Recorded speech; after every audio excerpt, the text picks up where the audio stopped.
Hey, attention in the pits. If you would like to participate in the James Schoen Memorial Pass, in the James Schoen Memorial this morning, you need to come to the base of the tower. Philip Oakley will be down there, and we are going to have a quick memorial for James Schoen. I know a lot of you all know James. Now, see, I can't talk about it right now because I'm going to get choked up. That's why you wear sunglasses? Maybe I need to put some on. James raced with my series for a year and was a 450 champion. We have a memorial going on this morning at the base of the tower. So if you'd like to participate in that, you don't necessarily have to just be a super quick racer. Lots of folks knew James, and you're all welcome to join at the base of the tower.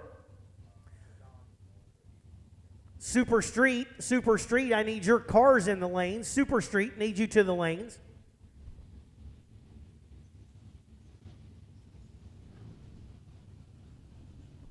.9 FM on the radio dial, 87.9 FM on the radio dial. Dial that in. Gorgeous morning here. I see lots of folks coming this way. Appreciate y'all.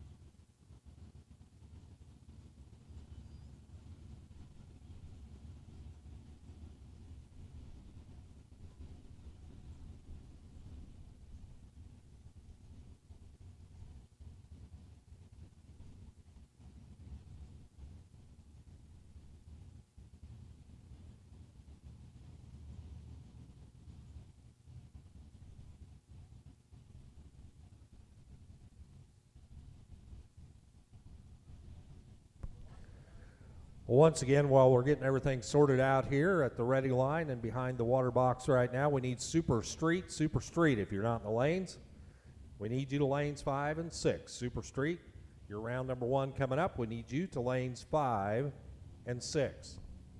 And again, super quick racers, if you could please make your way up here in front of the tower for a little special ceremony coming up here in just a minute.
Check, check.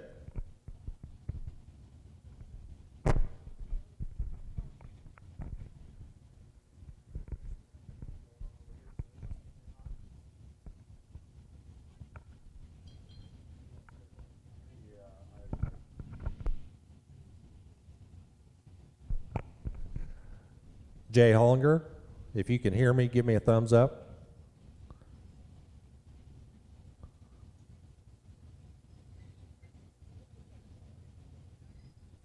Jay, if you can hear me, please give me a thumbs up out there on the starting line.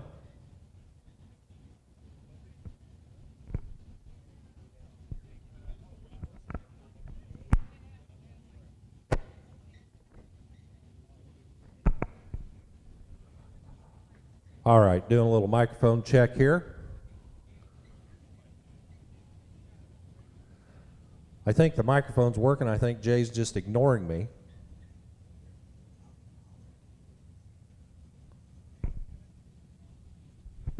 All right, anybody down there on the starting line can hear the PA right now? Ah, see, there's a thumbs up. You are only one person.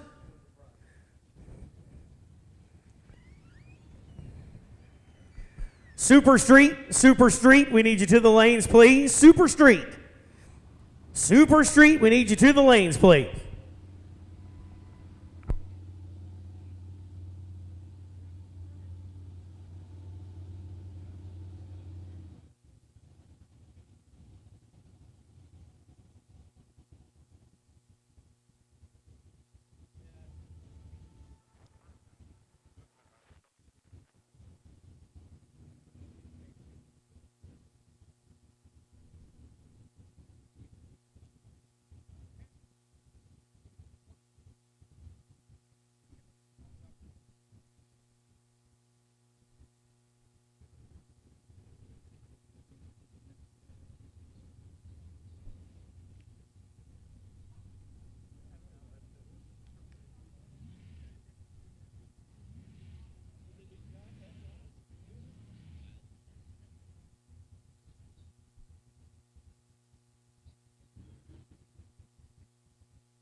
Okay, Beach Bend Raceway Park.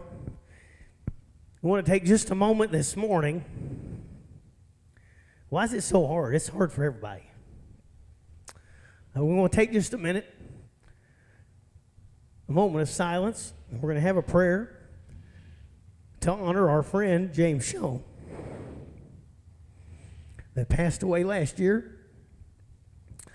And we're going to make a final pass down the track with his car and play a song. We just appreciate everybody coming and taking this time. So we're going to give Hugh the microphone because I can't do it. Well, just first of all, I'm sure Deborah and Shanna, again, thank you everyone for being here and supporting this family. I think it's very important as a racing family that we all come together and support one another. And that, for Jill and I know that's what we love about the racing community, we love about the D3 community, is that we're family. And we're all here for one another. And here we are, Memorial Day weekend. We truly want to remember our veterans and those that still continue to fight for our freedom. But we also want to take the time to remember the memory of James Schoen and give Shanna a time to just give her father the respect that he surely deserves. And I know he was a part of a lot of your lives. So we're just going to take this time and then we're going to love on this family. Let's open in prayer. Heavenly Father, Lord, the sun's shining down on us today, Lord, and we just believe that James is here with us, and he's smiling down on what we're doing. And Lord, we give thanks for the sunshine. We give thanks for the good day that we have before us, for the opportunity we had this morning to gather in your name. But today, Lord, we also want to give thanks. We want to give thanks for the country we live in, Lord, for the military personnel, Lord, that have fought for many, many years to keep us free. We give thanks for those today that continue to do so. Pray that you would watch over our military people. Would you guide and direct them, give them safety, Lord, and just bless our military today. Lord, as we come to you today, we think of the Schoen family, Lord. Think of Deborah and Shanna and Cody, Lord, as they get ready to make this pass. Lord, we're thankful for the way James touched so many lives. Lord, pray that you would just comfort and strengthen this family today. And Lord, that you would just love on them and give them that love that goes beyond understanding. We're truly thankful again for the day, for the opportunity we have to be here at Beach Bend Raceway. Thankful for this facility and Dallas and Brock and all that they do for the racing community, for Will and the crew from D3, Lord, for what they do to make these events come together. Just praying on this Memorial Day weekend, Lord, that you would help us all to remember what this country is and the freedoms that we have, and remember the memories of those that we lost. I think of James, I think of Gavin Carter, and Lord, we just think of Don O'Neill, especially today, Lord, and we're lifting him up for the loss of Di, and we know she loved everyone. And Lord, today, our racing community is hurting, but we know that you're still in control, and we're trusting, Lord, that you would just bless this day and bless this opportunity we have to gather together. Lord, we love you today. We give you all the praise, give you all the glory. In Jesus' name, amen.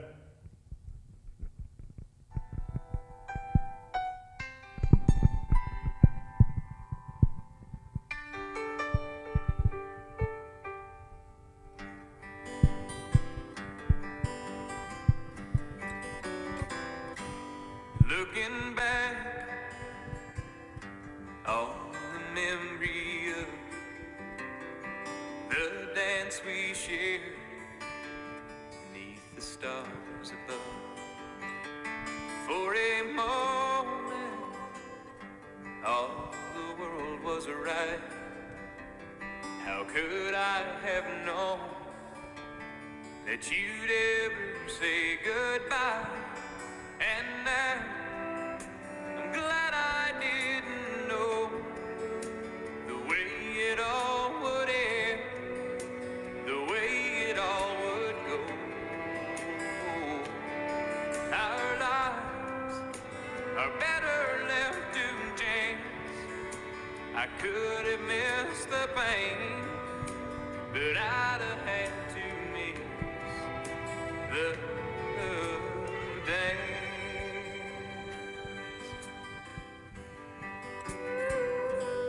Holding you, I held everything. For a moment, wasn't I the king? But if I'd only known how the king would fall, hey, who's to say? You know I might have changed it all.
Thank you all so much. We are going to go ahead and have our national anthem. And we got Super Street coming around the corner. So if everybody wants to kind of stick close, we'll go ahead and have our anthem and we'll kick off this race day here. James Schoen Memorial Race. And we got Super Street in the lane. So, ladies and gentlemen, take just a moment. We'll remember again what Memorial Day is also about with the singing of our national anthem. So if everybody wants to remain on their feet, find the flag. It's right over the stands there. And join me in our national anthem. Oh, say, can you see by the dawn's early light what so proudly we hailed at the twilight's last gleaming, whose broad stripes and bright stars through the perilous fight o'er the ramparts we watched were so gallantly streaming. And the rocket's red glare, the bombs bursting in air, gave proof through the night that our flag was still there. Oh, say, does that star-spangled banner yet wave o'er the land of the free and the home of the brave? All right, thank you, everyone, as we kick off the Sportsnational Open. We're going to kick it off with Super Street, so everybody can get ready for a beautiful day of racing.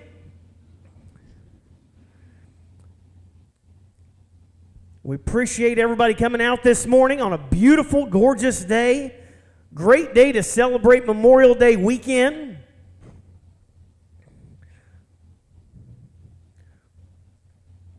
Awesome send-off for our friend James. Appreciate everybody coming up. And as soon as we get it ready to go, we'll come around the corner. So take your time, and then we will kick it off.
All right, beautiful morning here to kick off the North Central Division Sportsnational Open with Super Street this morning. And kicking it off, we have Jason Satterley in the Budweiser lane out of Lawrenceburg, Kentucky. The Cicada breeder out of Kentucky. Turn me down, don't do that, turn me up. Or turn me on, whichever you want. Jags.com lane is Ryan Locke. Locke the 69 Camaro out of Indianapolis.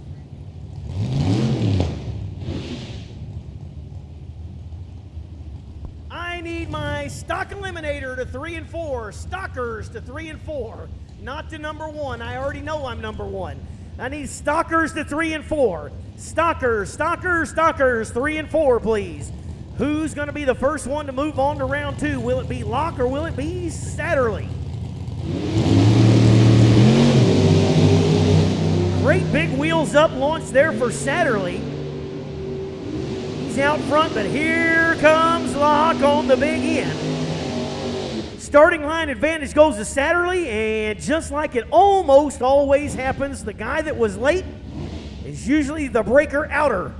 And Satterley moves on to round number 2. Jason, you like that? The breaker outer? I got new material. You just wait. It's a fresh day.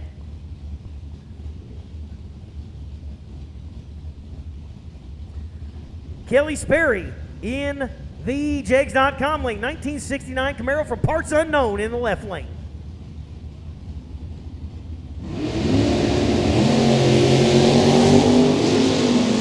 Sperry running for their life, but here comes the Camaro.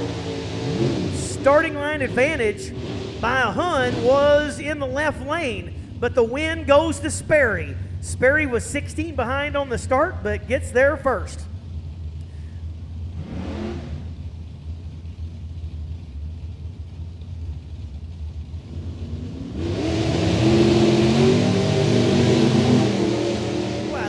For a second, there goes Bill Warby and Matt Riley. Warby with the 009, Riley was 18 to the bad.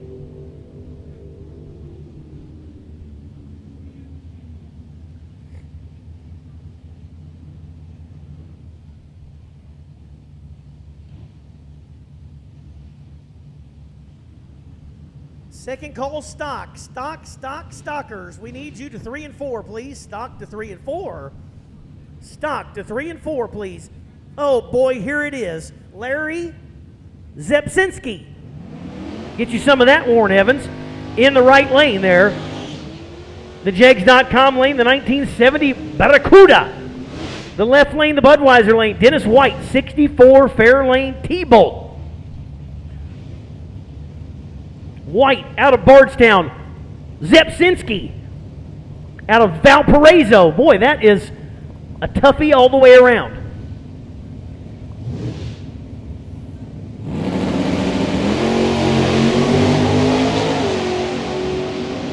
Dead even on the starting line.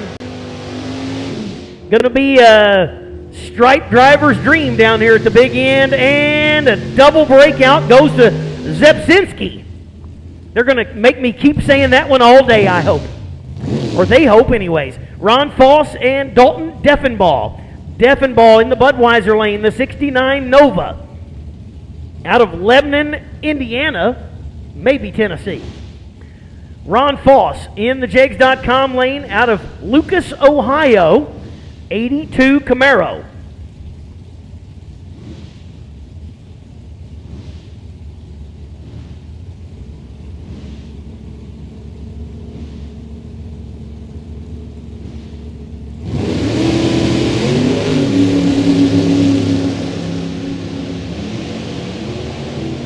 Another one of those that's going to come down to driving that stripe, as they were just 1 thou apart on the starting line. Win goes to Foss again on the double breakout. Everybody got them dialed a little quick. I guarantee that air, while it is warmer than yesterday, I bet it's better. Double breakout, Foss moves on. Craig Meyer and Tony Tanner. Tanner, the Cutlass over in the left lane. That is a 4.42, and it's a good-looking one. In the right lane, the Jegs.com lane, Craig Meyer out of Kendallville, Indiana, 62 Plymouth Fury. 500 cubic inches of Fury power.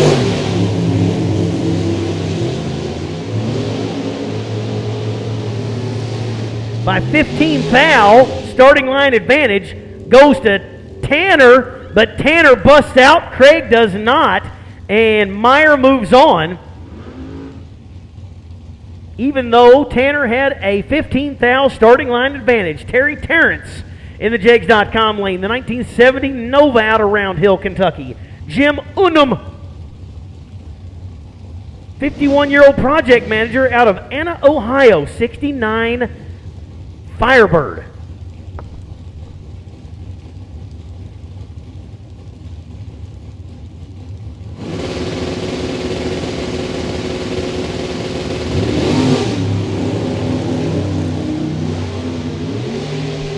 Somebody's in trouble.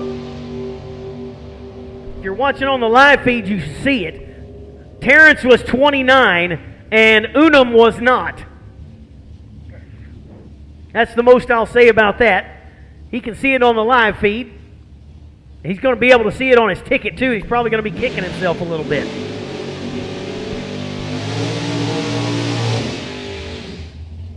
Josh Netherton out of Noblesville, Indiana, 80 Fairmont. The Fox body that people don't know about. And Matt Forbes in the Budweiser lane, 92 Camaro. Both have big block Chevrolet power, I'm sorry to say, as a Ford guy. Oh, a big starting line advantage. Somebody was 003. That somebody was Josh Netherton, but Netherton just plain old can't get there, and Forbes drives around, even though he gave up 53 on the starting line. Netherton don't run the number, and Matt Forbes moves on. Next pair up, Don Moyer, 60-some-odd Camaro. I'm going to call it a 68. Jay Smith out of Taylorsville, Kentucky, in the Jegs.com lane in the Malibu.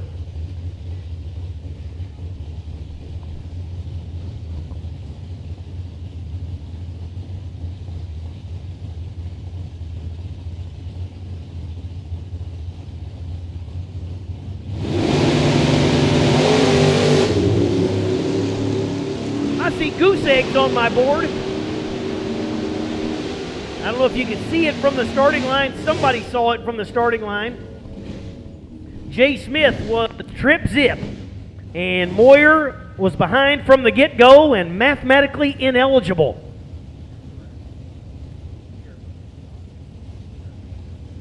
Of course I care, but I'll let you do it anyway.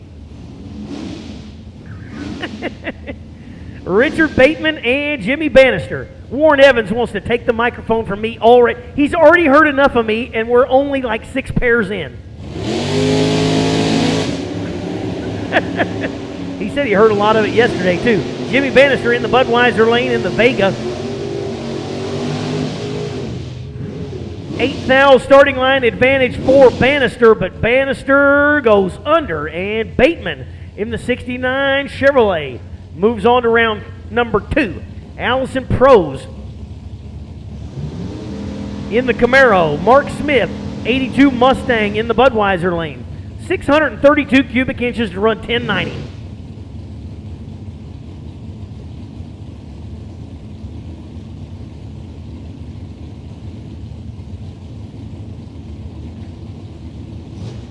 Somebody's eventually going to bounce their way in there. I'm watching both the back ends of those cars wiggle.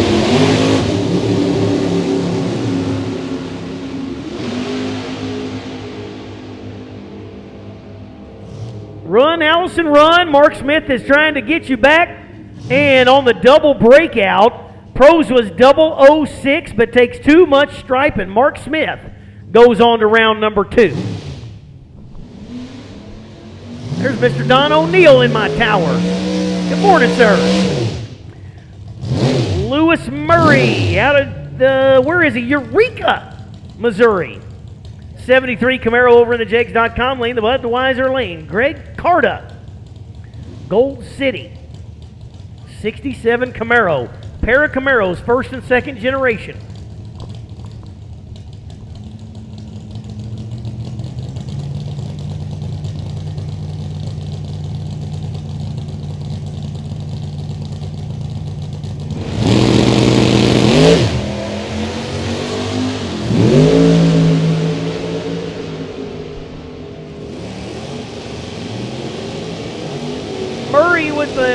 Shot there. Oh, man. Murray was 007, had 20 to play with, and takes the stripe and just takes too much, as Carta was a little lesser on the tree, or worser on the tree. I don't know how to say it.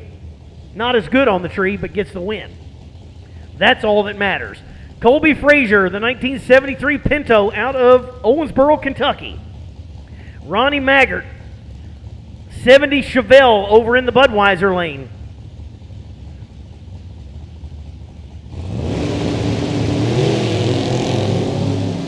And finally, the car goes red. If I said I was happy, I would not be lying. It stinks, but it was red. Colby has not found the tree in weeks, and all of a sudden the car finally, at a very inopportune time, leaves on time. That's good. I've never been happy to see a car red until just now. And it was my own car. I mean, it was $100 red, but, you know, I'll take that back out of Colby's salary. All right, Richard Sperry with the bye there in the 81 Malibu, and that wraps up round number 1. And I'm going to turn it over to Warren Evans. He's done kicked me off the microphone, and we're only 15 minutes in. Here you go, buddy. Hey, how about you super comp to lanes 5 and 6, please? Super comp to lanes 5 and 6. No, Brent, I'm not kicking you out. You're here for the duration, but we got to take advantage of Jay Hollinger being here to operate the live feed. So I thought I'd jump in, relieve you a little bit, and we'll make this work. Hey, I'll also let you do time trials for Super Pro. Time trials for Super Pro. Thank you. I'm glad to let you do that one too. Time trials for all the brackets. You know, one time, I'll give you a quick story while they're getting these first pair set. In the wrong category, stock eliminator. I came here for an NMRA race. Evan Bader was doing the race, and I came up here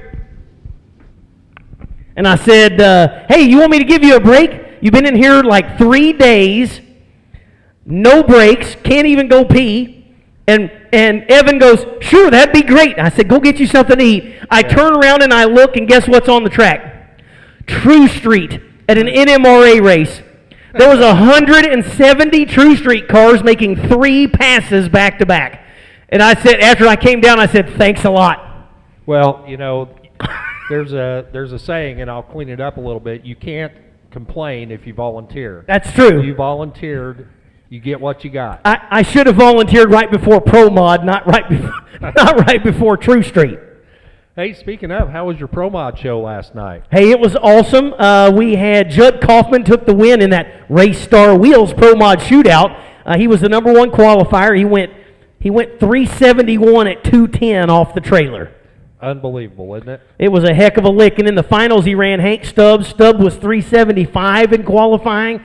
And Stubbs decided he wanted to be in the same lane with Judd. He wanted to see what it looked like and was all the way on the other side of the racetrack by the end of the race. It was pretty exciting.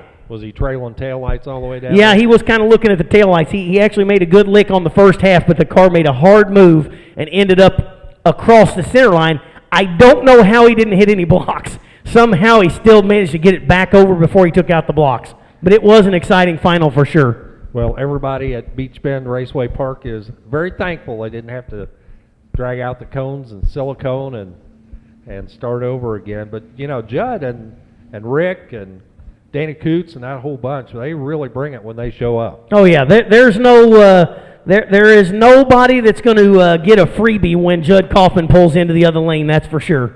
He was the quickest car and the fastest car off the trailer, and he ended up in the winner's circle at the same time. We got quite a field of stock eliminator, and I understand there's a combo race that's not quite finished just yet. 6 cars left in the combo. We're going to work them in. Yeah, that was a great shootout last night too. I think there was, 80 or so cars in the first round of that, and we cut them down and just kept right on rocking and rolling until we got down to 6. So we got those 6 to finish up today, and like I said, I'm not exactly sure where they're going to work it in, but it ain't going to be long, I'm sure. Oh, I'm sure it's not either. We'll get them in. Like you say, 6 left, and as it works out, 3 stock and 3 super stock. And a lost phone, I'm guessing. And credit cards. It was just a phone. There was no cash or credit cards with it. Thank you. All right. So we'll hope it's a lady's phone, as it might have been found around the ladies' facility. Well, yeah. And it's got pink sparkles on it. Well, we can't assume anything these days. I know. You can't assume anything, but there are some cards, so it shouldn't be too hard to claim said phone. So, ladies, if you recently misplaced your phone, you're going to want it back, because not only do I have your phone, I have some of your other stuff with it, so all attached. So if you're missing a phone, we will ask you to give us some sort of indication that we know it's yours. But on the announcer side of the tower, if you come up to the second floor of the tower here to the announcer booth, we have a lost phone turned in.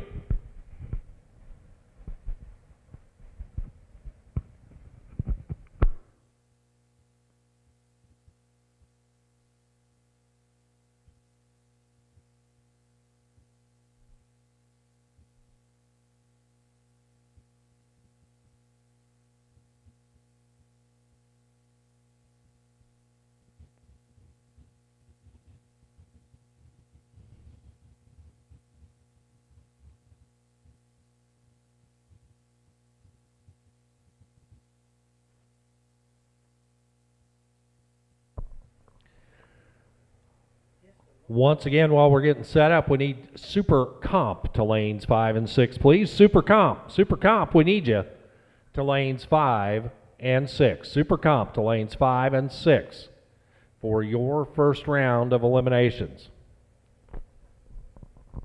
Well, for everything you fought yesterday, Brent, today you couldn't have asked for a more perfect day here at Beach Bend. I think this is a makeup for yesterday. The big man upstairs, obviously, you know what it was? You weren't here. Well, I know.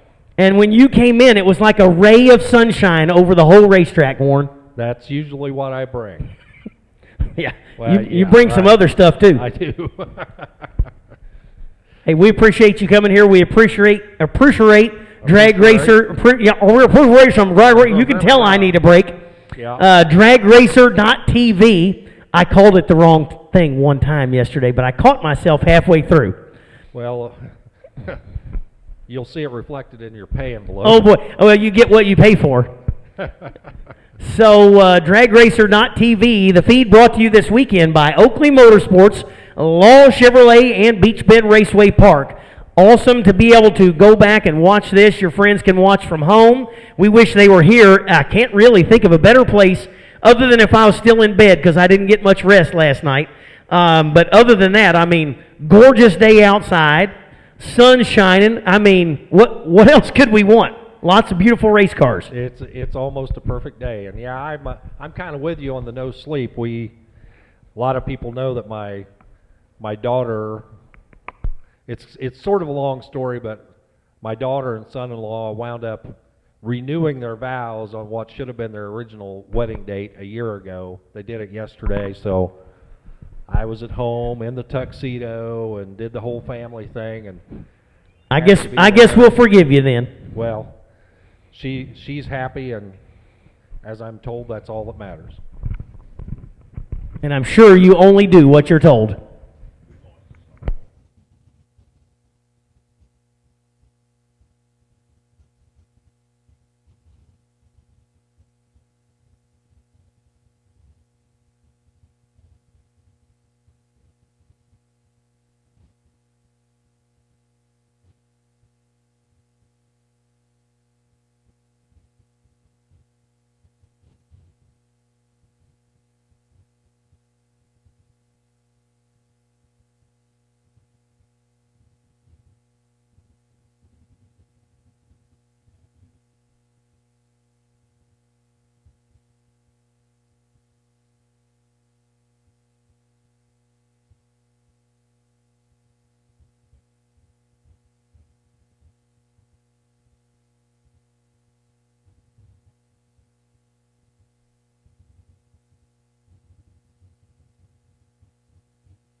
Since Joe's not here this morning, I'm going to try something.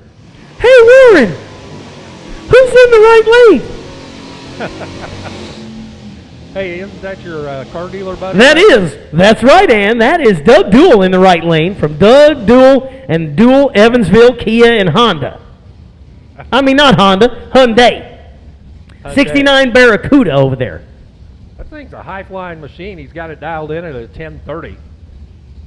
The C automatic Barracuda alongside the U stock Super Stang, the Gary Summers.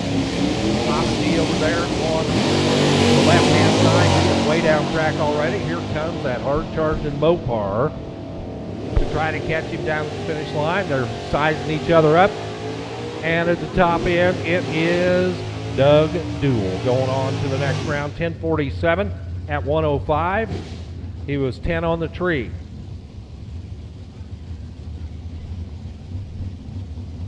So we're working with without a little bit of information here. So be patient with us as we try to get you taken care of here.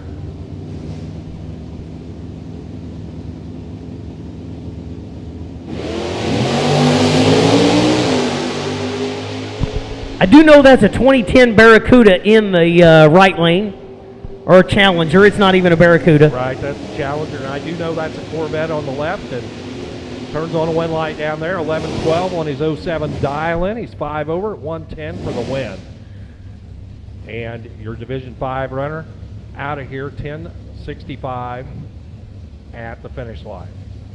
Another Mustang rolls up alongside the Dodge Demon over here on the right.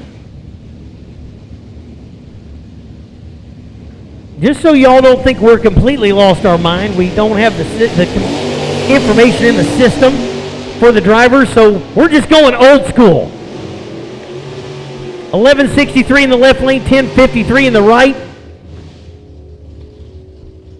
The win is to the right lane, by the way, on the red light. Both of them were red, but the Demon was the second one to go. Corvette versus a 2016 Copo. You don't know if I'm right or wrong, so we'll go with 2016. But I think that's correct. I remember this car from last night, as well as the Corvette in the Jegs.com lane. Left side, that Copo. It's a 2014 Copo. We were close.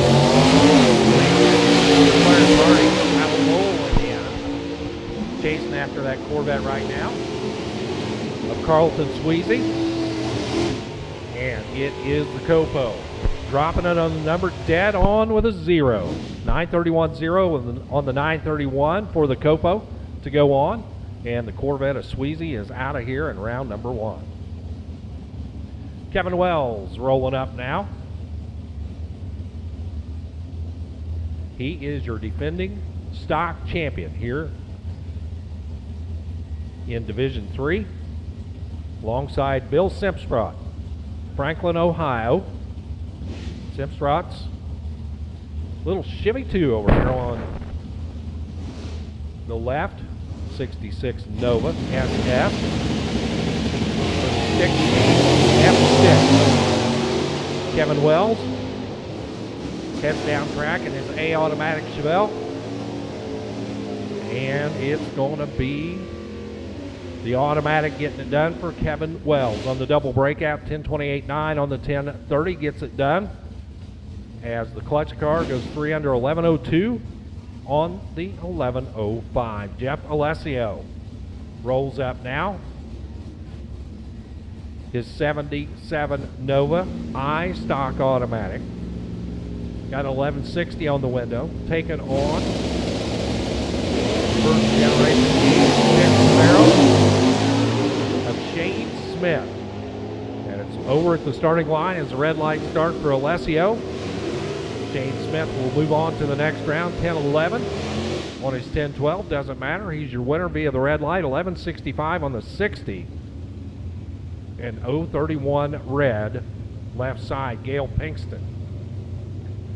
Comes up alongside the long roof racer there of Jim Winesapple. Winesapple out of St. Phillips, Indiana. The big old Bel Air wagon. Wheels out. And the Camaro leads with the red light on. Already over. The wagon moving on to the next round, our stock wagon. Sees his win light 13:09 at 100 miles an hour for the win. Gail Pinkston done here 11:15 on the 10 dial, 017 red. How about the Buick lining up here? Left side of the track alongside that first gen Camaro. Over here on the right, another stick car. On the right, that's Dave Walter. F Stick out of Lanesville, Indiana, on the right-hand side. He's trying to go 1060. Left side, John Osborne, Rineyville, Kentucky. He'll pick up the win, or he'll turns it red as well. Dave Walter dumps the clutch. Sees his win line on top of the Jegs.com scoreboard. Super comp to the lanes. Super comp to the lanes. 1062 on the win for Dave Walter. 1098 on the 1098, but leaving early. Out of here, left side, Larry Hill. Over here in Dumbo. How about the Panther Pink Pontiac for the A stock automatic machine out of Hickory, Kentucky. Taking on Bob Michael, Lebanon, Ohio. His Pontiac Catalina L automatic. Gets that mighty Mopar on the right. Wheels up, moves to the left. Gathers it up, heads for the other end. And it's going to be the Hemi-powered A automatic of Larry Hill for the win. Hill 1012 on the 06 dial. Bob Michael done here in round number 1. Don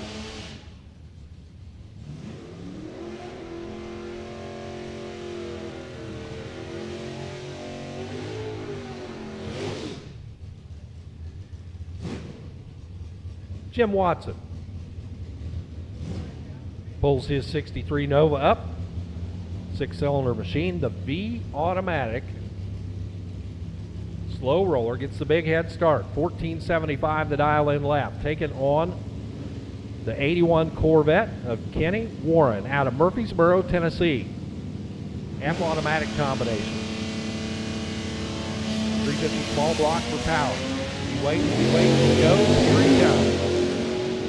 On the charge. Little V automatic sitting out there waiting for the Corvette to come blowing by him. And at the top end of the track, it is the little 6-cylinder hanging on for the win. Jim Watson, your winner on the double breakout, 1474 for the win. Kenny Warren's day is done here in round number 1.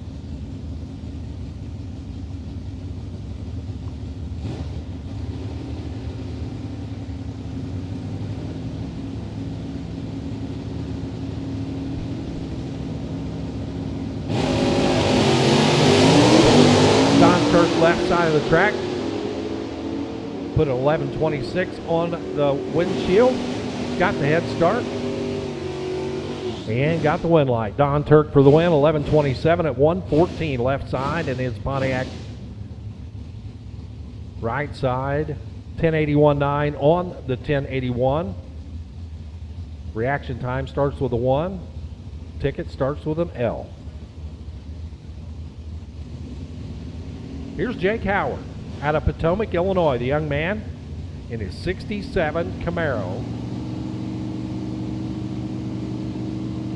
His 350 set up for E-automatic competition alongside the I-automatic of Jason Clark. Clark out front. Here comes the Camaro. Who will turn on a win light? It's going to be Jason Clark, as Jake Howard is dead on 4, but dead late out of the gate. 1185 for the win for Jason Clark. Better on the reaction timer, and he sees his win light come on. 2 more Camaros coming at you. It's Monty Howard. That's Dad. Just saw Jake go down. Monty right behind. Take it on Andrew Hill, former division champion. Stock automatic Camaro. Chasing down the H automatic machine, but the red light start at the beginning ends Andrew Hill's chances here in round number 1. Monty Howard takes the win. He's 11:47 on the 51, 006 on the tree. Had that part figured out. Now Phil Vickus comes up. How about that lemon yellow Duster over here on the right-hand side for the runner from right here in Bowling Green. 11:13. I don't think that's right.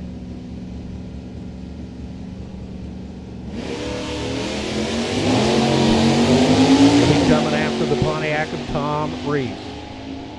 The 91 Firebird out front, got the head start with that 1276 dial. Here comes the Mopar, and the Mopar gets it done. Another double breakout, 11:08 on the win for Phil Vickus. He'll move on. 1260 on the 1276. Big time breakout for Tom Reese. Took too much when he got down there. Vickus is your winner. Ford Chevy matchup rolling up right now. Jeffrey Blanchard, right hand side. That is the Mustang, the Ford, out of Lowell, Indiana. Factory stock G. Set up alongside Jeff Smith from Alvaton, Kentucky. Smith's Camaro. Ace automatic. 11:49 to the 10:45. 2 bulb head start for the black machine on the left. The Mustang drives around him and takes the win. 10:60 on the 10:45. The Camaro off pace 11:85. He's off by almost a half a second. So Blanchard will see round number 2. Here is the captain. And a lot of smoke down there at the top end of the track. Not sure what happened down there, if it's just brake smoke or... We're going to go down and take a quick look at it before we send another pair down the track. Super Comp, if you're not in the lanes, we need you 890 cars, Super Comp, to lanes 5 and 6 for round number 1.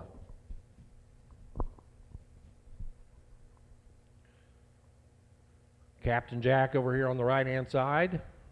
That is John McCarthy Jr. out of Linden, Kentucky. And that is a Chevrolet Kingswood station wagon. U automatic. Alongside Tom Gilliam's E-Stick 70 Camaro.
Doing a little sound check here on the feed.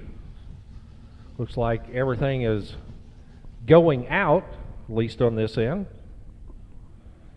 So, if you can't hear me, put another battery in your hearing aid, I guess. Oh, thank you, Jay. Some people have chosen not to listen. Is that what you're saying? You can't get away from it. You're in the room with me. You can't hear me? Check 1, 2. Sounds like Warren's up in the tower on what I've been talking on, and I can't hear him for anything. Of course, some people say I talk loud. We're going to check that microphone while we're doing this. Maybe you have to switch it out too. Got a little track check going on at the big end. Hey, Brent, can you hear me now? It's not even close. Like I can't hear that mic at all down here on the racetrack.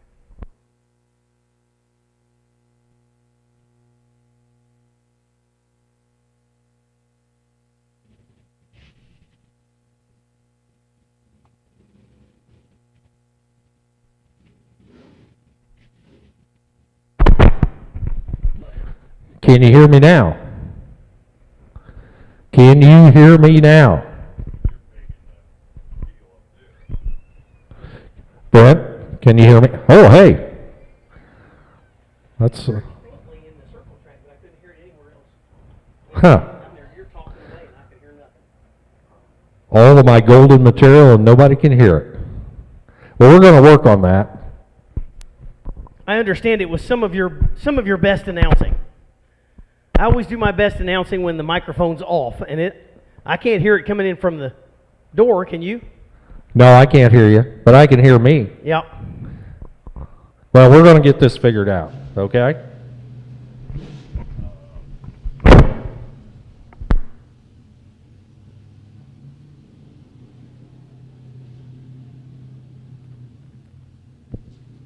What about now?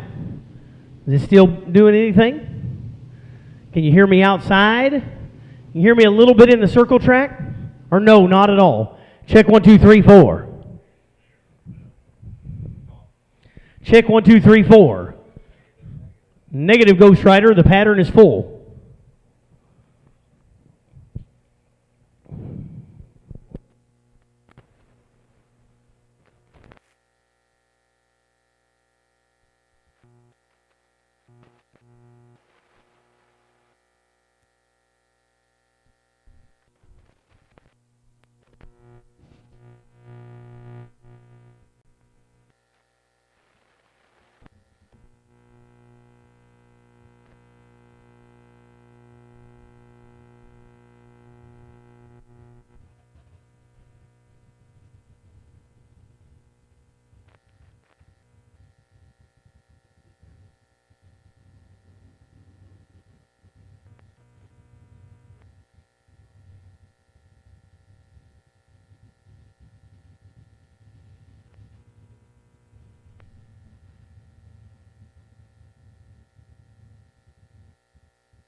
Attention, Rock Haas. Yeah, I get your message, but I ain't letting him have the microphone. He can sit over there in the chair and switch the cameras. How's that? Jay Hollinger, I am told by Rock Haas that you're a pretty good announcer. Oh, Apparently you need a hearing check, Rock. That's what I was just told. However, maybe we can talk Mr. Hollinger into picking up the microphone for maybe some of these quick cars coming up a little bit later today. That would be very nice. Must have had a little stuff down there at the top end as our safety crew is down there doing just a little bit of cleanup. And as soon as we get the thumbs up from the top end, we will be back to action. Still doing a little checking of our PA situation here, so please be patient with us. Hopefully you can hear me a little bit better now than you could earlier.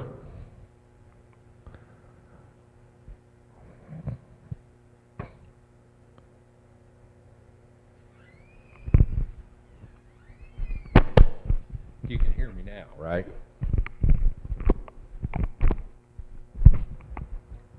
I don't know why.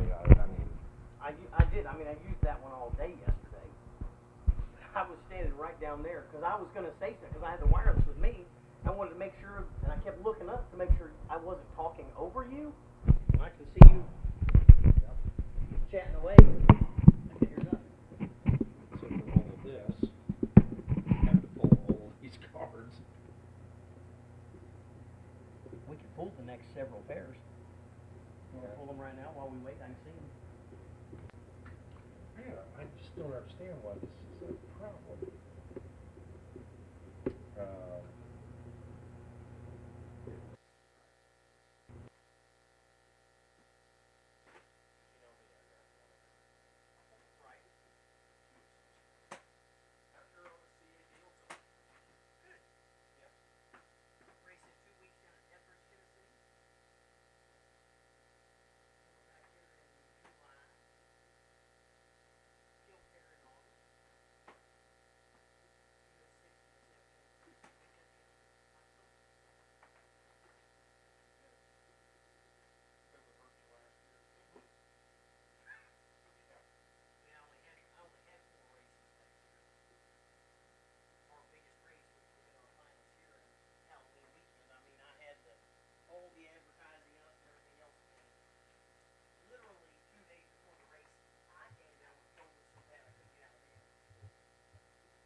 How does your schedule look? Is it kind of light? It's full until August 12th. Then it gets pretty light. But one of the things that's hurt me is I have to take these low budget deals. So instead of a whole schedule full of $3,000 races, I've got a whole schedule of $1,500 races. Right. Well, I got a message that said we can hear it on the radio. They could hear me on the radio before. Well, let's try this. See if you can hear me a little bit better on this connection. Can you hear me now? Hey. That's a little better. I think so. Brent, can you hear me out there? All right. The beauty of carrying one of everything. Although they said they could hear on the radio.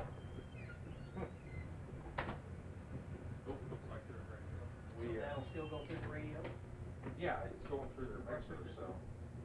And it'll still go to your feet too? Yeah. Everything's supposed to be there? Yeah. You grab it coming out of the amp? I go directly into the mixer, and then the mixer goes into the amp. It goes to you before. Yeah, because I'm coming right out of the mixer. Well, yeah, that's what I meant. You know, it's coming out of you. Coming out of the amp. I am, yeah. I'm with you. All right, one more call for Super Comp. If you're not over there, we need you. As we're getting down towards the end of stock Eliminator. Super Comp, 890 cars. You'll be coming up in just a little bit. Looks like top end of the track is clear, and we're getting set to fire up race cars and send them down track. Tom Gillum left side, John McCarthy on the right.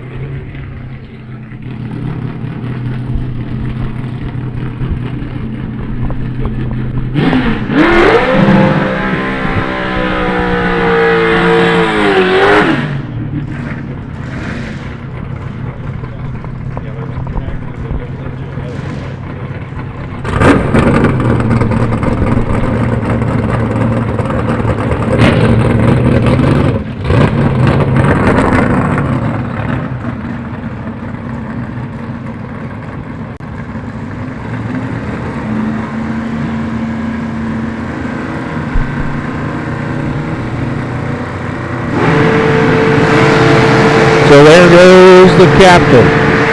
Here comes the stick car. Looks like a couple of parts and pieces coming out of the Camaro. We're going to have to get that picked up as the shiny pieces rolling around out there. And he'll have time to fix it.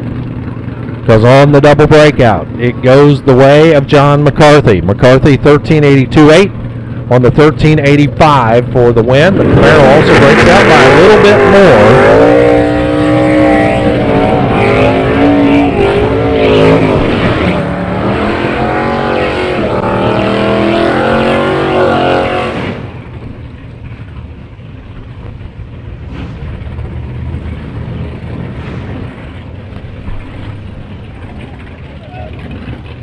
See automatic Corvette over here on the left. That is Josh Decker out of Charlestown, Indiana.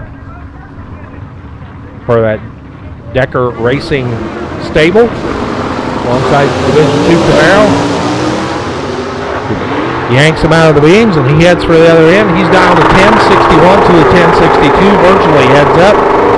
Top end of the track. It's going to be a double breakout that goes the way of the D2 Camaro. 1059.2 on the 1061. He breaks out by just a little bit less, and Josh Decker done in round number 1.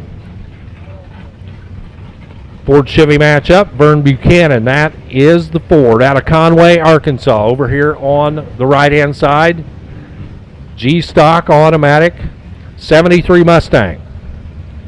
Taking on the Camaro. Left side, dial to 1097. That's MJ Quinn out of Louisville. MJ's Camaro will be doing the chasing. 1113 to dial in on the Mustang. 1097 on the Camaro. About a half a bulb head start. Goes to the Mustang, and they're both clean and green coming off the starting line.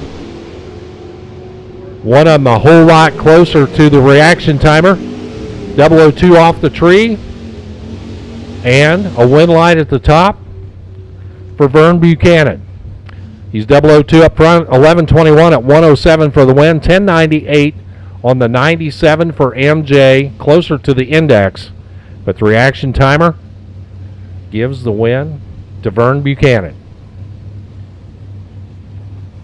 Another Buick over here on the left. That's Gary Hirsch, North Vernon, Indiana. The Skylark GS, 455 under the hood there of the F automatic race car. 11:03 is the dial-in. Here comes the Firebird giving chase. Darren Morris out of New Haven, Kentucky. The A automatic Firebird, the green machine. Sashays a little bit to the left, looks over and looks up and sees that he broke out. He broke out by just a little bit more. In fact, he broke out by 1/1000th more. Is a 10:53.04 on the 10:55.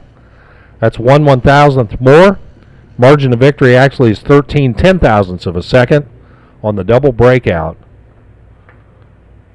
Going to the Buick.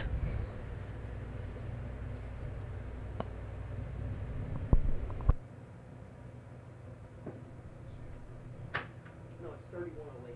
They've added only 3108. or they kind of, there's 3112. I think that's Austin now. 3108.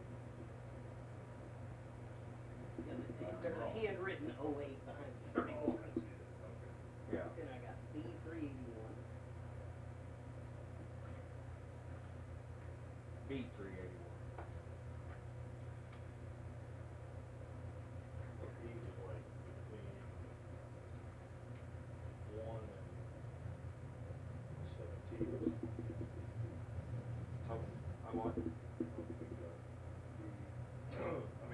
I'm going, what is he talking about right now? Between 1 and 15. Yeah. In bingo. Yeah, I is 16 through 30 and N is 31 through 45. You're pro of the BFW. I got all my little tools. I got my daubers. Yeah. Yeah. Gotta get your tray of popcorn. The Miami Indians have a bingo parlor. Do they? There's B381. I can't read the barrel. I can't either, but I think it's Because it's code, its numbers match the car. that'd be 355, I think.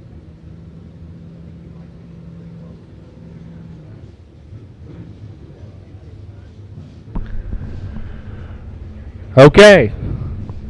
The signal to heat them up in the water box right now. The Corvette, left side of the track. Joe Bellinger, Brandenburg, Kentucky. 68 Corvette, 427 big block. Over on the left-hand side, C stock automatic, the combination, 1088 the dial. The Nova on the right, Braden Wells, Midway, Kentucky, former division champ. G automatic setup, 350 small block under the hood of the 72 Nova. 1120 the dial. There goes the Nova. Here comes the Corvette. And say goodnight to the Corvette as he turns it red. Wind light already twinkling down there for Braden Wells. 11:13 on his 20. Breaks out, doesn't matter. Free time pass this morning as the 039 red light for the Corvette pulls him out of the beams a little bit too soon. George Warren comes up now. Greenbrier, Tennessee. About a C5 Corvette looks like. That single wheelie bar on the back. Alongside Josh Wiseman from Elizabethtown, Kentucky. Wiseman's G automatic. And he breaks out left side, right side, your winner. George Warren for the win. Ricky Stevens coming up now alongside Marcus Wadoot. Lebanon, Tennessee over on the right. Longtime campaigner in his Dodge over here on the right, taking on the little Chevy 2. 11:48 and 11:58 the dial-ins. The 10th spot goes to the Mopar. Top end, win light goes to the bow tie. Ricky Stevens for the win. Another double breakout, 11:46.4 on the 11:48. He breaks out by just a little bit less, 7 thousandths to be exact. Marcus Wadoot And the Mopar gets to go back to the trailer. Kelly Pot Hall and Kenny Miracle come up now.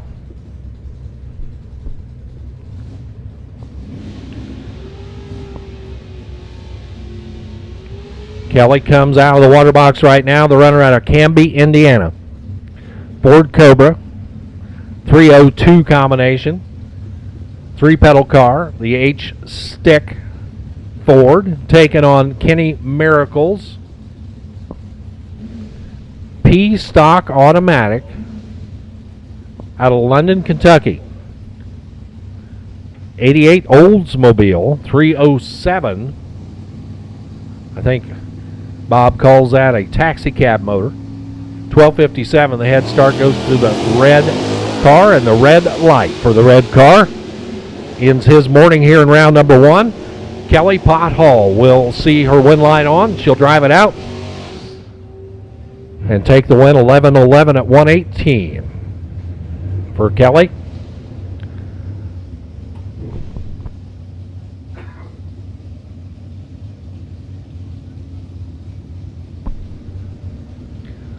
Donnie Vaught's Camaro, the F-Stick 327-67 Camaro. 1099 is his target, taking on the Firebird of Keith Wells. B automatic, that's a Camaro. High flying 350 machine. 1042 the dial on the right. And he's already up alongside. Crosses the finish line first by a little too much. He breaks out by 3. 1039 on the 42 dial. Behind at the starting line, trying to make up the difference. Not going to be Donnie Vaught. Goes on to round 2. Mike Welfel and Mike McGinley.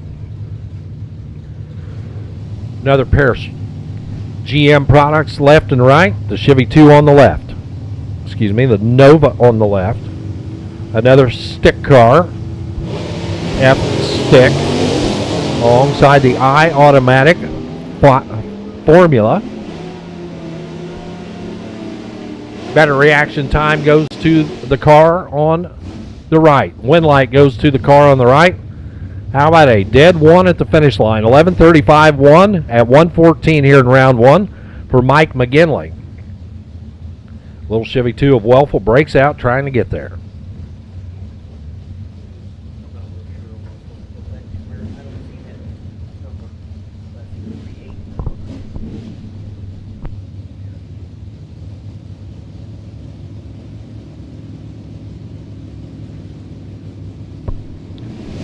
Jeff Sharp and Ryan Walter.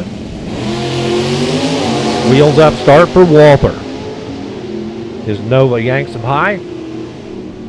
11:04 is his number. Gave up the spot to the car on the left of Jeff Sharp and takes the win. 11:19 on the 11:04 at 1:11. Still cross first as Jeff Sharp just flat missed it.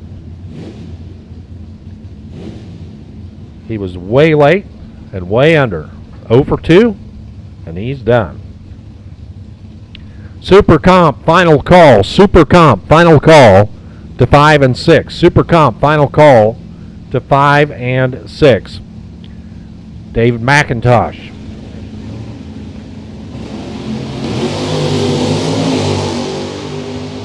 Right side, the Camaro.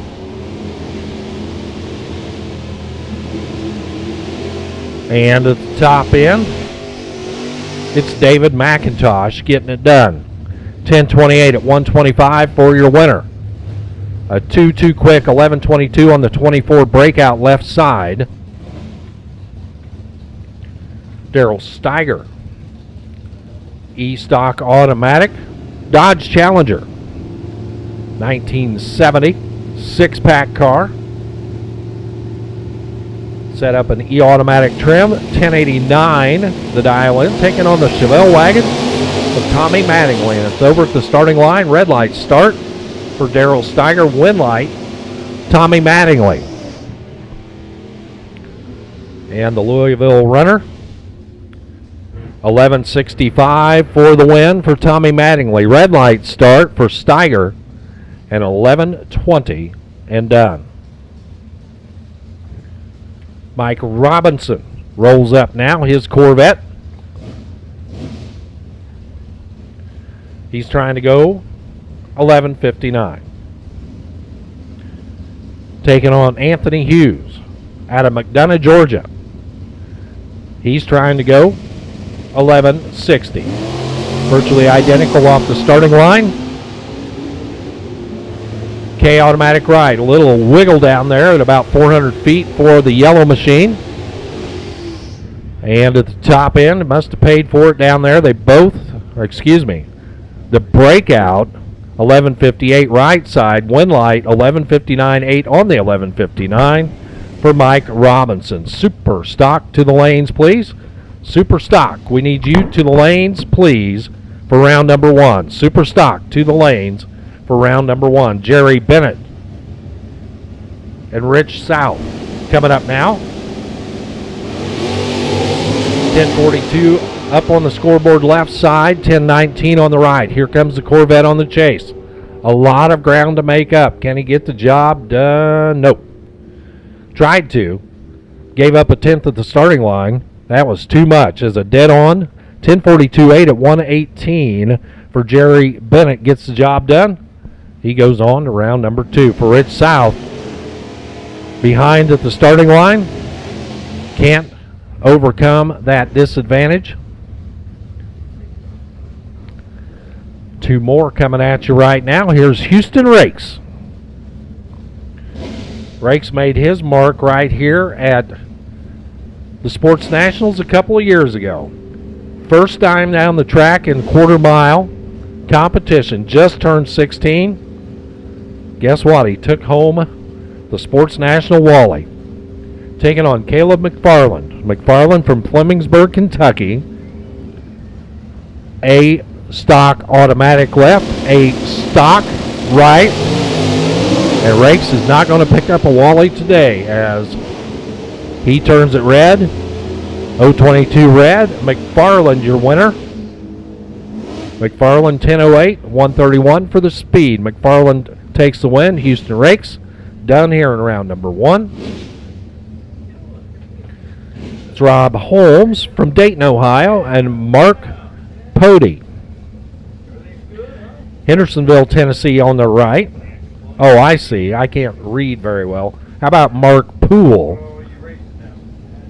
OL is not a D.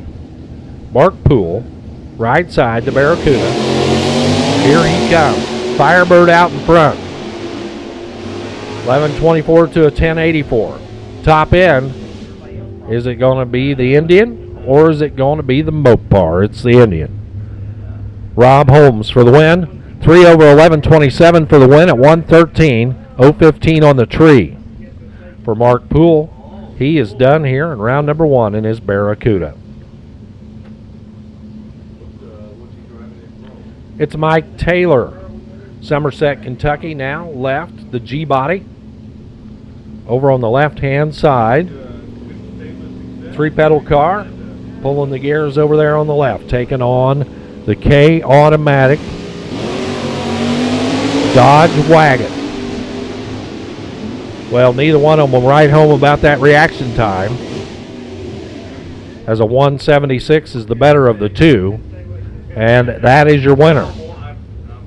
Couldn't find the tree, but ran the number 1178 on the 1178 for your winner. For Rick Fuller, Mike Taylor broke out down there at the finish line.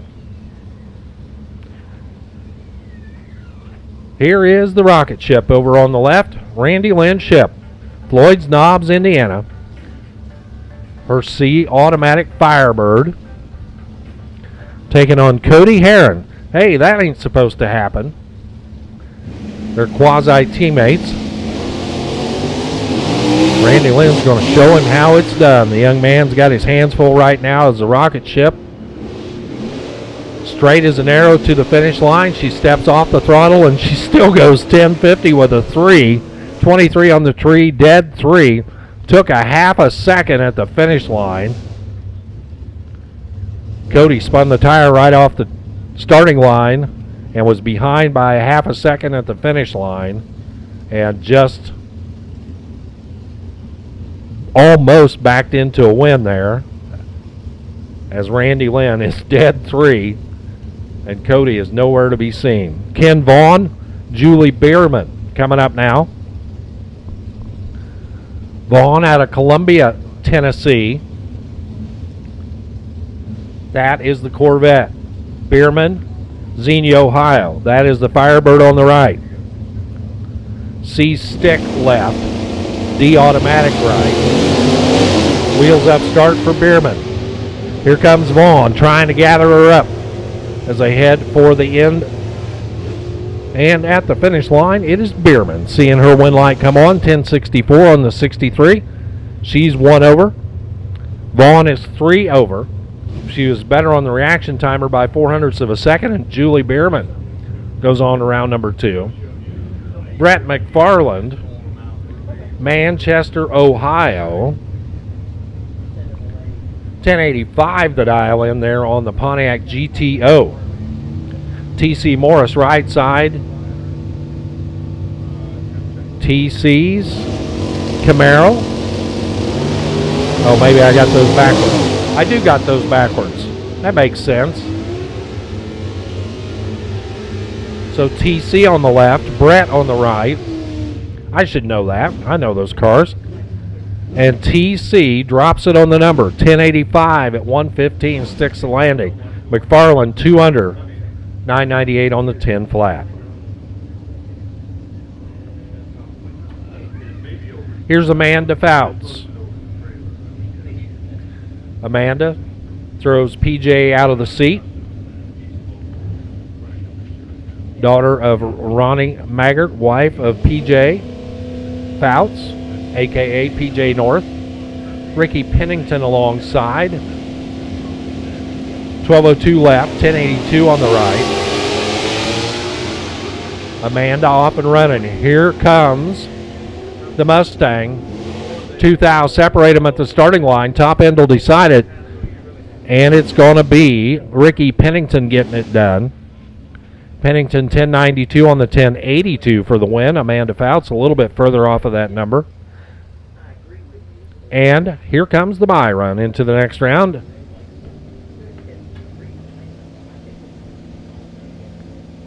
Ed McCormick, 69 Nova. Left before the tree would have turned green, but it doesn't matter. Just a time run as he gets the odd lot bye to go into the next round, 11:28 at 1:14 for Ed McCormick. So, going to do a little rotation here. I'm going to get out of the way. Your real announcer, the guy that's getting paid to do this, Brent Carver. Wait, there's pay? I need to talk to somebody. Well, let me put it this way. I'm getting paid. I don't know what your deal is. I did get to go to the park the other night. The park? Friday night. Oh, yeah. Rode the rides Rode over a couple there? rides. Didn't cost me a penny. How was the water slide? I did not go to the water slide. I mean, it was only 40 degrees out there. It was Friday. It still wasn't that cold, but I did go on that G-Force ride thing that goes way up in the air, and Yeah? I'm not going to say that was my favorite thing. Well, why not? Well, at least when I let go of the trans brake button, I'm pretty close to the ground. When you start going up that thing, you're kind of high up, and all of a sudden it drops you. Made me a tick nervous, but I went on it with my 9-year-old daughter. If she can do it, I guess I just got to suck it up and do it. That's right, Dad. You know. All right, we are going into Super Comp. We should have Super Stock, Super Stock, Super Stock. Second or third call, whatever it is, for Super Stock to the lanes, please. As we're going to roll into Super Comp.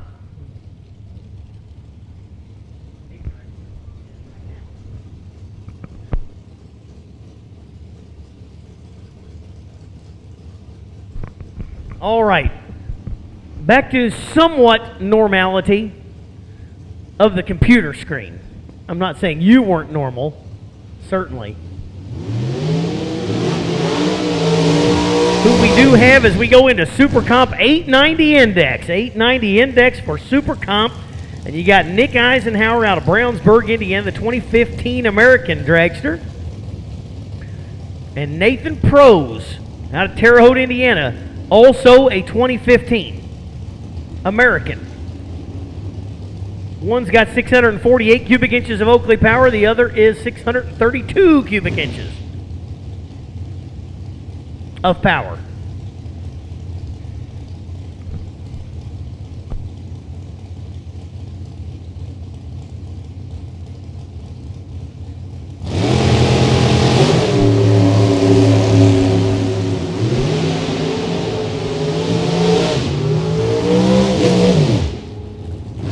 Pros a little better on the starting line, and with the whole shot win there, Nathan Pros moves on to the second round.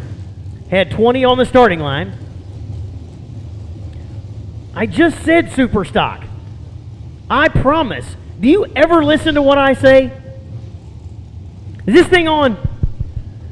You need to wire it into Will's ear. Super stock, super stock. Hey, I'm not afraid to pick on anybody. So if I pick on you, understand it's because we're just having some fun. There's pay? Doggone, I can't wait. Bob Pros and Tyler Bohannon.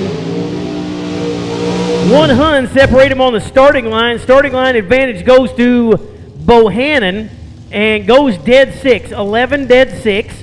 Pros goes under by, enough. There's only a Hun behind, but took a bunch of stripe. And Tyler Bohannon moves on. Next pair up, Devin Eisenhower, again out of Brownsburg. 2014 American Dragster, 665 cubic inches. In the Budweiser lane, the 2019 Miller Dragster, Hunter Patton, out of Floyd Knobs, Indiana. He is 26 years old, and his claim to employment is professional drag racer. Is he okay? So he is a professional drag racer. Oh, I am aware of the Eisenhowers as well.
Scott Vandewalker, Scott Luke Vandewalker, out of Portland, Tennessee.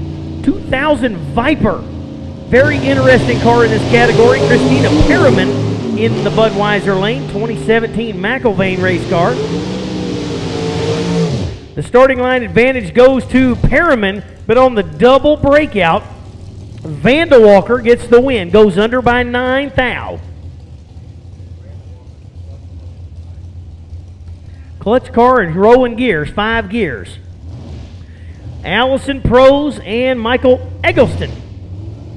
Eggleston out of Highland, Illinois. 2014 Racecraft in the Budweiser lane. Pros, the 22-year-old accountant out of Terre Haute, Indiana. 2020 Miller race car.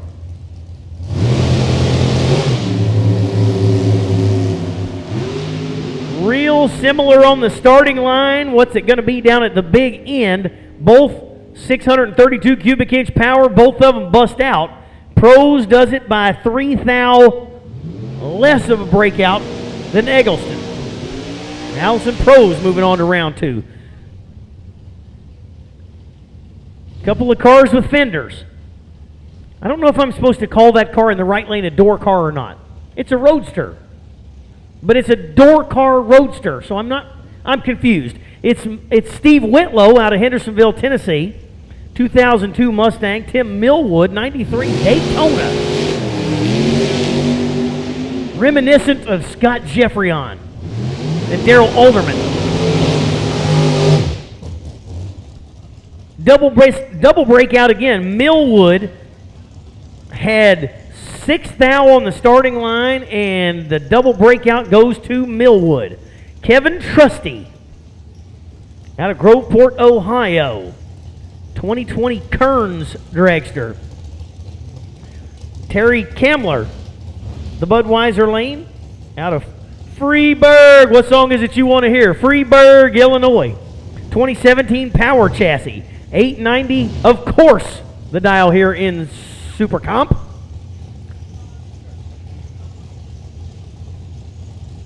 I told you I had new material, Warren.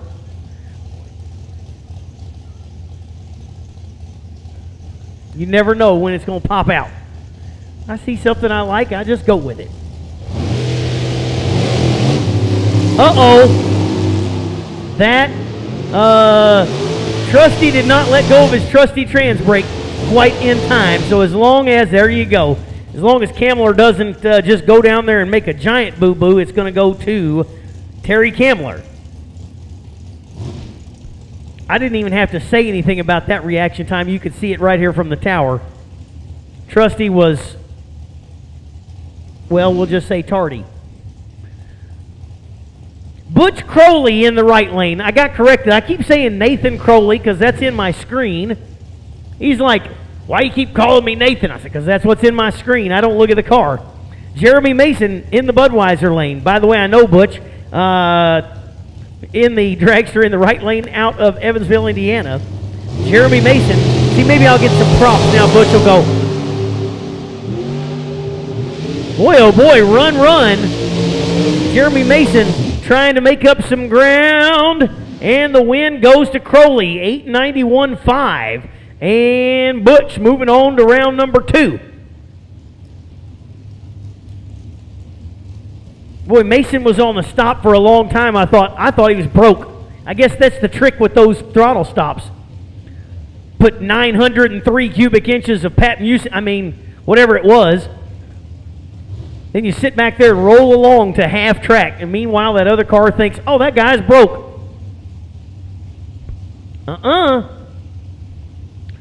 Ron Finney and Brian Casson. Casson out of Evansville. Definitely not a 2008 Grand Am, but does have probably a bunch of cubic inches over there in the left lane. Ron Finney in the Jegs.com lane out of Greenwood. Double breakout yet again. 3 thou separated him on the starting line. 2 thou separated him at the finish line. And the double breakout win goes to Brian Casson. Or Cason, probably. I'll be wrong whichever one I say, so I'll just go with it and stick to it. Bill Jackson, I can get that one right. Bill Jackson. 70-year-old machinist out of Mansfield, Ohio, over there in the Jegs.com lane. He used to be in his 70s. Other lane, the Budweiser lane, Dean McIlvain. I see a McIlvain Race Cars banner. Sponsored by Profiler Performance Parts, the 2021. Imagine that, it's a McIlvain Race Cars race car.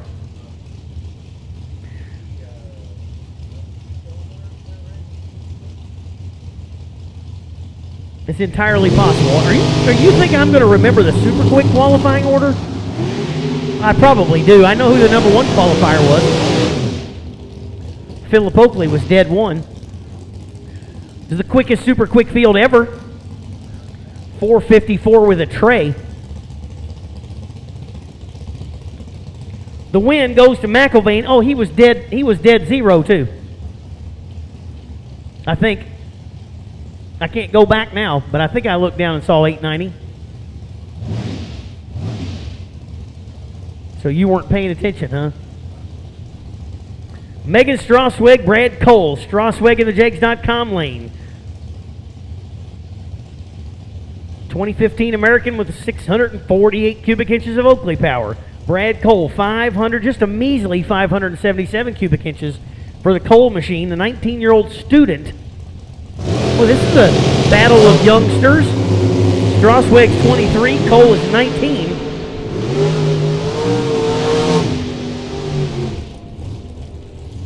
Oh, man, and Strasweg was the teacher and Cole was the student there. Cole breaks out by 1 thou and had 11 on the starting line, took 12 and should have taken 11.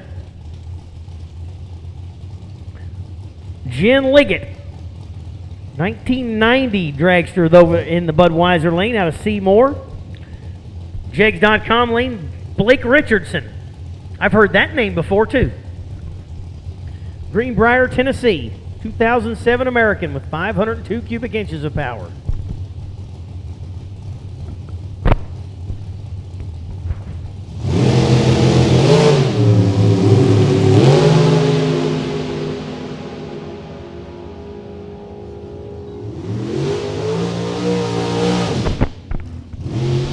Win goes to Richardson. They were dead even on the starting line. Must have been playing a little chicken down there. It went 903 to the 906. And they were dead even on the starting line. So win goes to Blake Richardson. Chris Sullivan, 2019 Racecraft, 615 cubic inches in the Jegs.com lane. Budweiser lane, Kenny Johnny Carson, 2021 Miller Dragster out of Lebanon, Ohio. See, I slipped in there one.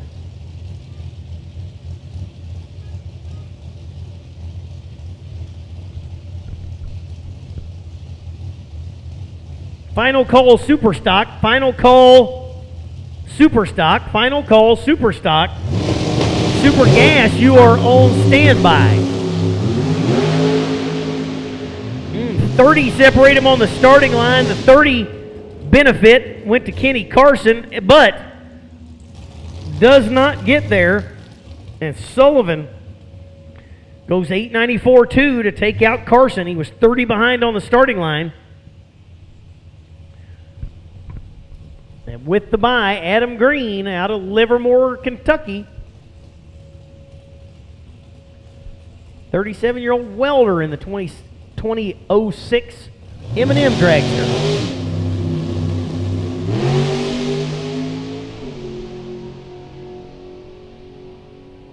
He's 004 on the tree.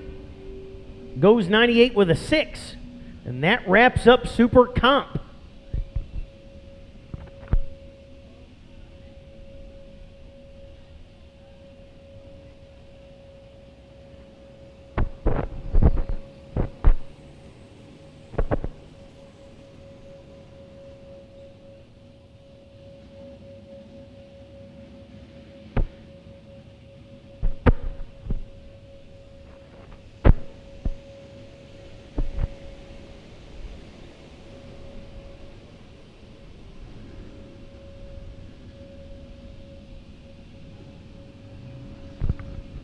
All right, doing a little touch up there, drag on the starting line as we're going to move into Super Stockers.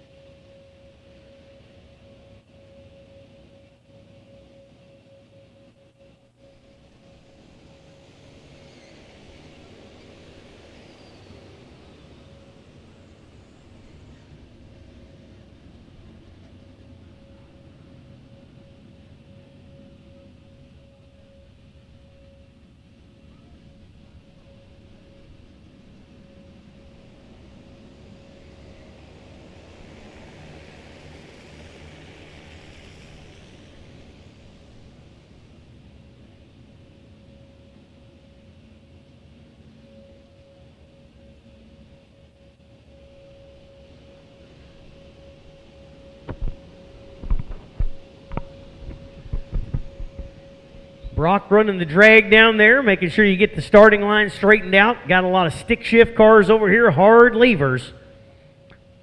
I know. You go away for 5 minutes, where's Warren Evans? Oh, sure. Here he comes in, bringing us all cold beverages, I see. All is in you. You can't drink all those at once.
All right, time to get started with Super Stock Eliminator. Factory GTI machine left side, that's Bob Morris out of Bardstown, Kentucky. 98 Mustang, 352 Ford Blue Oval Power, alongside Courtney Russell from Ardmore, Alabama. GTL Automatic Oldsmobile Achieva. Courtney gets the head start right side with that 1021 dial in, 987 the number for the Mustang.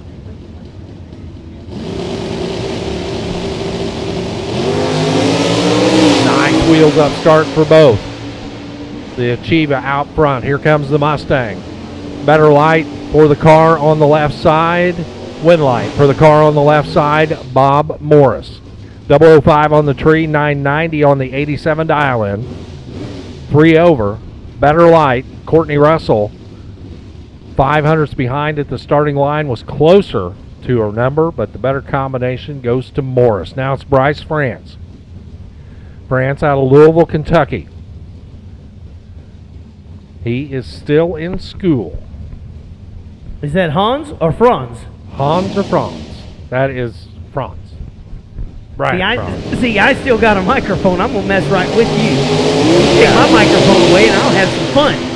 Gary Summers over on the right, another one of the Super Stang machines. Franz out front.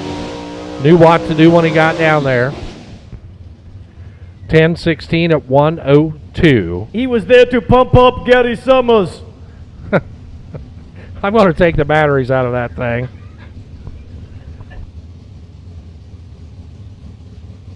Super Gas 5 and 6. Super Gas 5 and 6, please. Super Gas to 5 and 6, please. See, I told you you get paid if you show up. James Gibson, Bill Rowe. Gibson left side. The Dodge start for the IBEW. Right side. Wheels up start for Billy Rowe. Super F automatic, 67 Nova. Top end, it's going to be the Mopar lighting the bulb at the top. 1086 for James Gibson for the win. 120 for the speed. Bill Rowe, 1018 on the 1005. He is over and he is out. Rick Stangetti. How about that little 64 Corvette? I know it's been around for a long time, but I don't know that I've ever seen that car. I'm sure it's been around a whole bunch of times, but maybe I've been sleeping and missed it. Amy Falk, I know that name. Right side out of Colliersville, Tennessee. 2001 Firebird. Superstock F automatic. Alongside the GTJ automatic. Falk. Many-time national event winner. Reacts to green 004. 952 for the win for Amy Falk. 952 at 134 as Stangetti got down there. Cross second, still broke out, 1051. 1 under on the 1052 at $1.23. Drew Allen, the Fred Allen Auto Sales. S10 over on the left, little step side machine. Superstock TB 898 is what Drew thinks he's going to run alongside Travis Morgan. Morgan from Brazil, Indiana. 77 Firebird Super L automatic setup. There goes the Firebird. Here comes that hustling little pickup truck. Looks like he's got the radial death wobble out there. And a win for Drew Allen on the double breakout. 897.7 breaks out by 0.03 of a second. Travis Morgan breaks out by 0.05 of a second. Allen is your winner. Don O'Malley, big hands over there on the left-hand side. His 64 Corvette. Another multi-time national event winner. Retired from Caterpillar Tractor Company. Alongside Camaro Costello. Yes, that is his name. Camaro Costello in a Camaro. 2020 Copo over here on the right-hand side. Factory Superstock B out of Evansville, Indiana. 855 the dial in on the right. 1003 on the left. Away goes the Corvette. Here comes the Copo. Copo drifts a little bit to the right. Straightens it out. At the top end, it's going to be Don O'Malley getting it done. 10:06 at 125. He was a quarter of a second ahead at the finish line. Costello missed the starting line by a bunch. He was 8:61 on his 55, so he was only 6 over, but he was behind by about 3 car lengths at the finish. Costello was killer on the light yesterday, too. I don't know where that came from. He'd been all over the tree. Well, new car for him, and just figuring out that combination. Here's Frankie Morris, right side of the track, 69 Camaro out of Bardstown, Kentucky. Superstock F automatic. Trying to go 969. He'll be chasing down the G-body of Ricky Pennington. The GTP 81 Malibu. Drops the clutch and away he goes, yanking the gears. 1089 is his dial. He's out front. Here comes Morris. At the top end, it is going to be Pennington getting the job done. How about sticking the landing right there? 1089.3 on the 1089. Better light as well. Frankie Morris, 2 over 971 and out of here at $1.33.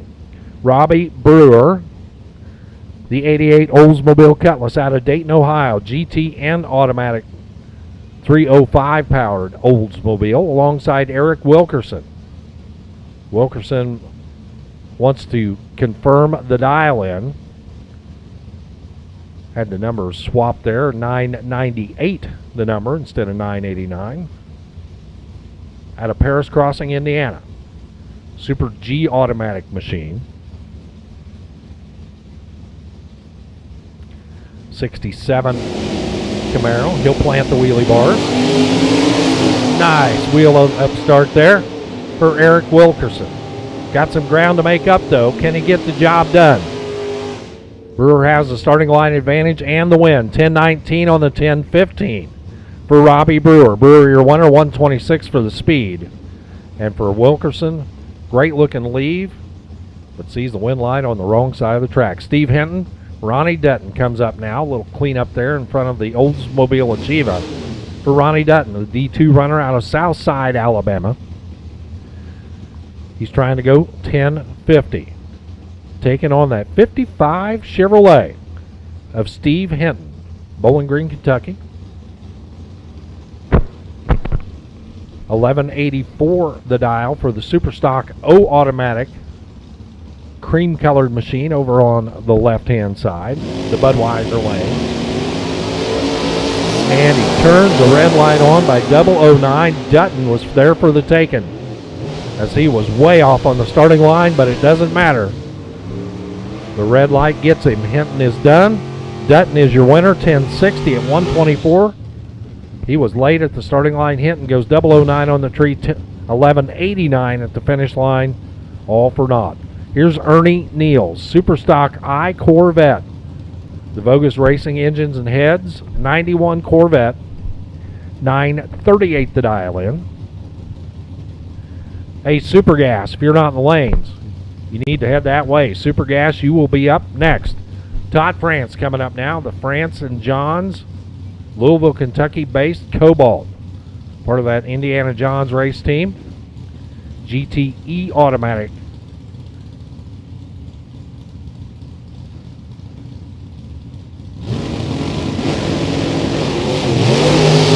Ernie Neal goes red. Leaves too early. Todd France says thank you very much. I'll see you in round number 2. Todd France, 881.4 at 148. Right on the number.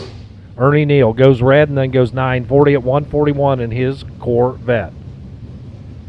David Manning's GTH Beretta. 350 small block. Rear wheel drive conversion. Taking on Jeff Dona, number 6 in the world last year for Jeff and Charlotte's 98 Formula out of Gordonville, Missouri.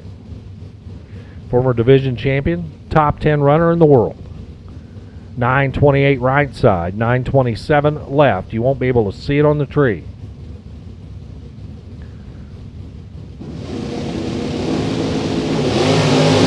But you will see that red light. David Manning turns it on. Jeff Dona goes on to round number 2. Manning with the red light start and a 927.5 on his 927. Jeff Dona turns it green, turns on the wind light, then goes 940 at 121. Here's Donna Morris and Kara Forbes coming up now.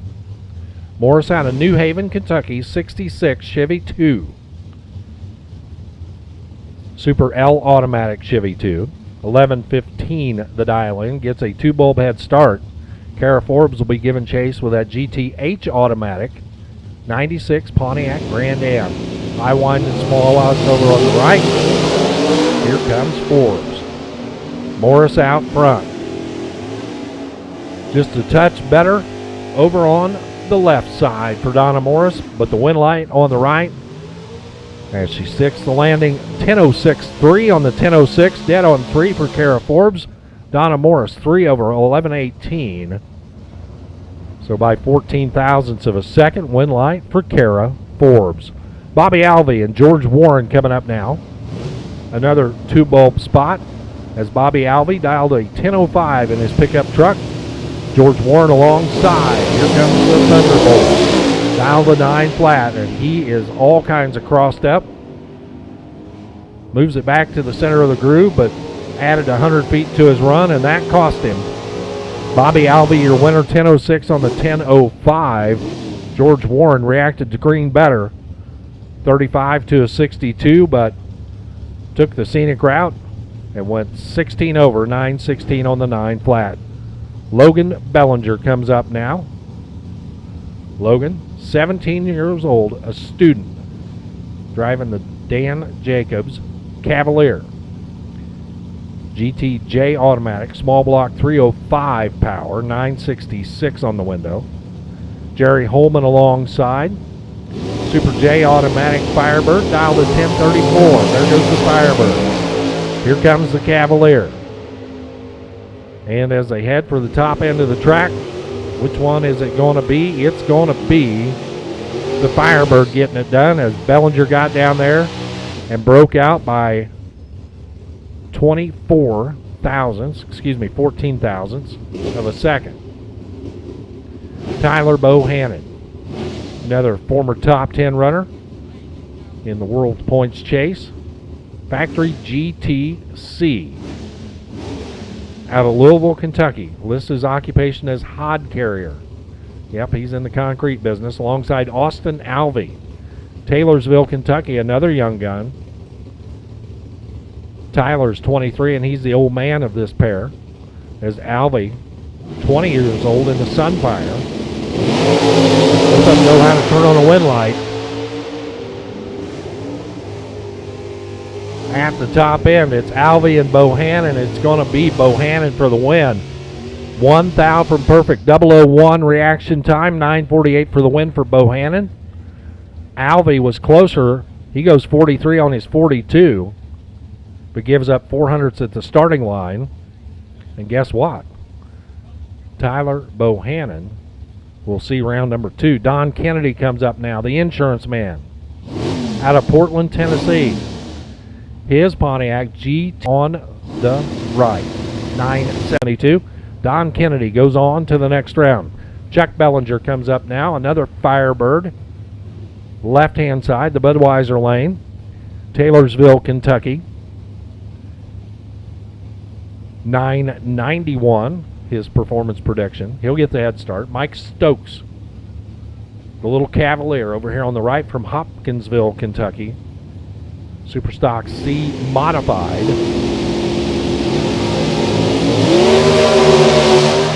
Let's go. Away they go. Identical on the starting line. Identical reaction times. Stokes for the win, 8:56 at 1:53. He crossed second, gave up the stripe. Left side, took a little too much, broke out by 2. Nick Morris, former world runner-up, the Mustang. Left side, Bardstown, Kentucky. Alongside Jeff Colvert. Colvert out of Arkadelphia, Arkansas. The Celine Mustang on the right. 428 Ford Power. GTD. Stick car over on the right. Alongside the factory GTH. For the Mustang. Both of them drop the foot and away they go. Morris and Colvert. Wind light's going to flash for Nick Morris. He was better 040 to 050 up front. 939 on the 936 for the win.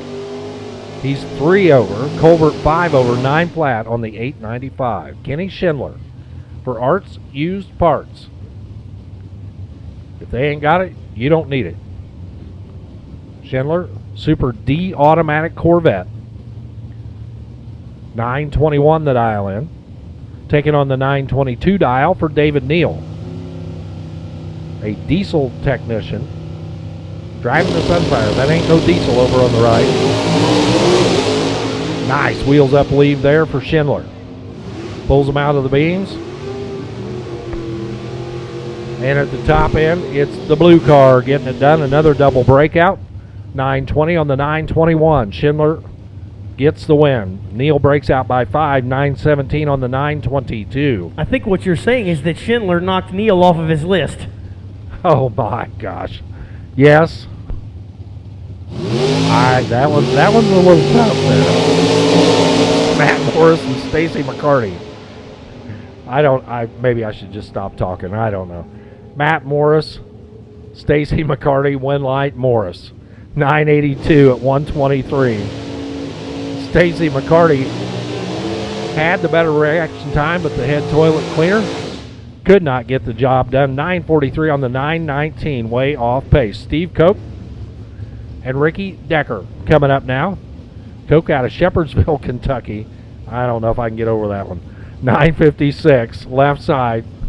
Super Stock H. The clutch car on the left, alongside Ricky Decker. Number 2 in the division, out of Charlestown, Indiana, 94 Camaro.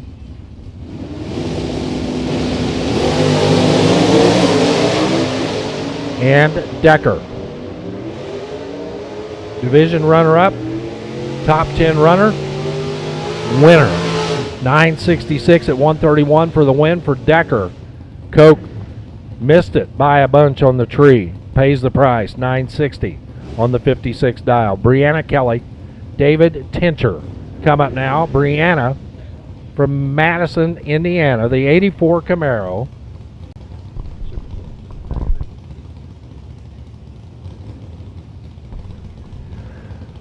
Attention in the pits, we need the Jakes Super Quick cars to the back of the oval, preparing for round number 1.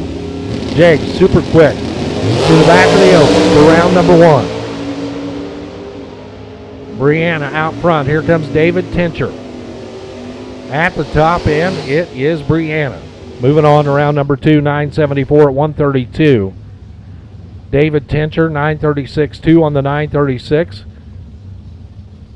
But up front is where that race was won. Better light for Brianna. Bill Foder, the Zeppelin machine, the 69 Corvette out of Canton, Michigan. Professor Bill Foder, to be exact. Donnie Fuller alongside. Fuller's 96 Dakota, 336 cubic inches of Plymouth power. 995 up on the scoreboard. Gets to go first. Bill Foder will give up a little bit of a spot, about a tenth of a second there, or maybe more. Foder in trouble. The Dakota out front. And Foder for the win. Or excuse me, Fuller for the win. Got to get that right. 10:15 on the 995 for Donnie Fuller. Bill Foder, he runs dead one and was still 0.2 of a second behind at the finish line. Johnny Rakes, Steve Johnson coming up now. So Johnny Rakes, left side, the Grand Am, GTI automatic. 350 Chevy under the hood, 950 on the window. Stephen Johnson alongside from Gadsden, Alabama, the fast Ford Fairlane Racing. Say that once fast. 928 the dial.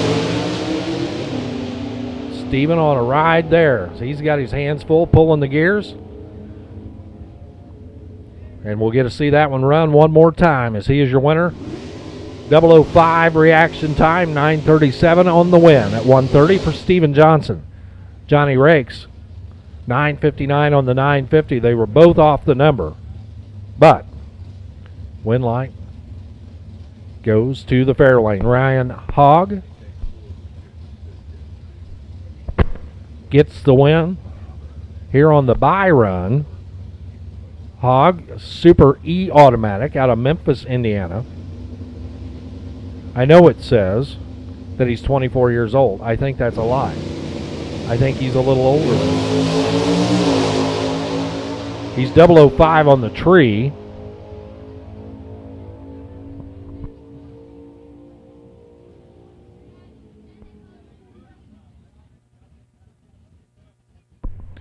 Ryan Hogg, 949 at 137.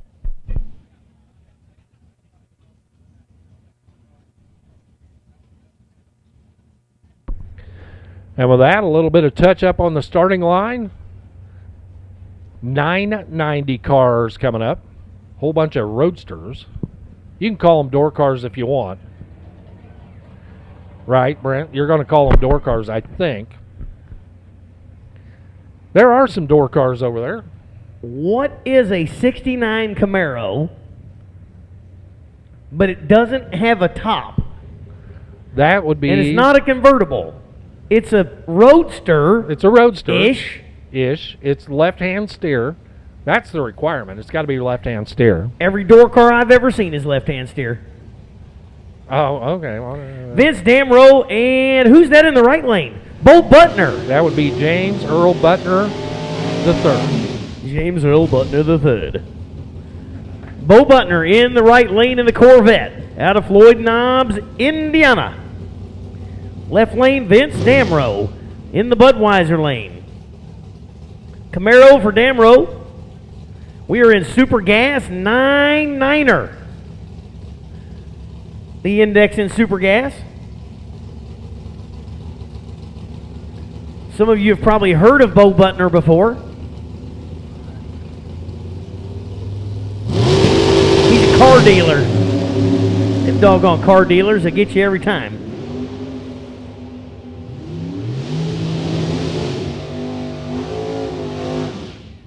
Oh man, Butner busts out by 9 thou. Had a starting line advantage, but Damrow takes out Butner in the first round. Freddie Martin out of Ashland City, Tennessee. The 1980 Monza in the Jegs.com lane. Over in the Budweiser lane, Bill Jackson out of Mansfield, Ohio. Chevrolet Lumina. 555 cubic inches of big block over there for Jackson. Shout out to Marianne and Nitro Joe.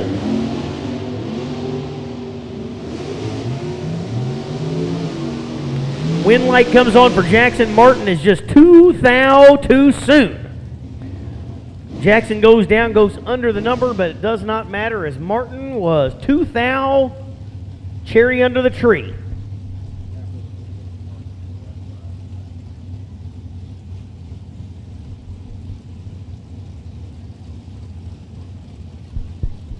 Oh,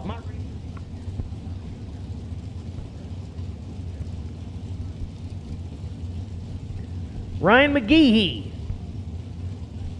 Boonville, Indiana. He was all over the 990 number yesterday. And no stop on that car. He just lets her run, lets her eat.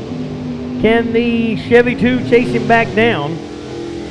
Starting line advantage goes to the left side, and the win. And McGehee goes dead zero. I told you he was on the number. He just wasn't quite on the tree.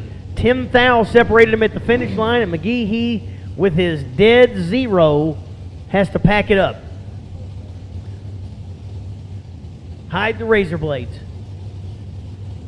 Keith Huckstep, Firebird in the right lane out of Cape Girardeau, and Scott Tuttle. Tuttle in the Budweiser lane, the 1933 Ford Roadster with big block Ford power. That's what I'm talking about.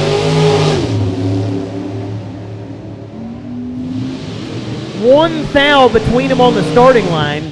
Yeah, I'm a Ford guy. I'm not afraid to admit it. I'm proud. There you go. See? Ford guy wins. Goes 991, left lane Tuttle. They were 9 and 10 on the starting line. Finish line drivers race there. Devin Eisenhower. 67, Dorish Camaro. Left lane, Ron Lower. 96 Cutlass. The Cutlass is green, Eisenhower is not.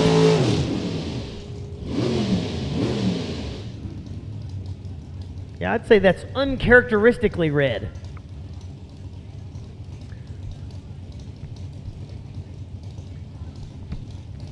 Dwight Noost. The Pig Farmer's Delight. He's a 62-year-old farmer, and I bet I know what kind of farmer he is. I bet he's a pig farmer. Got an 82 Dodge Rampage over there. Rodney Benson trying to chase him down in the 70 Mustang. And Noost busts out by 12 thou.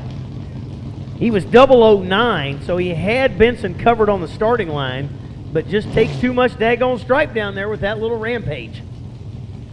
Bob Prose and Scott Deffenbaugh. Deffy Racing out of Lebanon, Indiana. 66 Nova in the Budweiser lane. Jegs.com lane out of Terre Haute. The Corvette driven by Bob Prose.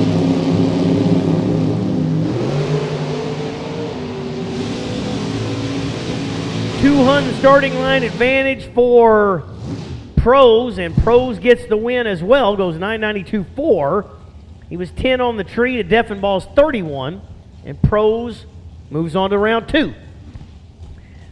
Brian Kaysen and Rob Foss. Kaysen in the Pontiac. Rob Foss in the Budweiser lane in the 84 Chevrolet S10, the Dime. That's what those grudge racers call them, dimes.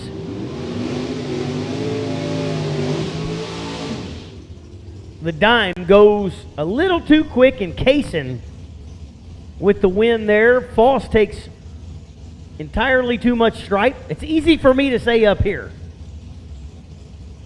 It's a lot harder to say when you're down there and the guy's bearing down on you.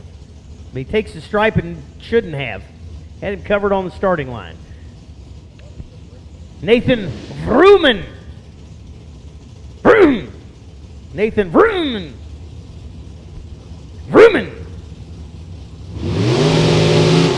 Former U.S. Nationals champion in the 91 Beretta, Keith Kelly, the 34 Roadster.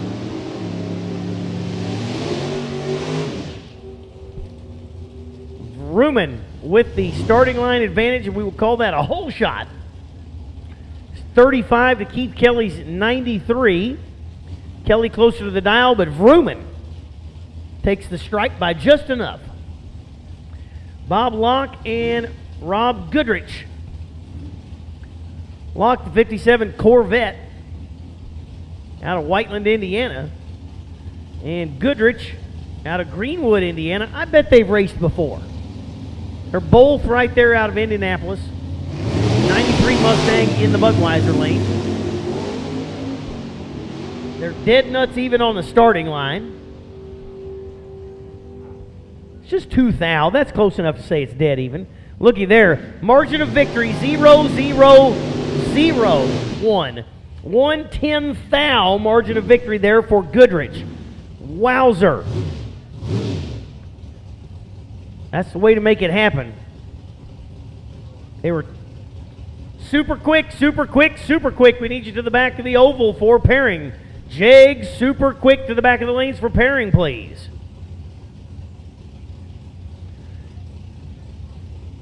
Ken Bowers in the Budweiser lane.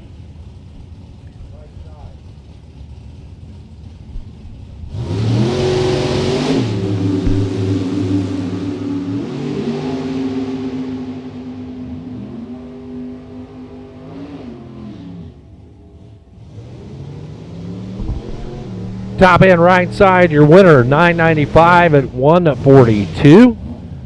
Ken Bowers done here in round number 1. 992 at 155. Reaction time there. 007 gets it done right side.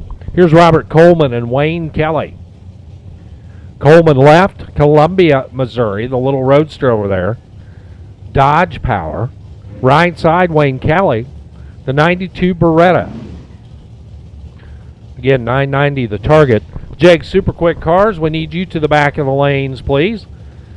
Back of the oval, excuse me, Super Quick to the back of the oval for pairings for round number 1.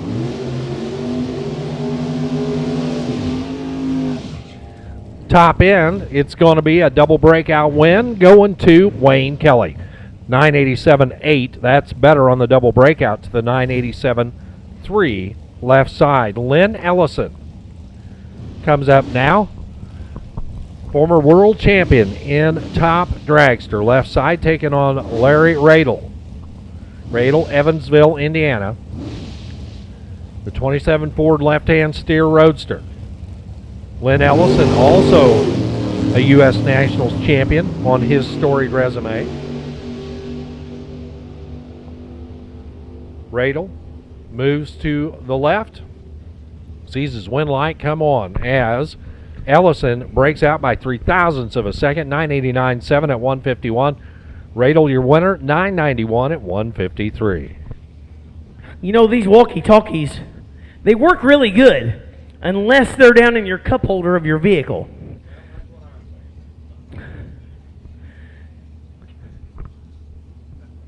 Sitting in the water box, Skeeter Wayne out of Roberts, Kentucky. The 34 Chevy Roadster with a small block, just 355 cubic inches. Left lane, the Budweiser lane, that is Tony Tanner. Tanner is a car transporter. Skeeter is a service advisor at the Ford store there in Henderson.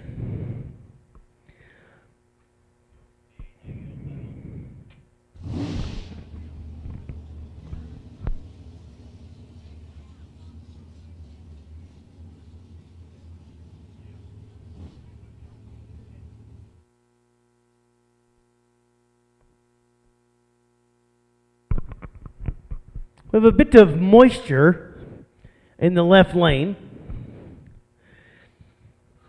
I wish Stormy Kaufman was here right now. Judd Kaufman's wife, the winner last night, because she would make a face if I said there's moisture on the track. It's her least favorite word, and I always have fun with her.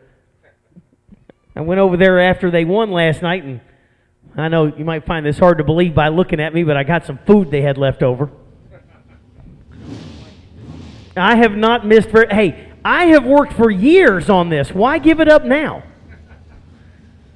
Years of training going into this physique.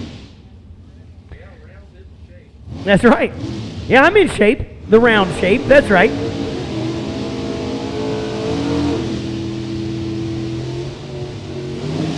When my wife and I walk down the sidewalk, they say, "Here comes a perfect 10." She's the 1 and I'm the 0.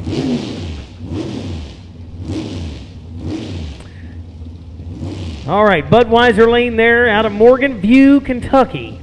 Tony Tanner in the Grand Am. Skeeter's car hops a little bit to the right on the hit, gets it straightened back out. He has a 100th advantage, but goes down and takes too much stripe. And Wayne breaks out by 28. Meanwhile, Tanner goes dead 3. Tim Gillespie and Sarah Becker. Becker, the aerospace engineer, a rocket scientist. They say it doesn't take rocket science to race. Apparently it does. Sarah Becker, the 67 Camaro, over in the Budweiser lane. Meanwhile, in the Jegs.com lane, Tim Gillespie. 33 years old, engineer out of Xenia, Ohio. Becker is 19 red. Gillespie is 008. Oh, man, 008 and dead 2. A 10-pack for Gillespie. That's a way to start off a round. That was going to be tough to beat regardless of what happened in the other lane. It's a tight one. Kenny Threet, Corvette in the right lane. Out of Springfield, Tennessee. Left lane, Steve Dominguez. Wonder if he's related to Placido, though. Oh, that was Placido Domingo. My bad. 67 Chevy 2.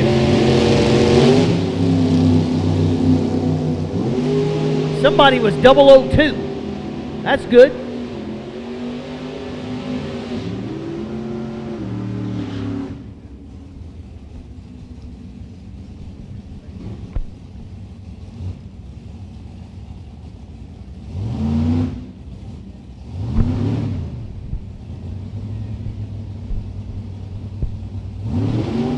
Morris Yates and Randy Shipp.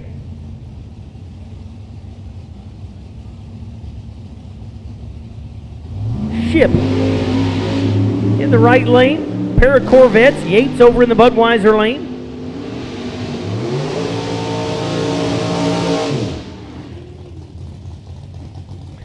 And the ship has sailed. I was trying to make it work. Yates with the win. Ship does not get there, and attention in the pits. My remaining Clay Jones combo race cars. We need you to the lanes for pairing. We're going to get this round going. 6 of you left. Andrew Hill, Larry Hill, Brianna Kelly, Bryce France, Ricky Decker, and Shane Smith. That's the 6 remaining combo cars from last night's shootout. We need you to 5 and 6 for pairing. We need you to 5 and 6 for pairing. Final call for super quick, Jeg super quick pairing at the back of the oval track. And there's Rob Stigall out of Brentwood, Tennessee, 1963 Corvette. That thing's got pretty paint on it. That is a beautiful car. Stigall used to run a Chevy 2 wagon. Got the Corvette here about 2 years ago, and nice car. Tim Millwood running for his life. Millwood had a Hun on the starting line and takes just a little bit more, and Tim Millwood takes out Stigall in round number 1. Just about to wrap up Super Gas and going to pull Jeg Super Quick next onto the racetrack. James Costello out of Carlinville, Illinois. 68 Firebird over in the Jegs.com lane, and Lee Brewer in the Budweiser lane. Heavy equipment operator, 67 Camaro.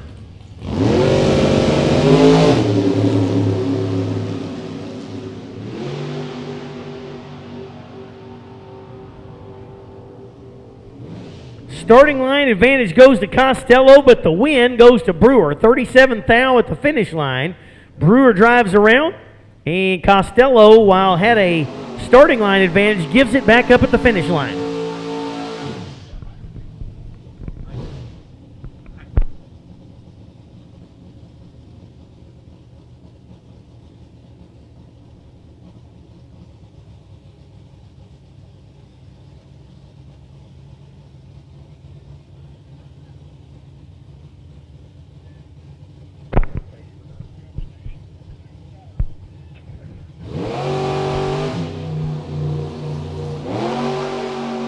Bunch of fuel out of the back end of the little Roadster. Good thing he's on a single. 18 on the tree. Dead 2 for 20 total. But going to have to refuel before the next round because half of it's on the racetrack right now. I know his mileage just went down. I'm sure he gets really good gas mileage out of that Roadster normally, but when you spill a gallon or two of it, unfortunately, it's no longer in the tank. Looks like we are going to do a little drag, and then we're going to go into our Jegs Super Quick James Schoen Memorial Race. Extra cage put on top by Oakley Motorsports. 32 car field and the quickest super quick field ever in the history of Jeg Super Quick. The bump last night was very exciting qualifying in that second round as we kept seeing the bump go down and down and down.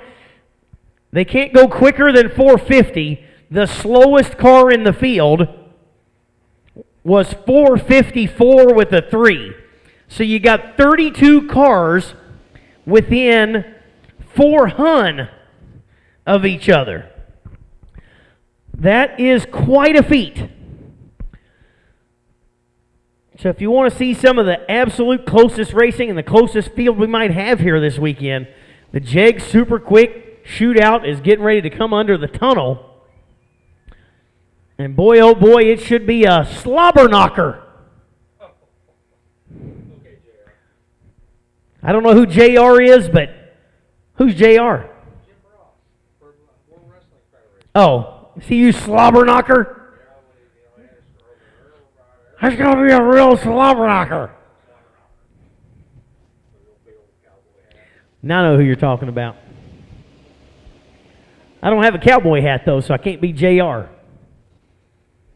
Who shot JR? I thought that's who you might be talking about. Dallas. Wait a minute. Everything's coming back. This is those 7 degrees from whatever. JR from wrestling. JR, no cowboy hat. JR from Dallas. We're at the track owned by Dallas. This is freaking me out. Where's Kevin Bacon? We're 7 degrees from bacon right now. Bacon. See? Another degree right there. Bacon. We'd like to have some bacon. If anybody still has bacon left from breakfast, you can bring it to the tower. Warren said he's hungry.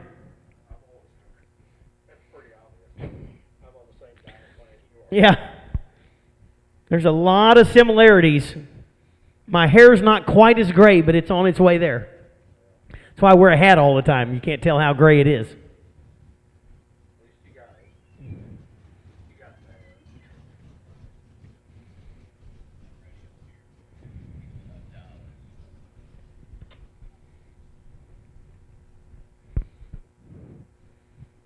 What you got there, buddy? All right. You don't talk? All right. Hey, we still need those 6 combo cars from last night. Andrew Hill, Larry Hill, Brianna Kelly, Bryce Frantz, Ricky Decker, and Shane Smith. The 6 remaining cars from the Clay Jones Memorial Shootout from last night. $5,000 shootout. We got down to 6 cars last night. It was beautiful outside, but decided to finish those 6 up this morning, so they still got some finishing up to do. Hey, I see Nolan Evans here. Just in the starting line, just put on a brand new set of Race Star Pro Forged wheels on the back of his truck. Race Star Wheels presented the Pro Mod Shootout last night and support the track here at Beach Bend Raceway Park. And I even know where you can buy new Race Star wheels if you're interested. OutlawStreetCars.com. Since I'm on the microphone, I'll pump it. OutlawStreetCars.com. Looky here, we got Logan Jameson and Nick Eisenhower, your first pair out. You're late. Sorry for your luck. You're out. I'm in. I'll let you chime in. You want this chair? Can you talk loud? Because I do. I can stand. You're going to have to talk. pump up the volume there, Jay. Okay. I'll let my Warren be the judge here, I guess, or whatever. I appreciate it. Jake, super quick. This is round number 1, 32 cars. There were 50 entries. And it set a record bump for the category at a 4.543. And there were 4 cars that didn't qualify because they were too quick. They were under the 450 index. Logan Jameson left-hand side, Nick Eisenhower in the right-hand lane. And it's decided on the starting line by 1 thou of a second. Eisenhower is red, 001. Logan Jameson, a 450 with a 9 on a 451. I mean, this is virtually turned into a heads-up 450 bracket race. Bob Nichols, Charleston, Indiana, on the left-hand side, a former champion in the category. Golf club maker. Makes golf clubs. I do not have any of his clubs. I wouldn't want to give him a bad name. Jeremiah Hall from Evansville, Indiana, shop manager. Jeremiah Builds dialed in a 450. Transmission builder. Guess which kind of transmissions? Firecracker Performance transmissions. There you go. And they do the Firecracker Performance Shootout at the end of the year for Correct. the top qualifiers throughout the season. 0.02 of a second difference in the handicapping head start. It is the win line on the left-hand side, Bob Nichols, Charleston.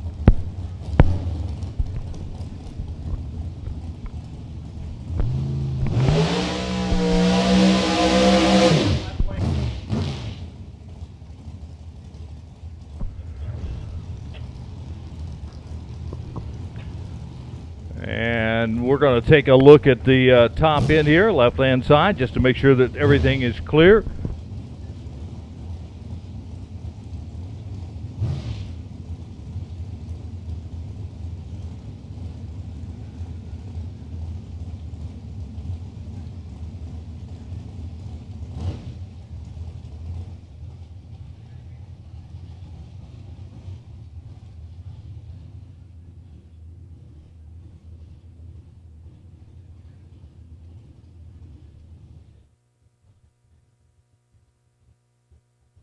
My microphone's not on, huh? What about now?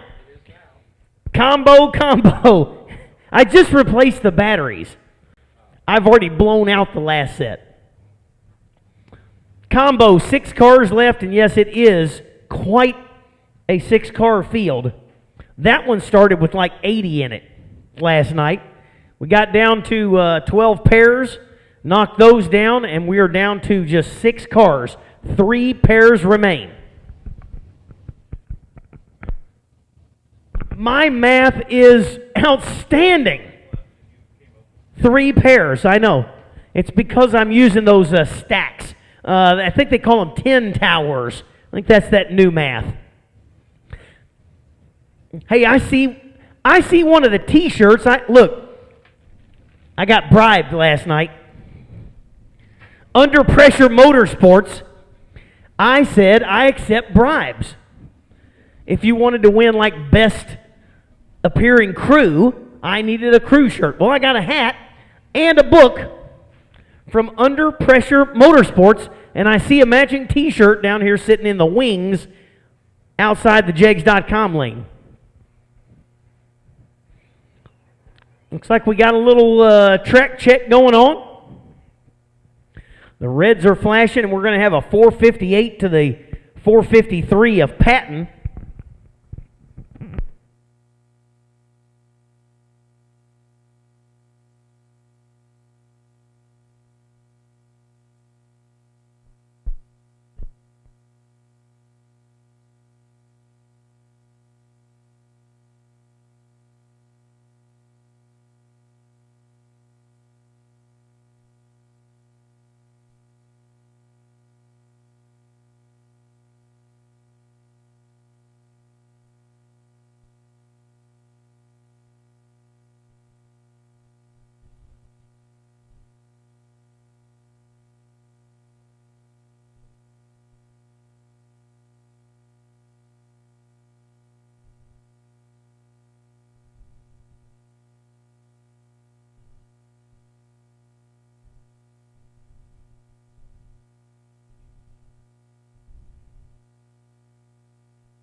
Speaking of which, Renegade Fuel is for sale at the front of the staging lanes there. There's a little Renegade tent.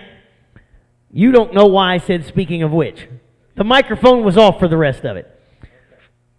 Renegade Fuel's the official fuel of Beach Bend Raceway Park. If you need fuel, you get that at the front of the staging lanes there, that very familiar purple pop-up canopy.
We get the all clear sign and the safety safari. Division 3 crew, appreciate their being on hand this weekend, and they are headed to the top end, we think.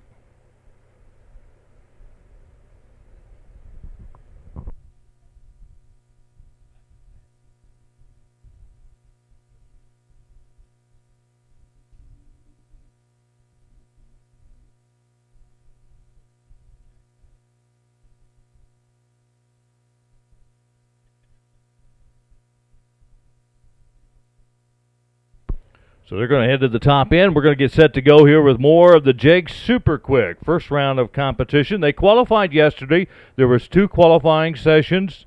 They then set the field for today's competition. Originally as planned yesterday, but Mother Nature didn't cooperate very well in the morning. We lost about 3 or 4 hours. It wasn't a rain delay. It was a mist delay. You could have stood out in it all day and got damp. There was dampness on the racetrack that they dried 2 different times, prepped the track. We was all ready to go, and it picked up again, and we couldn't go. So 3 or 4 hours later, we finally did get to go and got in 2 qualifying sessions of the Jakes Super Quick. Hunter Patton on the left-hand side, Miller Chassis Dragster. He's from Floyd's Knobs, Indiana. Dialed in 453. Mike Eggleston dialed in a 456. Quite a little bit different conditions today than there was yesterday. Yesterday was cool and fast. I mean, really fast for these guys.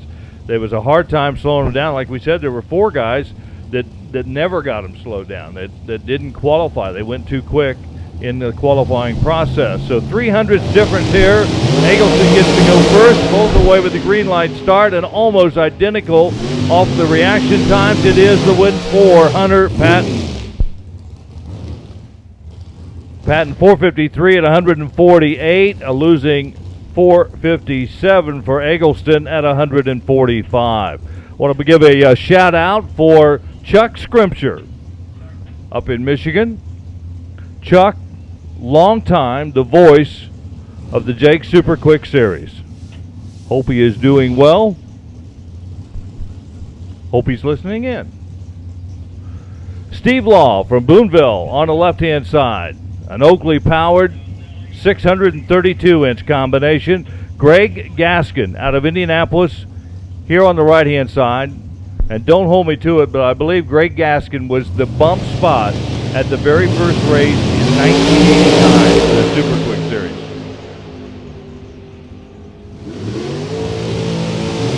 And he is going to take a win here in a double breakout. Gaskin with a great 449.8 on the 450.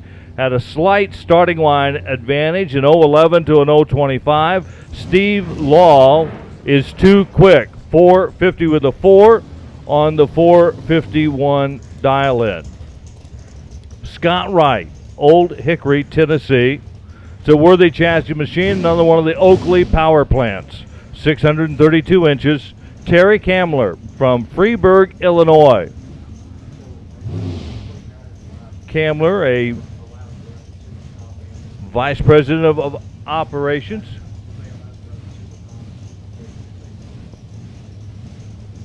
A power chassis, Chevrolet, equipped. It is a heads-up 450 dual. I believe there were 9, the top 9 qualifiers, all with 450 and a number. And a red light start for Kamler here. It is the win for Scott Wright. The Tennessee racer with a 450 and a 2 at 152.11. I'm going to take over for just 1 second. I'm not taking over, but attention in the pits, attention in the pits. Super Pro for time trial number 1. Super Pro to 5 and 6 for time trial number 1. Super Pro ET to 5 and 6, please.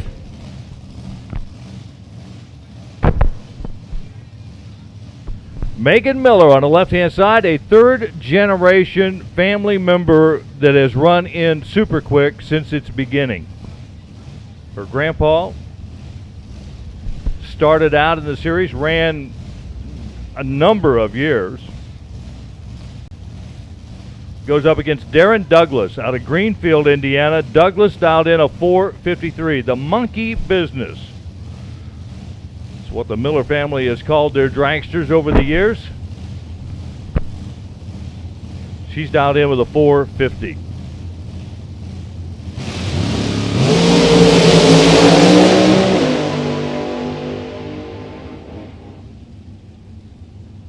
And a 4:52.7, least amount of breakout for Darren Douglas.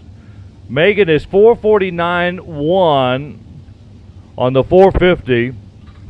Had a slight starting line advantage, but Darren Douglas will move on to the Sweet 16 here in Jake's Super Quick. 4:52.7 at 151.09. One of the few bodied cars here in Jake's Super Quick, and maybe the only non-dragster qualifier in the field, is Kyle Camp. Don O'Neill was under. Pat Friels was under in his four cars. I don't remember if there was a third one or not. Every other one I believe was under on the door car side. This is Kyle Camp. His dad crewing on the car. He qualified number 8 with a 450. He is dialed in here with a 457. He'll go up against Shayna Miller from Owensboro, dialed in at a 454. Again, the bump spot in the category was a 454.3. This is James Schoen's machine. Deborah Schoen down on the starting line. What a great tribute this morning before any activity started here this morning. Shayna drove, or idled, I should say, James's car down the track. Great tribute.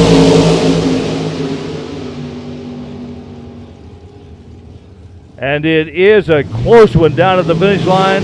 Shayna with a breakout of 4:53.1 is under by 900ths of a second. It is, or 9,000ths, a 4:57.5 on the 457, 153 miles per hour by Kyle Camp. Allison Prost, left-hand side, accountant out of Terre Haute. It's a 2020 Miller chassis machine. Nathan Prost from Terre Haute with American chassis dragster. I bet that's not the first round matchup they wanted. 16-year-old Nathan in the right lane, Budweiser lane. Allison, 22 years old, the elder sibling. The younger sibling has the better starting advantage, and a whole shot win there for Nathan Prost. Nathan goes a 454 at 144 out of the throttle, 452 for Allison. Bo Butner on the left-hand side, a former world champion in pro stock, has raced just about everything imaginable. Whether it's a dragster here in Super Quick, stocks, super stocks, factory stocks, pro mods, pro stocks, you name it, Bo Butner has or can drive it. There's no doubt. I think he's running in super gas here this weekend too. Bob he Prost was. is here on the right-hand side. This is the senior Prost member. He's down a 451. 450 for Butner. Virtually heads up.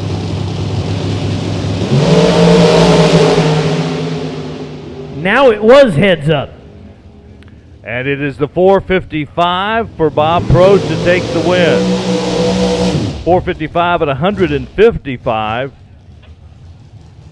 Bo Butner with a 453 at 152. Another hole shot there.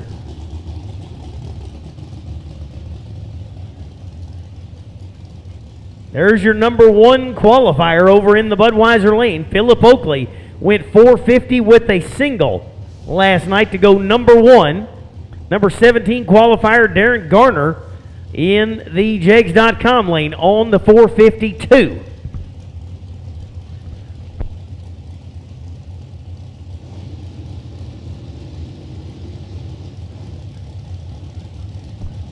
The Oakley Motorsports entry, Philip Oakley, a former champion here in the series.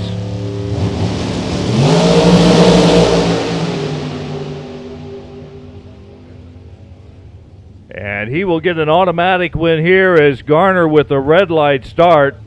Oakley qualified number one with a 4.501. He dials 450 here in the first round. Gets a kind of a bye run, or a time run rather, at a 4:49.5, and he'll move on to the second round here in Jake's Super Quick. Rusty Crowell from Evansville on the left-hand side. Undercover chassis, Chevrolet powered 632 cubic inch combination. He's dialed in at a 453. Tommy Mattingly out of Louisville here on the right-hand side, a machinist by trade. He is also running in stock Eliminator here this weekend with his big Chevelle wagon. He is dialed in at a 450. So you go from a Chevelle station wagon to a sleek, really fast dragster. Tommy, one of those guys, is just a natural driver. I mean, he can drive just about anything there is out there and do it well. 300 difference in the handicapping. And Mattingly almost perfect on the tree. Takes the win here, a 452.4 at 154. He is 003 green. Crowell with a very respectable 022 light trails across the line at a 455. Mattingly moves to the second round. Ken Story, the number 4 qualifier with a 450 and a 4. He qualified 450 with a 4 and 450 with a 7 in his 2 qualifying runs yesterday. Jay Oakley here on the right-hand side, second generation drag racer. It's an American chassis, Oakley Motorsports equipped machine. He's dialed in with a 450. Now Story, who made 2 passes yesterday at 450, as I said, has decided to go with a 451 for his dial-in here in the first round. Conditions were slightly better yesterday, but they're awfully good out there today.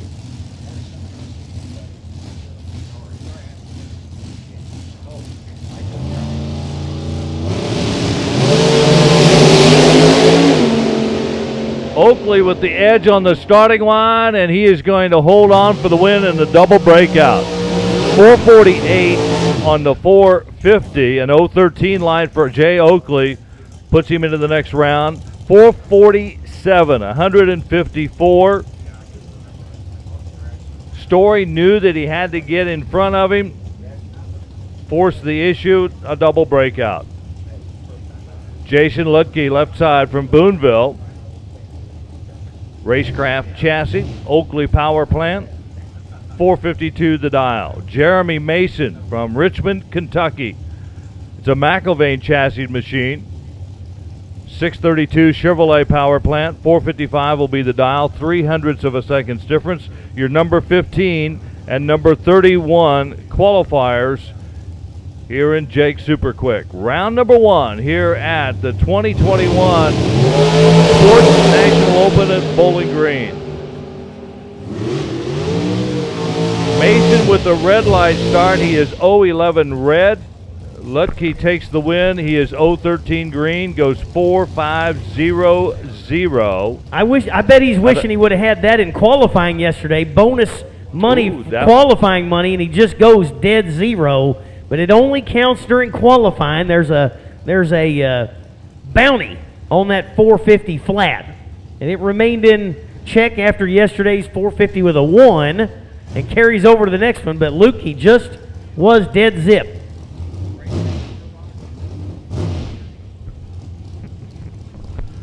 Devin Eisenhower out of Brownsburg, Indiana, a former national champion, a junior dragster champion, and now here in Jake Super Quick, dialed in at a 450. He was the number 23 qualifier. Frank Douglas from Illinois on the left-hand side, dialed in at a 460. It is Eisenhower for the win. 452.8 on the 450 dial at 150 miles per hour. Douglas pulled up alongside but couldn't get around him. Chris Sullivan from Auburn, Illinois, an accountant by trade, here on the left-hand side. It's a racecraft chassis, 615-inch dragster. The dragster of Mays in the Jegs.com lane, by the way, takes the best appearing vehicle in the Jeg Super Quick this weekend. So Mays, best appearing car there. That's the CEO of Mays Powder Coating. and on a 450 smooth for the dial.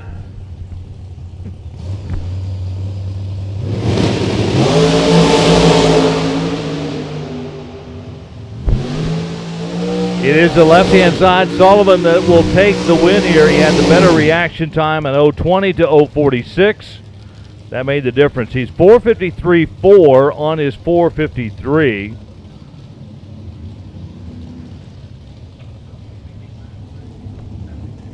Dean McIlvain from New Carlisle here on the right-hand side, a chassis builder by trade. Amber looking things over, gives it a thumbs up. McIlvain will dial in at a 450. That's as quick as you can dial here in Jake Super Quick. Brian Garner over on the left-hand side out of Missouri.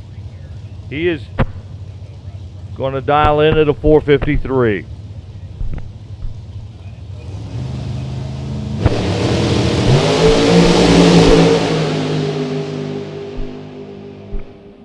And it's McIlvain to pick up the win here, 451 at 143 miles per hour, 455 at 140 for Brian Garner. And with that, it concludes the first round of the Jake Super Quick Series. So we're down now to the final 16 in that category. And coming up next is a continuation of last night's Clay Jones Memorial Combo Race here in stock and super stock.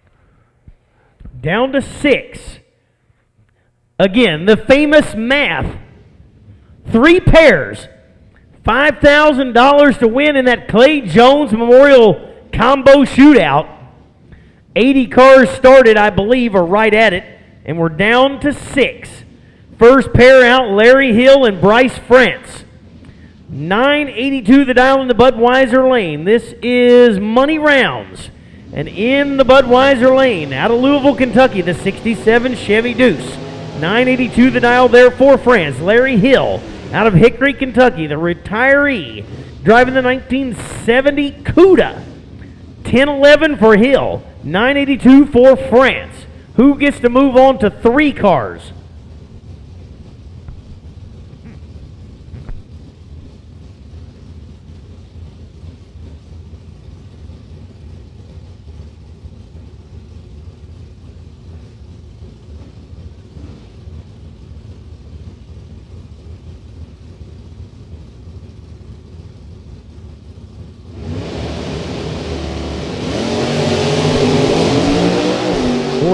Both cars away clean and green.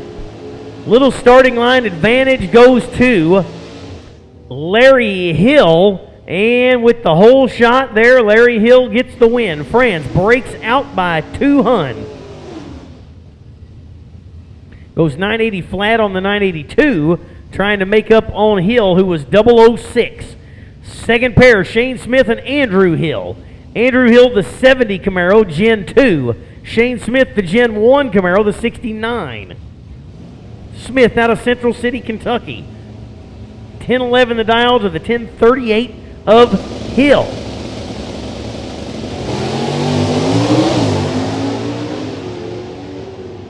Pretty close on the tree. 9 thou separate them on the tree. Win goes to Shane Smith. Hill sticks the nose way out and takes entirely too much stripe. Hill had the starting line advantage, but Hill sticks more than just a bumper out.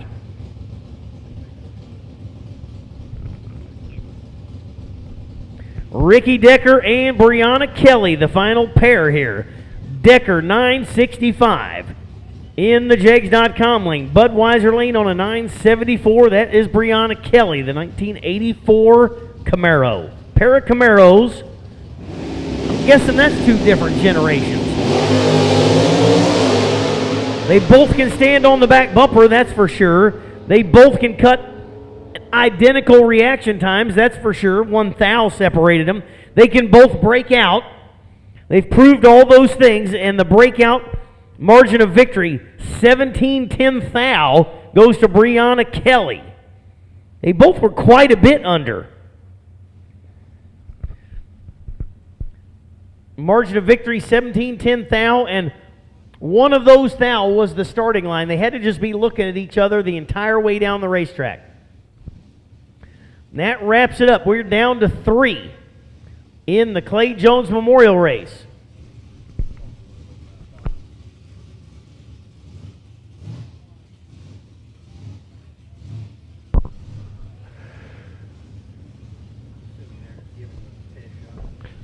So, just a time lap coming up here for Don O'Neill, our buddy Don. Former top 10 runner and top sportsman on the NHRA National Event Circuit. And they've been working on this combination now. This is their 3rd year with this X Elite Performance Pro Stock Camaro that is now a top sportsman car. It's one of the most unique combinations in top sportsman. LS power. Got a Magnuson supercharger on top of it. Carrying the banner now for Lighton's Performance, along with their other sponsors, NGK, Oakley, Carts Gone Wild, Tub of Towels, and the list goes on and on. The Haas car. And it looks like the car loses fire. They're going to push him back. They're going to take a look at something here, as he's fought it a little bit. So we'll get that sorted out. Don will get another shot at it here, as I'm sure he'd like to get another nice lap. Yesterday, 4:30 on the 8th mile with that car, which was a big sigh of relief to everybody involved, as Don's still working on that combination, and Philip Oakley and J.B. Straswig and everybody involved. And Philip performing his magic on that LS power plant to try to get some things sorted out for him. Super Pro time runs coming up now. Super Pro run on the 8th mile, and this is their first time hit, right, for the weekend? That's correct. With the 4-hour rain delay yesterday, or whatever it was, just couldn't give them a freebie yesterday. They're just plain old wasn't enough time. So, time trial number 1 for Super Pro category. I think that's Darren Keener in Stewart's car out there in the right lane. Budweiser lane is Jody Davies in the S10.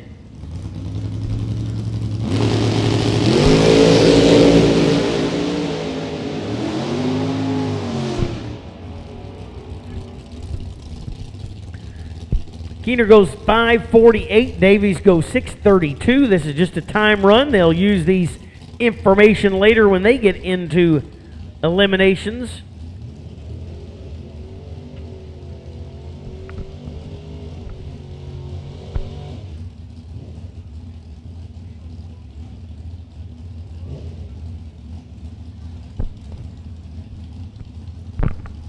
Ashley Kepler in the Jegs.com lane. She's a high school teacher at North High School in Evansville. That's correct. I bet that is a tough gig. Trying to keep up with high school kids these days. Kepler goes 5:07.1. Left lane goes 6:90. Tick early on the tree, 005. Again, just using this as a dial-in opportunity.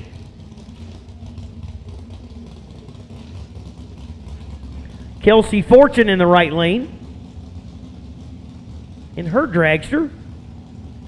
Ben, her dad, getting her ready to go. The left lane says it's Robbie Friels, but I doubt it. The burnout wasn't nearly long enough, so it probably was not Robbie.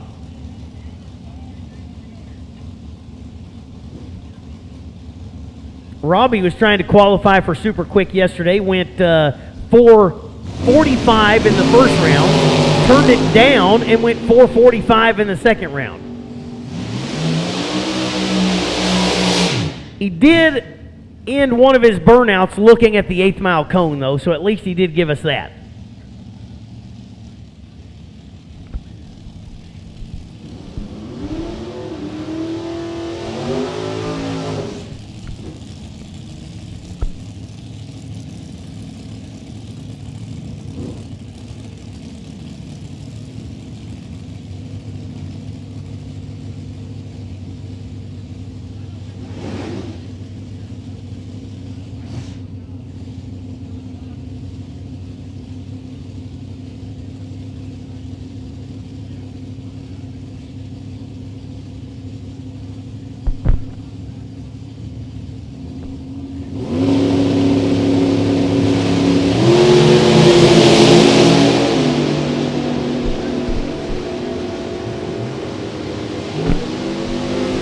I bet Michael Brown would have liked to have that pass in qualifying yesterday for Super Quick.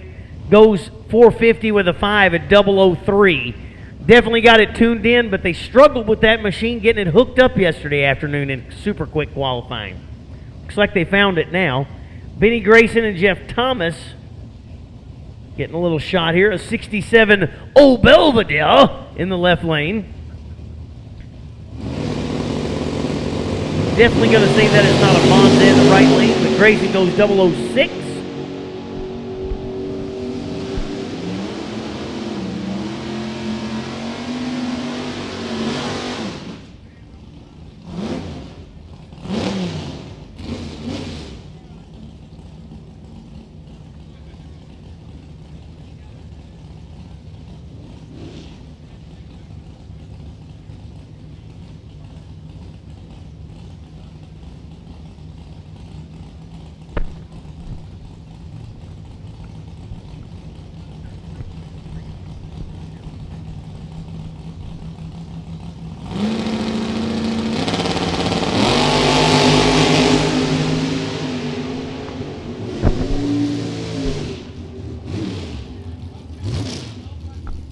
Chad Qualls goes 15 on the tree. John Harper in the right lane was 24.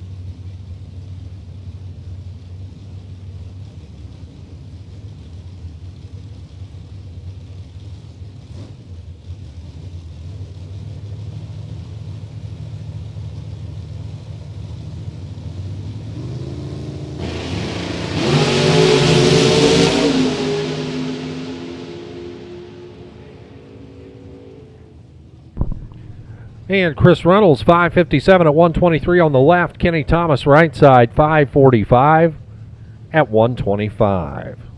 Little Monza sits in the water box right now alongside the Nova.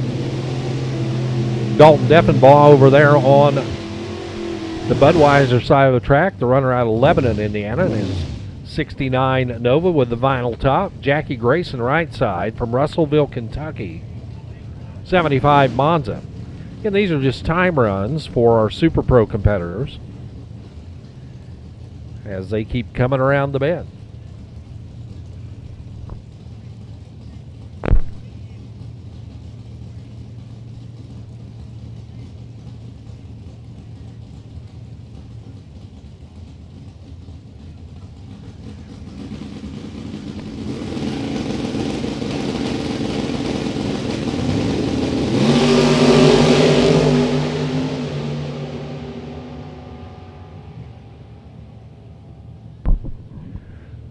For Deffenbaugh, 5:63 at 121. Jackie Grayson with a 5:99 at 114 miles an hour. John Lee Jr. and Bobby Kent come up now. Lee, left side, S10. Right side, the Vega, Bobby Kent.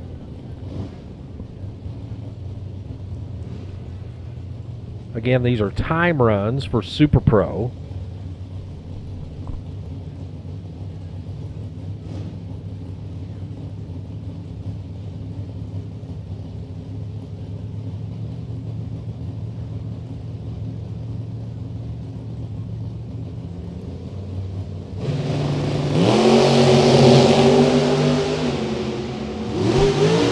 Nice little wheels up start there for the Vega. And at the top end, it's a 613 at 111 for the Vega of Bobby Kent. John Lee Jr.'s S10 with a 642 at 107. Two more coming at you right now. Another S10. Got the bull horns out there in front of the front wheels. Right side, the Dragster. No info on the computer just yet, but they slide their way up to the starting line to get them staged up and ready to go.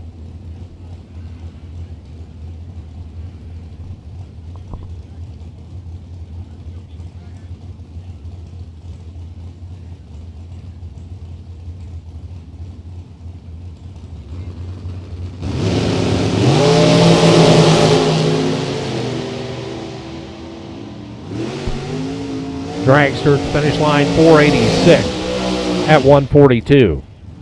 Left side, the S10 696, 98 miles an hour.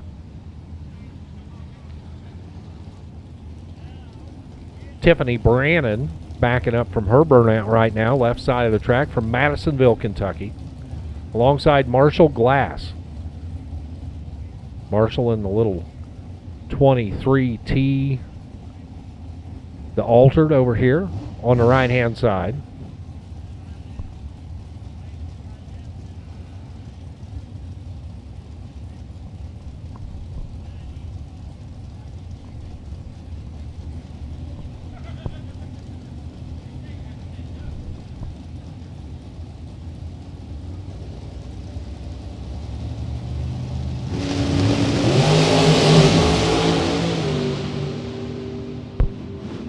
So Marshall a little bit off pace as he heads for the finish line. In the meantime, Tiffany Brannon out the back door to a 461 at 148. Marshall off the throttle there with an 8-second pass. Alan Norwood and Donnie Adkins will give it a try now. Left side. Looks like a Nova over there on the left. Right side, a Nova as well.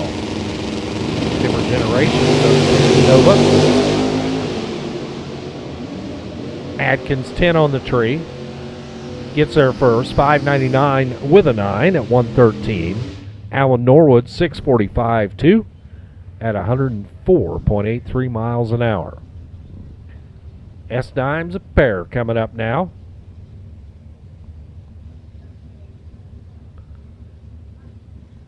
Left side, Tim Brannon, Madisonville, Kentucky. Right side, another one of those little S10s.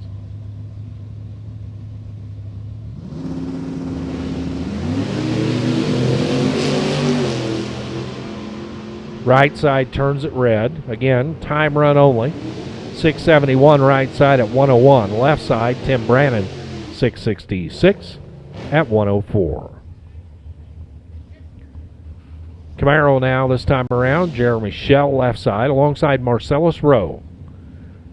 I'm guessing Marcellus made plenty of laps as he is a local here from Bowling Green.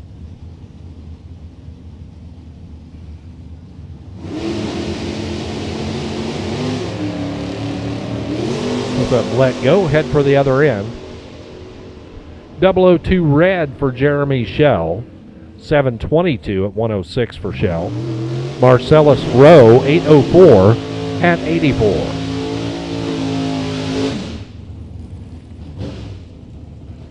And this looks like Lynn Ellison bringing his Corvette back up here. Jacob Knight alongside. Ellison exited in round one with his Super Gas Corvette. Let's stick around and play a little more.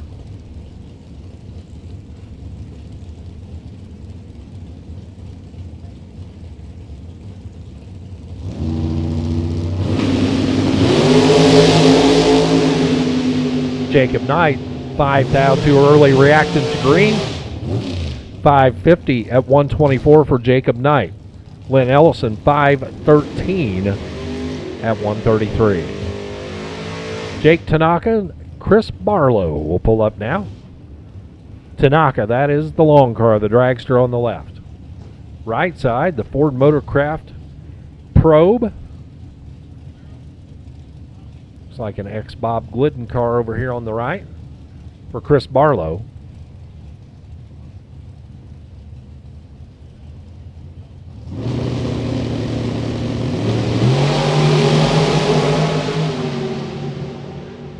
.002 reaction time there for Chris Barlow, and a 6:09 at 1:11. The Dragster 5:31 at 1:27 for Jake Tanaka.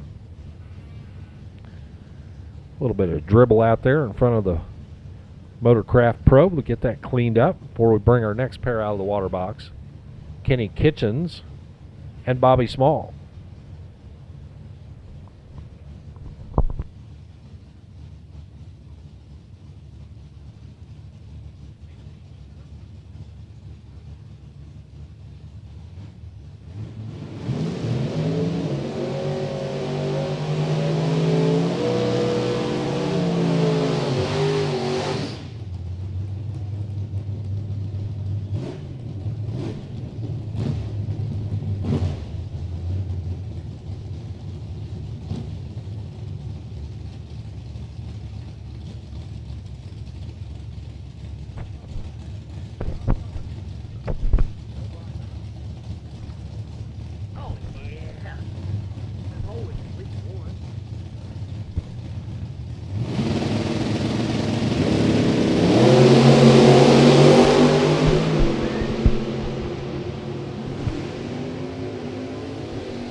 Mustang in the Jegs.com lane. Dodge Dart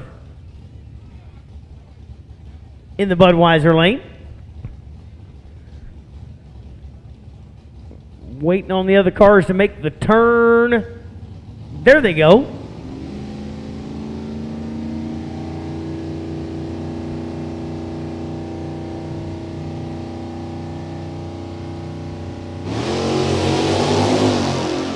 Good reaction times out of both sides. Big field of Super Pro cars today.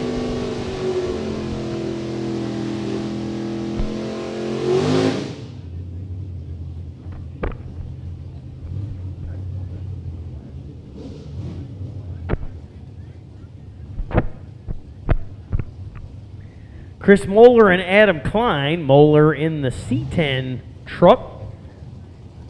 Ethel. Left lane, Adam Klein out of Franklin, Kentucky.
Attention in the pits, attention in the pits. Super Gas competitor 3647, Brian Shockley. Brian Shockley, we need you to the tower, please. Competitor 3647 in Super Gas. Brian Shockley, we need you to the tower, please.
Brian Shockley, now we don't need you to the tower.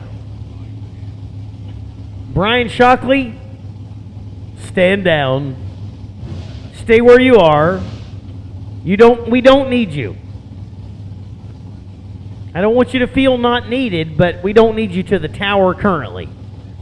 Brian Shockley, it's okay. Stay where you were.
Just as a heads up, now there's lots of Super Pro cars here, but the next round of the Clay Jones Memorial Race will follow this Super Pro time trial.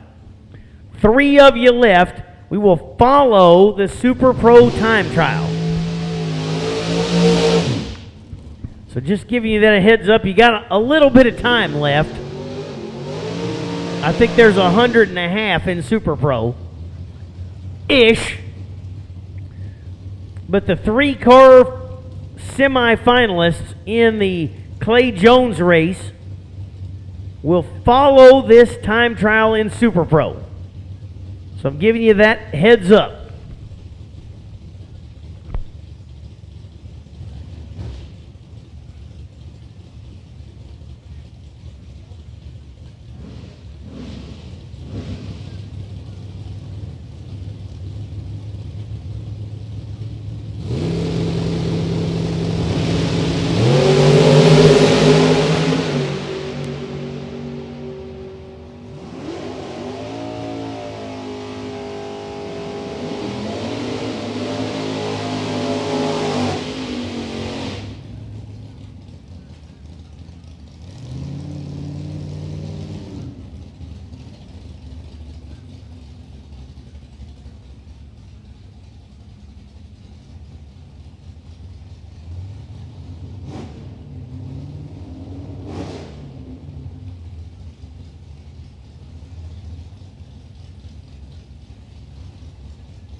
pair up, Steve Parks and Christina Perriman.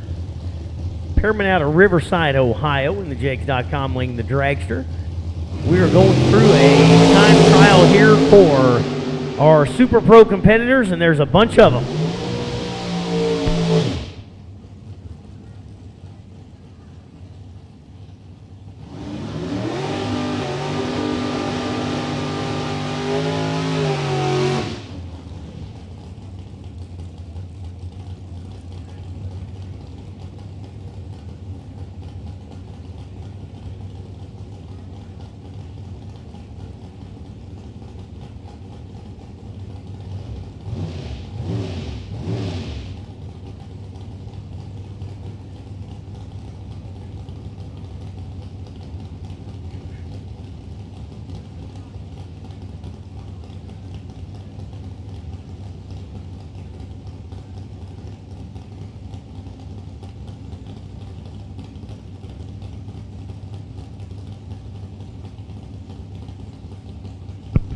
Colby Frazier and Jay Fox. Frazier wheeling the Pinto in Super Street.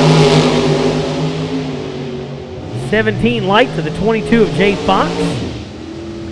483 to 141 for Frazier. Fox goes 554, a buck 24.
That's right, we go right on the inside of that t-shirt.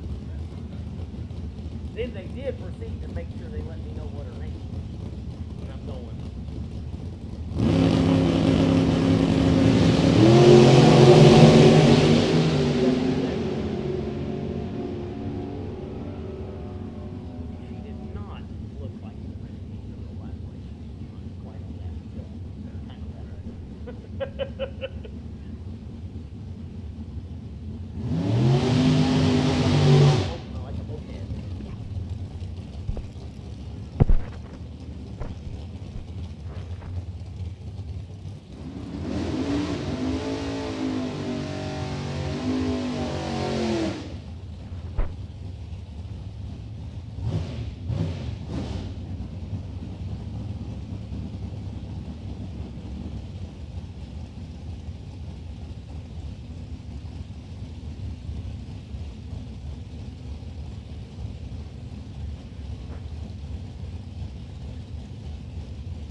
Bob Sargent in the Jegs.com lane, part of the Under Pressure Motorsport team.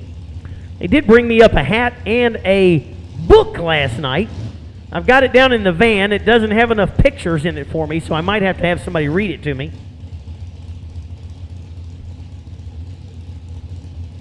But I thought that was awful nice of them. They were actually watching the live feed from Florida. The owner was watching from Florida and said, hey, take that guy up there one of our books.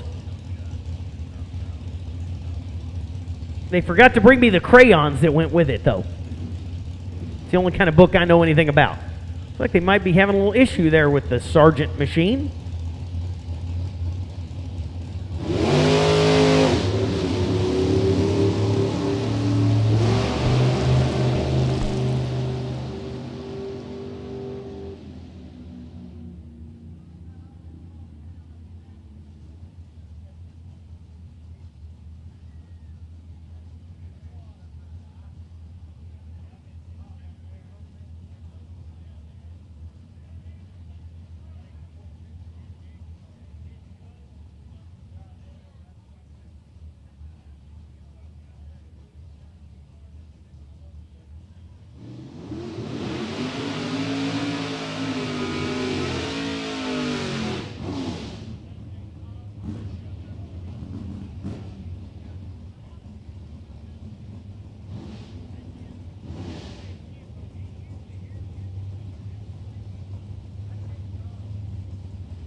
Tyler Moffitt finally getting that car out. It's been a long rebuild for the Camaro there in the right lane.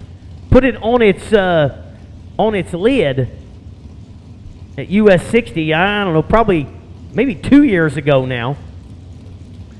It's gone through a 100% complete rebuild.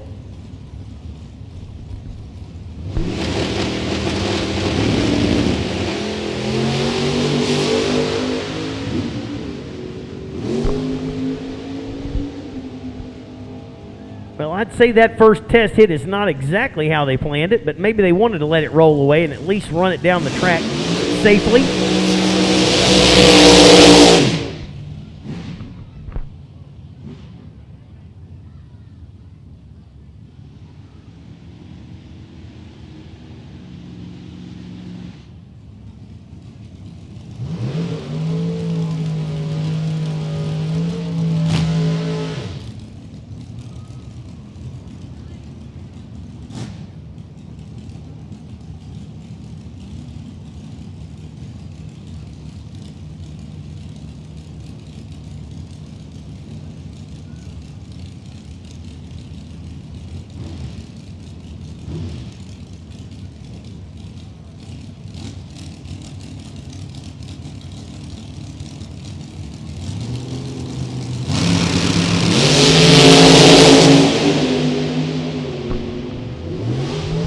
Darren Keener goes 442, got bumped out of the field in the second round of qualifying last night in Super Quick.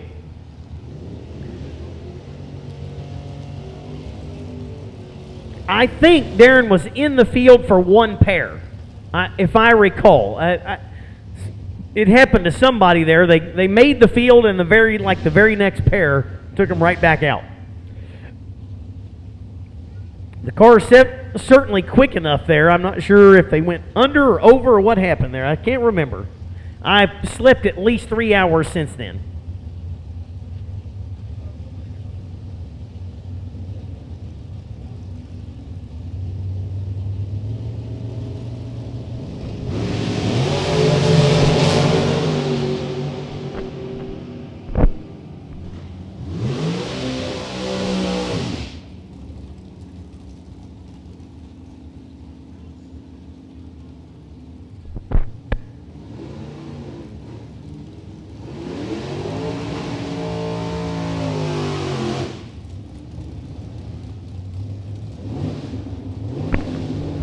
Clay Jones Memorial Combo semifinalists, we need you to the lanes, please. Clay Jones Memorial semifinalists, we need you to the lanes, please. 3 of you left.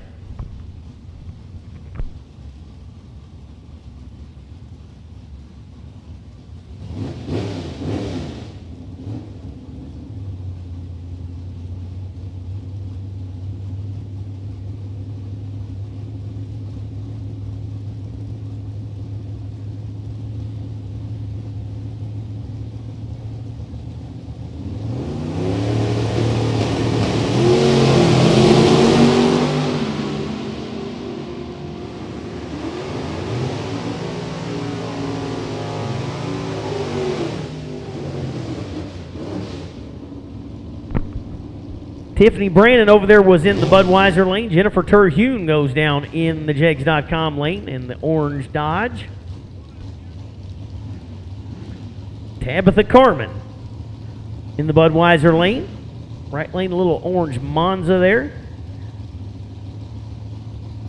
Tabitha Carmen in the S10 there. Helped in the lanes by S2H. Scotty Too Hottie.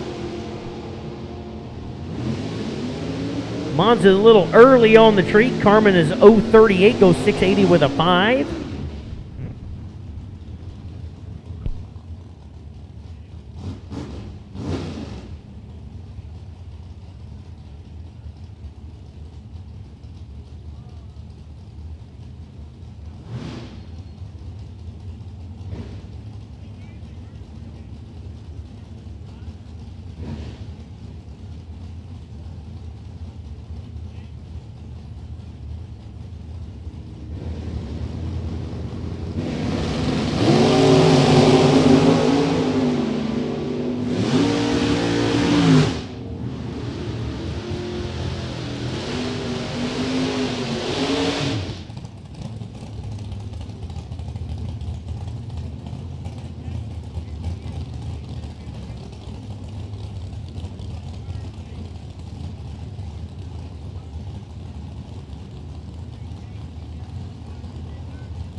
Dan Hobbs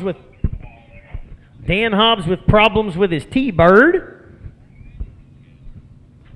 I'll go check that out.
Big old wheel stand there for Larry Mays and Ashley Cole go down the racetrack. Again, we are wrapping up our Super Pro time trials. Super Pro time trials, I think there's about 1.5 cars. Next time we see them, they will be in eliminations. I should have my Clay Jones Memorial Shootout semifinals in the lanes.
Shayna Miller in the Jags.com lane. The Crowell Machine in the Budweiser lane. I'm going to assume that's Rusty in there.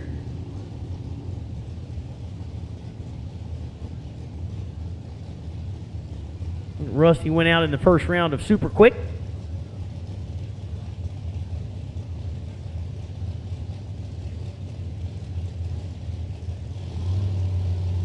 Both of them are going to go 451.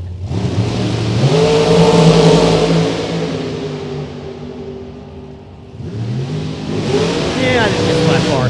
Oh, they probably didn't squeeze on there. Well, it was not Rusty, because I can see Rusty walking along right here.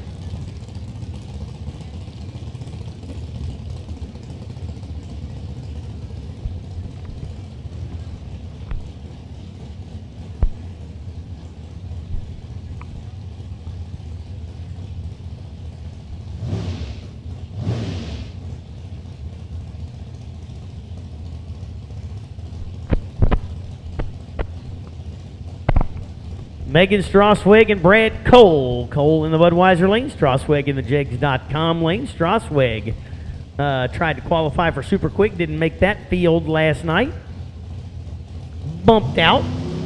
Yeah, I think she was under both. Yeah, she was definitely under both times. Numbers just about like that. I'm going to say it went 444 both times. It went 446 just then.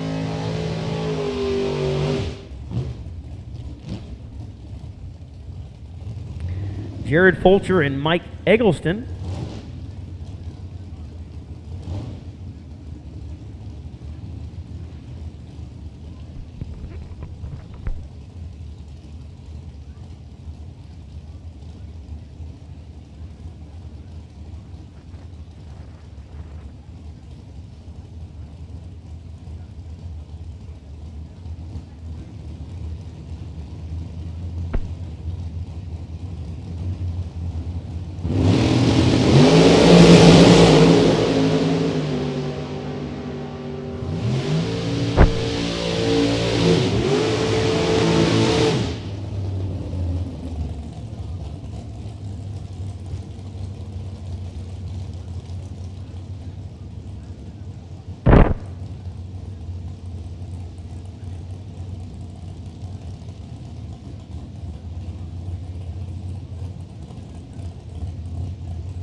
I need Sportsman. Sportsman ET Racer. Sportsman ET to 2 and 3.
Sportsman to 2 and 3. You can tell Kenny was giving me the look.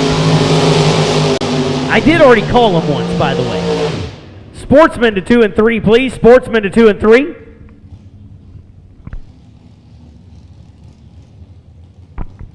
Juniors, you can make your way, start making your way towards your staging area. Juniors, coming out from under the bridge.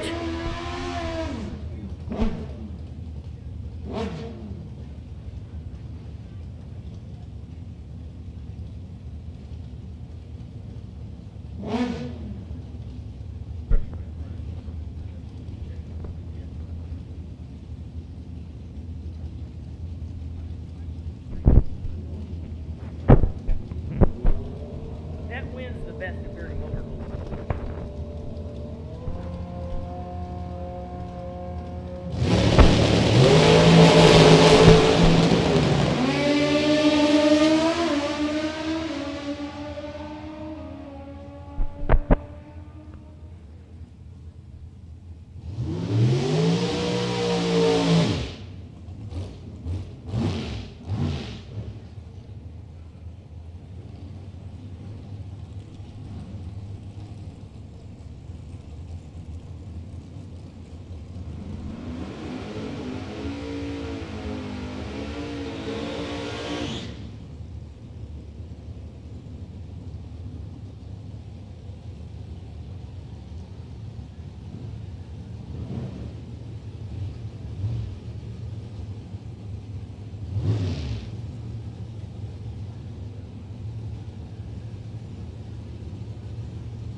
wheel goes straight down the gut that time, 433. It went 430 flat last night.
Hey, we are, attention in the pits, hunting a fuel cap off of a dragster.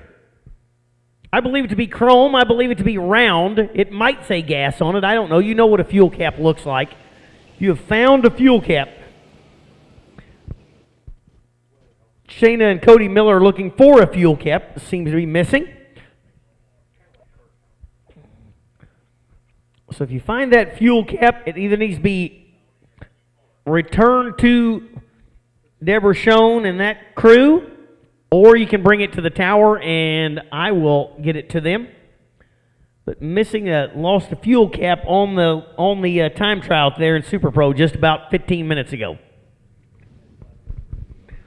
Looks like we're down to 3 in the Clay Jones Memorial Shootout. $5,000 to win. Stock Super Stock Combo Shootout. Semifinal action looks like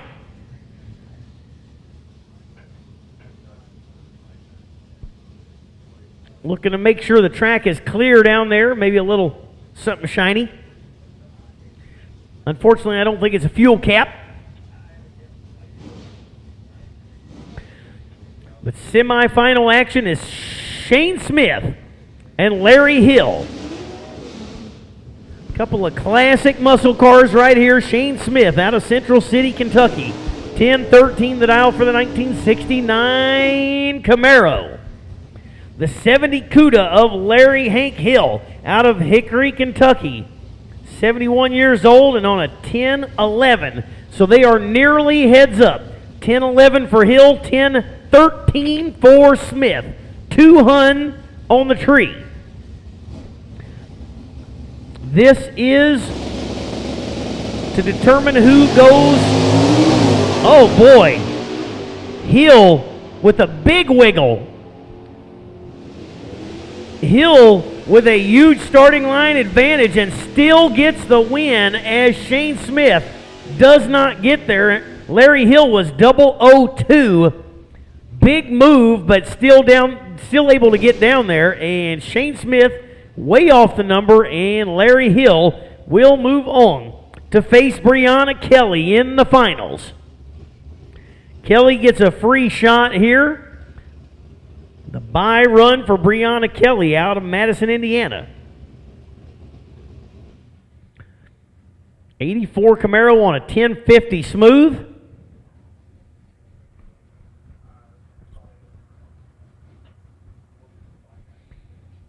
Should have final call for Sportsman time trial. Final call Sportsman.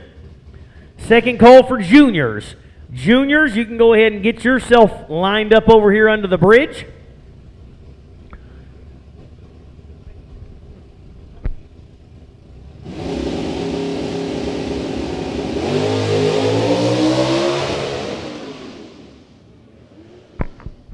Boy, the car goes way up, gets about to the 300 mark. RPM went pretty high on it and shut it down and coast on down. Hope that was planned. It didn't sound planned from here, but I don't write the plans. Going into Sportsman time trials. What do you know? Sportsmen are now, juniors are after Sportsmen.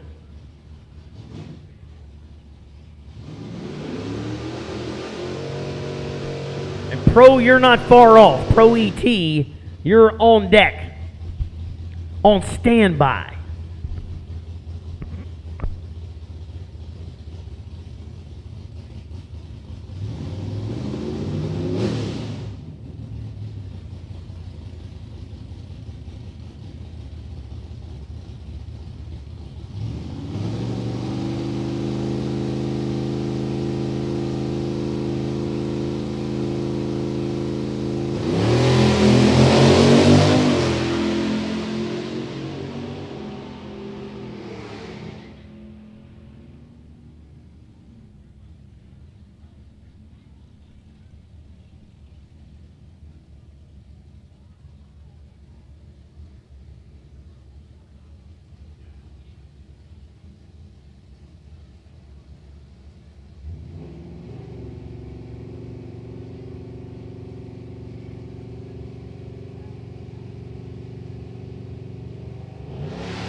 Dave Manning.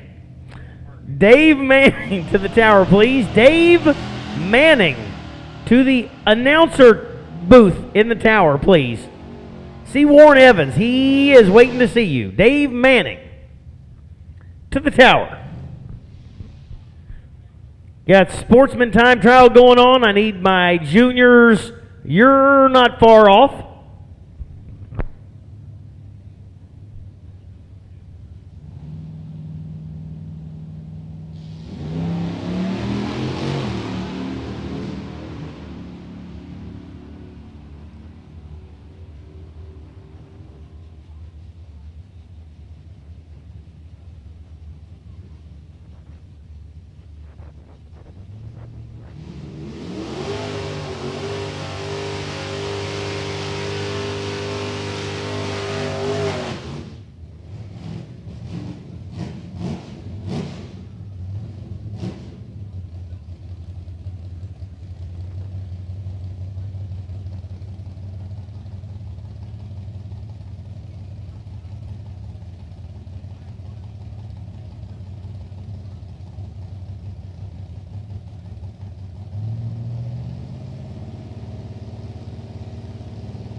Attention in the pits, attention in the pits.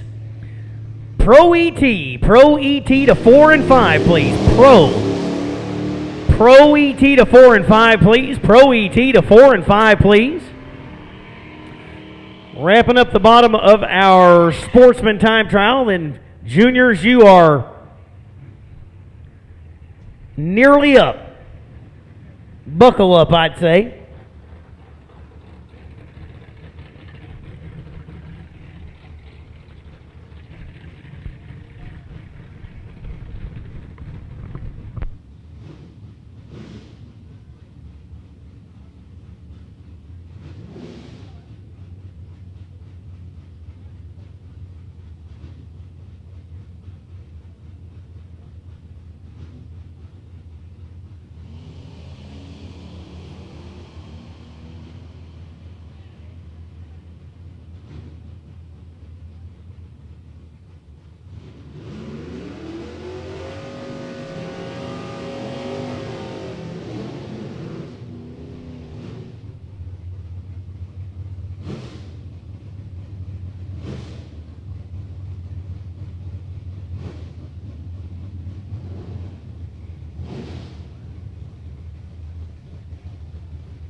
Final call, Pro ET. Final call, Pro ET.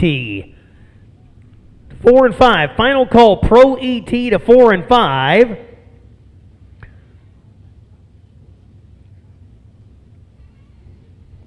Super Street, you are on standby. Super Street, you're on standby.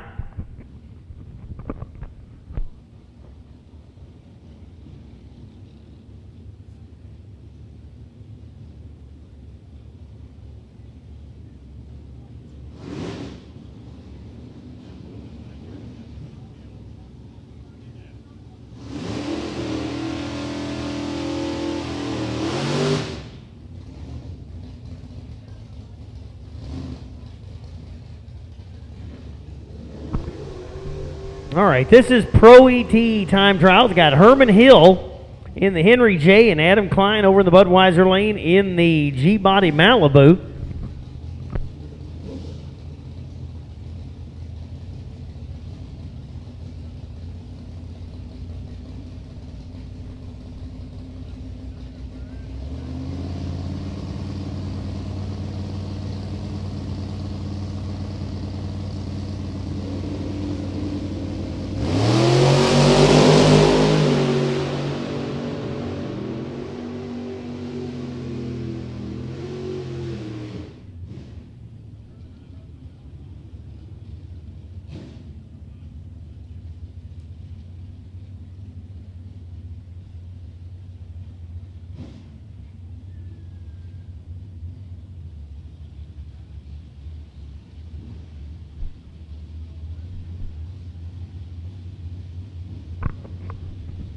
Tommy Flowers in the Budweiser lane. Tim Samuel in the Jegs.com lane in the truck.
I need Super Street. Super Street round 2. Super Street round number 2 to the lanes, please. Super Street round 2 to the lanes, please.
Got a little cleanup going down there on the big end. We got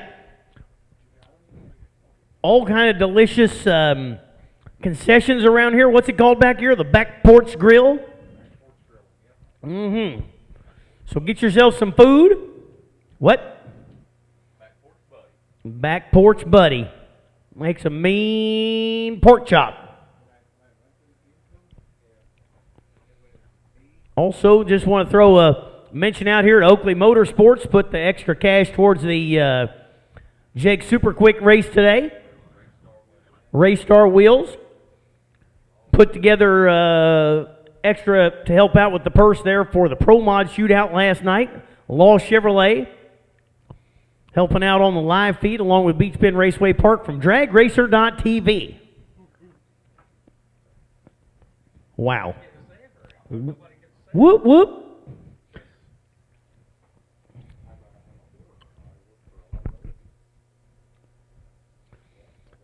Maybe we need to talk, by the way, before you leave here. Hey, I'm going to mention an upcoming event here at Beach Bend Raceway Park. Since I have the microphone, there's nothing they can do about it. Beach Bend Raceway Park, July 23rd. Yeah, he's going to turn the volume off. July 23rd and 24th.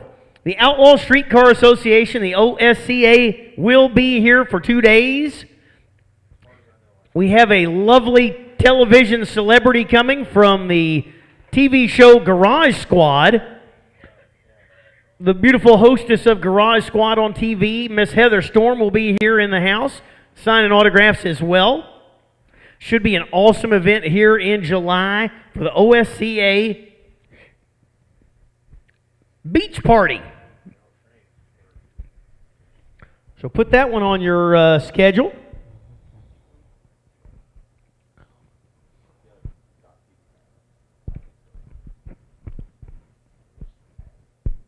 If you want to check out some Race Star wheels, they are a partner here with Beach Bend Raceway Park. You can go to outlawstreetcars.com for your Race Star wheels needs. You lied. Everybody heard it? Warren Evans is a liar. He said he was not going to eat my animal crackers up here. He asked me if I minded. I said yes, but you can have them anyway. And he didn't have them then. Now he thought I wasn't looking. Or he doesn't care. He's got to listen to me up here all afternoon, so the least he can get out of it is some animal crackers. Looks like we're about to go back to some action here. This is our Pro ET one and only time trial. The next time you see them, they'll be in eliminations.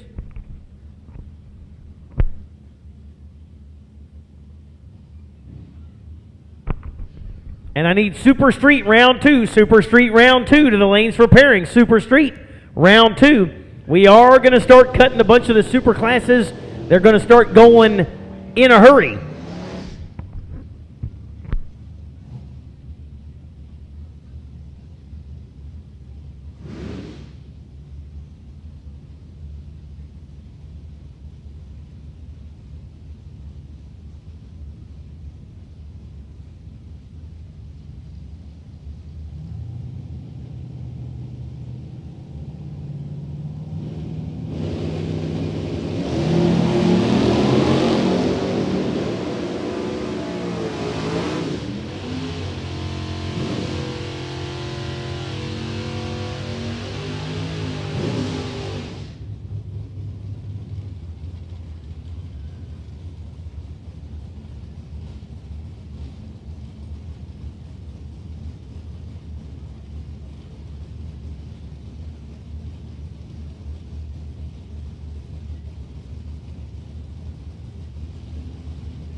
I'm going with you. I'm not listening to anybody else. Stock. You say Super Street is paired up? Stock. Stock. Stock ET. Stock Eliminator, not Stock ET. Stock Eliminator? Can I call it that? Is that okay? Stock. We need you to the lanes, please. Stockers to the lanes, please. Stockers to the lanes for round number 2.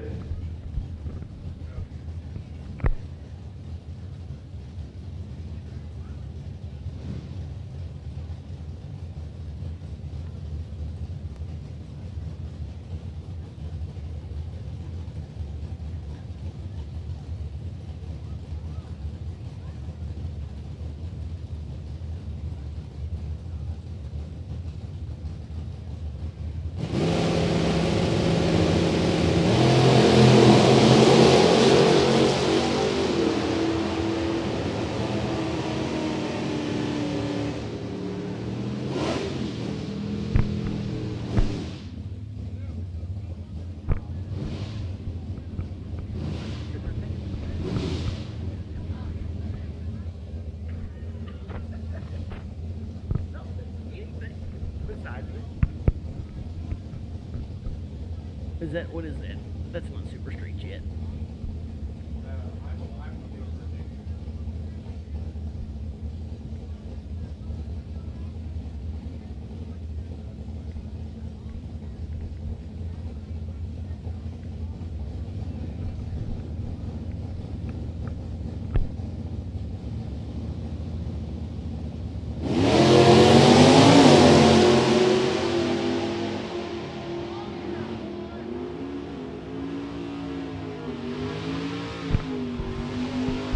$672 for the Chevy the Chevy truck over in the Budweiser lane.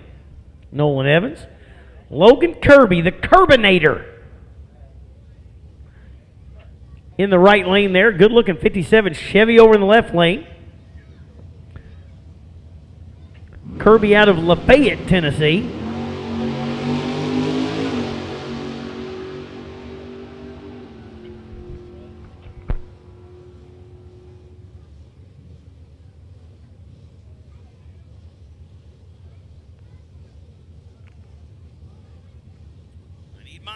I need my stockers to the lane for pairing.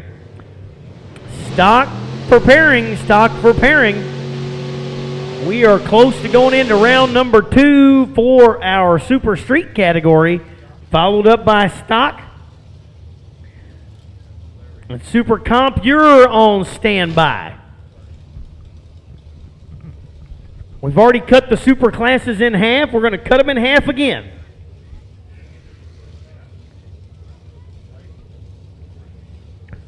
Welcome everybody to the North Central Division D3 Sportsnational Open, Beach Bend Raceway Park. Had a great day of race cars going down the track yesterday. Finished off with the Race Star Wheels Pro Mod shootout last night.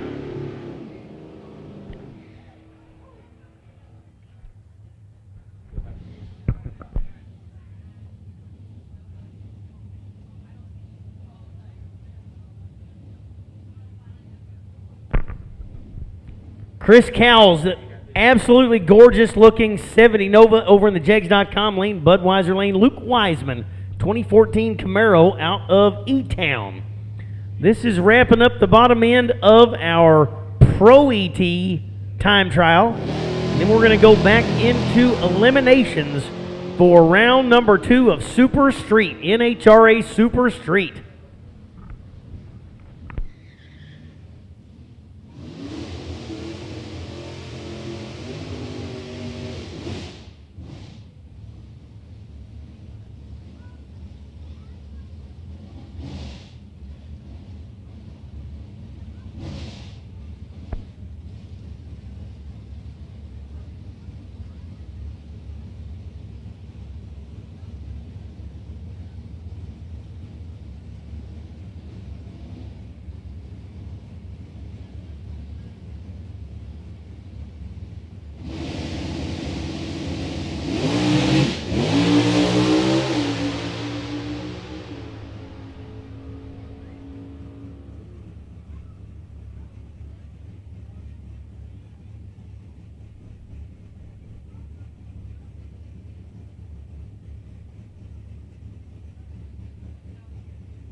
call out again. Stalkers!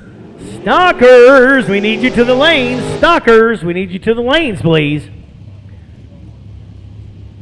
We got a few pairs of Super Street, and we need stalkers on their way. Stalkers, we need you now.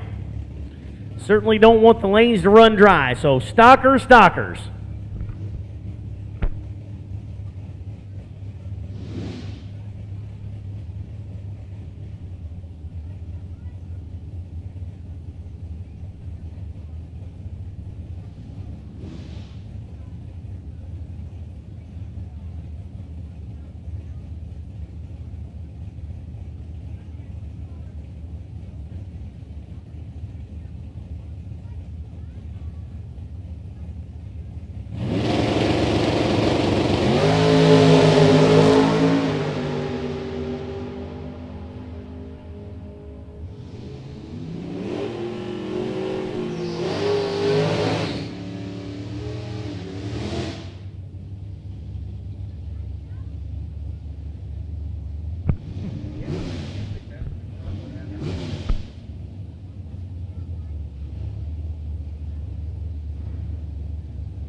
I have a kind way. Hey, do want to thank everybody for coming out here to, what is today?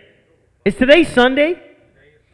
I've lost track. Sunday here at the Sportsnational Open. Thank everybody for coming out. I'm going to say we have 500 cars on the property today. I appreciate everybody's patience. We just finished round one of time trials, the one and only time trial for our bracket classes, going back into eliminations in the super categories. We have Super Street sitting here. We need our stalkers on the way pairing up. Beautiful day here at Beach Bend Raceway Park, and we do want a huge thank you to all of you all for coming out, filling up the pits, filling up the stands. Hope you have a great day here. Visit some of the food vendors. Make sure you have some sunscreen on. After yesterday, we got pretty far behind yesterday morning. Ended up having about a 4-hour rain delay. It seemed like every time we would get the racetrack dry, every time we'd get it dry, just about the time we'd call cars, here came the mist again. So we woke up this morning to an absolutely stellar, beautiful, gorgeous day. And you've picked a fine day to come out here to Beach Bend Raceway Park. Super Street going to be coming around the corner. This is round number 2 for Super Street category. They are on a 1090 index. So their heads up 1090.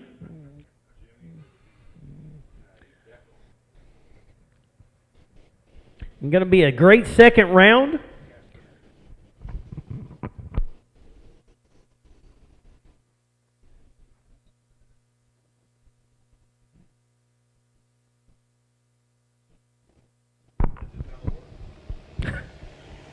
Hey, now they're starting to pick on me. All right, so going into round number 2 of Super Street, there are no buybacks, so we've already cut the field in half once. So however many cars go down the track now, there were twice as many in the first round. And there will be half as many in the next round. Single eliminations, they get to go home. They get to be, one goes to the trailer and one goes to round number 3.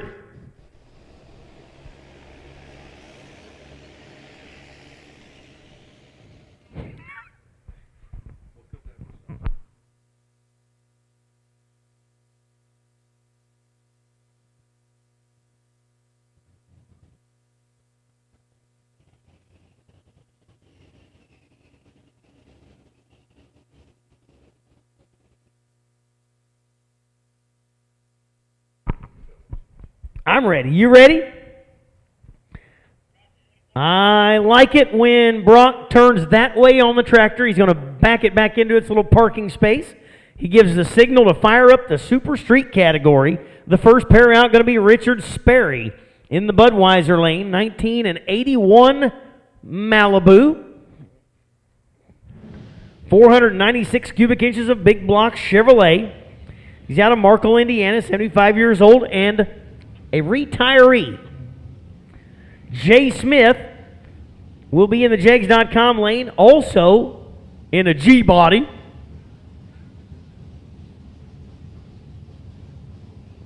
Out of Taylorsville, Kentucky, 1090, heads up 1090 dial for all these cars. They're on a 5/10 Pro tree, so unlike if you're not real familiar with the terminology, standard Sportsman tree, it counts down yellow, yellow, yellow, green. Pro tree, like what we're going to see here, all 3 yellows flash at the same time and green's a half a second behind it.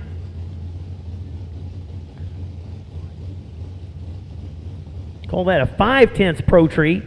Some of the other categories run on a 4/10 Pro tree, so guess what that means? It's a 1/10 quicker.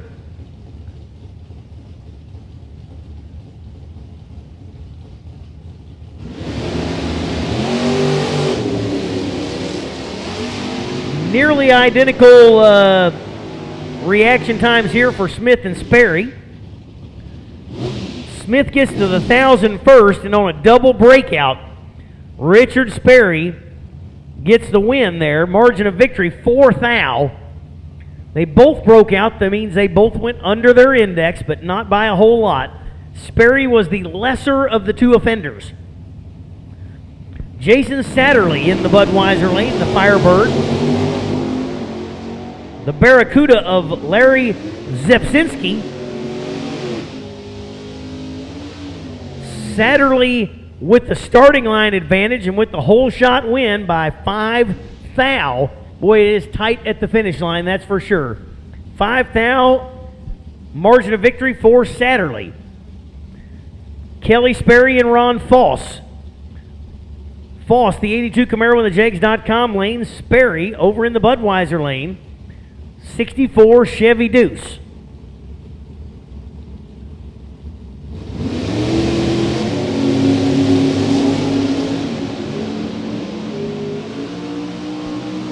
Sperry way out front, but here comes Foss. Will Foss get there? Foss does get there, and again on the better end of a double breakout, Ron Foss takes out Kelly Sperry. Bill Warby and Greg Carta. Carta 67 Camaro in the Budweiser lane. Warby in the Jegs.com lane. In the 88 Camaro, Warby out of Illinois.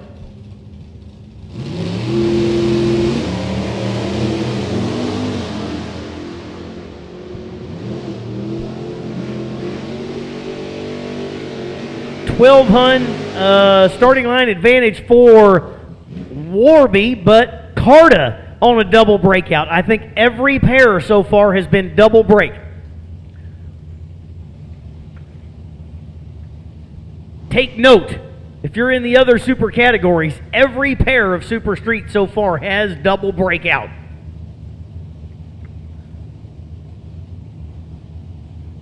Final call stalkers, final call stalkers. Super Comp, Super Comp, Super Comp, we're ready for you. Super Comp, we're ready for you. Super Comp, we're ready for you. So Super Comp to the lanes, please. Matt Forbes and Mark Smith close on the starting line. And there's the first pair. Identical ETs, 1091 with a deuce on both sides. So 11th thou margin of victory in the right lane for Forbes, as he was 11 better on the tree and took it exactly side by side the whole way down the racetrack. Craig Meyer and Terry Terrence. Terrence in the Budweiser lane. Meyer in the Jegs.com lane. Meyer? Is that as in Oscar Meyer? That's a quote from one of my favorite movies, by the way. I won't finish the quote. Meyer with a slight starting line advantage, and again, double breakout, but Meyer the lesser of the offenders there.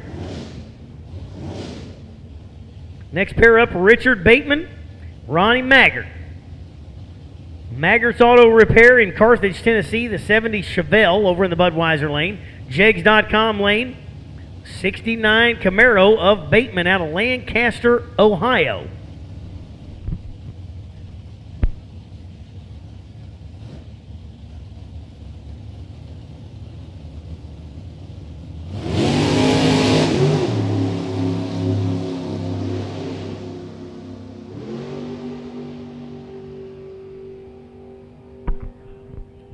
Bateman leaves before the tree drops, knocks through the beams, and Ronnie Maggart moving on for free.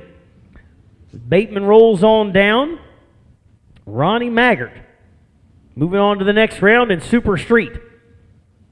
That was the end of Super Street already. Look what happens. When you get into eliminations, it cuts a field in half, and all of a sudden, you move right on along. Don't be looking at that. That's not for you.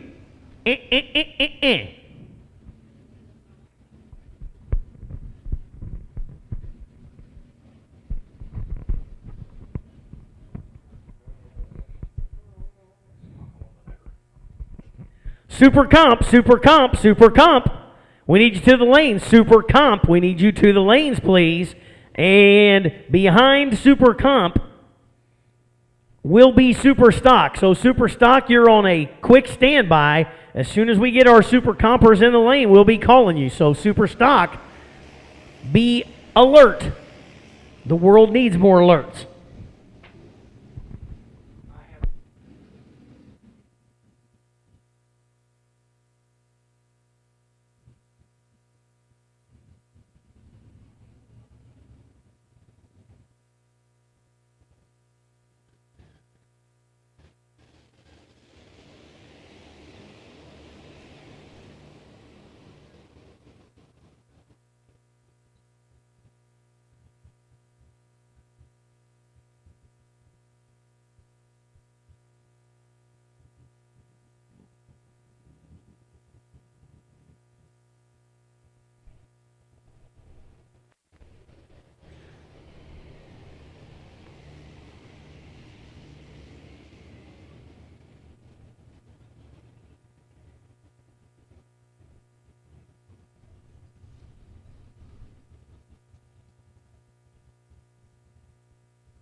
And a little voice in my ear says, hey, stock Eliminator. Time to fire them up. They're at the ready line right now. Round number 2 coming up. Must have had quite a field of stockers, because I can see them quite a ways back there in the staging lanes. They're still moving this way. Super Comp, you can head this way to get paired up. If you haven't already, you need to slide on up here. Kelly Pothole out of Canby, Indiana, left side. The H-Stick Cobra over here. 302 Ford Power, 1113 on the window. And Clarence Harding, the Copo, out of Lowell, Indiana. Factory stock C machine. 933, the number on the window. So almost 2 full seconds head start. Going to the little yellow Mustang on the left.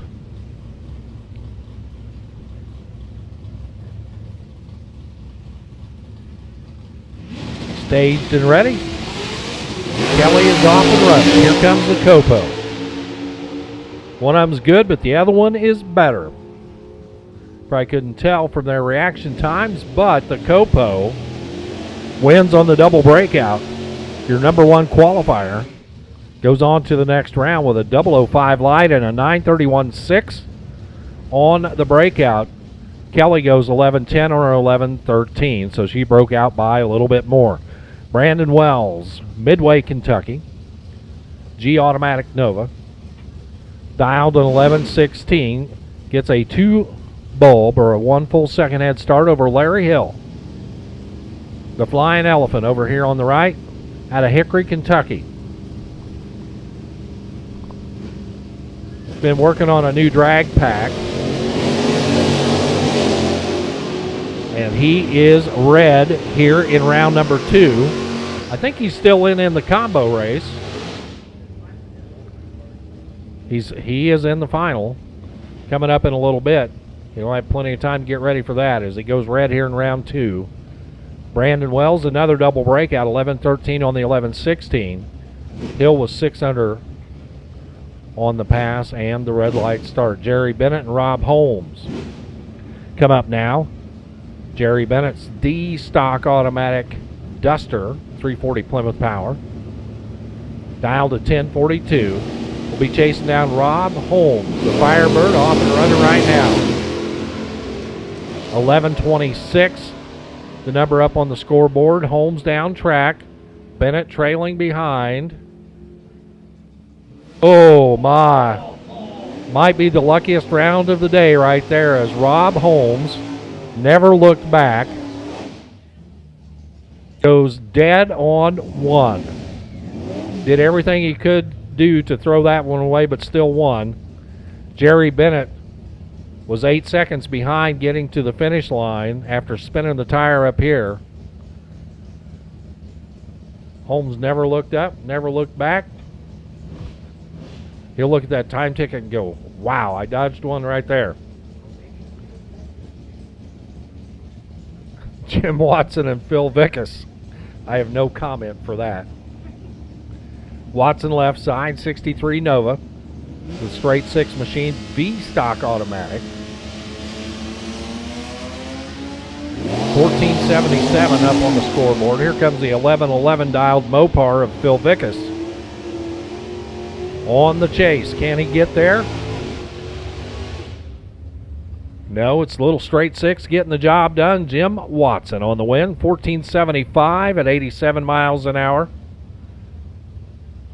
On the double breakout. Monty Howard, Jeffrey Blanchard come up next. Howard left side, Potomac, Illinois. Hey, if you want to go stock racing, that one's for sale on the left side of the track, the 83 Camaro. He thinks he's going to go 1150. His competition, the 1052 dial in for Jeffrey Blanchard.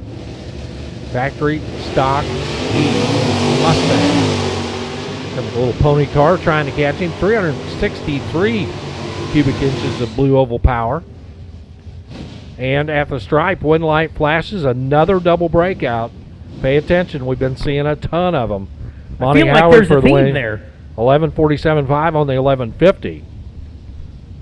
breaks out by less and goes on to the next round. Don Turk, the Wild Turkey Engineering Machine out of Lebanon, Indiana. The 71 Buick T30, or excuse me, Pontiac T37.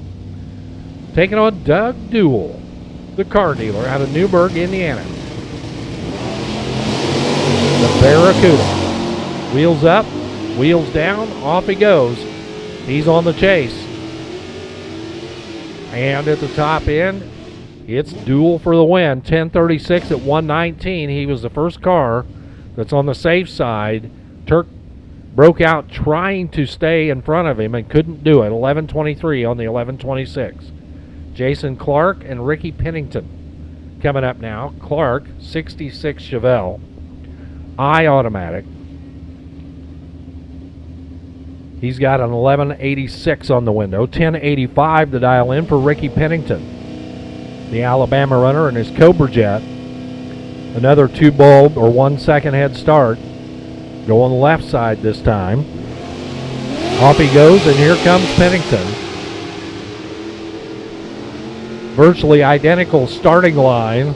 1 thou separate them. At the stripe, it's another double breakout, and it's a win for Jason Clark. 1179.6 on the 1186.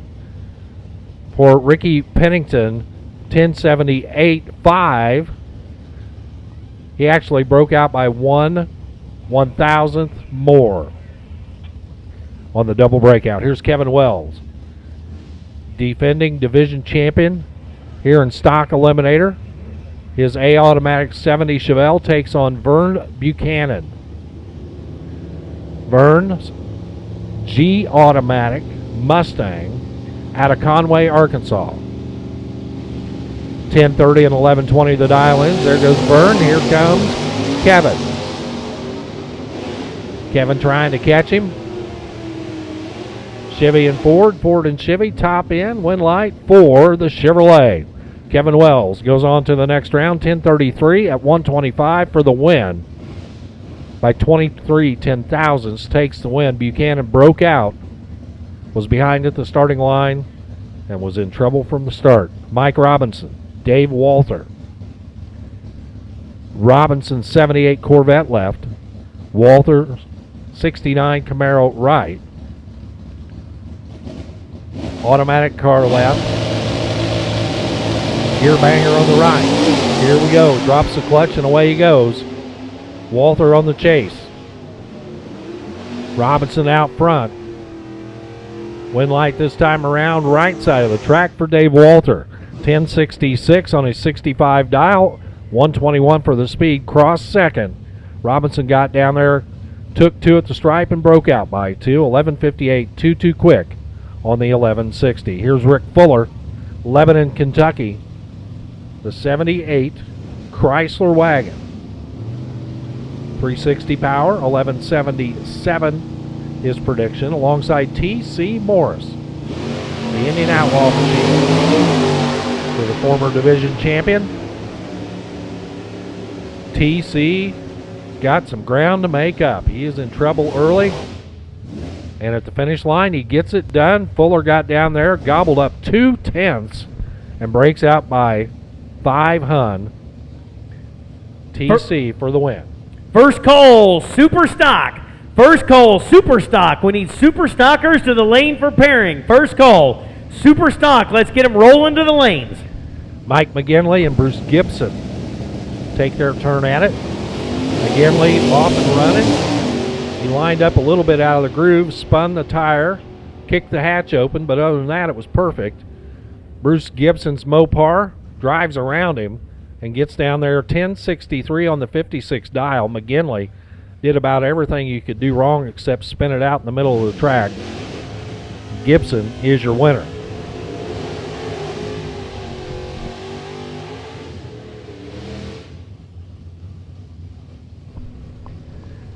Rick Winchester and Caleb McFarland come up now. Red cars left and right. Winchester out of Westchester in the Corvette. 1109 the dial in. Another 2-bulb head start. Caleb McFarland. 1012 the dial in over here on the right for the A-Stick Firebird out of Flemingsburg, Kentucky. What'd you call super stock? Sounds like a good idea. Super stock to the lanes, please. I did say it. Super stock, super stock. We need you to the lanes. At the top end, breakouts all over the place. McFarland, 10-11 with a 6 on the 10-12. Breaks out by 4 thousandths of a second. A little closer on the double breakout. Ryan Walter and David McIntosh coming up now. Walter, Corydon, Indiana. DeNova. G automatic. 1106 is what he's trying to hit. David McIntosh, the A automatic Camaro, 69 Camaro. Both of these cars rolled out of the factory same year. 1031, the dial in right side, and it's a red light start by 6 thou for Ryan Walter. Pulled him out of the beam 6 thou too quick. David McIntosh, the automatic win. 1027 at 127 for the win. Ryan Walter, 11 flat on the 1106 and red by 006. Julie Bierman, Firebird, left side, Xenia, Ohio. D automatic the category, 1066 the number. And Tommy Mattingly, dial 1167. As Brent told you, we saw, or maybe Jay told you, saw him in super quick earlier. And here he is in the stocker, the 65 Chevelle wagon. 1167 the dial in. Wagon goes first. Here comes the Pontiac. Wagon down track, Pontiac rolling up. Pontiac, a lot of ground to try to make up. Not going to happen. Win light for Tommy Mattingly, 1172 at 101 for the win. Better on the tree, 23 to an 81, and that was all the room he needed. Ricky Stevens and Brian Rogers coming up now. Stevens left side, the Tennessee runner in the 66 Chevy 2. 283 small block, 1148 the number. Will leave first. 1061 the dial in for the D-Stick 69 Camaro for Brian Rogers out of Franklin, Tennessee. It's all over at the starting line. Red light start for Ricky Stevens. Win light for Brian Rogers. Rogers to the top end. And we'll post a 1069 at 112 to get it dialed in for round 3. Ricky Stevens, red light start. Back to the trailer with a dead zero. 1148-0 on the 1148. But all for naught as the red light was already flashing. Super stock, super stock, super stock. We need you to the lanes, please. Super stock. Donnie Vaught and John McCarthy Jr. Vaught, left side. Milton, Tennessee. That's the Budweiser lane. The 4-speed 327 Camaro with an 1102 dial in, taking on Captain Jack. And Captain Jack leaves too quick by 002. It's a red light start for McCarthy, a win light for Donnie Vaught. The F-Stick machine, 1105 at 117 for your winner, Vaught. For John McCarthy, 1385-9, but 002 red. And the Linden, Kentucky runner is done for the weekend. Ed McCormick and Randy Lynn Ship coming up now. McCormick left. The rocket ship on the right out of Floyd's Knobs, Indiana. Wait a minute. So we just had the captain, and now we have the ship. Yes, that's it. And if they'd have been paired side by side, the captain would have gone down with the ship. The captain left the dock too soon. Yes, something to that. I'm sure there's a good joke in there somewhere. If we worked But at we it can't long find enough, it. yeah, if we worked at it long enough, we might come up with a way to make it work. Exactly. So Ed McCormick, 1127 the dial in. Got those candy stripes on the top, and here comes Randy Lynn. RL's Pontiac making tracks towards the top end, and it's going to be McCormick for the win. Another double breakout, 1124 on the 1127. That was a really spicy run for Ed. Okay. Yes, okay. McCormick. I got it. All right, just making sure. I guess if you have to explain it, it's not that good. I understood it. I didn't say I liked it, but I understood it.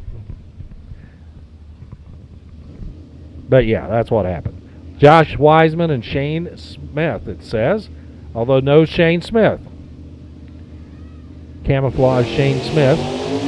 Josh Wiseman gets the competition single, as Shane Smith does not make it back for the next round. Wiseman says, look at this. How about a perfect reaction time, an 11:14.3 at 1:16, coupled up with a trip zip. Perfect bulb. Save that up for when you can use it. Super stock, super stock. If you're not on your way, you're late. Super stock, we need you. Super stock, we need you. Gary Hirsch out of North Vernon, Indiana. The Buick Skylark Grand Sport 455. 11:01 the dial in. Taking on the big grocery getter of 10 Wimes apples. And Tim is done. He's already throwing his hands up in disgust down there as he turns it red by a ton. Gary Hirsch would have red lighted if he'd have left first, but he did not. So he'll be your winner. 11:02 at 1:18. Wines Apple with the red light start, 13:08 at 100 miles per hour. So a little sticky stuff going on out there. Little touch up of the starting line.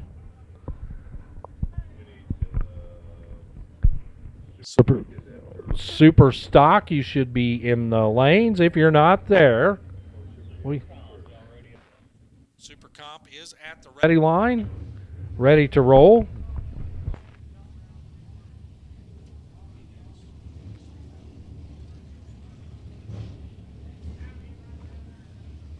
All right, moving into round number 2 of Super Comp. The quickest index of the bunch. 890, the number there for Super Comp. Devin Eisenhower in the Budweiser lane out of Brownsburg, Indiana. Jegs.com lane out of Portland, Tennessee, Scott Vandewalker, the 2000 Viper with a stick shift. 570 cubic inches of Mopar power in the Jegs.com lane. 665 cubic inches for the Eisenhower machine.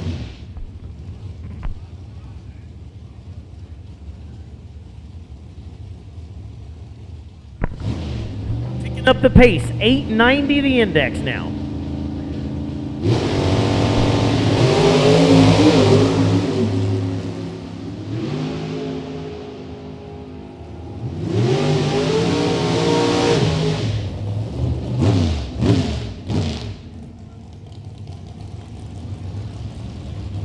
Ready for Super Gas. Super Gas. Super Gas. We need you to the back of the lanes for pairing. Super Gas. We need you to the lanes for pairing, please. Super Gas. Who got that win? Eisenhower. Budweiser lane, Adam Green. Jegs.com lane, Tyler Bohannon. Bohannon out of Louisville. Green out of Livermore.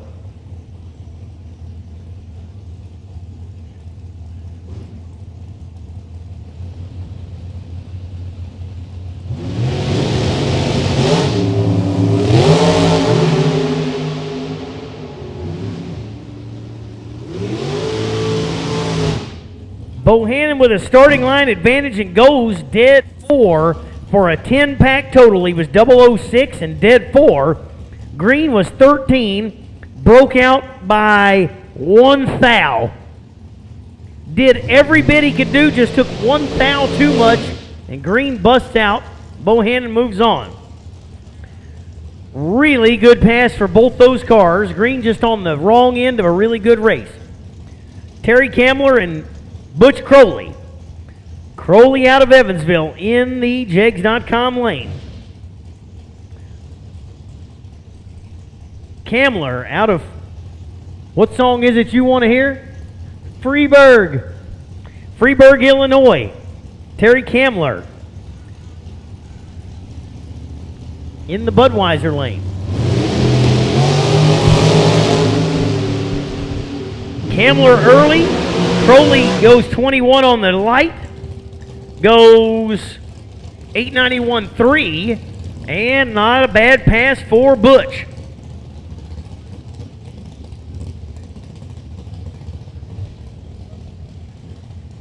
Megan Strauss, 648 cubic.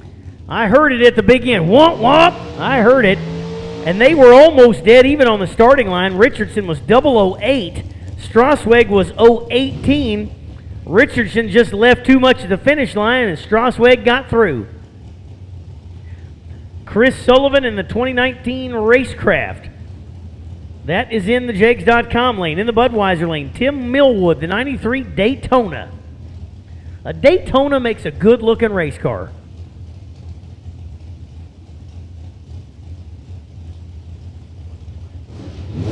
Yeah, try to find one on the street. You're not going to hardly find one, but you'll find one here at the races. He's out front, running for his life. Chris Sullivan trying to chase him down. Millwood with the starting line advantage. Busts out Sullivan. Sullivan goes 889.1 on the 890. Millwood 892.7 on that 890.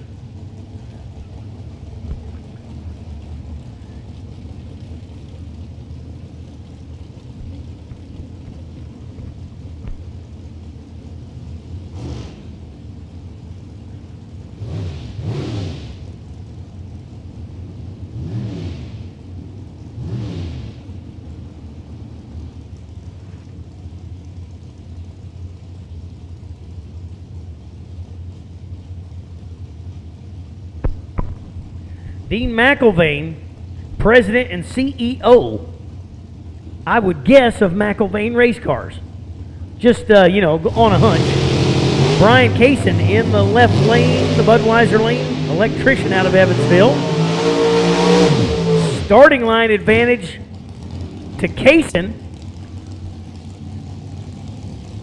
Starting line advantage for Kaysen in the Budweiser lane goes 891.2. 22 on the bulb, took 2 Hun on the starting line and takes it right on out the back and puts McIlvain in the trailer in lane 2. Super Gas to the lane. Super Gas, I've already called him once.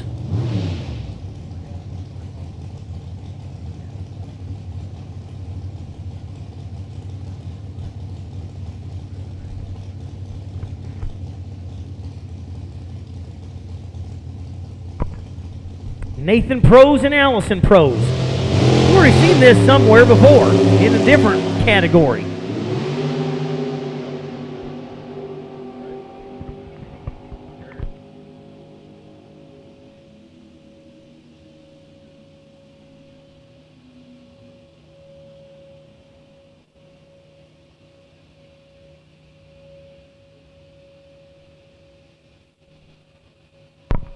Check it out.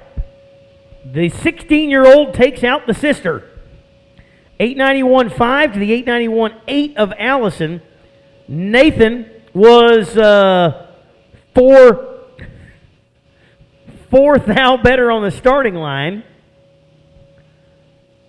3 thou better at the finish line for a total of 7 for the margin of victory for Nathan Pros.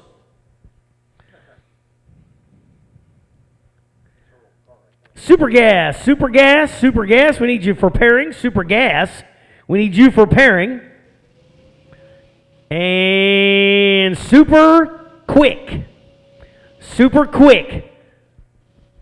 To the back of the circle track for your pairing for round number 2. 16 cars left in Super Quick. Super Quick, we need you for pairings. We need Super Gas to the back of your lanes for pairings, please. I'm going to make them all work. Super Stock should be coming up. Super Gas, you should be on your way. And Super Quick, Jeg Super Quick, to the back of your lanes for pairings, please.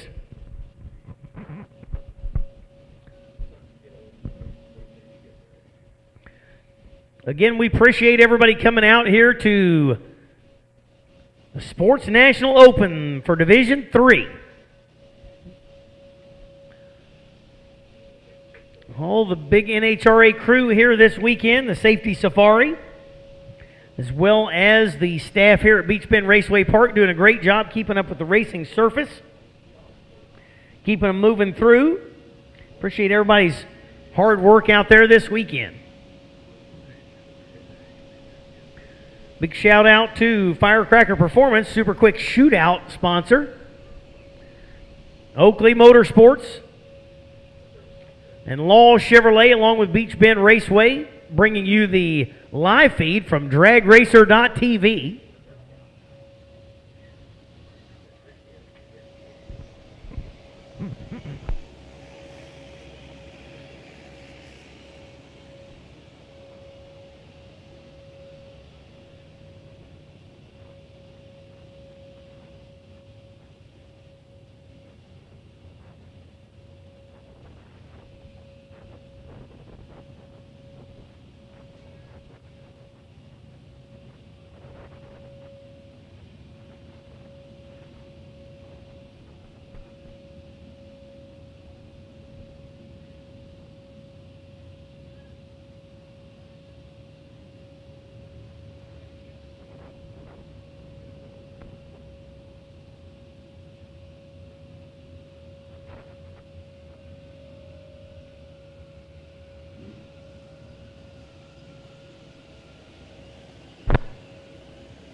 A little bit of track touch-up going on out there, and we will move into Super Stock. Looks like they are approaching the ready line right now.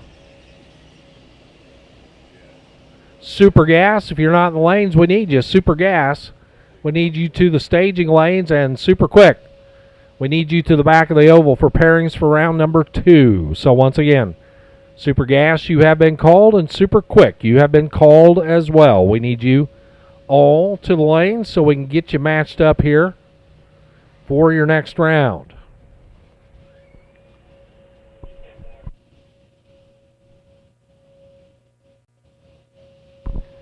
So we'll throw a little water in the water box, point to the ready line and give them the signal to fire and get them out here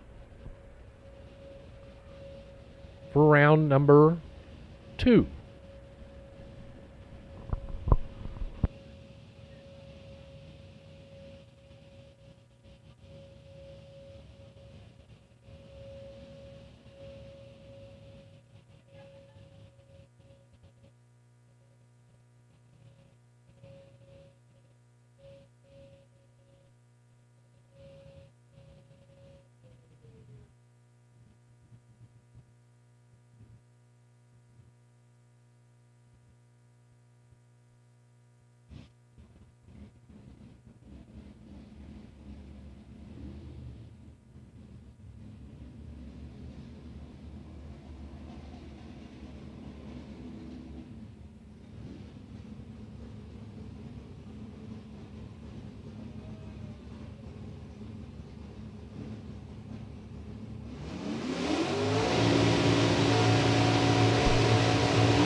Well, here we go with your first pair. And guess what? It's not a pair, it's a single. Matt Morris cannot make the call back to the lanes.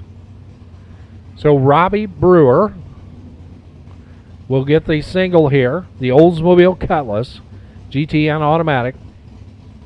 Put a 1019 on the windshield. And gets the competition single. Gets around number 3.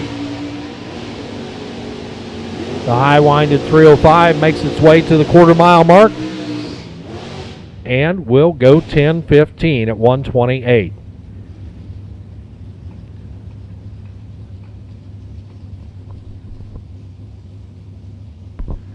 Now it's Jamie Gibson, over on the left from Kempton, Indiana. The 74 Dodge Dart. I'm sorry, James Gibson.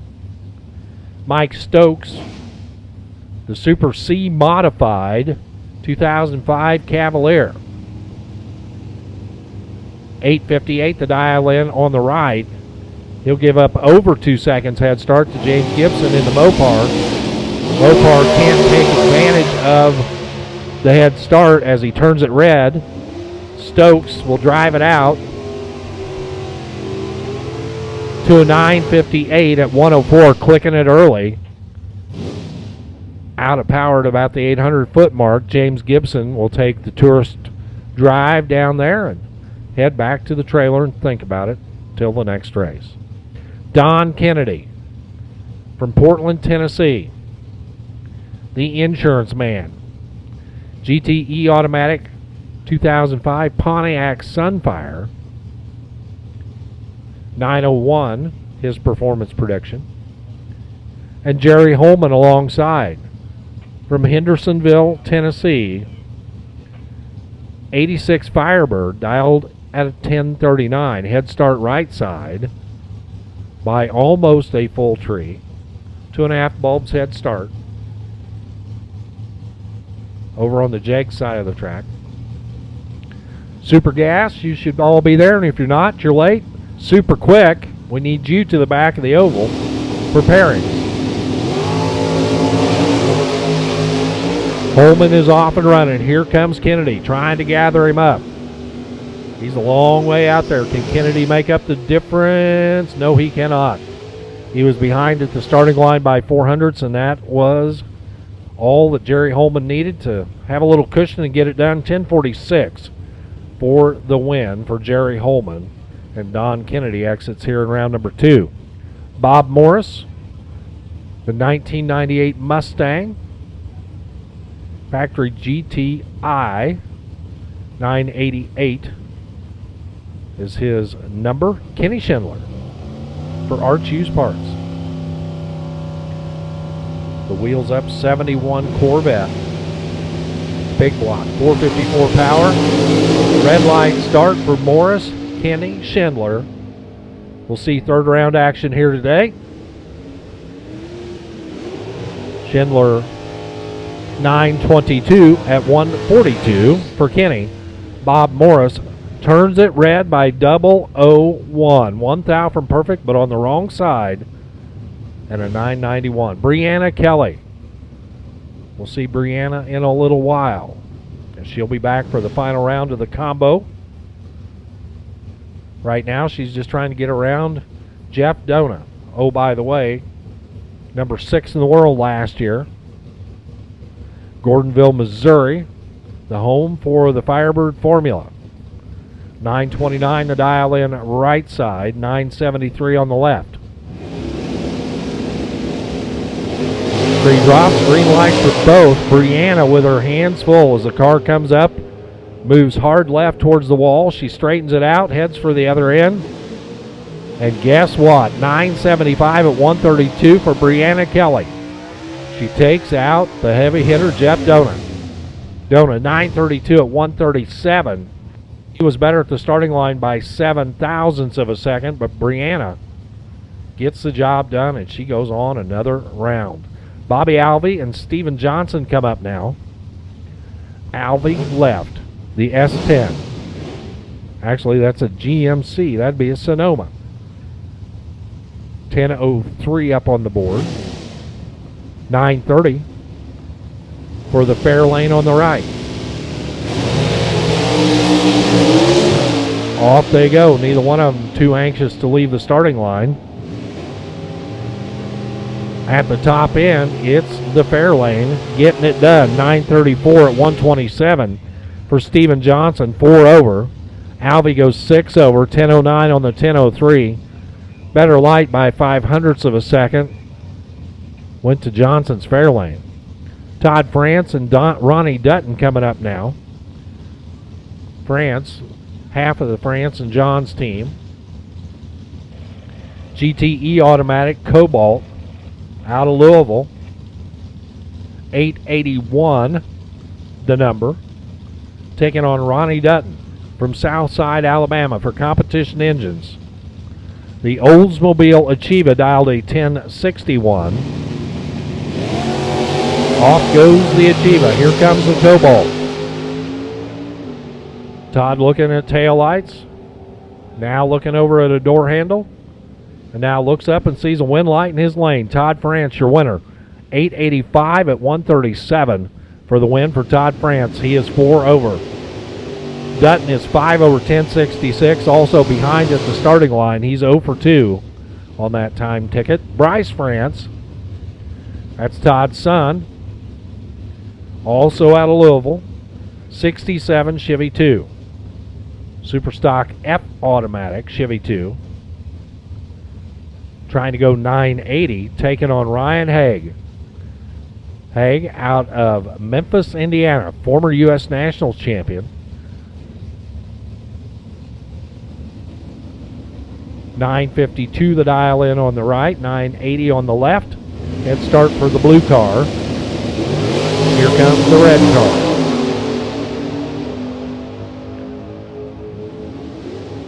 So an 018 light left second by 15. But Haig, 18 at the start, 953 for the win at 132. France took 3 at the stripe and broke out by 1 as he was 979, 1 under on the 980. Here's Nick Morris. Morris's Mustang from Bardstown, Kentucky. Factory GTH setup. Trying to go 939, taking on Kara Forbes, the young lady out of Horse Cave, Kentucky. The Pontiac Grand Am. She's trying to go 1009, he's trying to go 939. Super Gas, you should all be in the staging lanes. Final call. Kara lets go of the button, 34 thousandths too early. Turns it red. Nick Morris gets the win via the red light start. Nick Morris 938 at 142, 1 under, but it doesn't matter. 007 on the tree. Kara was 1014 on her 1009. Don O'Malley and Ricky Pennington coming up now. O'Malley, big hands they call him, left side of the track, 64 Corvette, 327 Chevy, holding up the hood, 1003 the dial in. He'll be chasing down Ricky Pennington's G-Body over on the right, the 81 Malibu, out of Gardendale, Alabama. GTP. He'll drop the clutch pedal.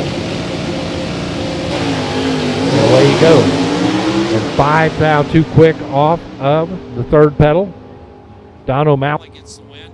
004 on the tree for O'Malley. How about that? And a 1005 at 128 for the win for the Corvette. Ricky Pennington 005 red and 1142 backing out of the throttle at the finish line. Super Gas rolling up this way right now.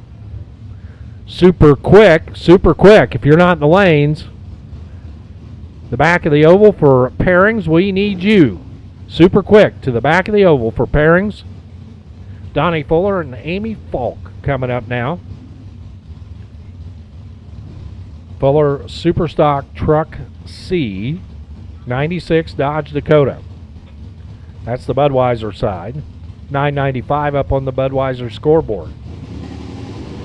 Fuller will leave first. Amy Falk's Firebird, right side out of Colliersville, Tennessee. Super F automatic. Will be chasing in the James.com lane. They're 500 apart at the starting line. And for Amy Falk, you saw her slowing as she approached the finish line. She had the starting line advantage by 0.05 of a second, but the car lets her down. Tyler Bohannon and Drew Allen coming up next.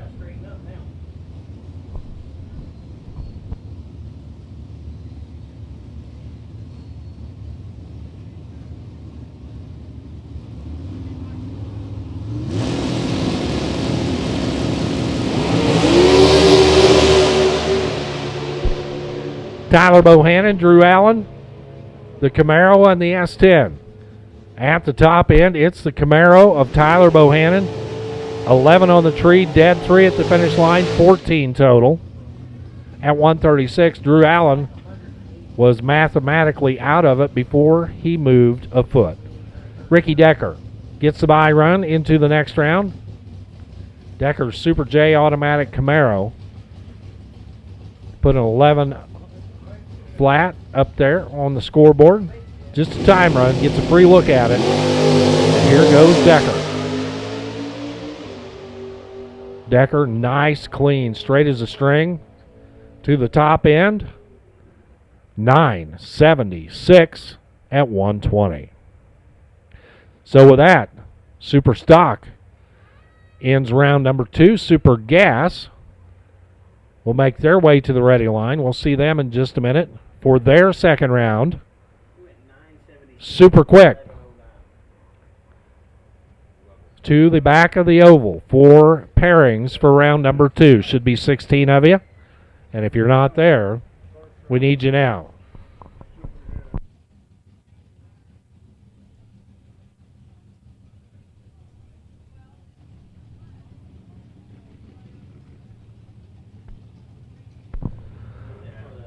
Combo race finalists, you can head to the staging lanes. We'll take you now. You will run in after the Super Quick round number 2. So Larry Hill and Brianna Kelly, go ahead and bring them on up.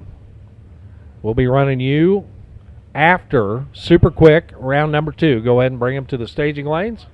And I will get out of the way and bring you Brent Carver, as Brent will tell you all about round number 2 of Super Gas.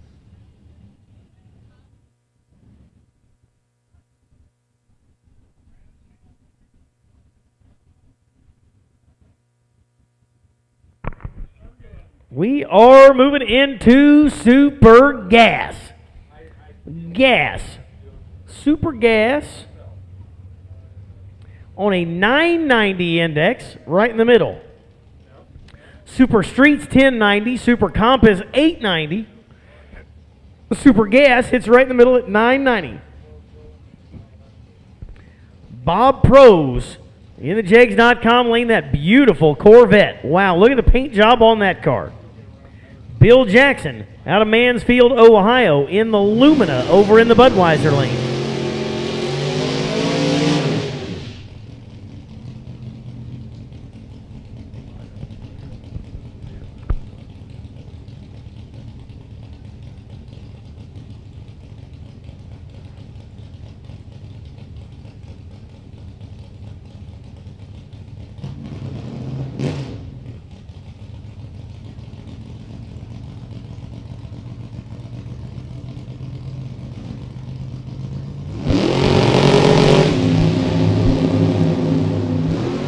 Bit better starting line advantage there. 27 ahead on the starting line is Bob Pros, and on a double breakout. I feel like I've said double breakout an awful lot. Pros only went under by 3 thou. Jackson was way under, but 27 behind on the starting line. Rob Goodrich and Tommy Cook. Cook in the 34 Roadster, Goodrich 93 Mustang.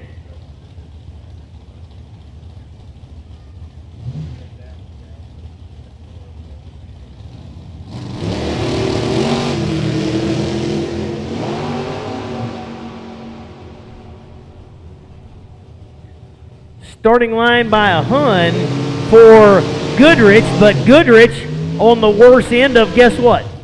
Double breakout.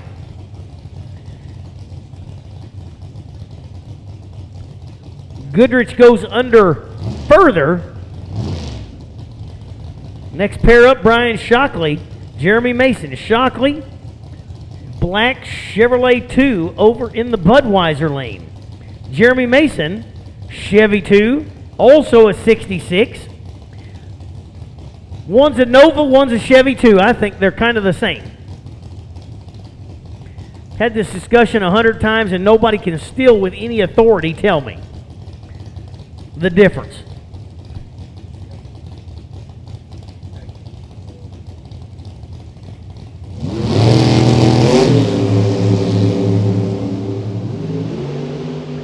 Both big block Chevrolets.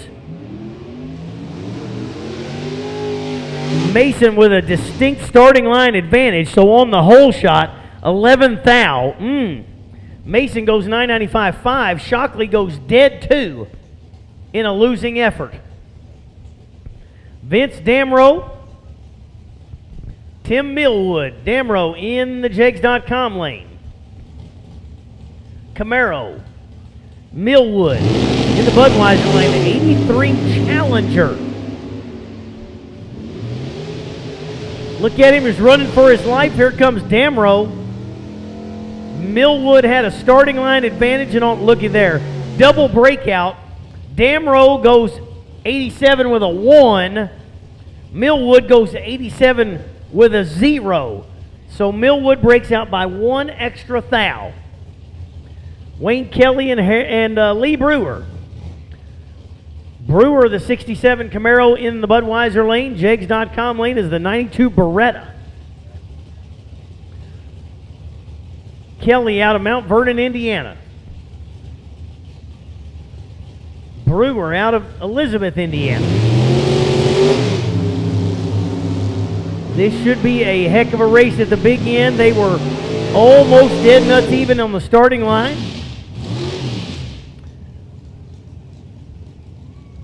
Almost like I've said it before. Double breakout. Wayne Kelly gets the better end of that double breakout, and Lee Brewer loads up. Rodney Benson and Ron Lower.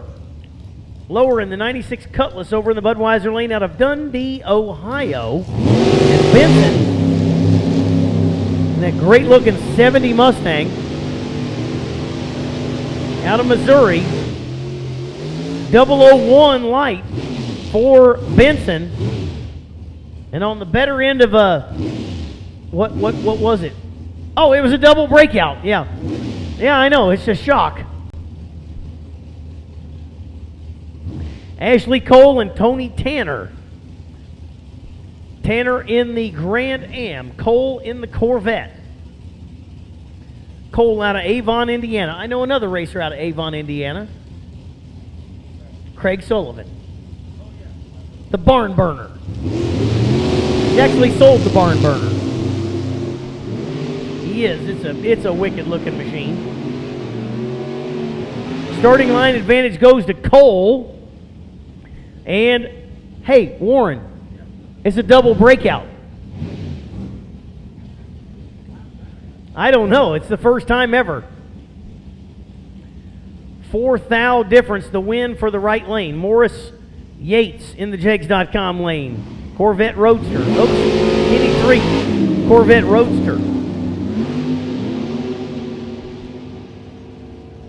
200 on the starting line advantage for Threet. Oh, but looky there. Somebody was listening.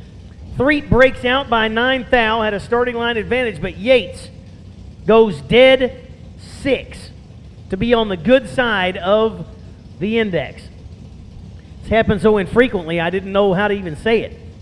Nathan Vrooman. Vroom. I like it. Larry Rodell. Rodell out of Evansville. Vrooman out of Wabash, Indiana. Home of Crystal Gale. Boy, there is a worthless tidbit of information I didn't need to know. Your brown eyes are brown because you're so full of something brown. I cleaned it up. Scott Tuttle and Brian Kaysen. Kaysen in the Pontiac in the Jegs.com lane. Budweiser lane is Tuttle. 1933 Ford Roadster with big block Ford power. Final Cole Super Quick. Final Cole Super Quick. Final Call Jegs Super Quick. Kaysen was red. Tuttle was green. Tuttle goes 993-1. Takes advantage of the foul start by Kaysen. Final competitor here in second round, Tim Gillespie. Gillespie out of Xenia, Ohio. I need my combo finalist, my Clay Jones Memorial combo finalist to the lane for the finals. That is Larry Hill and Brianna Kelly. We need you to the lanes for that combo final. Tim Gillespie gets a freebie here in the end of round 2. Then we'll be going to our Jig Super Quick round number 2, round of 16.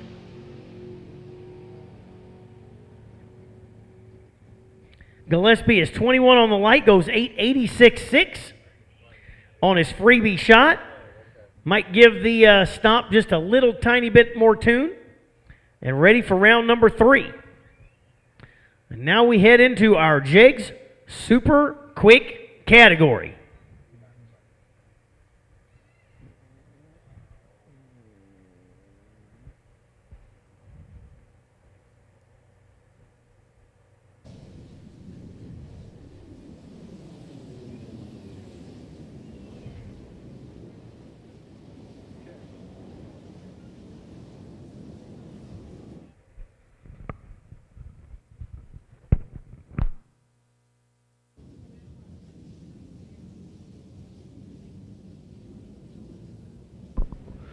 Quick little scrape on the starting line. It's, 500 cars puts a lot of rubber down, and in the heat of the day, yesterday it wasn't an issue because we had overcast all day, and they scraped actually at the end of the day last night. Would have been about 10:30, I guess, for those that might have been here to witness the final round that we completed of the super stock combo, but they did scrape in. Track was in great shape this morning, but that's just an accumulation of rubber that has occurred since this morning. And once it builds up to a point, it starts rolling and you lose traction, and it's just not good. So Brock Porter, attention to detail on the starting line, so it ain't going to take but a couple of minutes here, and we'll scrape that thin layer of rubber that is built up on the starting line and be good to go for round number 2 of the Jake Super Quick that's coming up. 16 cars remaining in competition. If you was with us earlier, they qualified yesterday. We had 50 entries qualifying for 32 spots. It produced the quickest ever field of Jake Super Quick competitors with a 4.543 bump spot. So we're talking number 1 qualifier, who was Philip Oakley. He was at 4.501, just a thousandth of a second off of the 450 perfect. The number 32 qualifier at 4.543. So great group, and there were 4 cars that failed to qualify because they went too quick. Can't go quicker than 450. Take the quickest 32 after that. And what a great turnout of super quick competitors. And we'll try to gather together. They've got a couple of more races planned this year. And if you're looking to get involved in the Jake Super Quick, you'll want to do so, as it's a great series. And, of course, the Firecracker Performance program at the end of the year features the season's top qualifiers in a special bonus shootout program, and they have been carrying over a low qualifier bonus. Any competitor that qualifies with a perfect 4.500 gets a bonus. It's a $100 bonus that is added to their low qualifier bonus that they post at every event, and it rolls over, and it hasn't been won in the last 5 races, so that pot has gotten pretty good size, and it'll be up for grabs at the next Super Quick Series event. Certainly want to give our hats off to all of the Beach Bend crew and the NHRA Division III crew for their efforts this weekend. A little taxing yesterday. We had overcast day, rain in the morning, or a light mist, I guess I should say, that we lost about 3 or 4 hours of time trial activity yesterday morning, and ran pretty late last night to get to the point that we are, and certainly appreciate all of their efforts. This is a great place to spend Memorial Day weekend. I've had the pleasure of getting to do that for the better part of 30 years, and It has been a super event. Started out as a carryover from the original NHRA Sports Nationals. The 1987 became a Sports National Open and has progressed over the years. And again, over 500 competitors. Our hats off to all of them for a great show they're putting on this weekend, and appreciate their patience, as it takes a long while to get a round of 500. In fact, the first round of Super Pro, first round of eliminations, is going to be coming up, and there's I think 180 Super Pro cars in competition. So we'll be seeing the first round of Super Pro, the Pro Bracket, Sportsman, and Junior Dragsters all coming up as well. We've completed the second round of the NHRA classes, getting ready for the second round of the Jake Super Quick. Scraping is done, little track dragging detail, and we're going to be back in business here just momentarily. So stand by for this second round of Jake Super Quick.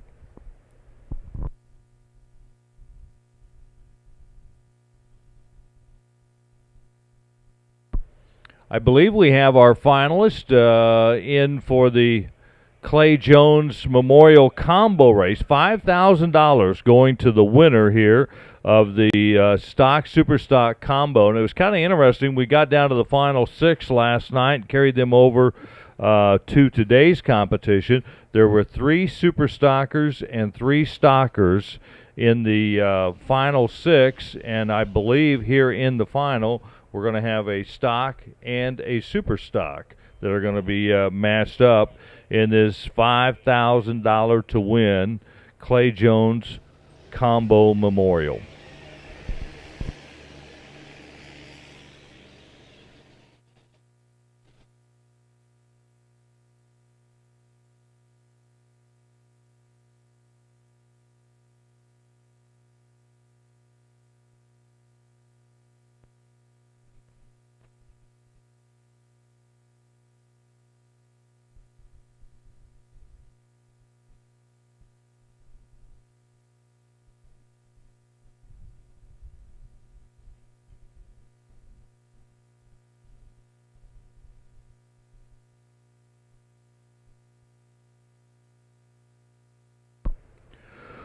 We're looking for Larry Hill with your combo final. Larry, if you're out there, make your way up to the head of the staging lanes. We're going to roll you guys around to the front of the lanes here up by the tower when you get there, because behind you we want to put in Super Pro, and that is something like 180 competitors. So we're going to use up all of those staging lanes, and I think I see over in the pits Larry backing his CUDA out and making his way towards the staging lanes. So that's going to be a great final in this Clay Jones Memorial Combo Race.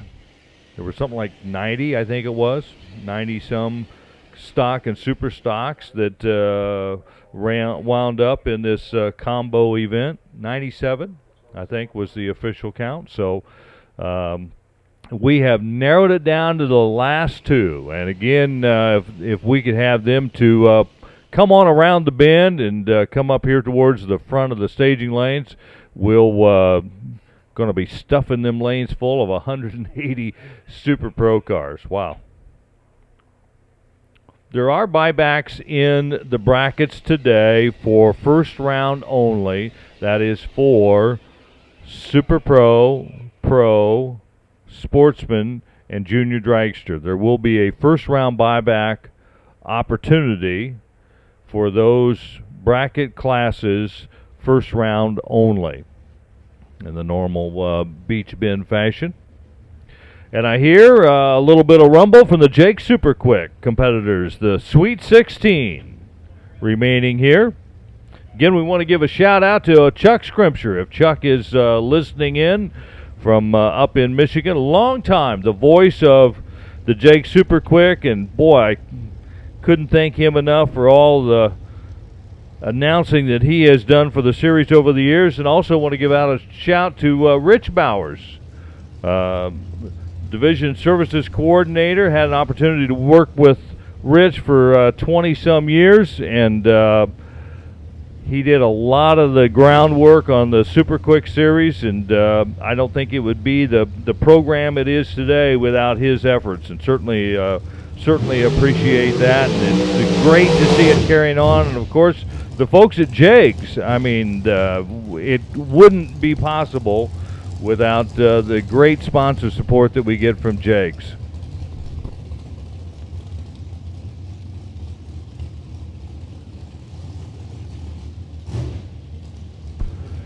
Jason Ludke and Devin Eisenhower. Eisenhower, a former national champion in the super categories. He was a former junior champion.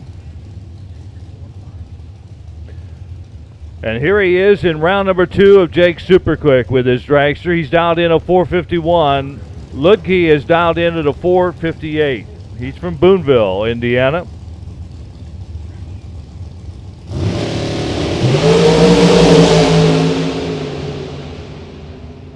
Great lead by both. It is a breakout for Ludke, and he breaks out by 1/1000. 557 or 457.9 on the 458. He's under by 1. Devin Eisenhower is 6 over, a 451.6 for the win, puts him into the Elite 8 here in Jake's Super Quick. Philip Oakley, the Oakley Motorsports dragster. He is the number 1 qualifier. He will face Tommy Mattingly. Mattingly was the number 9 qualifier. Mattingly qualified with a 4.506. He is dialed in at a 452 here in the heat of the day today. Oakley dialed in a 450. He qualified in at 4.501. Should be a great race. 2 great competitors. Both away with the green light start, and down at the 660 mark, it is Tommy Mattingly. Mattingly is perfect on the starting line. A perfect reaction time. He goes 452.4, a 4th package. Oakley is a great 019. A 450 with a 4. Both of them 4,000ths over their dial-in. The starting line, perfect reaction time for Mattingly, making the difference.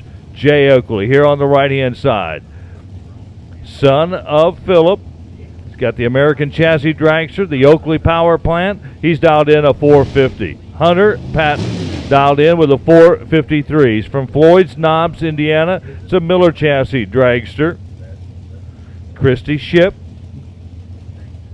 crew director on the dragster. 0.03 of a second difference. We need to the staging lanes. Super Pro lanes 2, 3, 4, and 5. Super Pro round 1 lanes 2, 3, 4, and 5. Super Pro to the lanes, please.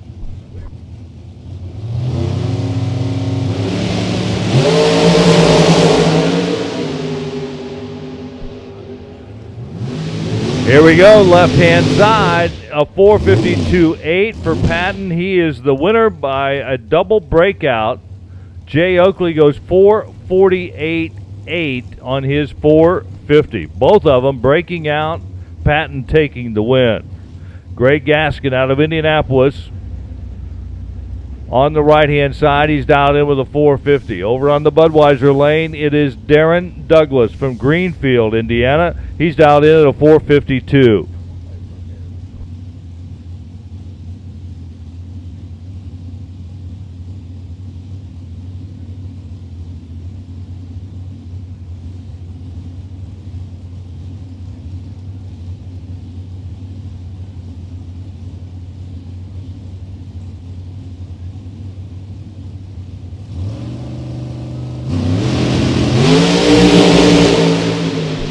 Green light start for the pair. Douglas with a little bit in the bank, and he holds on for the win. 453.5, 142 miles per hour. Gaskin had to get around him and breaking out in the process. A 448.2 on the 450 dial-in for Gaskin. Kyle Camp out of Terre Haute, Indiana. Engineer with the bodied car. 458. The Pontiac. Got a big 615-inch power plant. Goes against Logan Jameson. Jameson dialed in with a 453.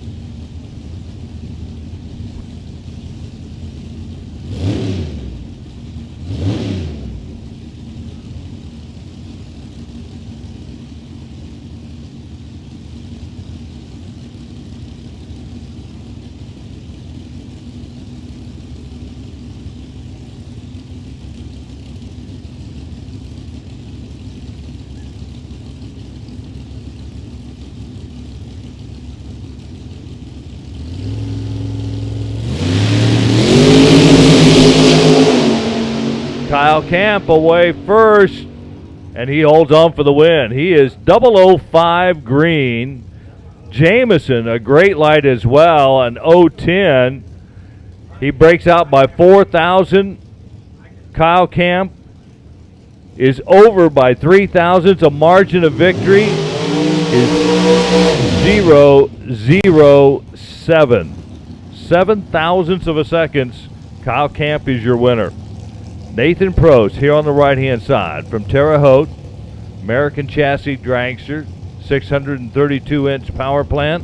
He's dialed in with a 451. Scott Wright, Old Hickory, Tennessee, Oakley power plant.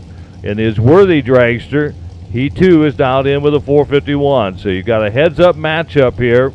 The breakout in effect. The number 6 qualifier, Prost, goes against the number 14 qualifier, Scott Wright.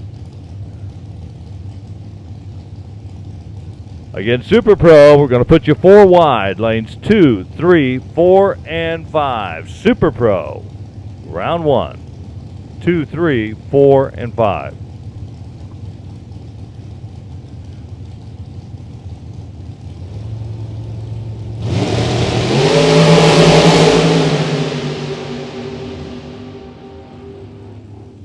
Scott Wright had the edge, very slight edge on the starting line. It is Nathan Prost for the win, and the margin of victory is 0.001. 17 ten-thousandths of a second, actually. Margin of victory, Nathan Prost. Scott Wright with a 453 at 144. Gene McElvain, left-hand side. Chevy power plant. It's one of the new 2021 McElvain race cars chassis. He goes up against Bob Prost, the Terre Haute businessman, in a Miller chassis dragster. Prost dialed in 457. McElvain dialed in as low as you can go, 450.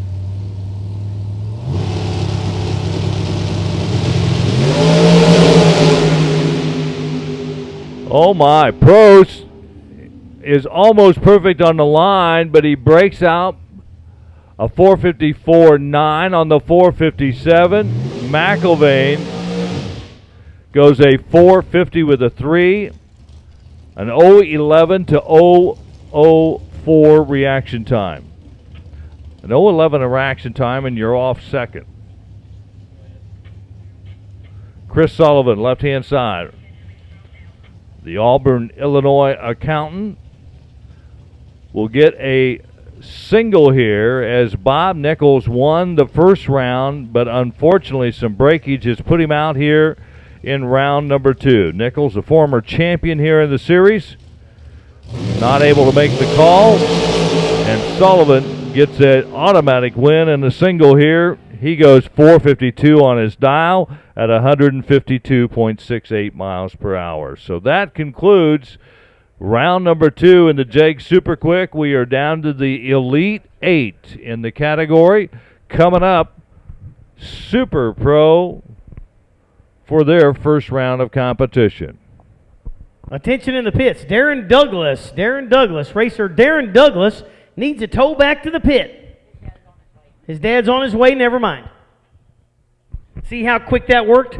When I call, they listen. I said it, and before I even got it the rest of the way out, already on the way. B.A. Carver When I talk, people listen. They have to because I talk really loud. Getting ready to go into our combo final. $5,000 to the winner. Will it be Larry Hill? Larry Hill, the A-Stock automatic car out of Hickory, Kentucky. That's the 1970. Barracuda. Budweiser lane, Brianna Kelly, the 24-year-old investigator. You better hope that Kelly wins, or she will be doing some investigation into how she lost against Larry Hill. Kelly, the GTH automatic, out of Madison, Indiana, 1984 Camaro versus the 70 Cuda of Hill. 1007 for Hill, 973 for Kelly.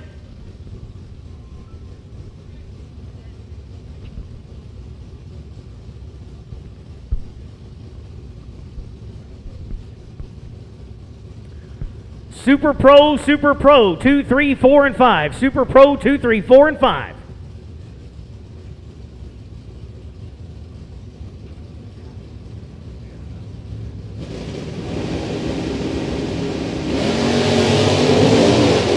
Oh boy, Kelly taking the long way down the track.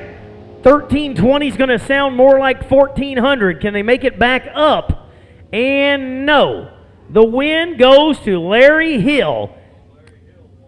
Brianna Kelly had a starting line advantage, but the car leaves all crooked. Got to recover and can't get it back. And Larry Hill with the win in your Clay Jones Memorial Race. So congratulations to Larry Hill, your Clay Jones combo winner. Going right straight into Super Pro. Super Pro round number 1 eliminations.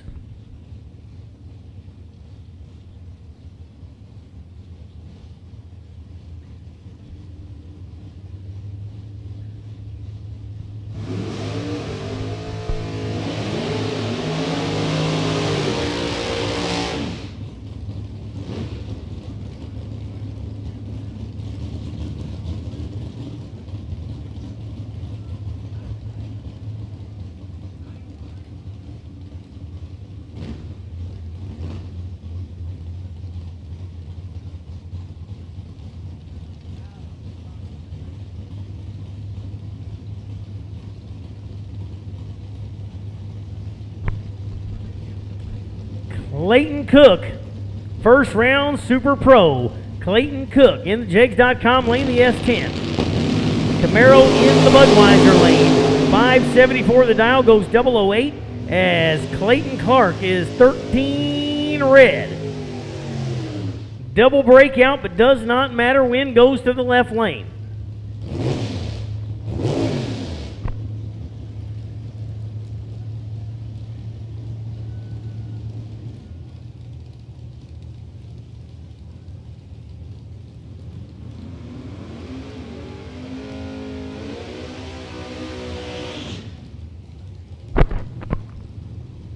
Trance Baker in the Jegs.com lane.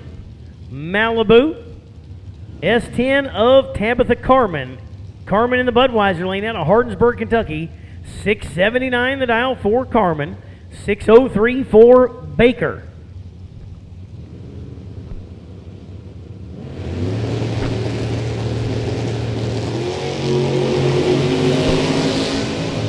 Both cars away clean and green. We have moved to the 8th mile, by the way. And with the win, Tabitha Carmen had 12 on the starting line. Takes a tick of stripe. Baker actually gets to the stripe first, but shouldn't have. And breaks out. Larry Baxter and Tyler Sizemore. Sizemore in the Budweiser lane in the Dragster. Baxter, 68 Camaro. 608 the dial in the right lane. Sizemore on a 474 in the Dragster.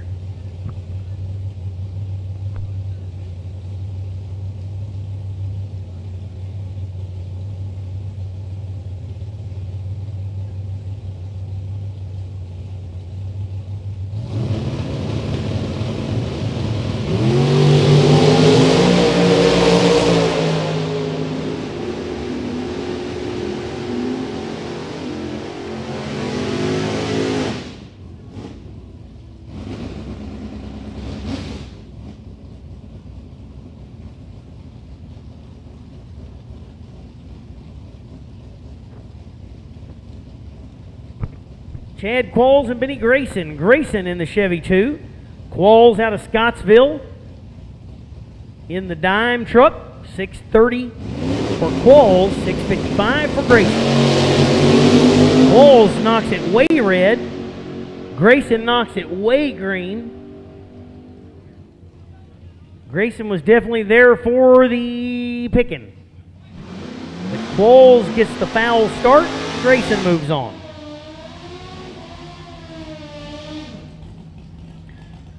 It's Skinny Lenny. Oh, wait, no, Lanky Yankee.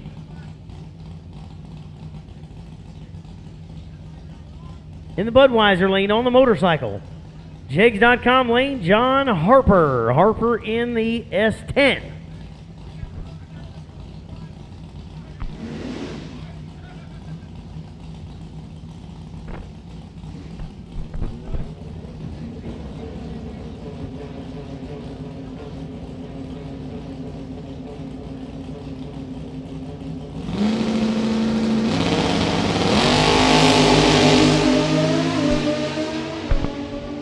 The Yankee goes 10 green and Harper's 002 red.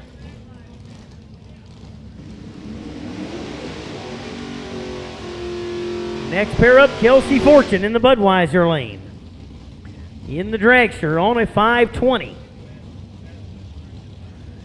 Jackie Grayson. Jegs.com lane, 6 flat the dial for the Monza.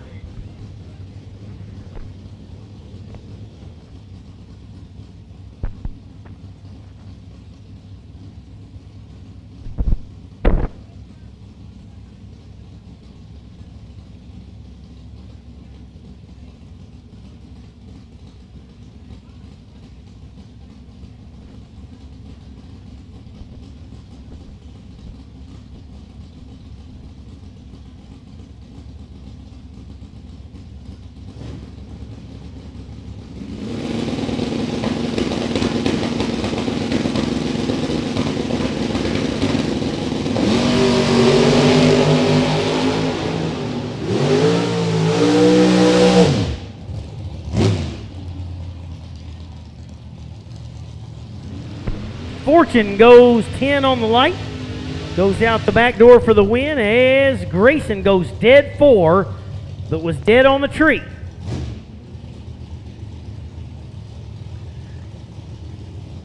Cody Davies over in the Budweiser lane in the S10.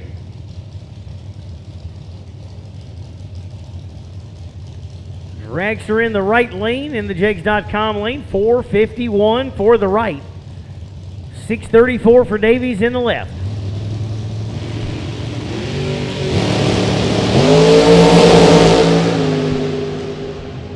Dead even on the starting line, and the win goes to Davies. Margin of victory, 4 thou. 0-0-4 for Davies. They were 20 and 19 on the tree, respectively.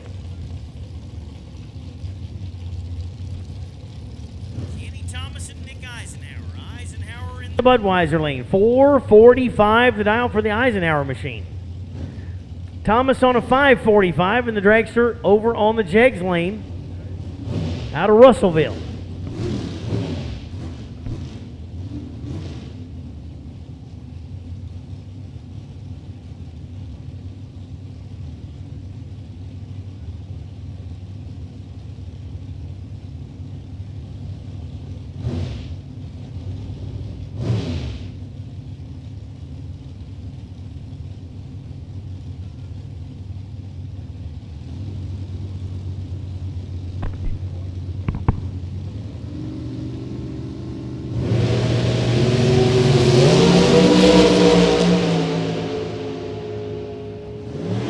Away with a 003, busts out Eisenhower. Eisenhower out by 2 thou.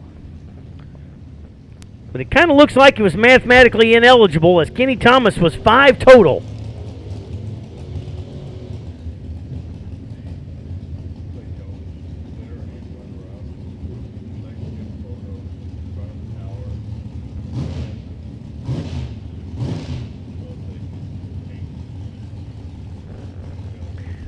Winner and runner-up of the Clay Jones shootout We'd like to have both of you for winner circle pictures. Brianna Kelly and Larry Hill. We need you both for winner circle pictures. We'll do it following Super Pro. Following Super Pro, but you got a little time. There's a pretty good mess of Super Pro cars. Hey, Blake Gentry is trip zip on the light, under by 5. Josh Lynch under by 7.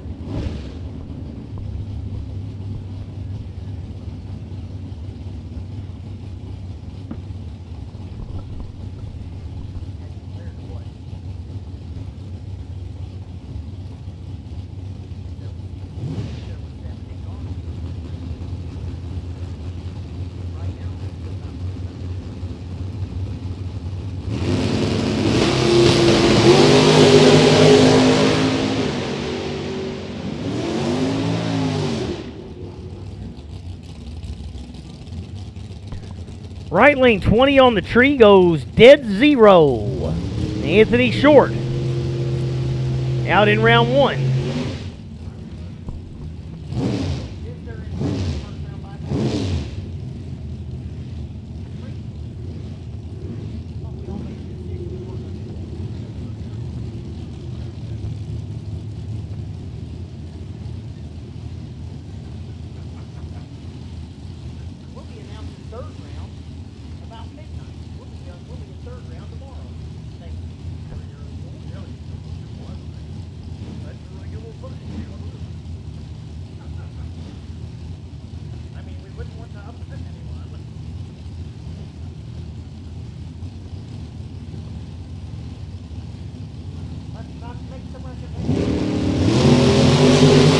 Oh my, Dalton Deffenbaugh and Ashley Kapler. Kapler with a starting line advantage goes dead 9. Sorry, I didn't mean to look away from my screen. Dalton Deffenbaugh bust out by 3 thou. Kapler was 14 on the starting line and dead 9. That's 25 total. No, it's 23. That's not bad. I bet Kapler's will take that. Of course they will. It turned on a green light. Josh Woods and Cody Wiggins. Wiggins on a 445 over in the Budweiser lane. Missed the field in super quick last night.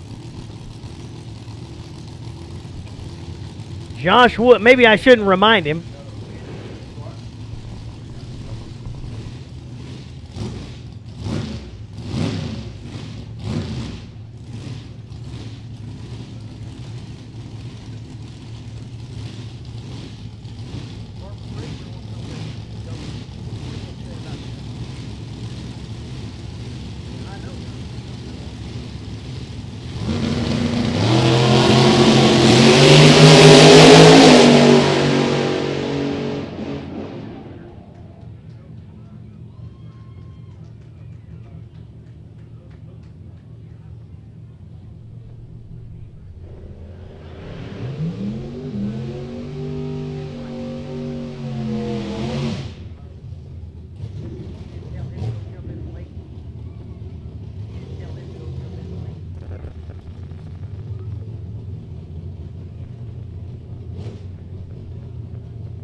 Tiffany Brannon, and Nikki Vandewalker.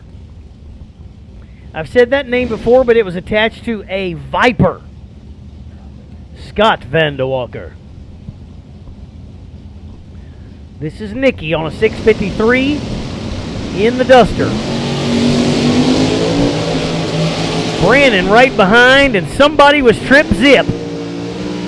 And the triple zipples was Tiffany Brannon.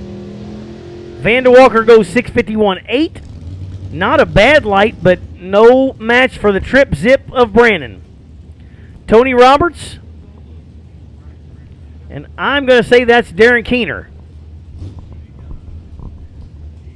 Keener driving Stewart's little Vega. 547 for the Vega. 641 for Roberts in the Camaro.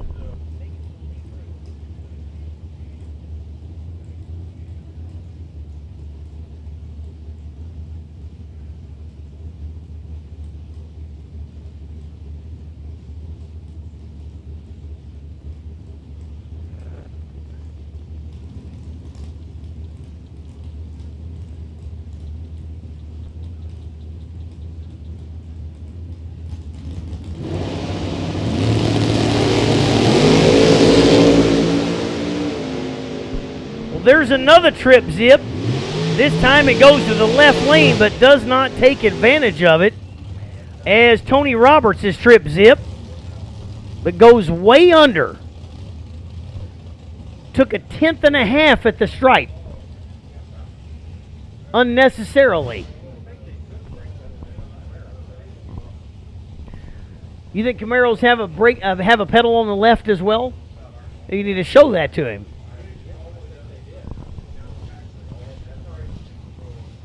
Troy Rogers and Rusty Fox. Fox in the Dragster, 492. Rogers, 626 for the Mustang.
.008 to a 009. The 008 gets the win.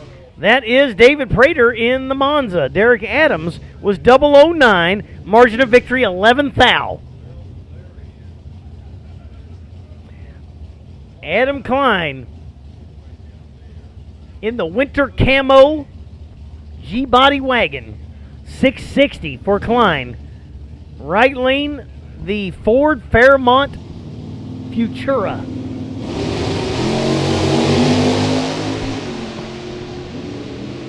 I know another Fairmont, very successful back in the day. It resides not too terribly far from here. No, it's out of Madisonville, Kentucky. That would be Kentucky Hall of Famer Donald Bowles, the coal digger. NHRA Fairmont used to run a small block Ford, leaving at 10,000 RPM, swapping feet.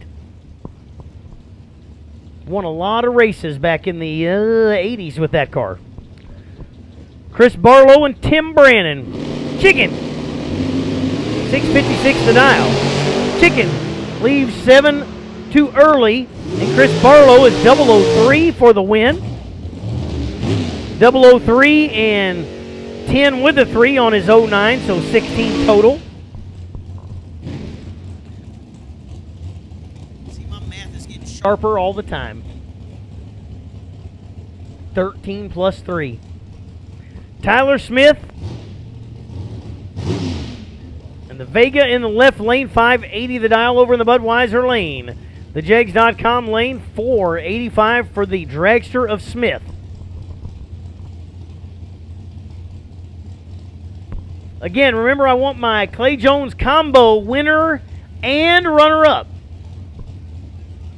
Winner and runner-up going to get a winner circle picture directly following Super Pro.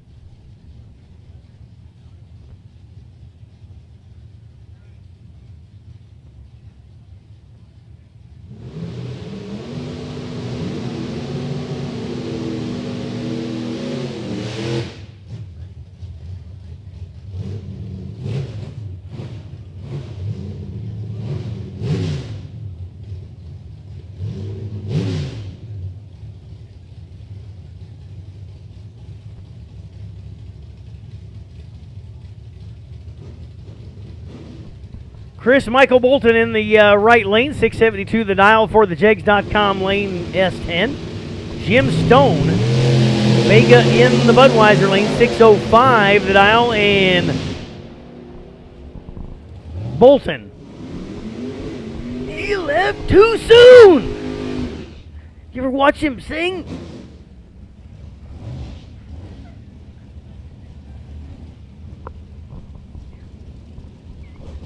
You just can't take it, can you, Warren? What would you do if it was somebody else in here, though? I mean, you would be bored to tears. I bet viewership has tripled since they found out I'm on here. Especially since I'm not on the actual camera. Numbers don't lie. Check the scoreboard. That's what they say. Shannon Bledsoe, 599 the dial in the right lane. Mike Eggleston, 458 in the Dragster.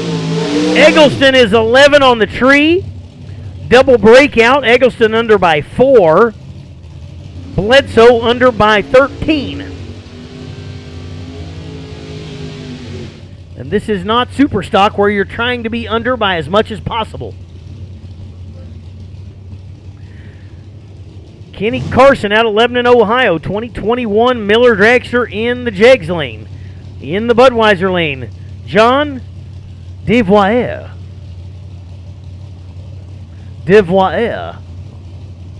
615 the dial. Very sophisticated in the left lane. Devoyer.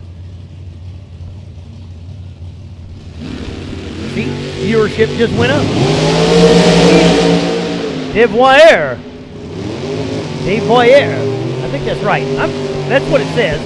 16 red. Kenny Carson was 003 green. Nice pass for Kenny Carson, moving on to round 2.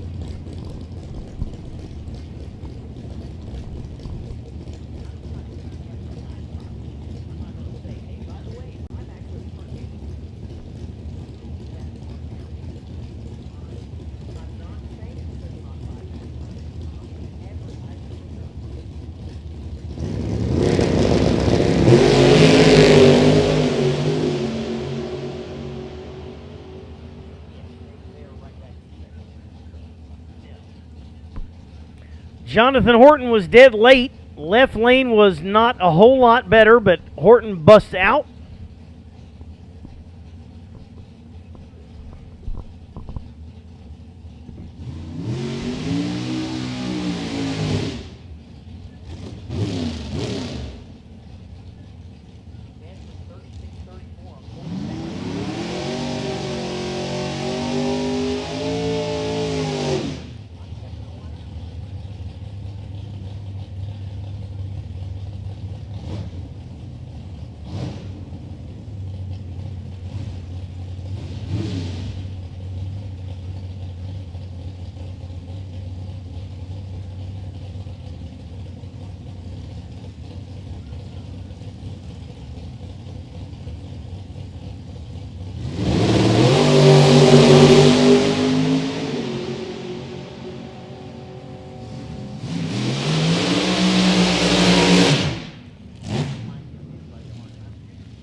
RC40 in the Jegs.com lane out of Evansville, Indiana, 5:14 for the Dragster.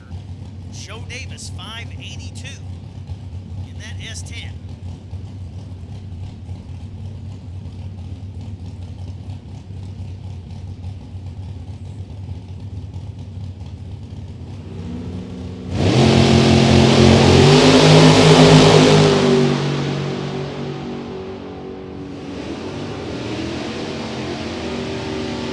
Davis goes 580 with an egg, but unfortunately was dialed 582. Had room to work with, too, as Forney moves on to round 2. Cody Field in the Budweiser lane.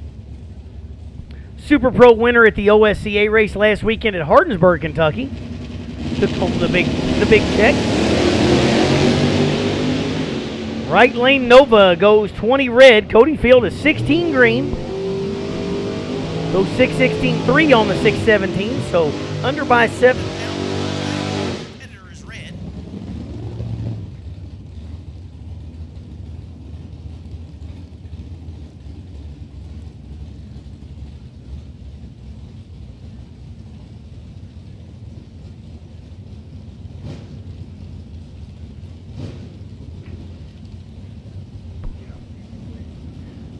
Joey Sisko and Jared Fulcher.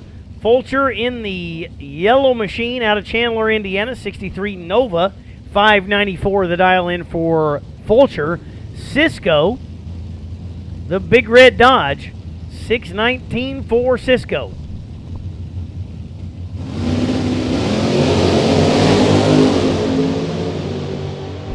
.005 to an 023, and the 005 gets the win. Cisco was 005, goes 620 with a 4. Margin of victory, 5 thou.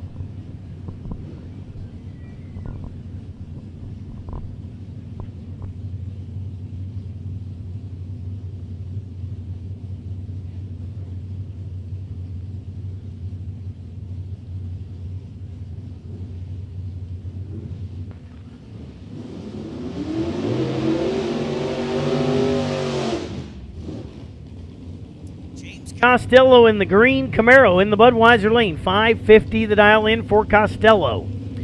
Nick Stoven in the Jegs.com lane. 667.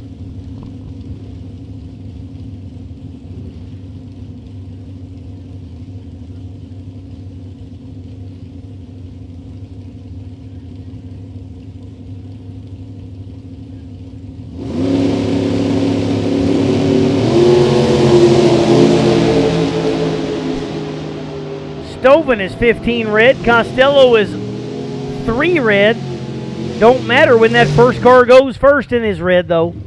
And James Costello moves on to round number 2 for free. Jesse Warner and Tommy Flowers. Flowers in the Camaro. Warner in the S10. 594 for Warner. 638 for Flowers.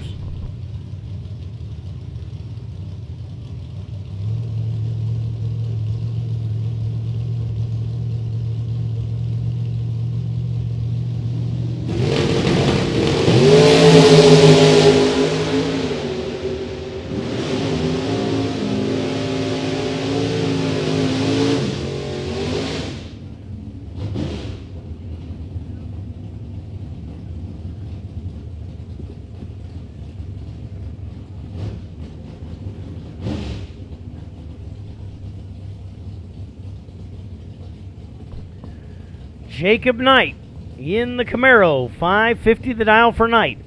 Chris Moeller, 615 in the C10. Like to watch that truck of Moeller's leave.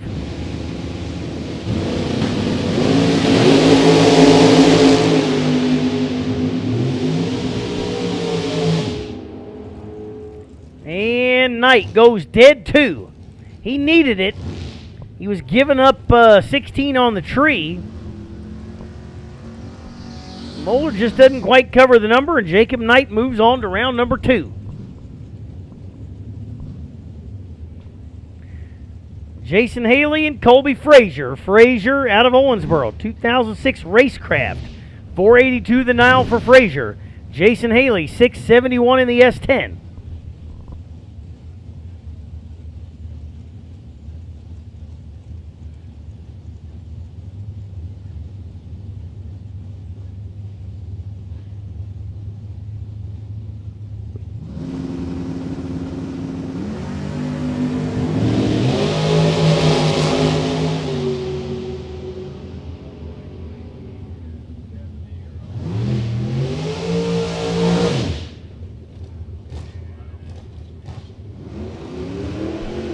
Haley's 003, Frazier is 035, and Jason Haley moves around. 15 total for Haley.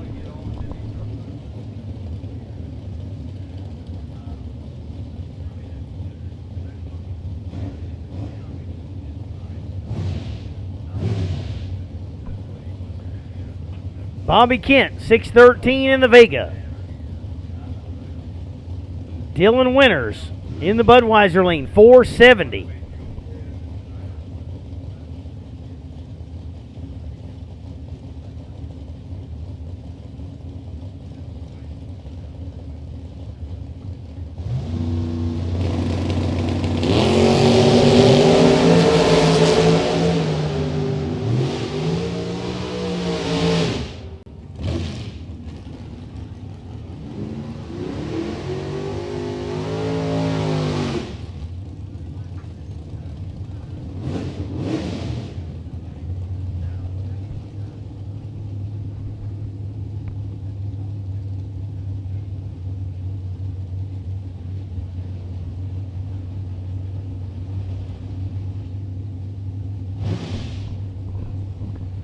Scott Rings, 463 for the Dragster. Jennifer Terhune, 630 in the Duster.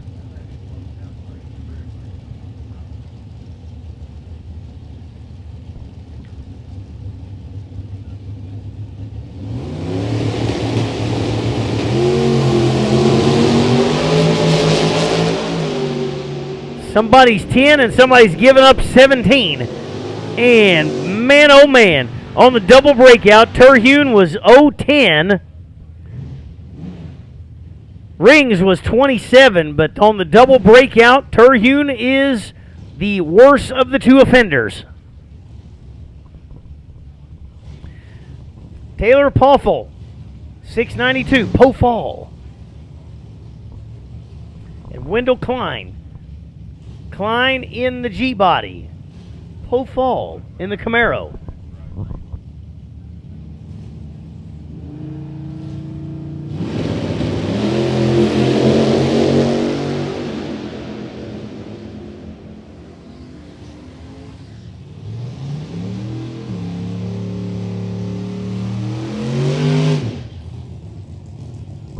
Pofall is 6 red, Klein is 10 green, and there you go, Wendell Klein moving on. Ryan Locke, Austin Boone. Boone 669 over in the Dodge. Locke 69 Camaro on a 576.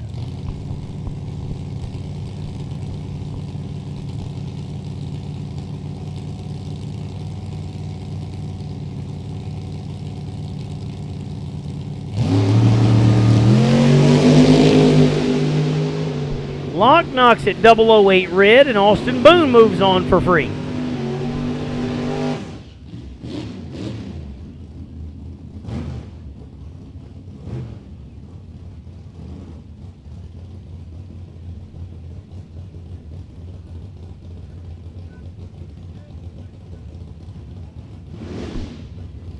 Braden Baptiste and John Hutto. Hutto 705 in the Corvette.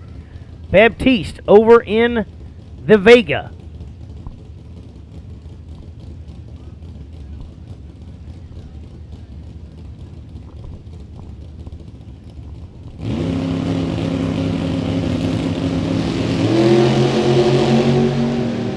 Baptiste is 8 red. Hutto is green.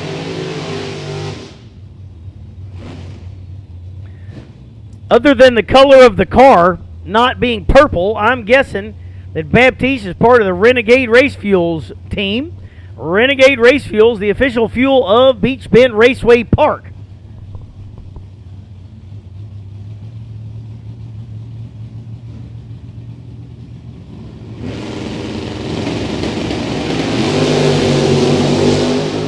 Wheels up launch for Donnie Atkins on a 597. Goes 15 on the light, but just does not cover the number. 9,000 margin of victory for the left lane. 645 goes dead and a 7.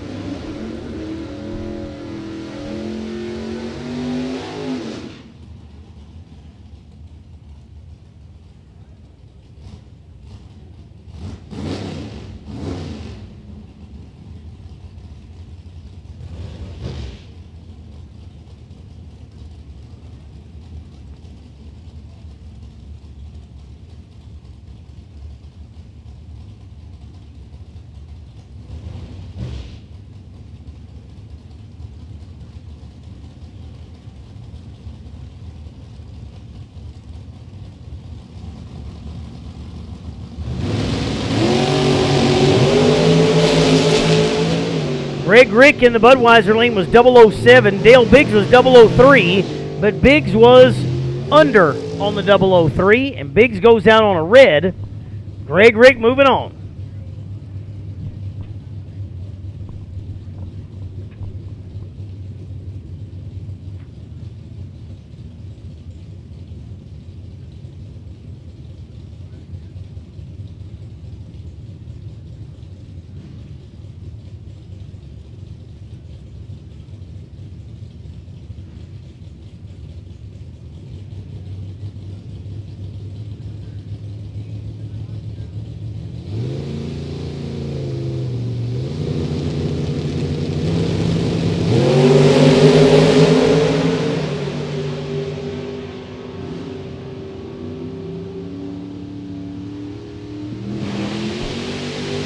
Dylan Childers, 001, but to the red. And Ricky Boggs moves on to round number 2. Boggs was there for the taking, but Childers knocks it just 1 thou red. John Paul Garrigus, Cutlass in the left lane.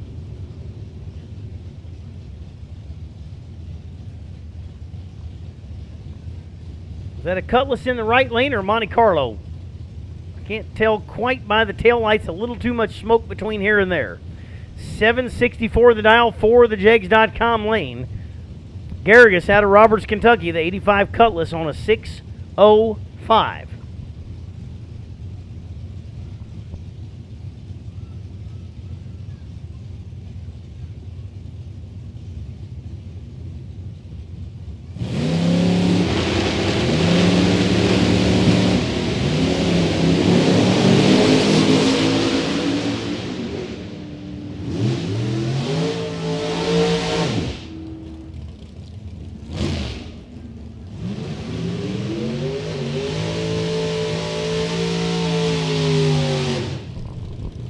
Wind goes to the right lane, and I'm not sure how, because he was 289 on the tree.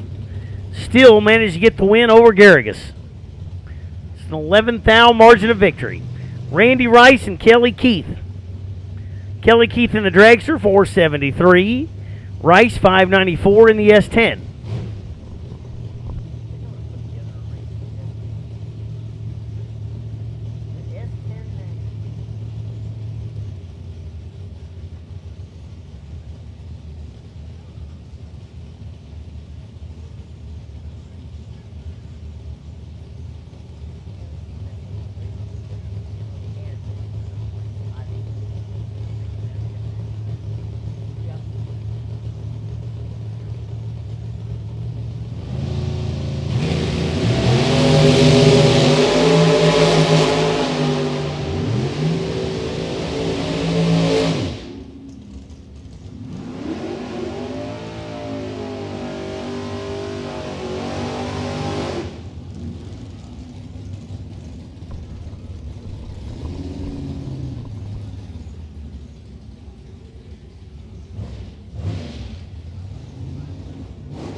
11 red for Michael Lewis. Terry Kamler. 31 green, 462 goes dead 8. Kamler moving on.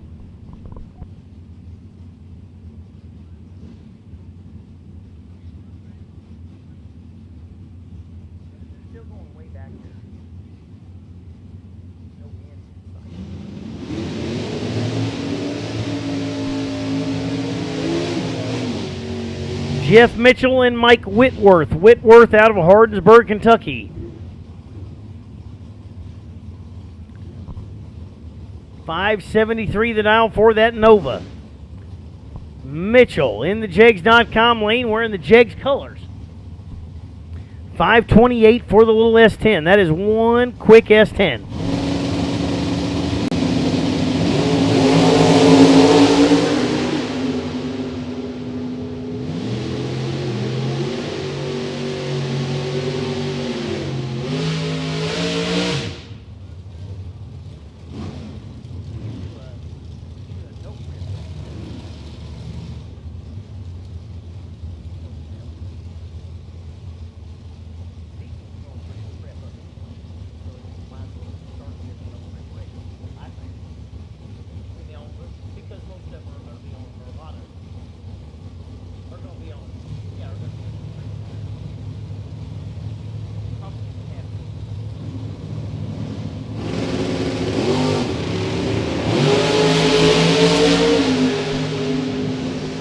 Starting to wonder if there was problems for Terrence.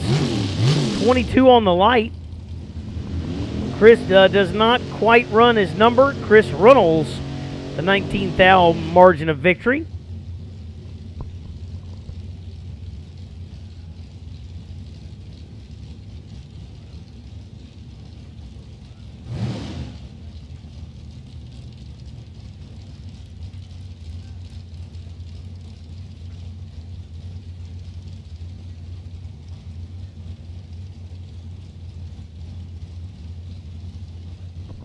Dave Christian and Chance Meeks. Meeks in the Malibu. Christian in the Dragster. Christian going to try to chase down Meeks. And does so. Meeks busts out by 4th thou.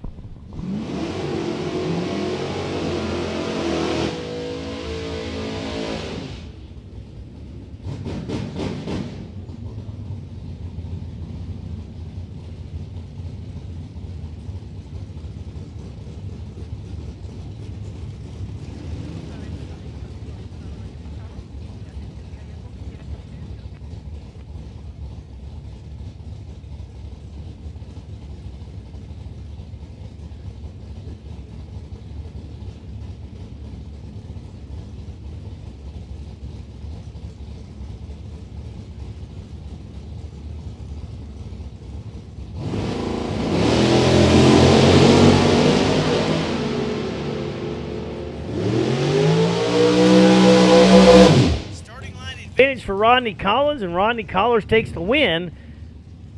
As Richard McPleaswan, I can't say it, breaks out trying to get there, just a tick behind on the starting line, and the win goes to the right lane. Bo Butner on a 450. In the Jegs.com lane, Dragster. Jason Barnes, S10 over in the Budweiser lane, 646 to the 450 smooth of Butner.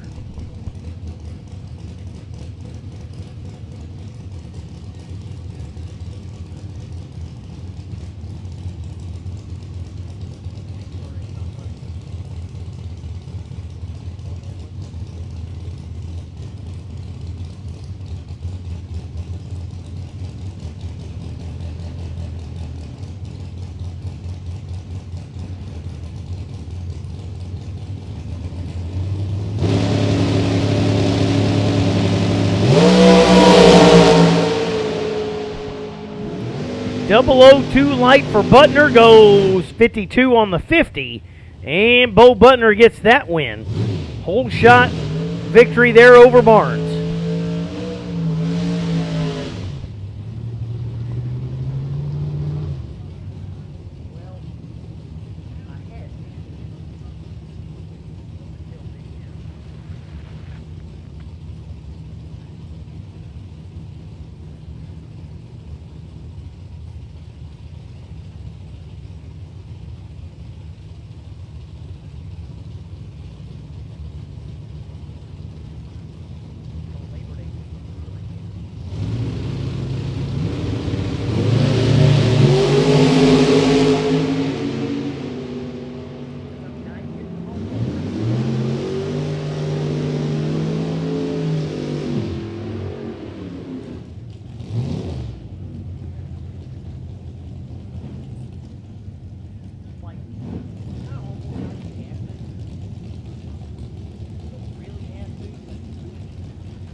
Dennis White in the 64 Fairlane, 676.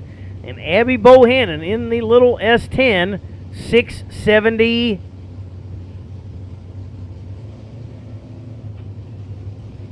Probably going to change that dial to 619 instead of 679.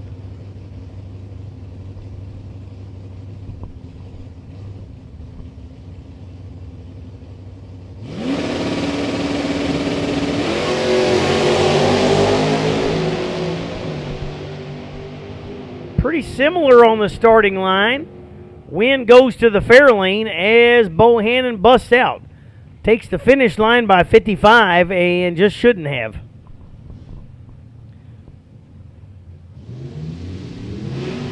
Again, easy to say from up here, but we can see the numbers.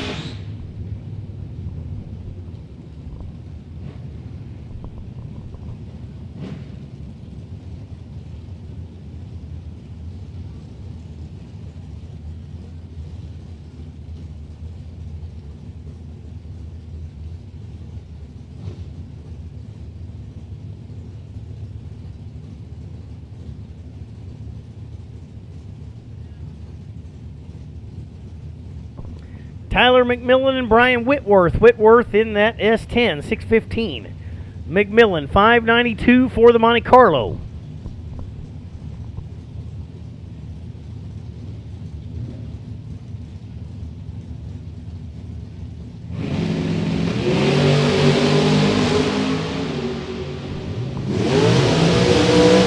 Starting line advantage for Whitworth, and Whitworth gets the win by 25 thou.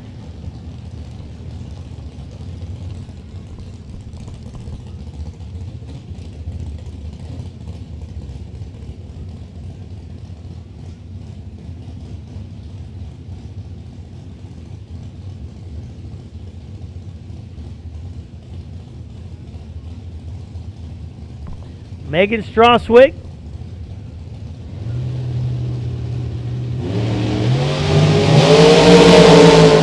In the right lane.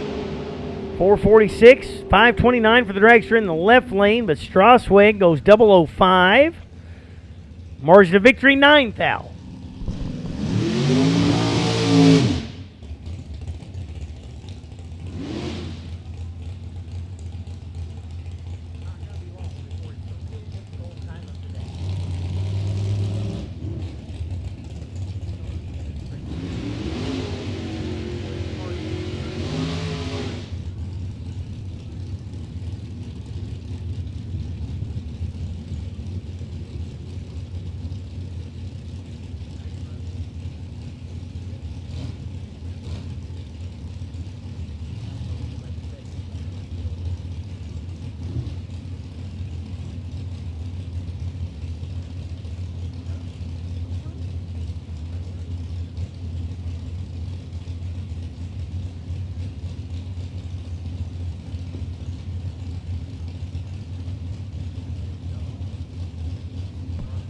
Bob Sargent and Steve Parks.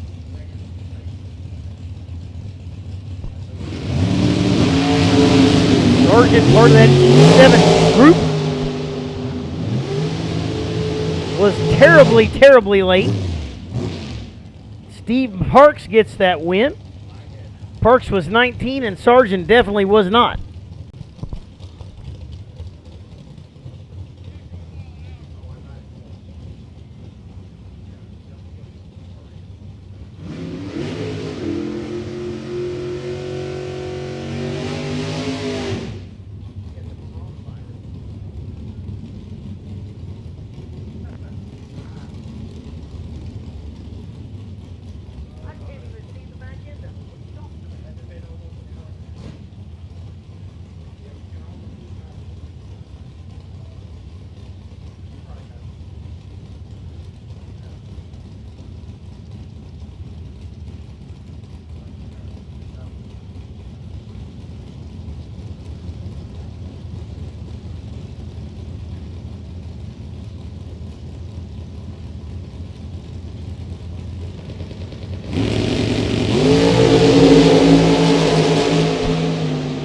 Skylar Moffitt gets the round win, goes 36 on the light. Christina Perryman is 13 to the bad.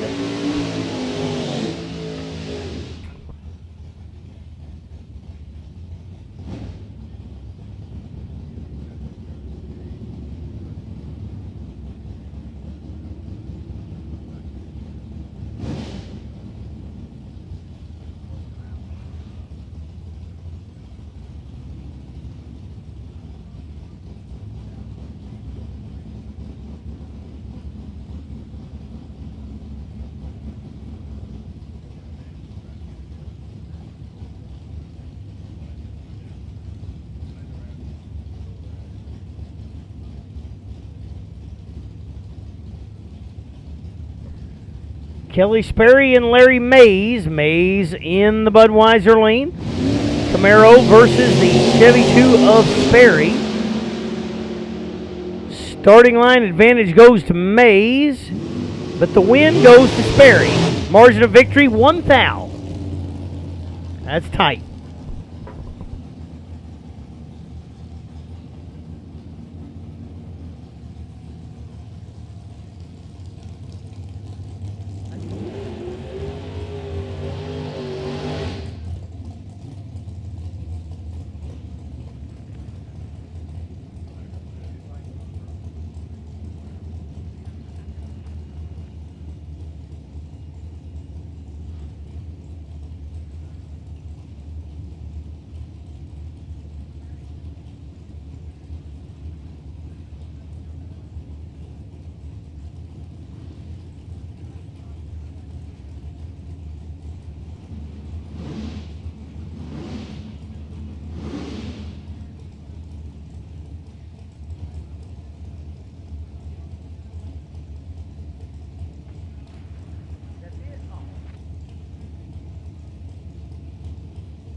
Up launch for Josh Decker, but he was way late.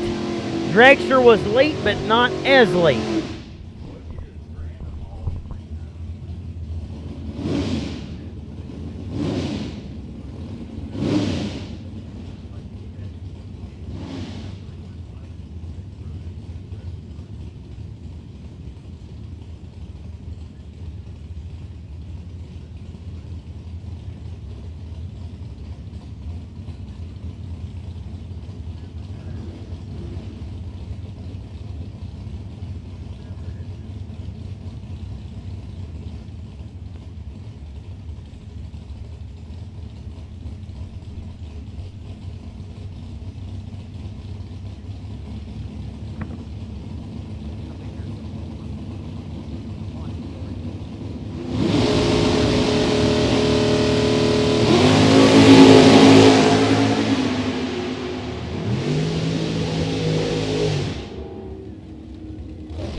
Allison Prose gets that win over Terry Lindsay.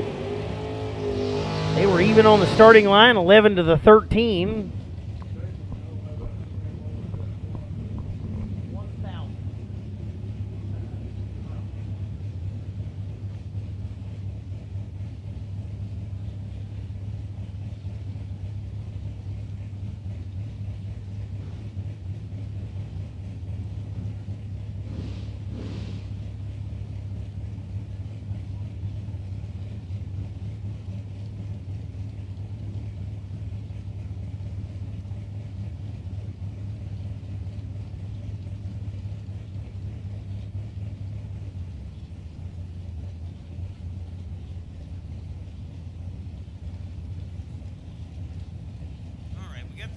Fixed. Chris Bledsoe on a 507 with the Dragster. Jacob Decker, 608 in the Camaro.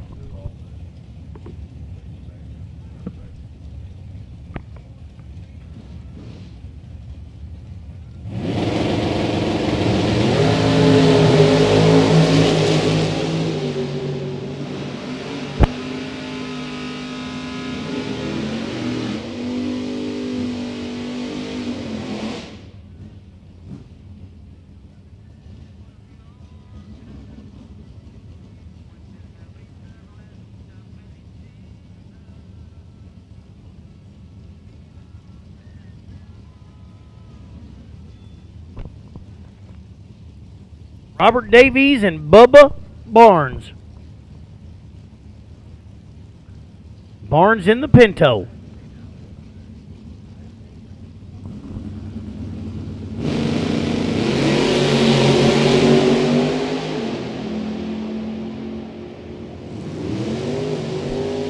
Barnes leads early. Davies is 005. And Robert Davies with the win.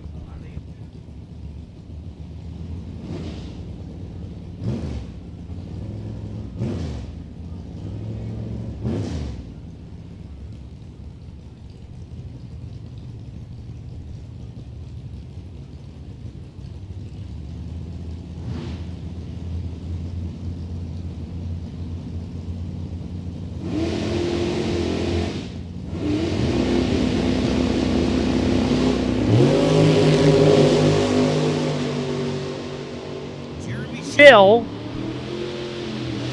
12 on the tree and dead 7. Aaron Henning, 44 on the tree and dead 6. So a whole shot advantage for Jeremy Shell and Aaron Henning out in round 1.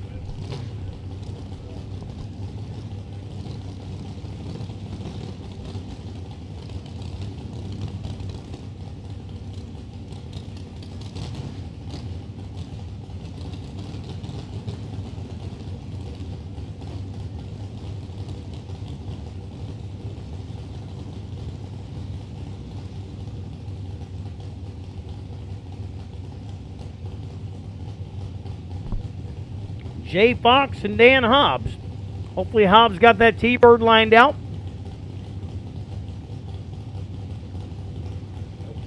Apparently not. Comes up there, had problems on the time run. Problems again for the T-bird Of Hobbs. Jay Fox gets to go by himself.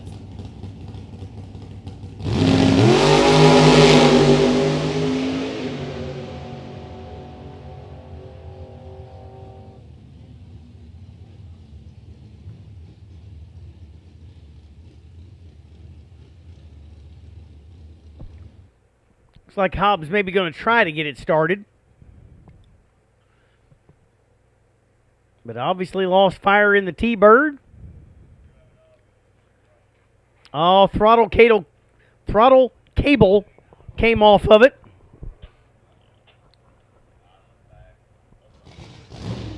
Hobbs.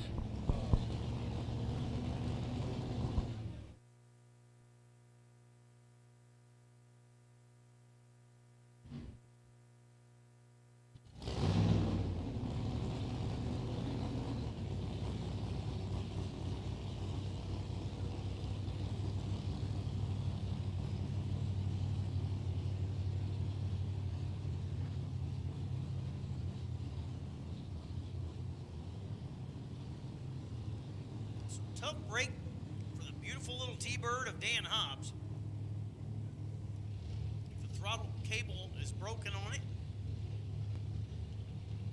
It's going to idle it back and pull in the next pair.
double breakout right there. Left lane takes the win, goes under by 8.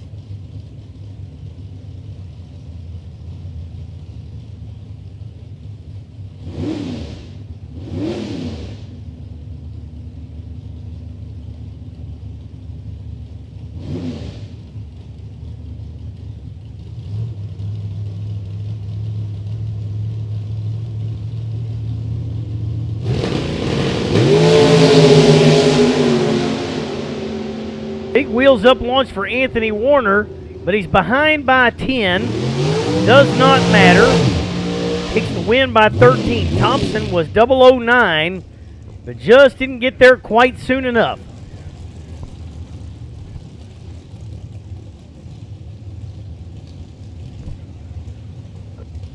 Lester Adkins in the Jegs.com lane. Out of court in Kentucky, 464.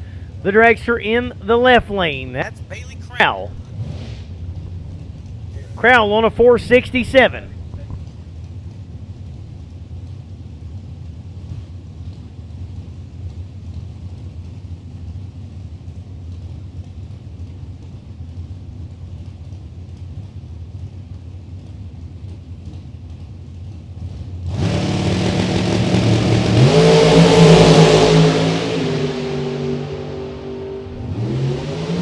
Adkins with a little bit of a starting line advantage, and Lester Adkins takes the win. Margin of victory, 44 thou. Crowell was 59, Adkins was 40 on the tree. And that's enough. Dylan Mudd in the Budweiser lane, right lane. That's Cody Wiggin, I believe.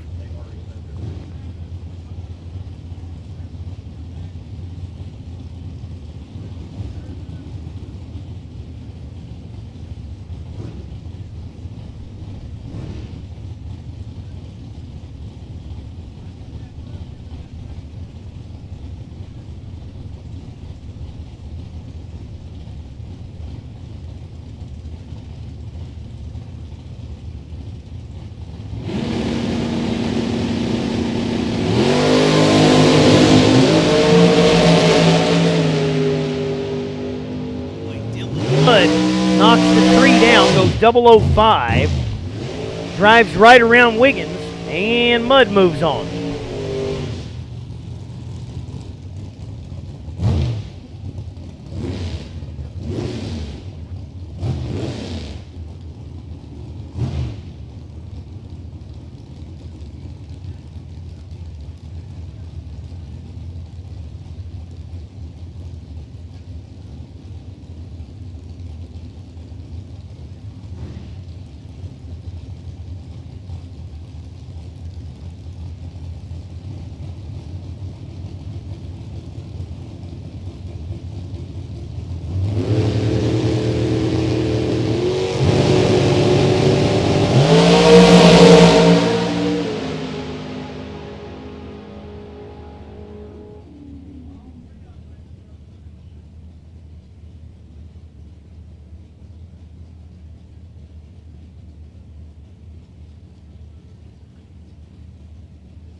All right, can I get Larry Hill and Brianna Kelly up here under the shade tree in lane 2? With your race car, yes. Larry Hill and Brianna Kelly. My winner and runner-up in the combo race. We'd like to have you in the shade up here in lane 2. About ready to get those pictures. We're going to try to get them right in front of Sportsman. I said try.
Ashley Kepler chasing down Tyler Smith. Does not get there. Tyler Smith.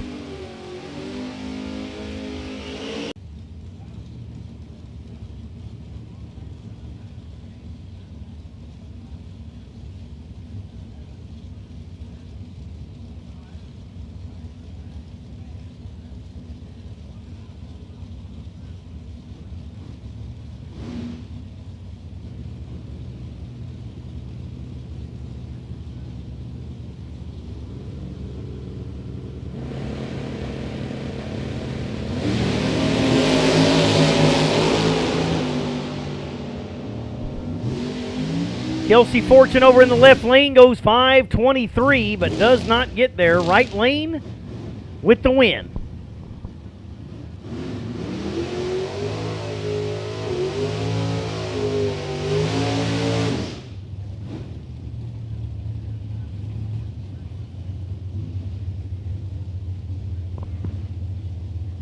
Sportsman, Sportsman, Sportsman to 4 and 5, please. Sportsman to 4 and 5, please.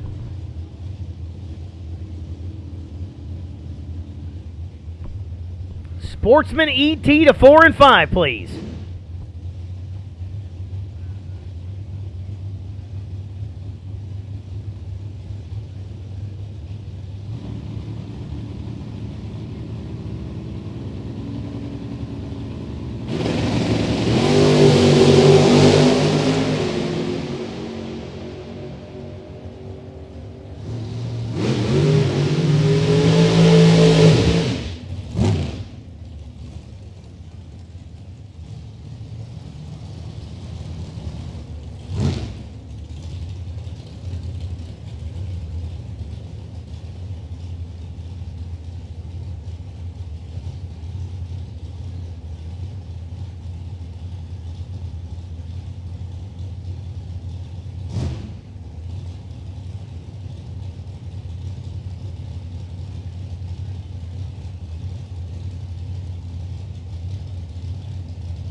Tommy Mattingly and Frank Douglas, 452 for Mattingly, 463 for Douglas.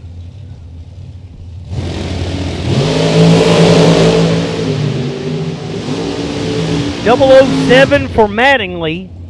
Douglas was 24 and busts out.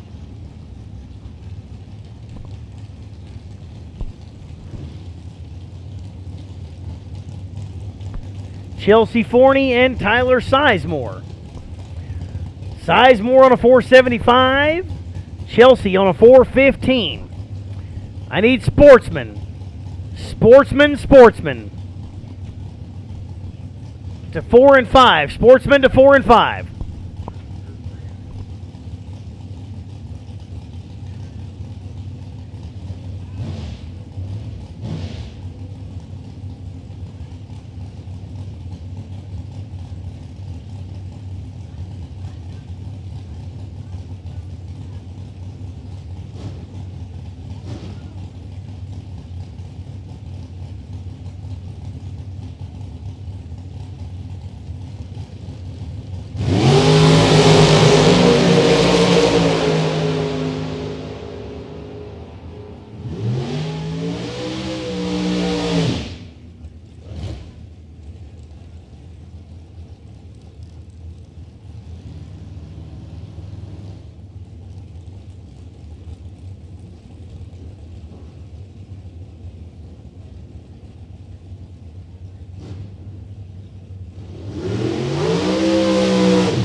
Philip Oakley and Brandon Frame. Oakley, 451 dial in the Jegs.com lane. Budweiser lane, Brandon Frame, 467. Oakley was your number one qualifier in Super Quick. This time he's 004 on the tree, goes 452 for a 14-pack. Whole shot win, margin of victory, 008.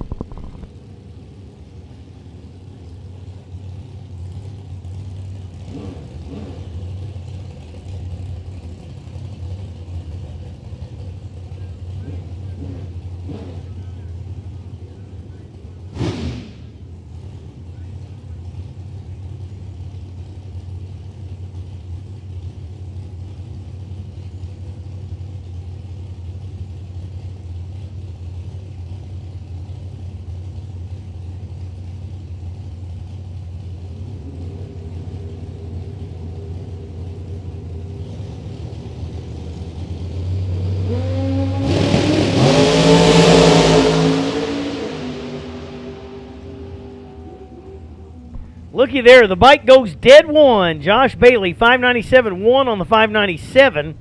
Margin of victory, 005. Larry Mays Hayes. That was Willie Mays Hayes. Yeah. Major League.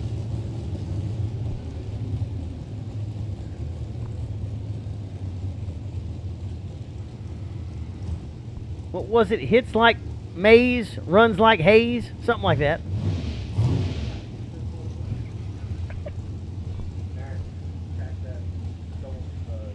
His gloves, yeah. Wesley Snipes. Pair of dragsters here, 454 in the Jegs.com lane, 485 over in the Budweiser lane.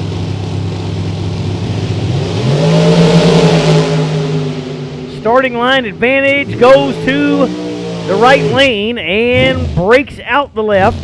454 goes 455. 2, 009 on the tree.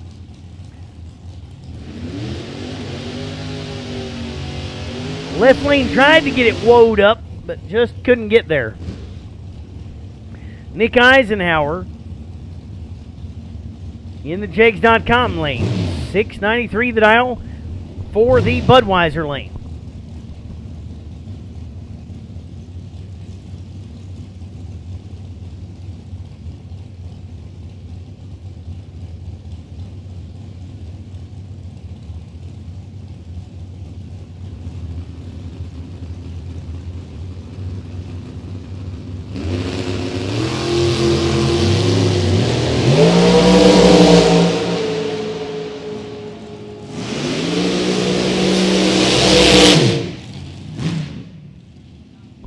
Eisenhower was 003 red. Left lane was 001 green.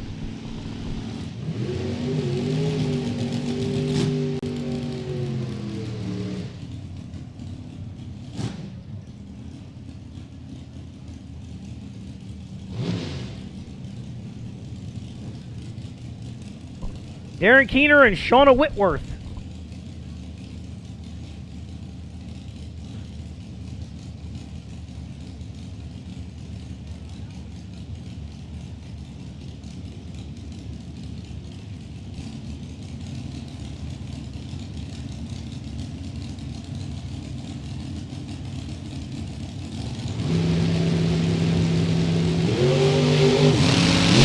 Oh, wow. Shauna Whitworth, the truck leaves and heads straight for the tree.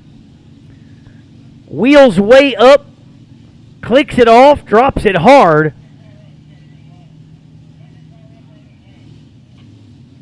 Check that lane. Wow. The crazy thing is she still gets the win as Darren Keener was 2 red way behind. So she idles down the track, does not cross, doesn't hit anything. Meanwhile, Keener knocks it 002 red.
So the single pass coming up here for Ryan Fry to finish things up. Fry's Camaro bumps it in.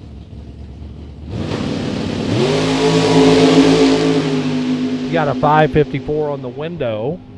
Use this as a free look. 556 at 123.63 miles an hour.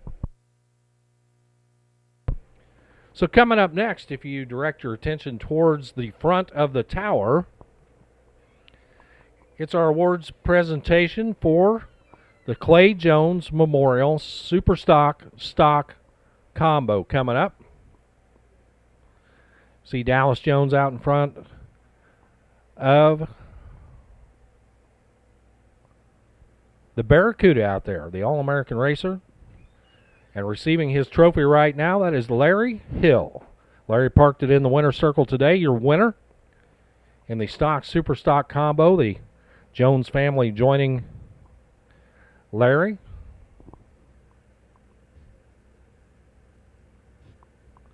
Out there in front of the car.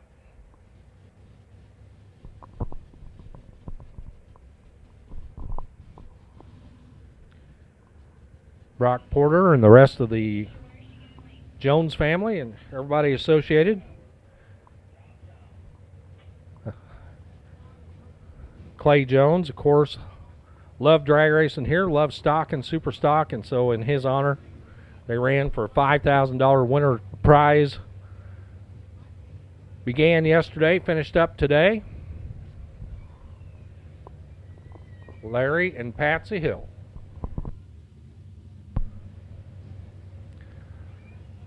Collecting the winner's trophy and the big check. Alex Owens out there getting ready to shoot the ceremony. Brianna Kelly waits at the head of staging. She'll be receiving her runner-up trophy here in just a moment. And it's only fitting that a stock and a super stock car wind up in the final. Out of 97 who took the tree in round number 1, they worked their way down to these final 2, and Larry Hill.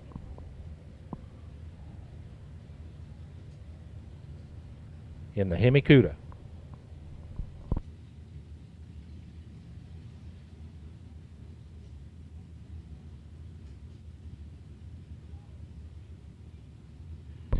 Junior Dragsters, we need you to the staging lanes, please. Junior Dragsters, please bring them up to the staging lanes, please, for your round number 1. Junior Dragsters, to the lanes, please, for round number 1.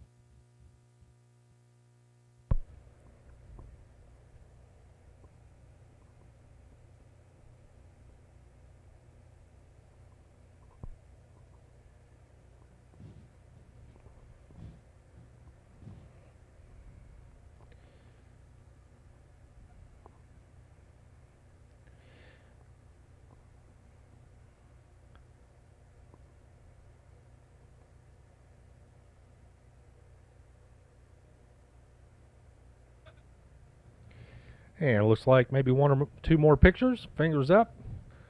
Proud number 1 here.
Once again, junior dragsters to the lanes, please. We need you.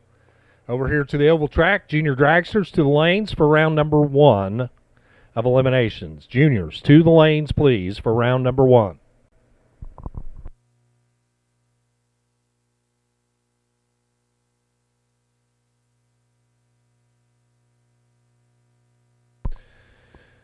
Congratulations, Larry. Great job.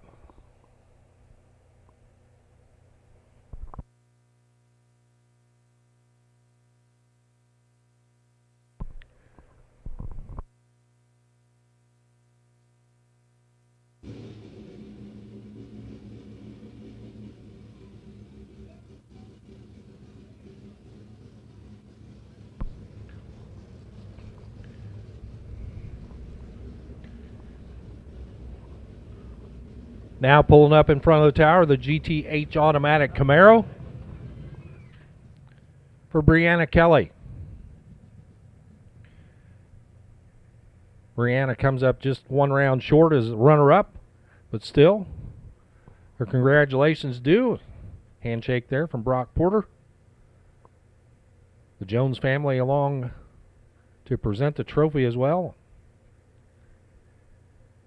Dallas down there to extend his congratulations to Brianna Kelly, runner-up today in the Clay Jones Memorial Super Stock Combo. Junior dragsters to the lanes, please. Junior dragsters to the lanes. Once again, junior dragsters to the lanes. Like we've got Sportsman cars over here. They'll be out in just a little bit.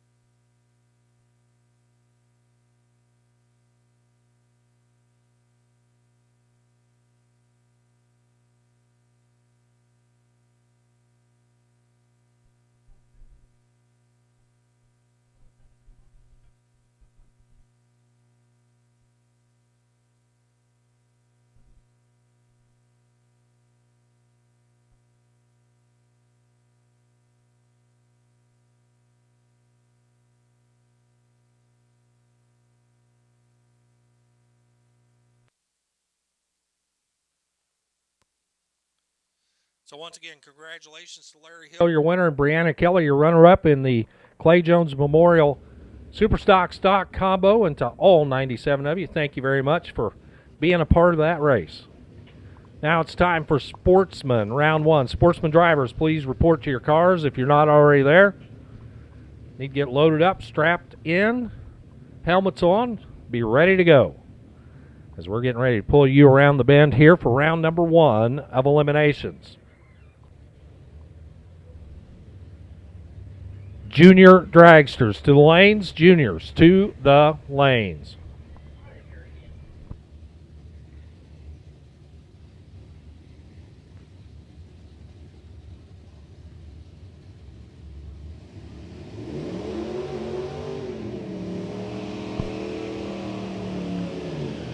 And we're going to get it started off with Keaton Moeller and Donnie Wilson. Keaton Moeller, I got it. The square body over there. Short bed Chevrolet pickup truck. Got it dialed to 773. He'll be chasing now Donnie Wilson's Mo Baker. Mopar powered Studebaker. The Mo Baker is off and running. Here comes the square body, trying to track him down. 8th Mile Racing. Moeller with a lot of work to do. The double breakout win goes to Keaton Moeller. 766 on the 773 for the win. Now it's Tracy Crutcher, Pleasant View, Tennessee, left side, Jeff Sanders. Over here on the right in the Trailblazer SS. Crutcher dialed to 716 and Sanders to 930. There goes the black Trailblazer. Here comes the little Chevy 2. Top end. Wind light's going to flash. on the left-hand side for Tracy Crutcher. 7:20 at 88 miles an hour for the win. Jeff Sanders, 9:39 on the 9:30, 9 over at 77 miles per hour.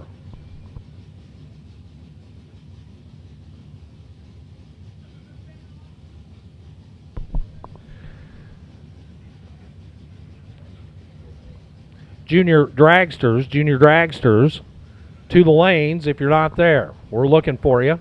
Get you lined up and paired up for round number 1. Just a reminder, I know it's a nice day out there. Please don't run those air conditioners if your car's got one.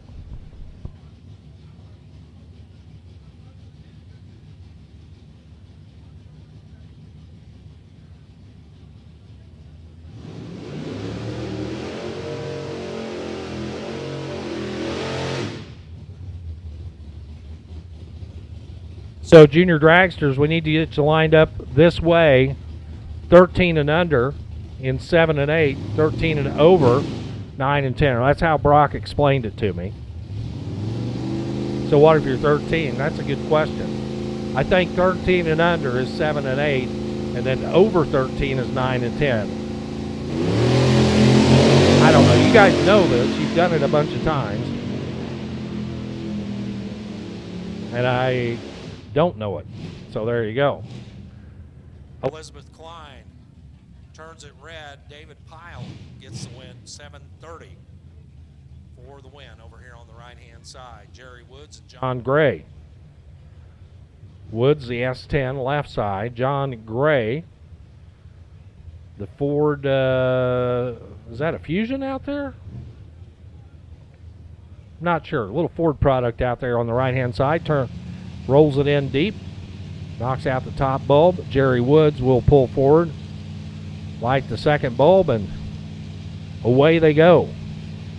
Gray with the big head start, 1198 the number. And here comes the S10. At the top end, it's going to be a win light for the S10. 723 on the 21 dial. 2 over. John Gray breaks out 2 under. 1196 on the 1198. Seth Qualls, another Chevrolet pickup truck. Probably a late 60s, I'm guessing there. Early 70s, C10. Over on the left, 895 to dial in. We'll be chasing down Luke Wiseman's 2014 Camaro. 916 to dial in on the Camaro. And Wiseman, 020 on the red side. Automatic win for Seth Qualls. Qualls left side, turns on the win light, 893 at 75. So breaks out by just a little bit. Wiseman tosses away a dead on 916 with an 8. Jerry King and Camden Holder come up this time around. King left side, the Barracuda. Holder right side, the Camaro, 3rd gen Camaro. 715 the dial in left, 1014 on the right. So a 3-second head start for the black Camaro.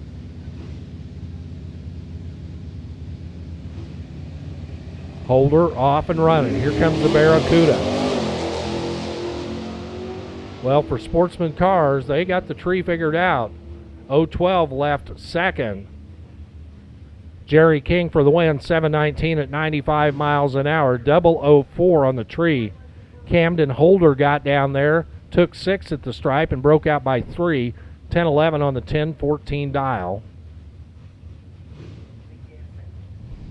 Justin Tubbs and Brian Dennis.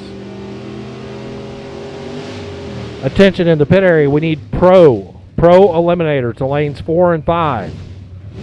Pro Eliminator to lanes 4 and 5, please. Pro to 4 and 5. Final call for juniors. Justin Tubbs and Brian Dennis. Tubbs left side, 715 the dial. Brian Dennis right side, 7 flat the dial, the Ford Falcon. Over here on the right hand, Jegs.com lane.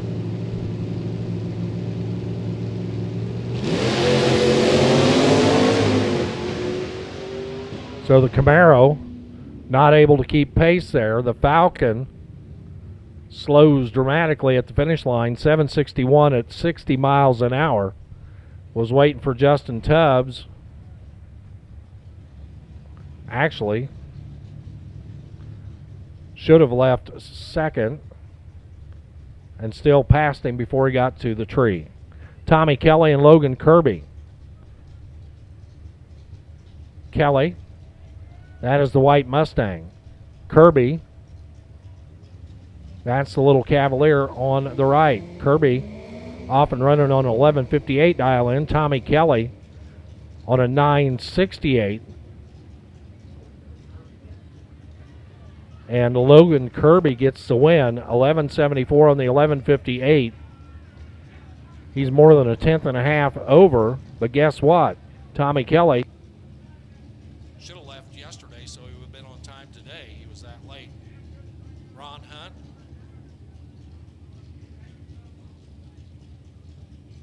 You're correct. And I'm not saying it. Ron Hunt. Pala on the left side. 9:69 the dial in alongside Michael. Michael, who you ask? Well, I asked too because I don't know. It just says Michael. 7:15 up on the scoreboard down there.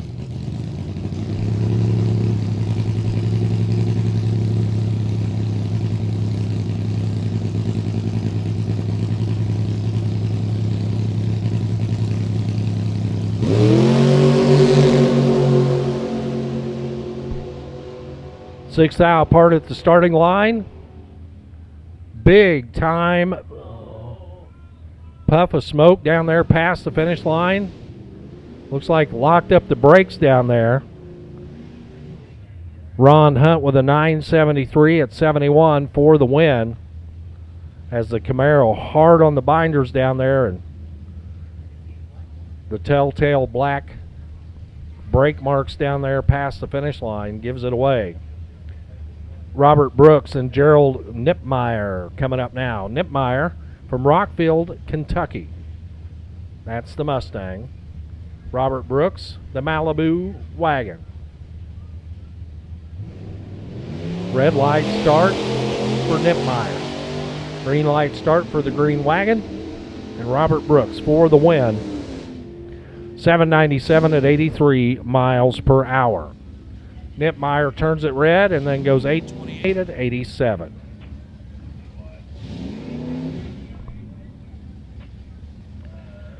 Pro to 4 and 5. Pro Eliminator 4 and 5. Avery Duncan and Jimmy Gower coming up now. Duncan from Charlestown, Indiana. Heads down track left side. Gower on the right. Top end says it is Gower for the win on the double breakout. Gower was behind at the starting line by 0.04 of a second, but closer on the breakout, 7:47 on the 50. Duncan was 8:56, 7 under on the 8:63. Kristen Locke and Thomas Kleppen coming up now. Locke left side from Whiteland, Indiana, the Chevrolet SS. To me, one of the coolest production cars built in the last 10 years. Thomas Kleppen alongside the Oldsmobile Cutlass. Kleppen dial to 712. Kristen Locke with the 851 dial in. Kristen gets in there, goes deep. Kristen off and run. Here comes Kleppen. They are 0.05 apart at the starting line. Kristen Locke was better at the starting line, but 0.2 over. Kleppen, your winner, 724 on the 712. He's a little over a tenth over, but the reaction time, 0.05 difference. So the margin of victory works out in Kleppen's favor. Angel Hardaway, Tate Hayden coming up next. Hardaway. Another little Chevrolet pickup truck over here on the Budweiser side. Tate Hayden will roll up in his G-body on the right. TheJegs.com.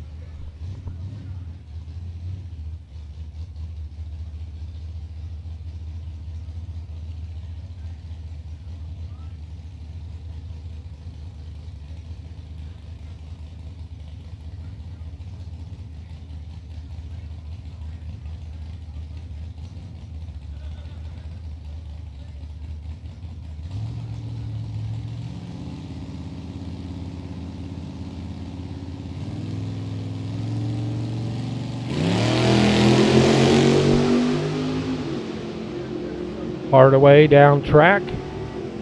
Hayden at the top end. Angel Hardaway for the win, 8:08, 80 miles an hour. Tate Hayden, 7:33 on the 7:22. Chris Cowles comes up now, the 1970 Nova. Nice, clean-looking car over there on the left alongside Philip Ogles. Second generation Camaro over on the right. Ogles dialed an 8:15, leaves first. Chris Cowles, 7:54, will be given chase. Pro cars 4 and 5. Pro to 4 and 5. Philip Ogles. A little early, rolling out of the beams. Turns it red. Chris Cowles gets the win. 7:52 at 90 miles an hour. Cowles for your win. Ogles red light started in 8:17 at 82. Larry Key and Summer Colley coming up now.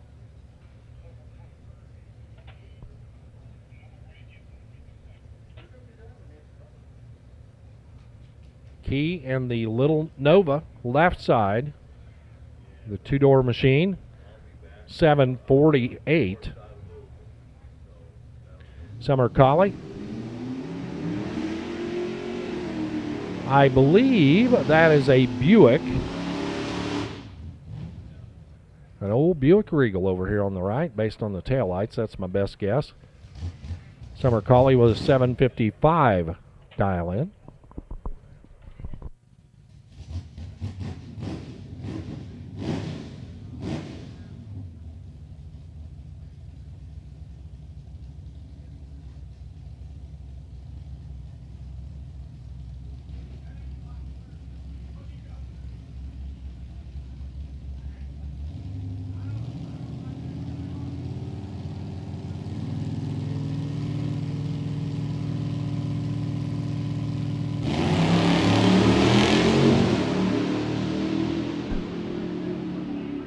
Key and Colley. Top end says it's Larry Key for the win, 7:49 at 89 miles an hour. Better on the starting line. Closer at the finish line. Summer Colley, 7:58 at 90 on the loss.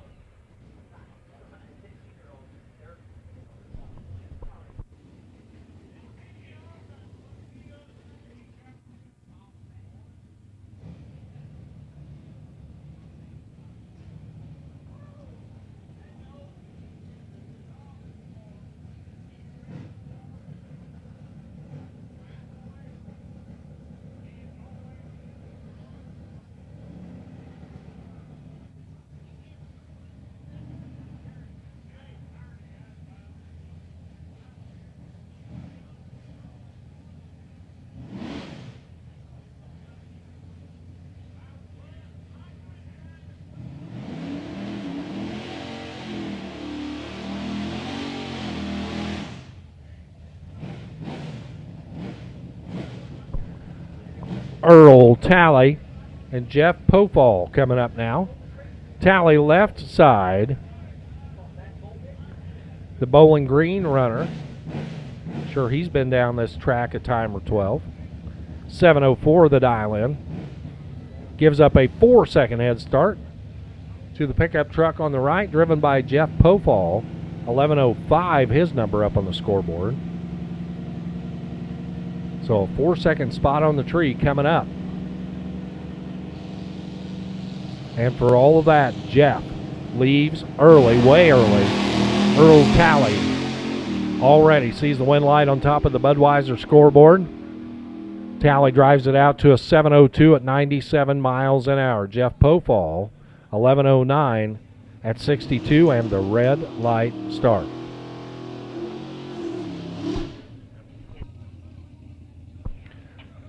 This is John Hutto coming up now. Pickup truck left. Daniel Johnson, Mazda RX-7 right. Johnson dialed a 7:02 to the 11:11. Another 4-second plus spot. This time going to the pickup truck on the left.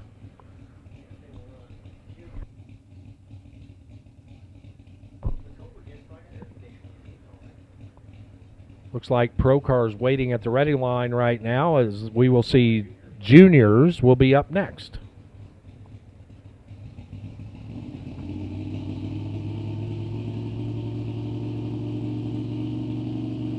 Sounds like we're getting the old pickup truck spooled up over there on the left. And he turns it red. Throws his hand up in the air and says, man, that's awesome. Here's Daniel Johnson, though. He ain't messing around. He's 002 on the tree, 704 at 84 for the Little Monza, taking the win. And with that, Sportsman is complete. Pro waits in the wings. Coming up now, it is junior dragsters.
All right, next pair up, Gracie Belmar, 12:04 in the Budweiser lane. Jegs.com lane, I can't see it on my screen, 9:03 the dial in for that Jegs lane.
Adams and Shannon Bledsoe, both on an 890. So heads up little race here for Adams and Bledsoe. 890 in both lanes.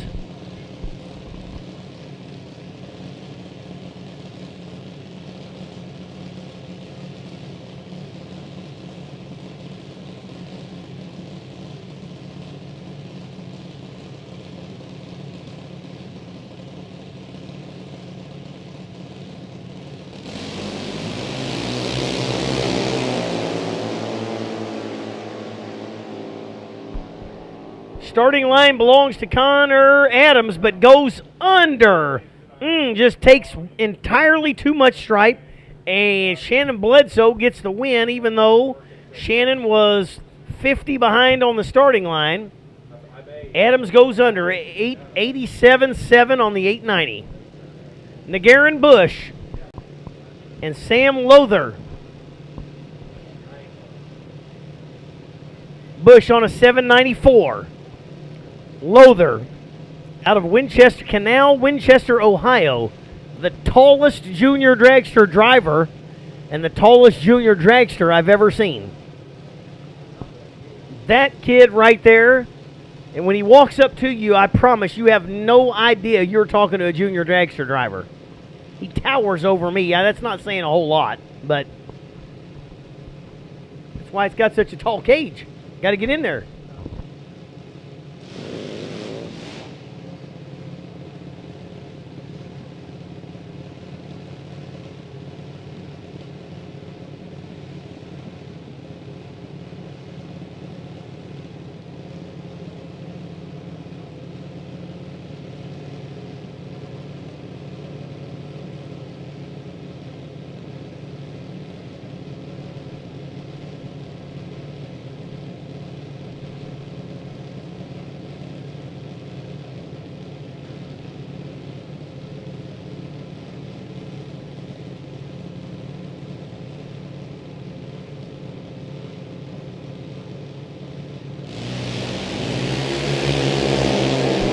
Aaron Bush is red.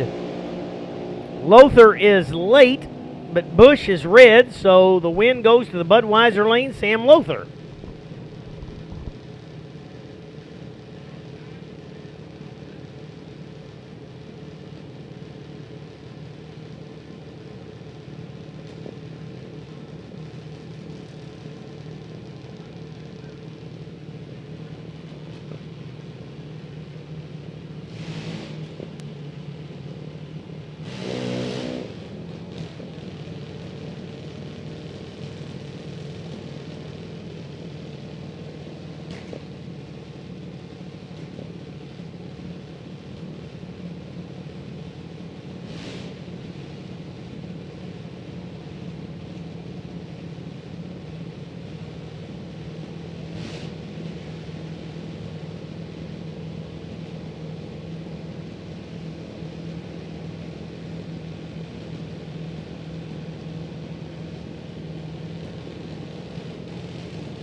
All right, here we go into Pro ET. Some folks call this no box. Some people call it bracket 2. Some people call it something else I won't say. We call it Pro.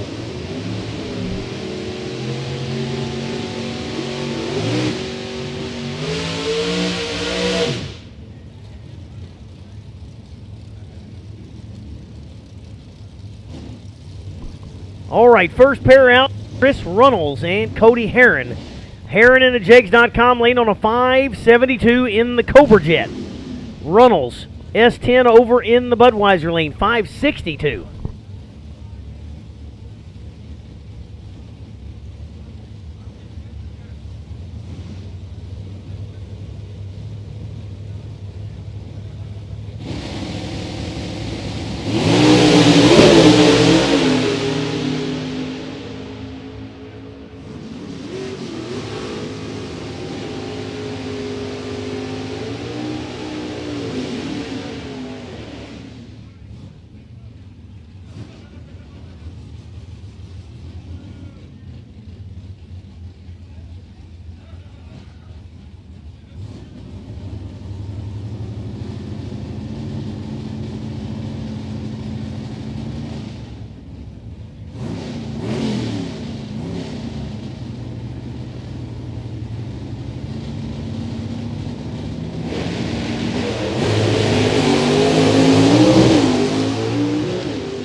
Pair of S10s, James Wicker and Jason Haley.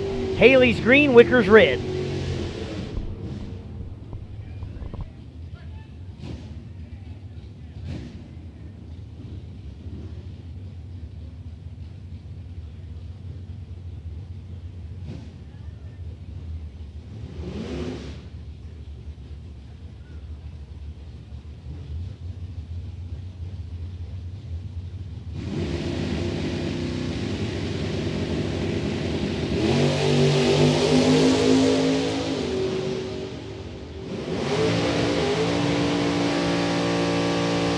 Wiseman with a much better light this time. He's red on his Sportsman pass. He's green this time and had a starting line advantage, but busts out by 1 number.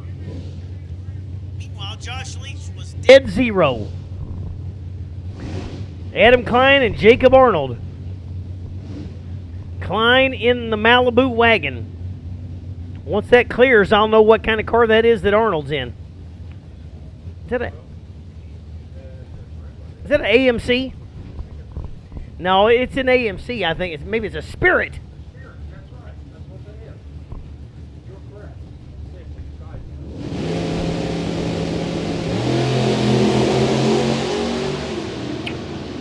Yep. Arnold is 21 red, Klein is 2 red, but he's not 2 red to be the second one to leave. But Herman Hill out of Madisonville, Kentucky in the Little Henry J on a 630. Tracy Crutcher, Budweiser lane, Chevy 2 with a 715 dial.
Kenny Kitchens and Jared Arnold. Arnold is 001 red, but left first, so Kenny Kitchens, even though it was 23 to the bad, gets that win.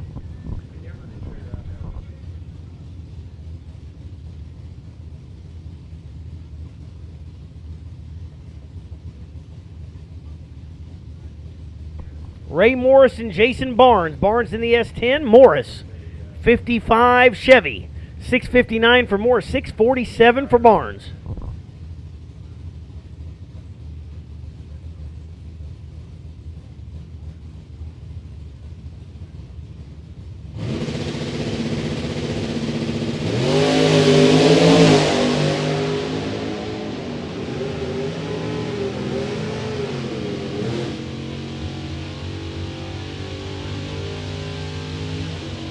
Ray Morris goes dead 4 with a 34 bulb, and that is enough to take out Jason Barnes.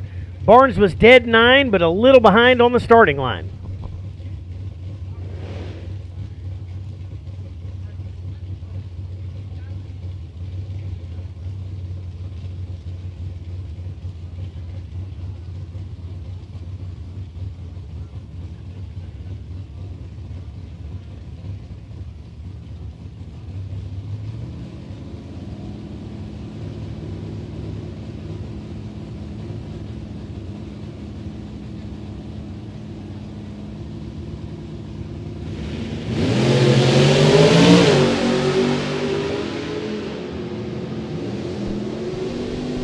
Bailey Swift was 001, but goes down and takes a ton of stripe, and Darren Morris gets to move on. Morris was 57 on the bulb, over the dial.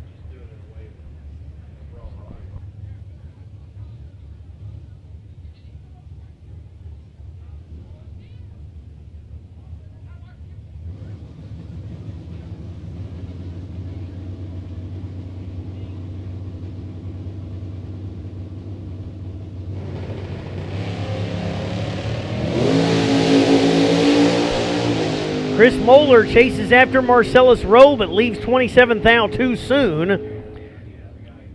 Rowe was 061, dead 6. Moeller was 27 red.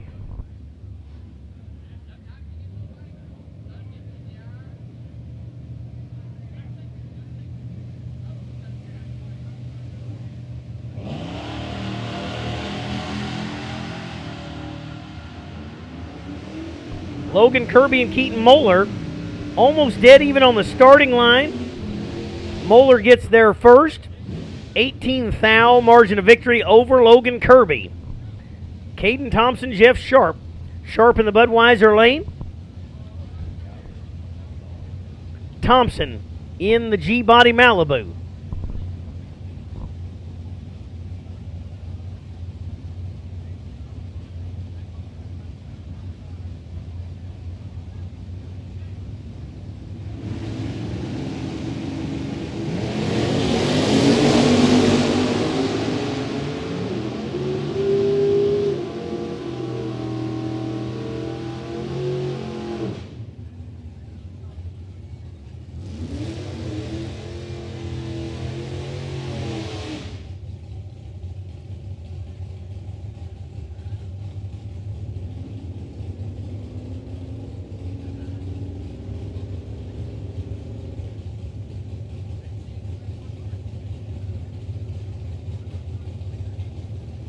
Attention in the pits, attention in the pits. Super Street.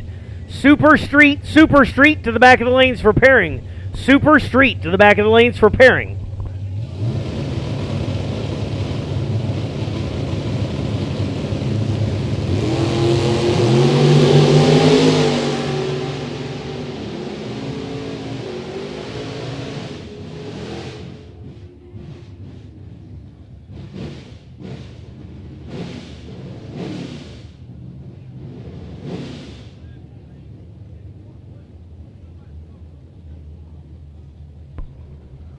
Big smoke on the big end over in the left lane, and it's still coming out. So they're going to take a quick run down and check out that big end and see what's up.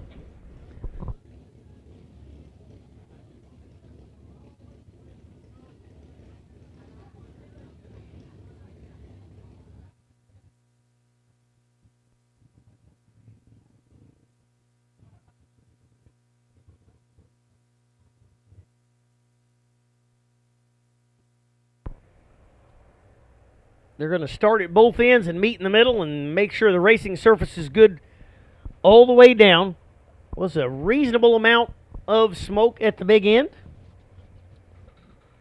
or an unreasonable amount, maybe.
Super Street. Super Street, we need you to the back of the lanes for pairings. Super Street. Super Street, we need you to the back of the lanes for pairings. Stock, you're not going to be far behind, so I'm giving you the somewhat advanced warning. Stock, you are on standby. But I need Super Street.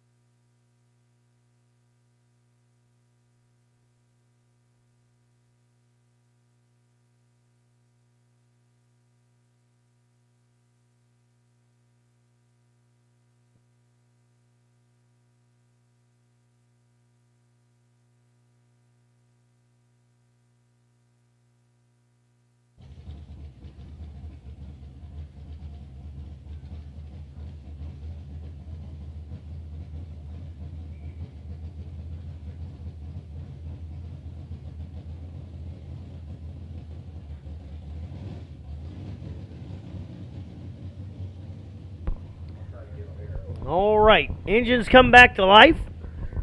All clear on the big end.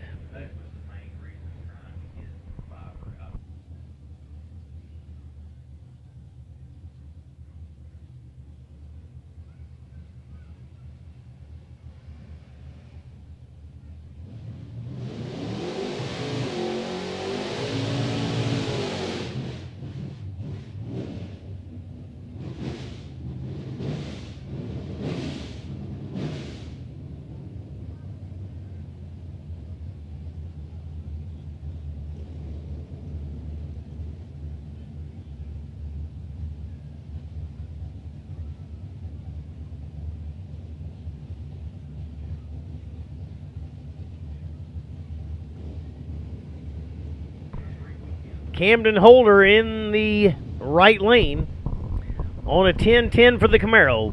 G-Body Malibu over in the Budweiser lane on a 730. Holder is 27 red to kick off that round, so left lane got nothing to worry about. 113 on the tree. Go 720 with an 8.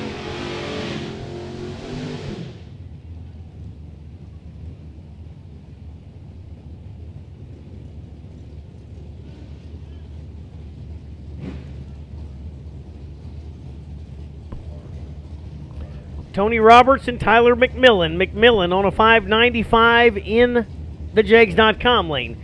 The Camaro of Roberts on a 633.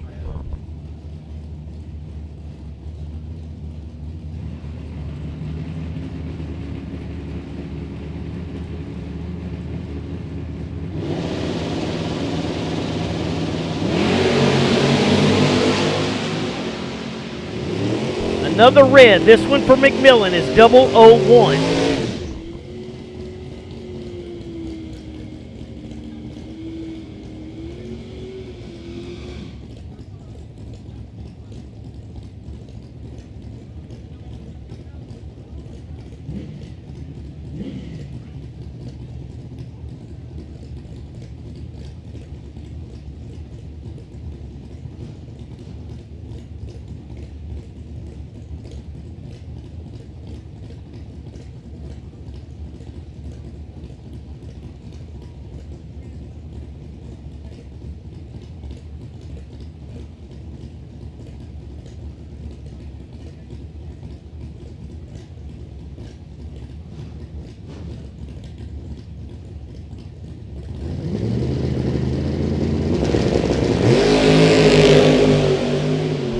Another red there. This one for Horton. 13 red. Austin Alves 22 green.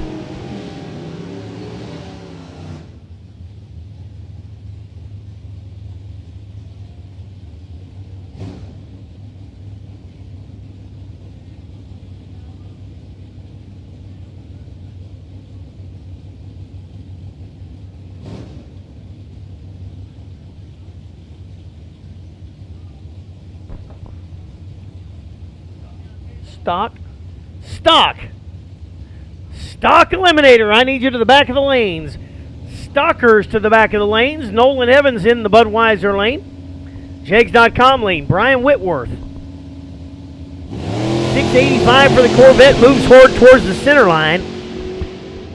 Evans is late. Double breakout. Win goes to Whitworth.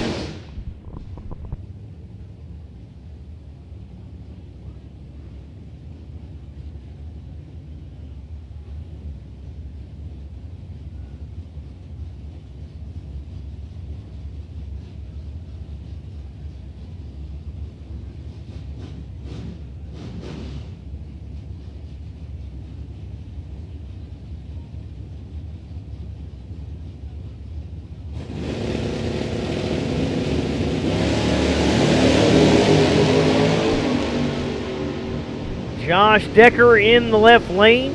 Tony Garner in the right lane. And Decker goes dead 8 for the win.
Jerry King and Mike Morris. Morris on a 7:04.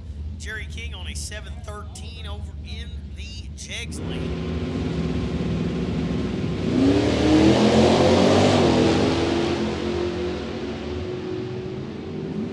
Jerry King with a slight starting line advantage, and the win goes to King. 67 on the tree, but Morris was 86. And neither one of them get there. But right lane gets the win. Steve Bailey Sr. and Thomas Kleppen on a 7:11. Bailey on a 6:75 in the Budweiser lane.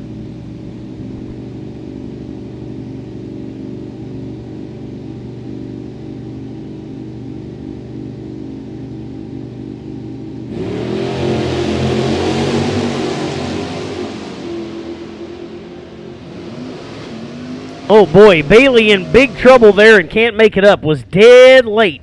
Kleppen was 57 on the tree. Bailey was later than that. Dwayne Mann in the Jegs.com lane. Little Monza. Chris Cowles, 70 Nova over there in that Budweiser lane.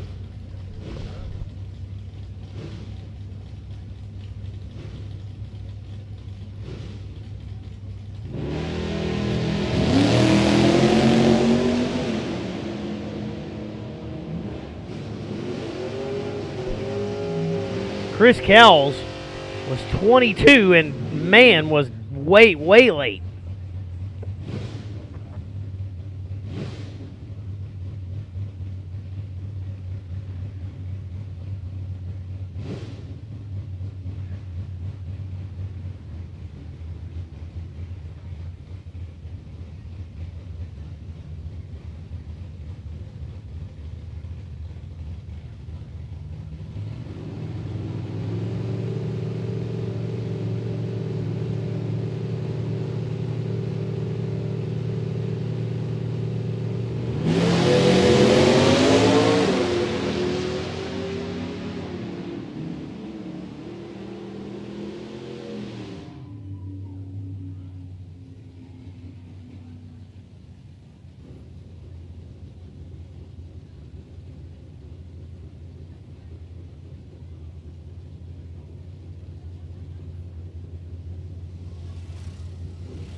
Stalkers, we need you to the lanes, please, Stock. Super Street should be all paired up. We need our Stalkers. Super Comp, you are in the wings. Super Comp, you're on a short standby. As soon as I got all my Stalkers, I'm calling you. So, Super Comp, you need to be fairly ready. Or unfairly ready, I don't care, but it's coming. Daniel Johnson and Angel Hardaway. Hardaway and yet another S10. Johnson. Little Mazda RX-7. Now that's something different. Don't see too many RX-7s at the drag strip.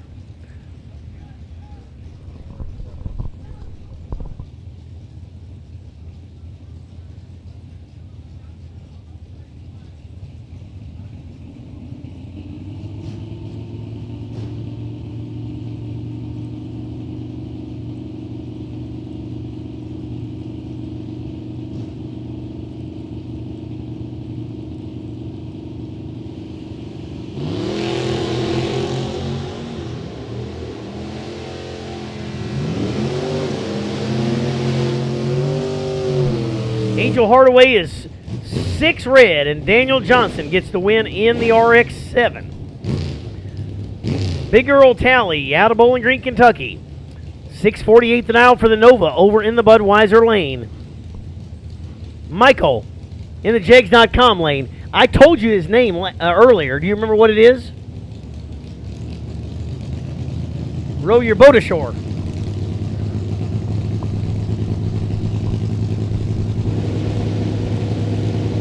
You remember the commercial here a few years ago, and it had to do with long distance calling? They didn't want to pay the long distance bill. They were calling. He was calling. He said, "This is so and so calling. Collect call. Will you accept the charges? What's his name? Bob. What's your last name? We Otta Baby Eats a Boy. Remember that? That way he didn't have to pay the charges. Yeah. So that was Michael. Row your boat ashore. Anthony Short and Gabby Davis. Davis in the Camaro over in the Budweiser lane, 591. Anthony Short in the Jegs.com lane, 693.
Super comp.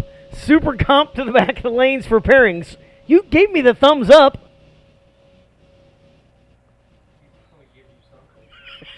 No, I don't want to see that side.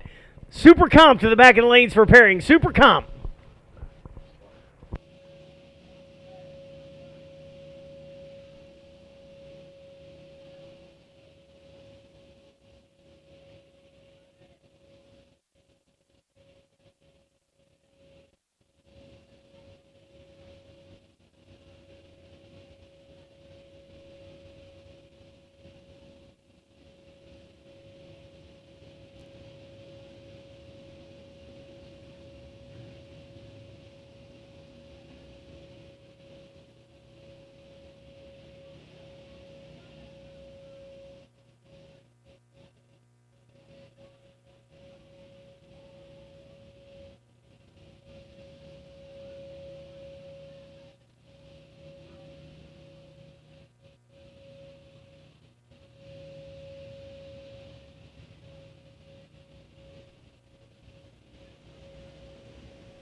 Second call, super comp, super comp, super comp, super comp. Everybody, super comp.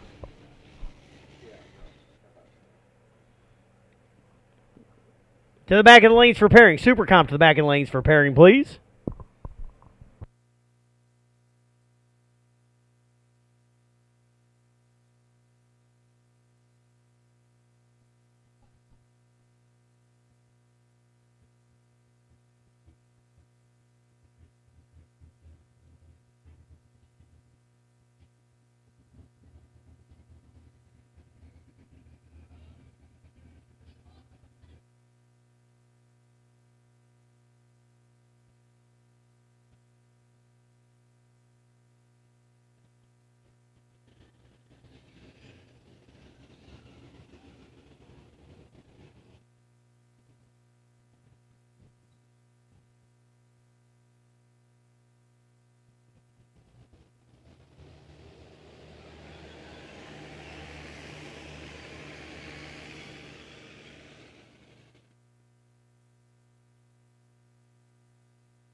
All right, here we go back into Super Street Round 3.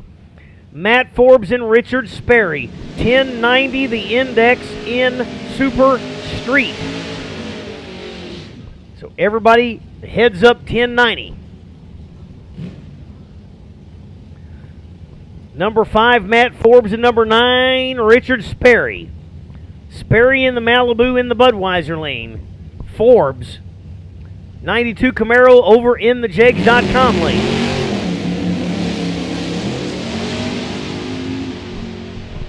Great big starting line advantage. 005 for one of them, 068 for the other. The 005 was for Forbes, and with the win, Matt Forbes. Richard Sperry went dead 9, but just wasn't even close to getting there, as he was 68 on the tree to Forbes 5. Jason Satterley and Greg Carta. Carta in the Budweiser lane, 1967 Camaro. Satterley out of Lawrenceburg, Kentucky. He's in a popular business right now. That's right. The Cicada breeder. 99 Firebird. I'm looking at a 004 and an 043. The 004 was for Carta, but the win goes to Satterley. Carta runs 11:08. Satterley closer to the dial and gets around Carta, even though it was at a pretty significant starting line disadvantage. Ron Foss and Ronnie Maggart. Maggart in the Chevelle out of Carthage, Tennessee. Foss, 82 Camaro in the Jegs lane. Here's a nice tight race. Foss out front. Maggart chasing him back down. Win goes to Maggart. They were 009 and 015 respectively. And Maggart gets the win, margin of victory 28 thou. And Craig Meyer on a break single.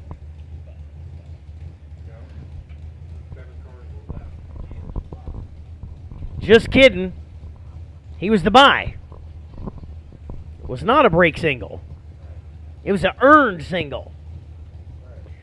Craig Meyer. 62 Fury. Gets him a free Time trial goes 19 on the bulb. 1093-1 on the 1090 can probably take just a tick of time out of that stop and dial it just a little tighter for the next round. 7 that round brings it down to 4, and we are going into the semifinals there in Super Street. I think we've moved on to Stock Eliminator. Stock Eliminator, we got Bruce Gibson. Gibson in the Jegs.com lane, 1057 for the Duster. Jim Watson, 63 Nova, V-Stock Automatic. 1474 dial in the Budweiser lane for Watson. Gibson, the D-Stock Automatic on the 1057. It's actually a Demon. I called it a Duster. Super Stock. Super Stock. Super Stock. We need you to the back of the lanes for pairing. Super Stock. Super Stock, we need you to the back of the lanes. And Super Gas, you are on standby. The fields are getting smaller.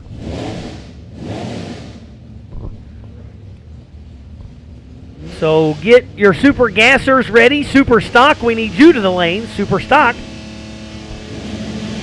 Away goes Watson. Here comes Gibson. Neither one's going to be writing the book on a great starting light, but starting line advantage was for Gibson, and with the double breakout, Bruce Gibson gets to move on to the next round. Rob, what up, Holmes? 77 Pontiac Firebird. 1125 in the Jegs.com lane. 1181 for Jason Clark in the 66 Chevelle. This here is, maybe that's Jason, this here's an RV, Clark.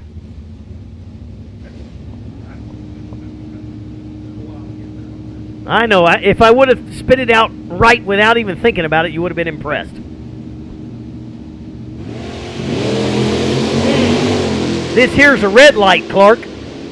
Jason Clark goes 008 red. Rob Holmes goes 73 on the bulb. 1125 on the time trial. Goes to 1122.7. And Rob Holmes gets to move on.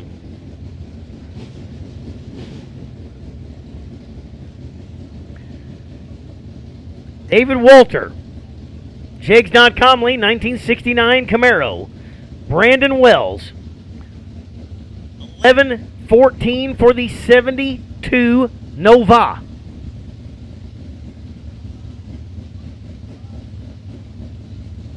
You do know why the Nova does not sell well south of the border, right? All right, I was just checking. I actually think that's true. Ooh, that one goes good, though. Wells out front. Walter got to chase him down. Wells still ahead at the 1,000 foot, and Wells with the win had a starting line advantage, busts out Walter. Wells was 18 on the tree, margin of victory 006. Tommy Mattingly in his 65 Chevelle wagon. 1166 the dial for the L stock automatic. David McIntosh Apple. 1027 out of Middletown. I got nothing.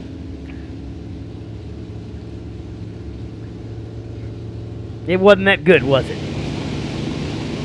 So you're saying that joke was a little bit sour.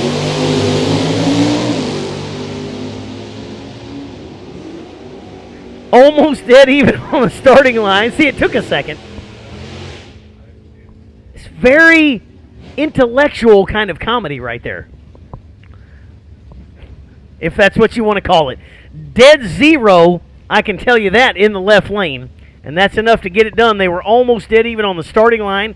5 thou separated them, but the left lane goes dead zip.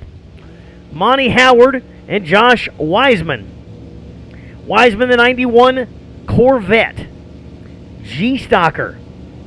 Monty Howard knocks it red. The 83 Camaro out in round number 3, and Wiseman gets to move on to number 4.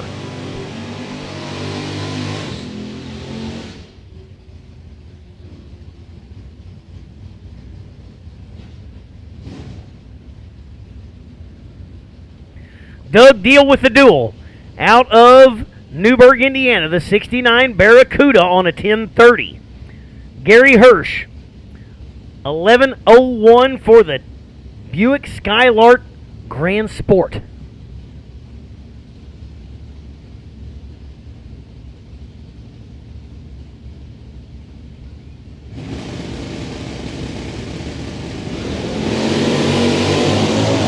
Final call super stock. Final call super stock. Starting line advantage of about 70. And that is for Duel. And Duel wins that duel and gets the move on to the round number 4. Margin of victory, 23 thou. But Hirsch had to bust out to even get close. Brian Rogers, 69 Camaro in the Jegs.com. Lane 10, 57 for the D-Stock Stick Shifter. Caleb Cletus McFarland out of Flemingsburg, Kentucky. 10:08 for the 01 Firebird over in the Budweiser lane.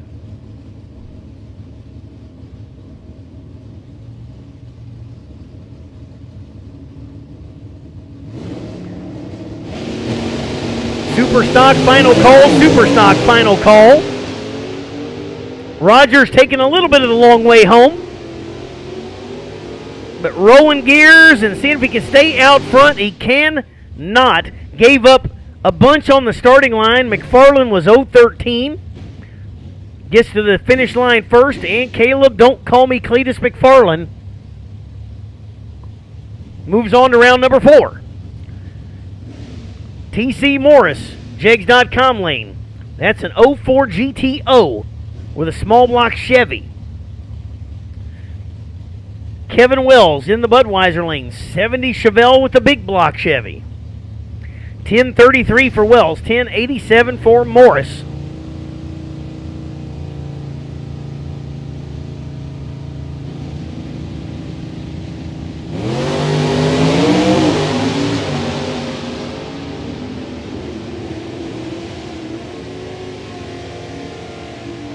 Little starting line advantage for TC Morris, and on the double bust, Morris goes under by 3, had 6 on the starting line, takes 7, under by 3. Did I do that right, Warren? Probably not. It wasn't the right math, but it sounded good. Yeah, there was a whole lot of numbers in there. There was. See, that's why I used a whole lot of numbers. That way to confuse you. It worked good. Looks like Ed McCormick going to go down on a single as they back out Donnie Vaught. Fluid from under the Vaught machine, and McCormick goes 11:25.9 on his 11:24. So nicely dialed there for McCormick. Going to be a tough one to beat. 0:16 on the tree. And Ed McCormick moving on. And with the single, Clarence Harding. Harding 2014 Copo Camaro. Final call super stock. Final call super stock.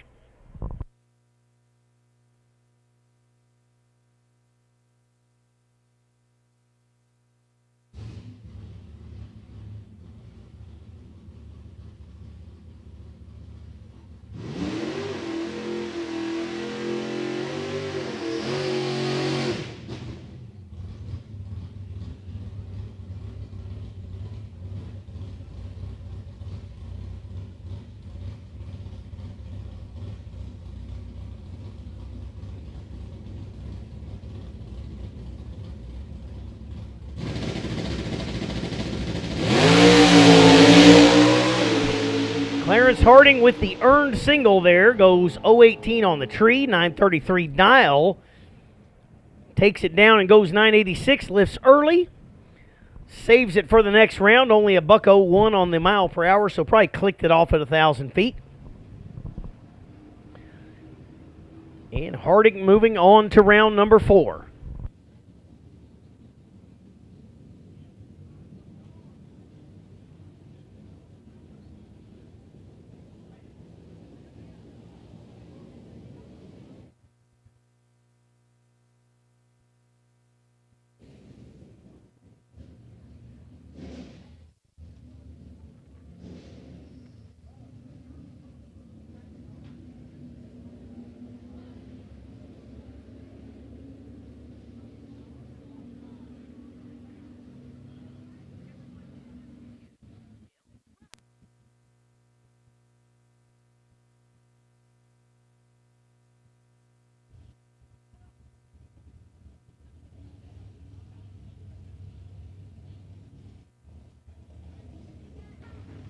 All right, looks like Super Comp coming around the corner.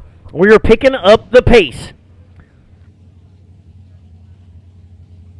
890 the dial now for the Super Comp cars, and the first one out of the box is going to be Tyler Bohannon on a single.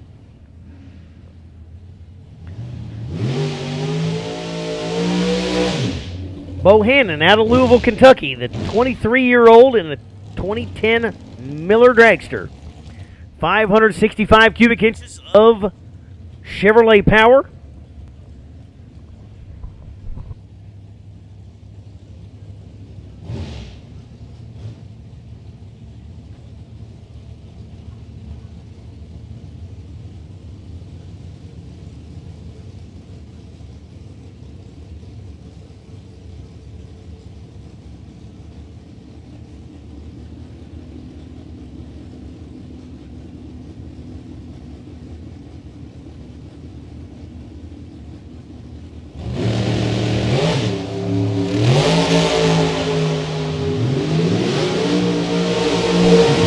Bohannon gets a free time run, goes 889.7. So just 3 thou under, and that ain't a bad place to be going into the next round.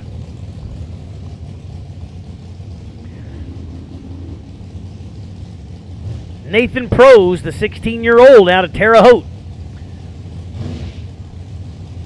Maybe I shouldn't say it out loud. His sister's there on the starting line. She's there because of him. Devin Eisenhower in the Budweiser lane out of Brownsburg. Yeah.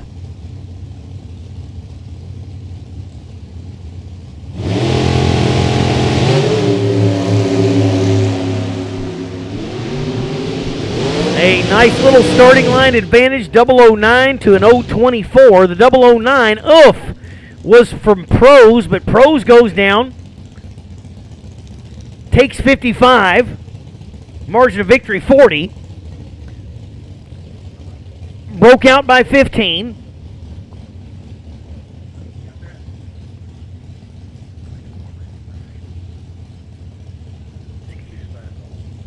Gave up 16 on the starting line. It took me a minute. Yeah, I got to take my shoes off. I'm going to do all that math. Brian Kaysen.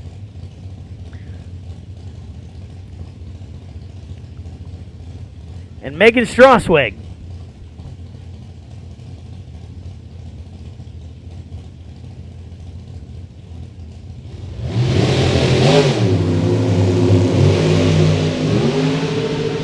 Two-hun starting advantage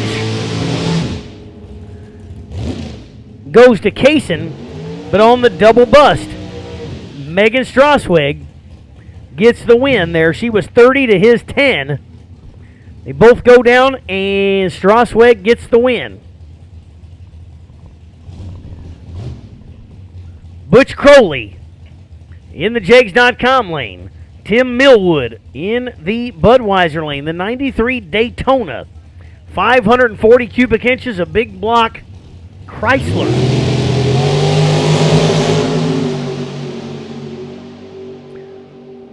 Something wrong with that pass. Well, maybe not. Interesting approach. But Butch goes down and drops at the big end. 007 on the tree. Nice light for Butch. He goes 892.9 for the win. Only 119 mile an hour.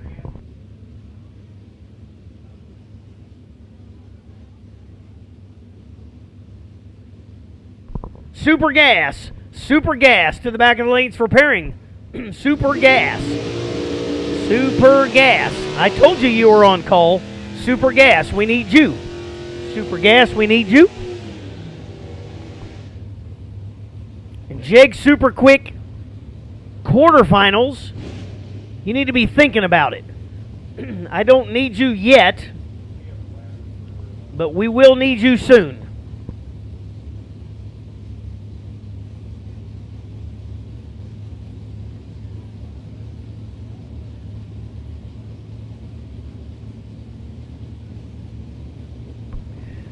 Mike Stokes and Brianna Kelly.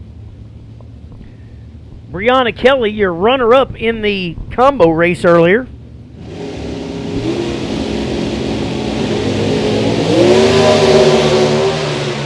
Wow, what a wheel stand there for Stokes. 8:58 the dial in. Can he get back up to Kelly? He does, but gets there too soon and on a double breakout. Yet another double breakout. We got away from that for a while, but now we're in super stock and everybody's back on the double breakouts again. Kenny Schindler and Ryan Haig. Haig on a 950 out of Memphis, Indiana. I don't know where Memphis, Indiana is. I guess I don't need to.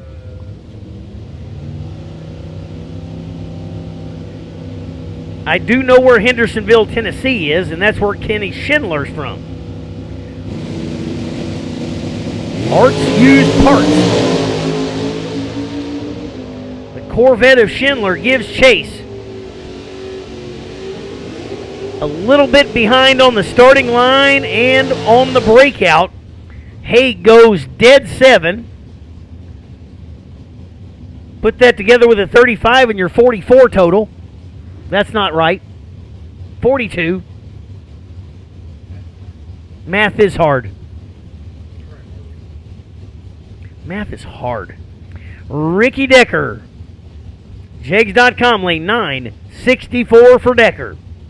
939 for Nick Morris in the Budweiser lane. The 2003 Morris Motorsports Mustang. Morris shifting gears. Decker with the automatic. Going to be a drag race at the big end. They are dead nuts even at the starting line. Just 4th thou between them at the beginning. Double breakout at the big end. Morris breaks out by 7th thou. Busts out Decker by much worse. And Nick Morris moving on. Donnie Fuller and Robbie Brewer. Brewer 88 Cutlass out of Dayton, Ohio. 10-17 for the dial in. Ronnie Fuller, 995 over in the Jags.com lane in that Dakota.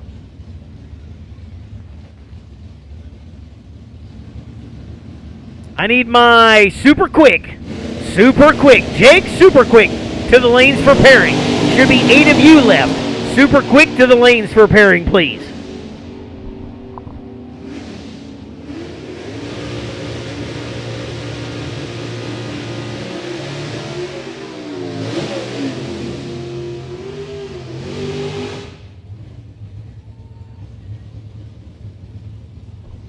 Win goes to Fuller. Brewer bust out.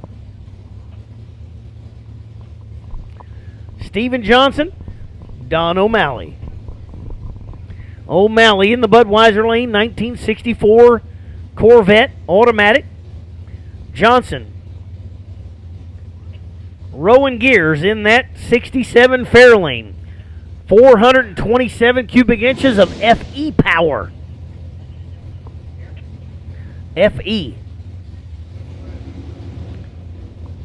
Super stock.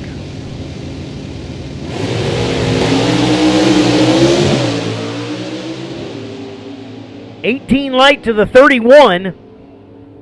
The 18 belongs to O'Malley, and O'Malley with the win as Johnson busts out. And Don O'Malley moving on to the next number round. Round number 4. Next time we see him.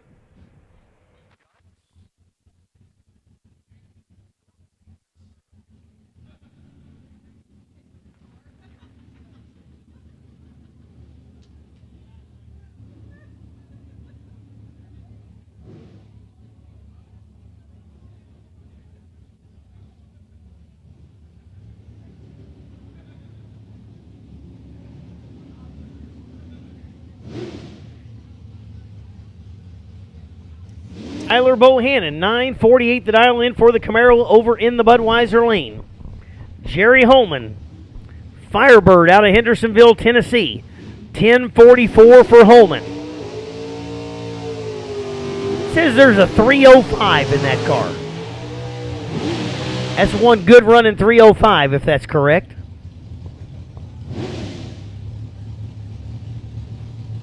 Probably got a 3/4 race cam. I want the whole race cam, not just 3/4 of it.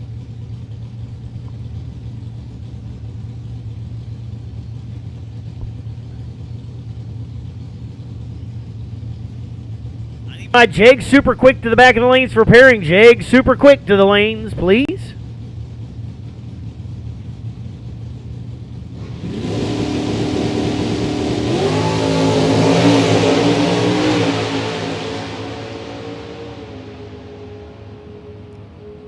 Three bulb to a 003.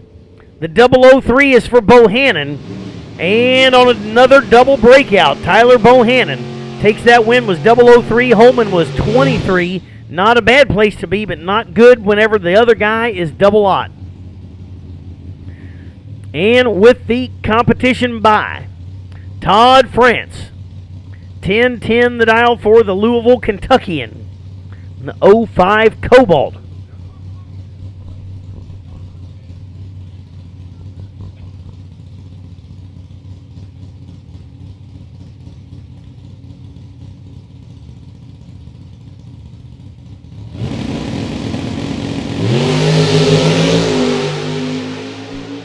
Wheels up in a 13 light. Goes 892.1.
right, here we go into Super Gas 990 Index. Morris Yates in the Budweiser lane. 19th. That is not a 34. That's probably a 64. Corvette Roadster over there. Ashley Cole, 63 Corvette Roadster out of Avon, Indiana.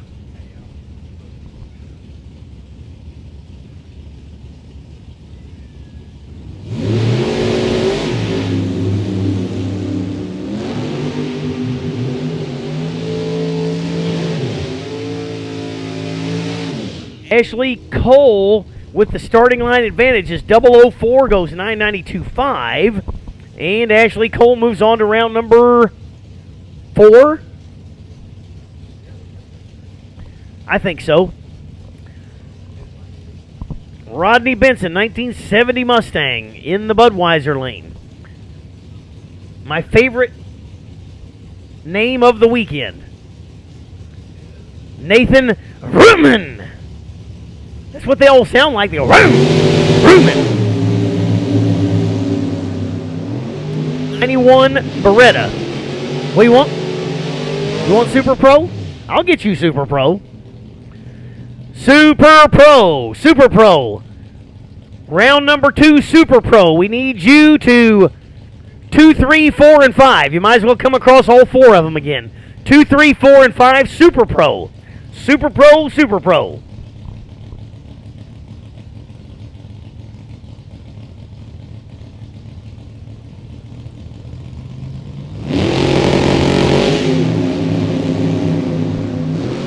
Bob Prose and Vince Damrow. They are identical on the starting line. And with the dead 6 there, Vince Damrow takes out Prose. They were 33 and 34. Prose just, I guess, didn't quite have enough to get there. Damrow moving on. Tim Gillespie and Jeremy Mason. Mason, the 66 Nova in the Budweiser lane. Gillespie, 33 Ford. Get this, 33 Ford with a 505 Pontiac power.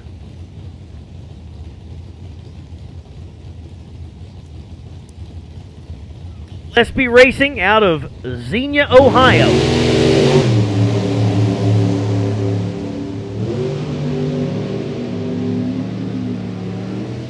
15 thou on the starting line. The advantage on the starting line goes to Mason, and Mason pulls out the win. 12 thou margin of victory. Little hole shot there for Mason. Wayne R. Kelly out of Mount Vernon, Indiana.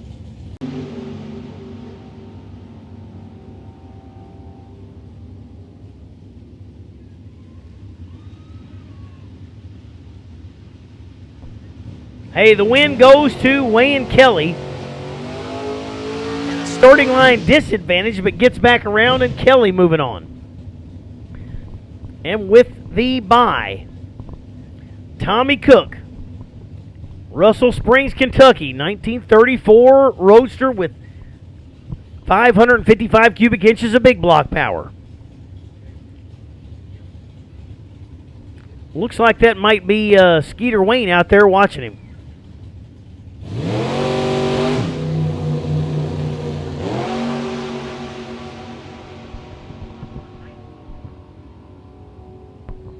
I can do it, and I bet they'll be glad to hear it. Super Pro car number 1941.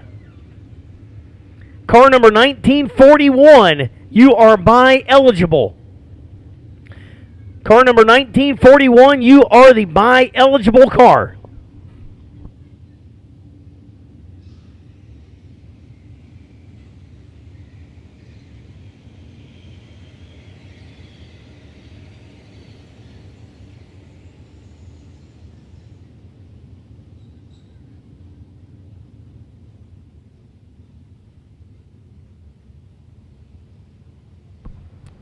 Super Pro 1941 buy eligible.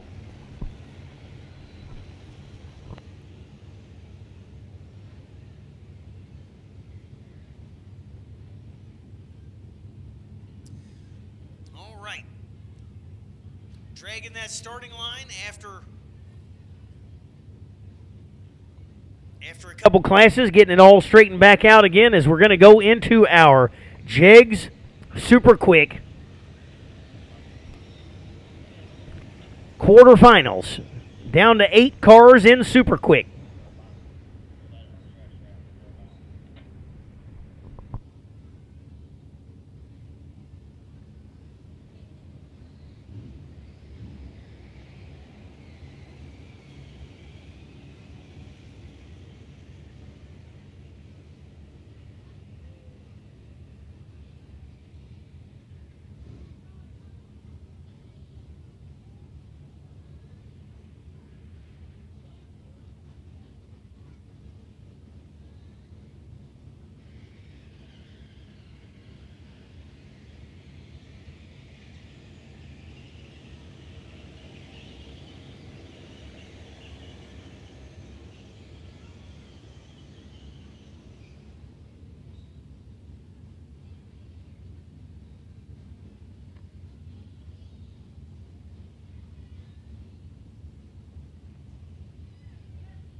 Right, looks like they're coming out from under the tower.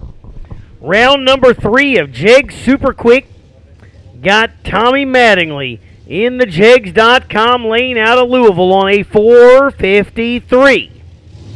Chris Sullivan in the Budweiser lane on a 4:54. If you're just tuning in, we have the quickest Super Quick field ever in the history of the world. The bump, well, that's true. Sounds more exciting. The bump was 4:54 with a 3. So you had 32 cars within 4 hun of each other. That is an unbelievable number, really. 50 cars made the qualifying sheet. 32 of them were within 4 hun of 450. And we're down to 8 of them. Mattingly on a 53, Sullivan on a 54.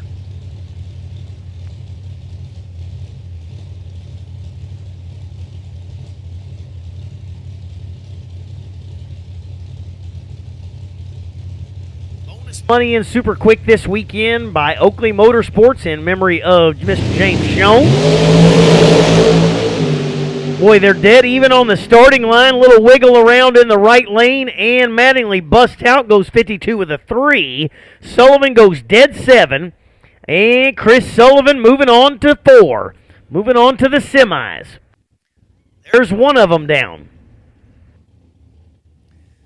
2 thou separated them at the starting line. Mattingly goes under by 7 thou. Sullivan over by 7 thou.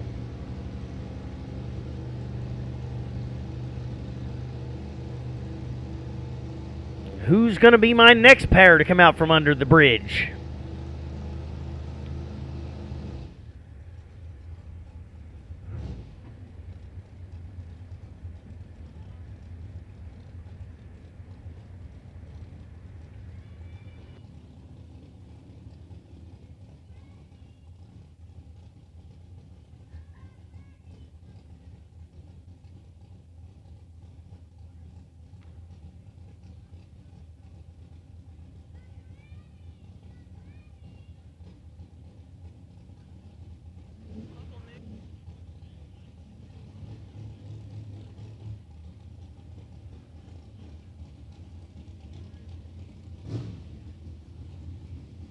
All right, here they come out from under the tower.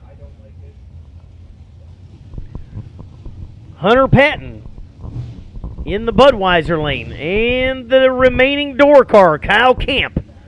Camp out of Terre Haute. Patton out of Floyd's Knobs.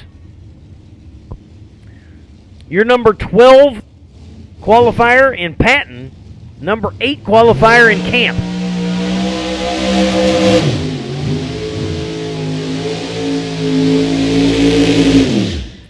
Camp qualified number 8 with a 450 with a 5. I mean, that's nuts. It's almost totally nuts. And somebody now's looking for a payday.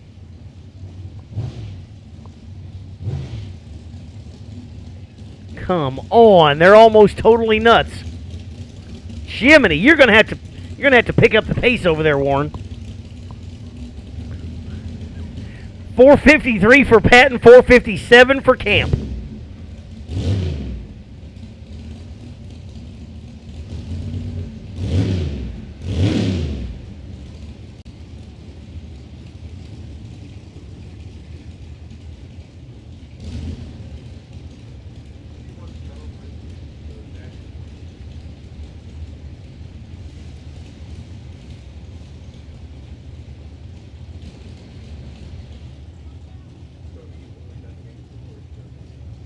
Oh, and problems for the Camp machine. I saw the purge, and then they give the signal to the starter that they broke. And they're going to push the Camp machine back as Hunter Patton goes 005 red. Goes 17 under. None of that matters once they gave the signal to the starter that the Camp machine was broken. That's a heartbreaker for Kyle Camp. Hunter Patton gets a freebie on to the semifinals.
All right, back to it, and we got a heads up for 50.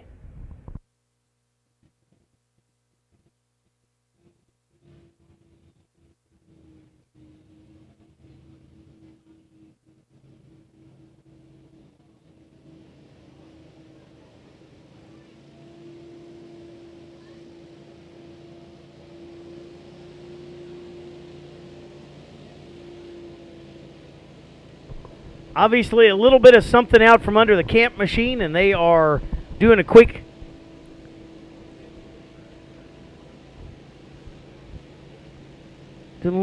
cleanup there on the starting line before we send Eisenhower up.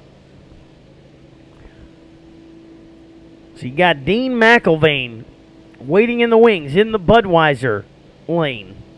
2021 McIlvain race car.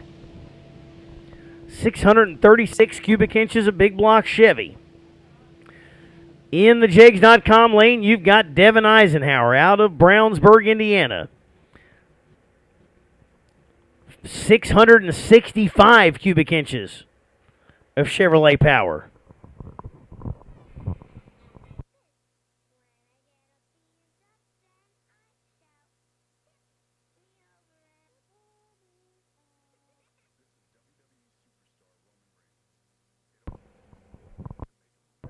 Second call, Super Pro 2, 3, 4, and 5. Super Pro 2, 3, 4, and 5. Please.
All right, signal goes back out to fire them up. We'll take just a second to say thank you to Oakley Motorsports, the Law Chevrolet, and Beachbend Raceway Park for bringing you the online live feed from dragracer.tv.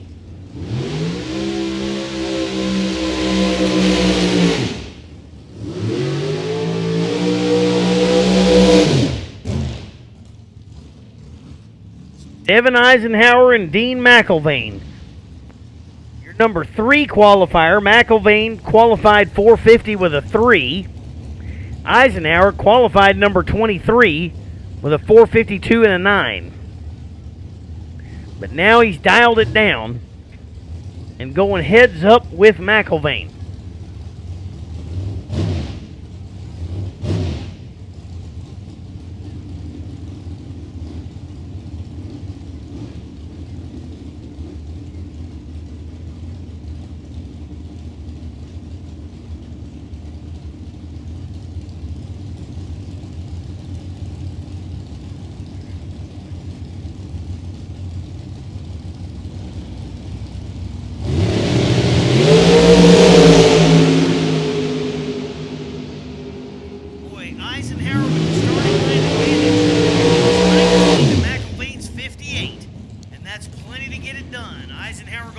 51-4.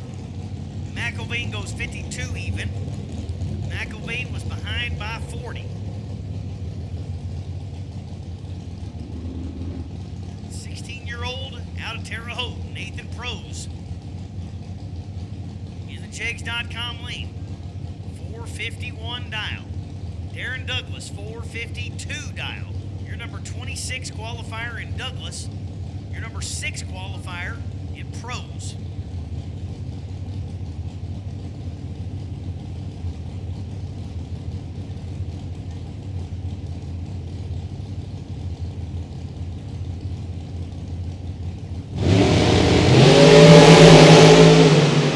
Somebody's in big trouble. And that's the way it worked out. Prose was 85, Douglas was 12. So 70 numbers on the starting line, and that's plenty. Douglas goes 453-1, Prose goes 453-2. But he was way behind on the starting line.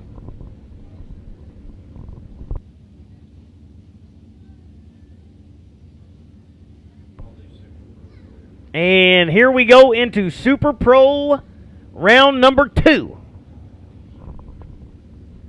Do you want to, or?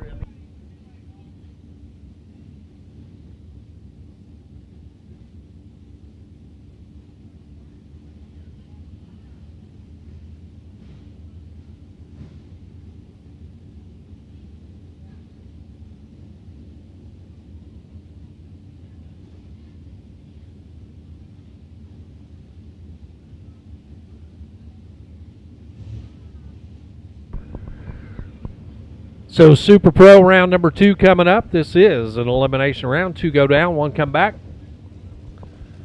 Running here on the 8th mile.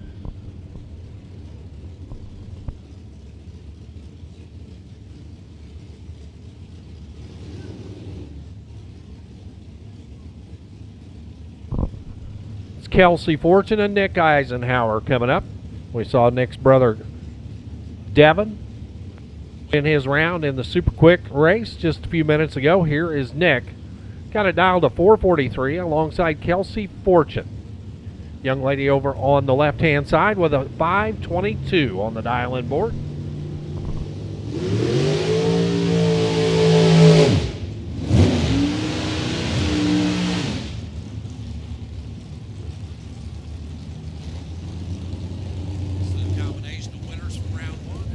Buybacks coming back in to competition here, but again, this time winners go on, and If you don't win, you can put it back to the track.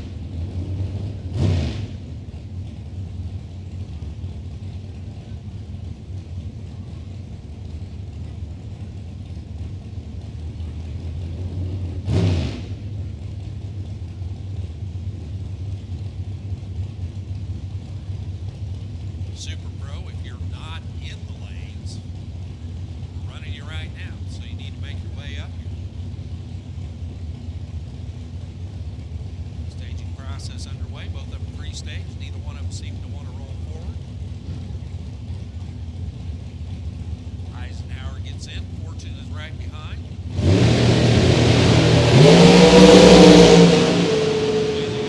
Green light starts for both. Win line for Kelsey Fortune, 5:24, 23 on the tree. Eisenhower behind up front. Done here in round number 2. John Hutto, Joey Cisco, the door slammers coming up now. Left side of the track, that is a Corvette. Dialed in at a 709. Joey Cisco. The big old Plymouth over here on the right. I believe that's a Belvedere on the right. With a 619 on the window.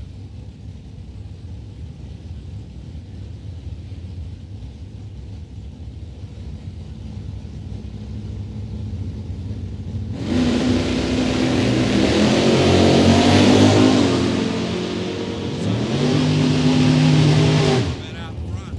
Top end, it's going to be John Hutto getting it done. 714 on the 709. Trip zip perfect light for Hutto. Cisco was 3 over 622 on the 619. A little close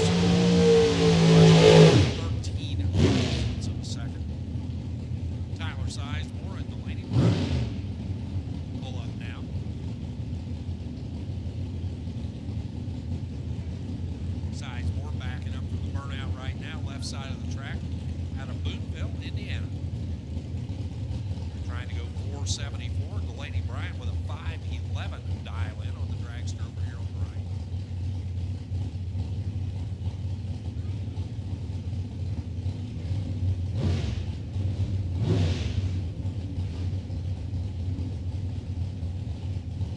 Of course, some of these cars you may see more than once in competition as double entries are allowed.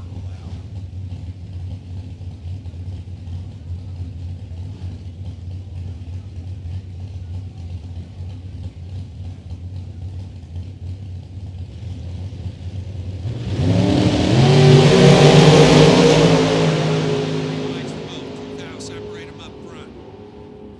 Delaney Bryant breaks out. Gets there first. Goes 5'10 with a 6 on the 5'11. 475 on the 74 for Tyler Sizemore for the win at 141.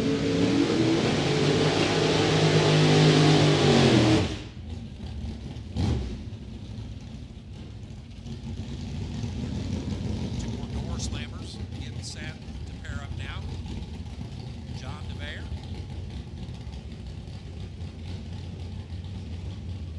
Chevy 2 over on the left. Alongside the Beretta on the right. Josh Woods. Woods out of Glasgow, Kentucky. Thinks he's going to go 584. He'll be the chaser. 615 the number for DeVere. Gets to leave first.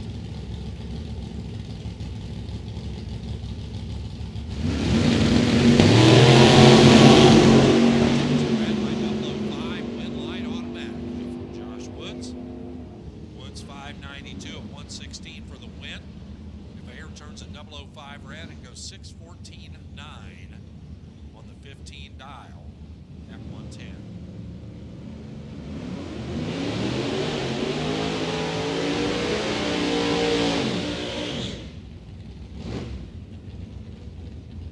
Wayne Baggett comes up now.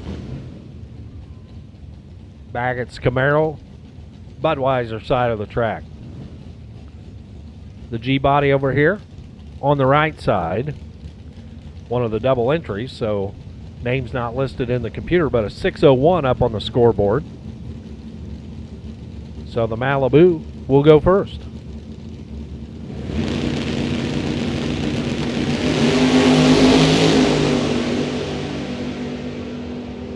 Advantage goes to the left side of the track. Top end win light goes to the right side of the track. The Malibu 604 for the win at 112.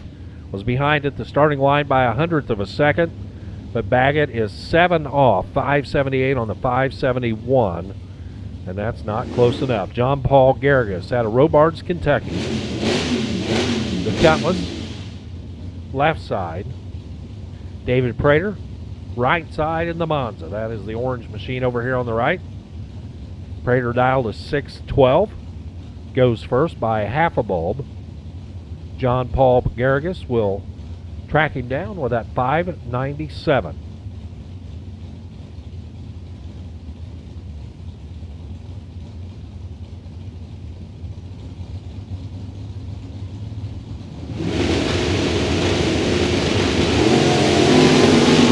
Green lights a pair at the starting line.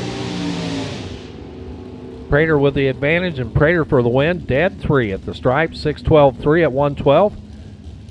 Had 900ths of a second in the back pocket.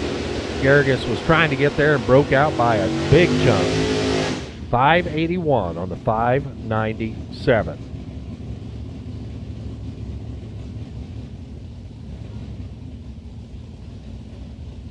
The Dragster door slammer matchup this time around. Ashley Kapler left side. That's the Dragster.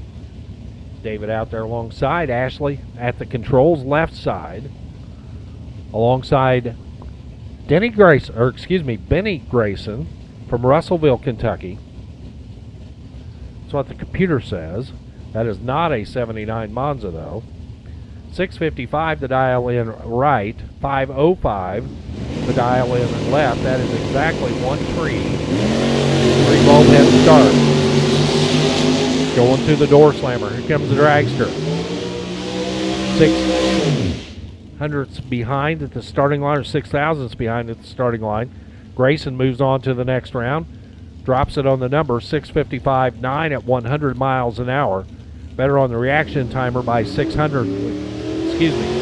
thousandths of a second. I'll get that right. Kapler done here in round 2. Kelly Keith and Nick Stoven come up next.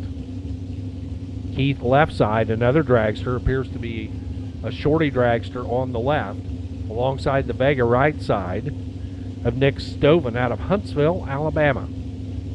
72 Vega dialed in a 665 on the Jegs.com side of the track. Dragster dialed 474. The Vega is 13 on the tree, and the Vega takes the win. 667 at 101 for the win for Nick Stoven. For Kelly Keith behind at the starting line and goes 1 over 475 on the 474 dial-in to take the L. Here is Rusty Fox coming up now, another dragster door slammer matchup. Fox in the dragster out of Springfield, Tennessee. Michael Lewis alongside in the first generation Camaro. The Camaro will go first, trying to go 6.33 seconds to the dragster's 4.90 second dial-in. Another of the shorty style dragsters over there on the left hand side.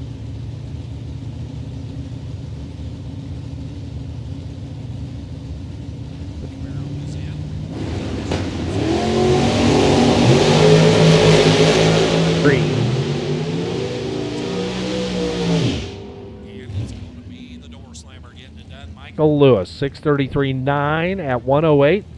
Better reaction time by 2 thousandths of a second. 491.0 at 137 for the dragster. Margin of victory, if you add up all the little numbers, 3 thousandths of a second. Brandon Frames, long car now pulls up alongside another first-gen Camaro. This time at the wheel, it's Jacob Knight. 466 left for the runner out of Nashville. That's the dragster. Jacob Knight, right side. Full-bodied Camaro with a 549 dial-in. So not quite 2 bulbs head start.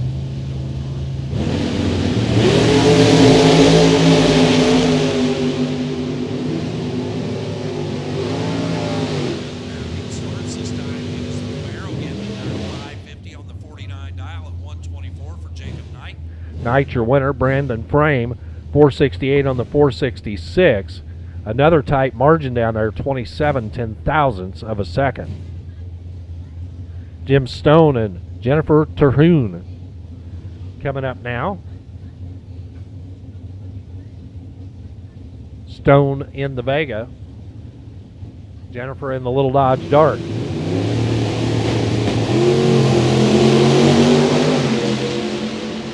A little bit of wheels up there for Jennifer. A little too early yanking them out of the beams as she turns it red by 11 thou. Jim Stone gets the automatic win, 605 at 113 on the 02 dial. Jennifer Terhune, 629 and red and done. Josh Bailey's bike, left side. Troy Rogers, Mustang, right. Bailey on the bike, 596. Troy Rogers in the door slammer, 626. Car goes first, right side.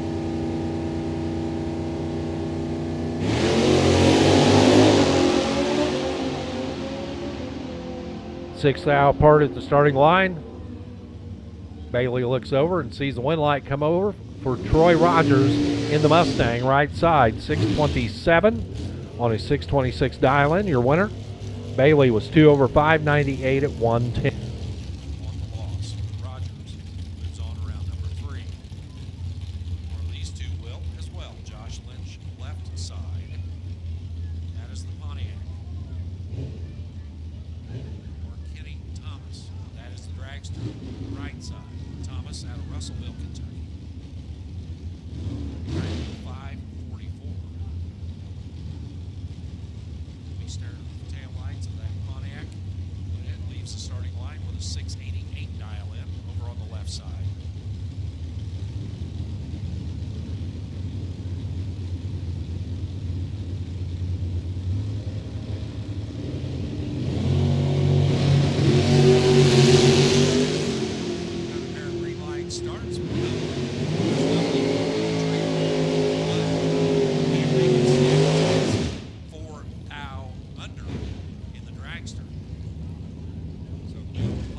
Johnson done. Mike Whitworth, Aaron Henning coming up next. Whitworth left side. Has the little super sport on the left. Alongside the S10 on the right for Aaron Henning. Whitworth dialed a 573, Henning a 656.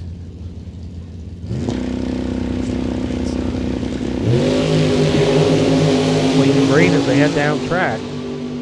At the top end, wind light's going to flash on the right-hand side for Aaron Henning. 6:58 at 1:01. Mike Whitworth done here in round 2 with a 2 over 575. They were both good on the tree, a 12 to a 16. Lanky Yankee. Not sure if that's what it really says on his birth certificate, but that's what it says on his tech card. Mr. Yankee over on the left. Up on the motorcycle with a 563 dial in, taking on Dylan Childers. Childers will leave first in his Vega.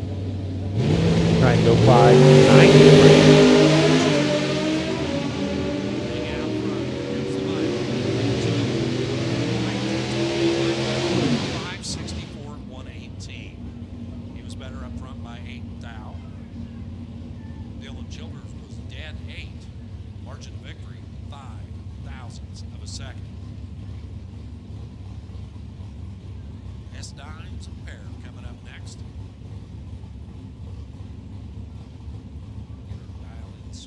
Here before we bring up the next pair. Tim Brannon left, Jeff Mitchell on the right.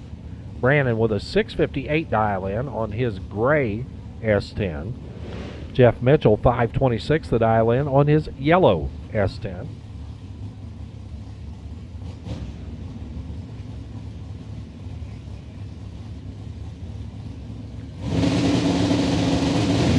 Staged up and ready. And the red light.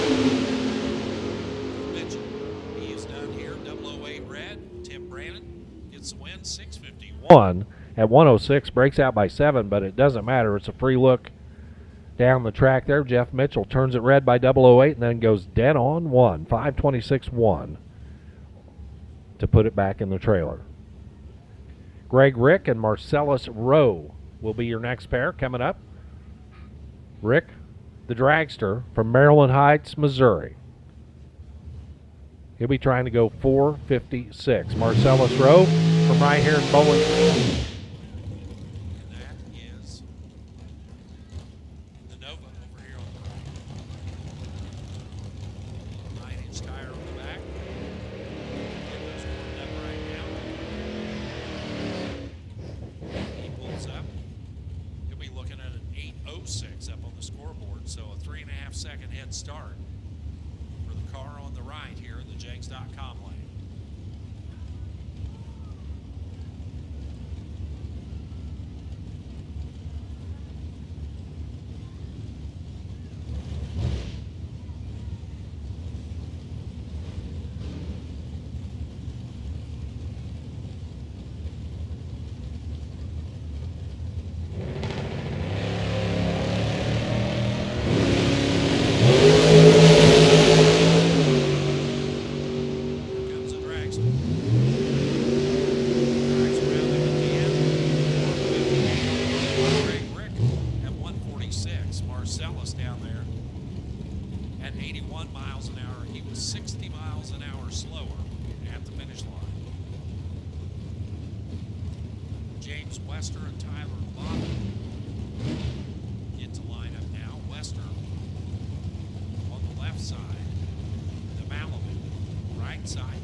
Anthony Short comes up now. That's the S10 with the alongside the Little Vega. Second entry here, so again, no information in the computer. Looks like he's geared up to plant it on the wheelie bars. 5:48 to dial in. Right side, 693 left.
505 on the 04 dial, 14 on the tree, 129 for the speed. Chris Bledsoe is your winner as the Falcon. A little behind and a little off pace, and a whole lot of loading it back in the box. Jody Davies and Jason Haley. More S10s. 2 more, as Jay Hollinger would say. 2 more. 2 more S10s. Jody Davies, 633.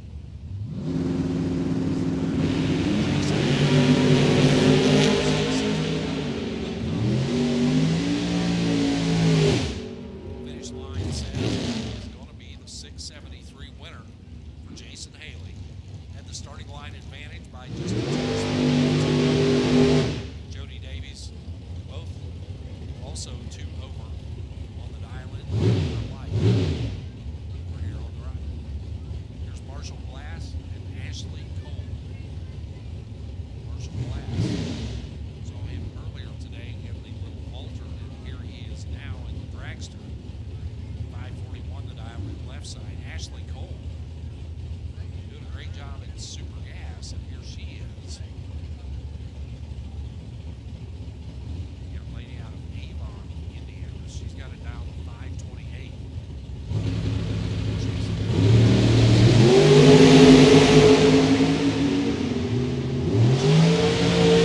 The red light, Marshall Glass turns on the wind light for Ashley Cole, 526 at 131.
Smith with a 485 dial.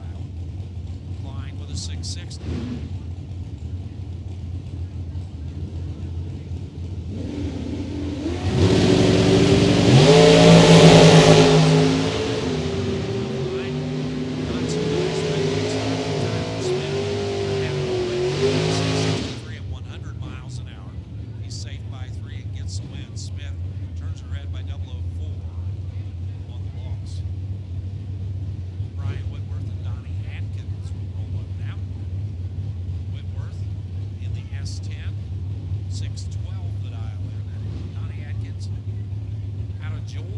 Tennessee. That is the Nova. We're here on the right, 598.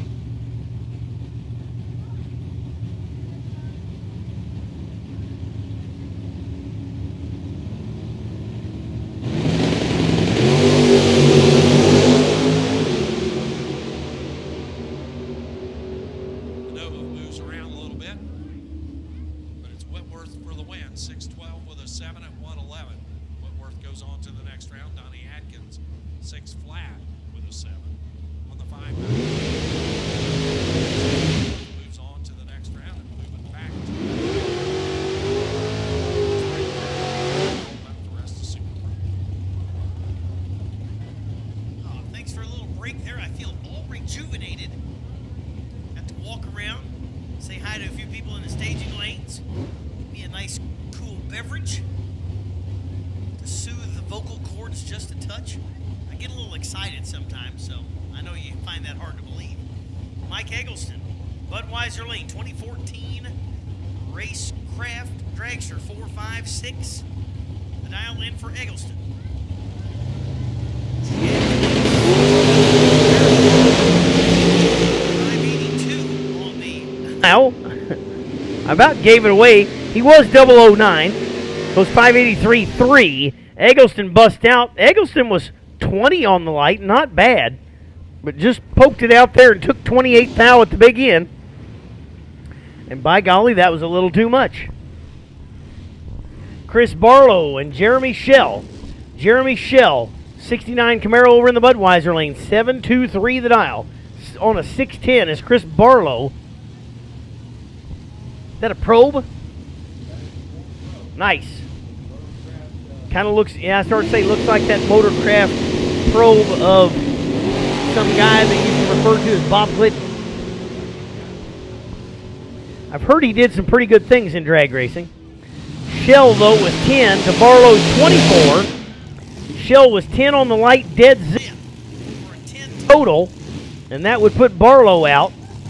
As Barlow was 24, not a terrible light, but not good enough to get inside the 10 total pack of the left lane. Cody Wiggins in the Budweiser lane, 444 the dial for Wiggins. Bobby Kent in the Vega, 613 for the dial in for the Vega.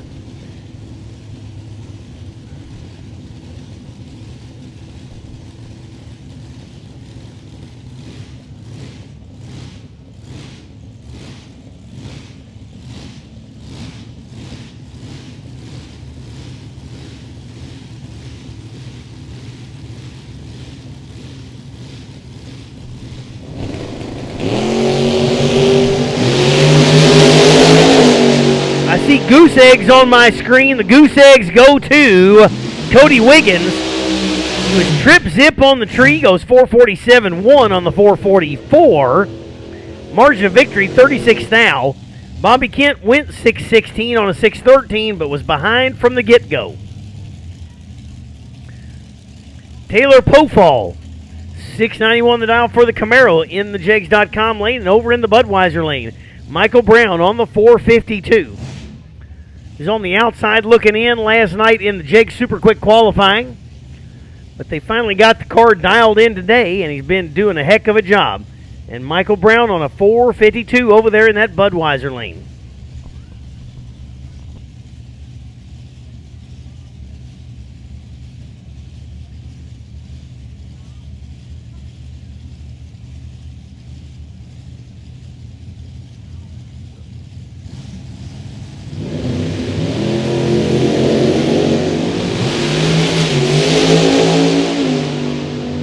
I heard a burble out of the brown machine right after it left. It kind of let off and come back on. And it goes 456.5. That's not enough to get inside the pass from the right lane. And Brown out. Chris Bolton, Jigs.com lane. And Tabitha Carmen out of Hardinsburg, Kentucky, the 96 S10. 680 dialed in for Carmen. 671 for Bolton. Pair of dimes.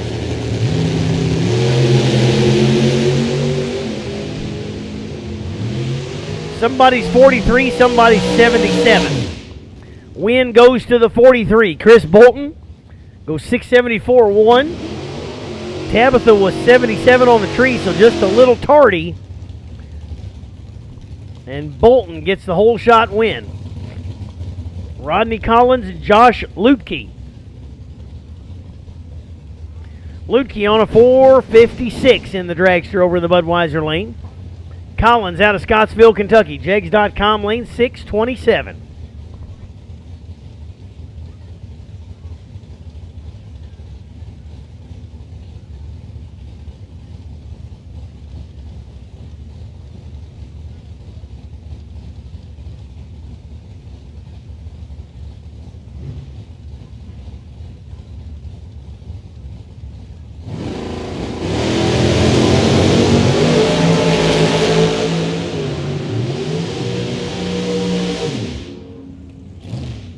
Boy, Collins was 002. Lutke was 009. Collins is 002, dead 4. 6 total for Collins. 17,000 margins of victory. 009 and you're behind. Braden Baptiste. The Vega in the Jigs.com lane, 689 dial in. Colby Frazier, 482 the dial for the Racecraft machine out of Owensboro.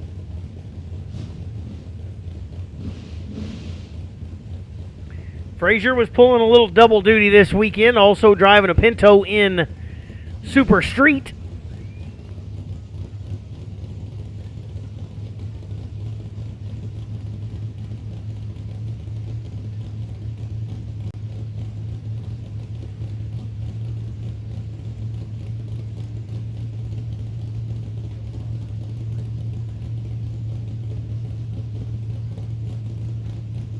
Well, I was starting to wonder if Baptiste was going to time out. That took a long time to get in.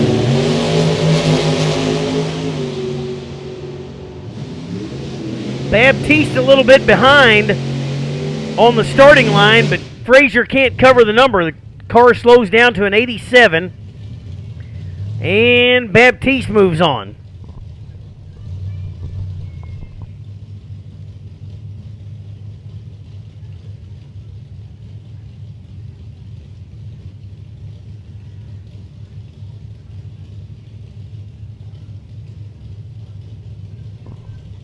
Jesse Warner and Bubba Barnes. Barnes in the Pinto.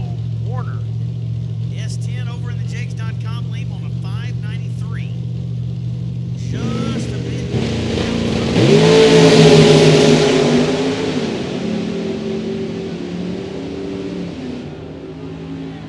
Warner gets the win.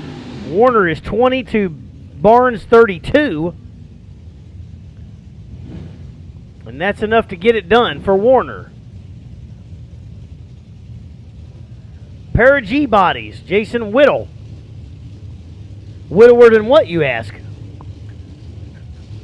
Monte Carlo over there in the right lane. Malibu in the Budweiser lane for Wendell Klein.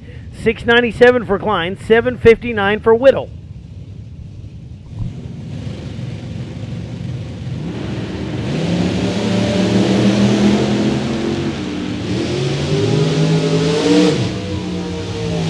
Whittle's in trouble, and it shows. Klein, 20 on the tree. Whittle was a 62. So 42 is hard to make up and just can't do it.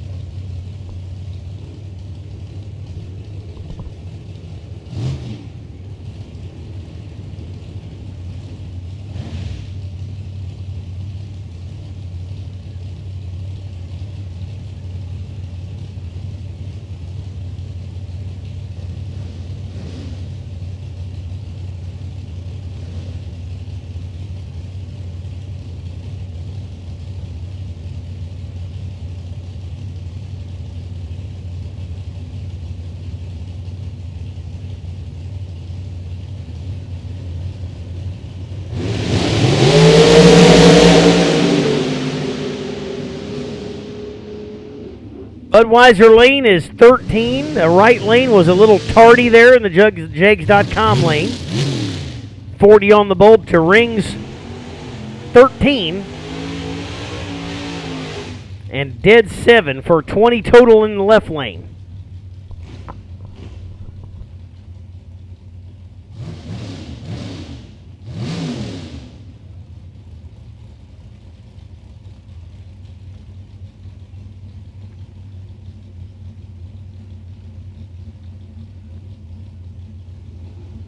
Alan Norwood in the Malibu in the Budweiser lane on a 645. David Christian, 524 in the Dragster in the Jegs lane. Christian with a tiny starting line advantage, but it's not enough to get around Norwood. Norwood takes the win by 4 thou. 21 goes dead 4.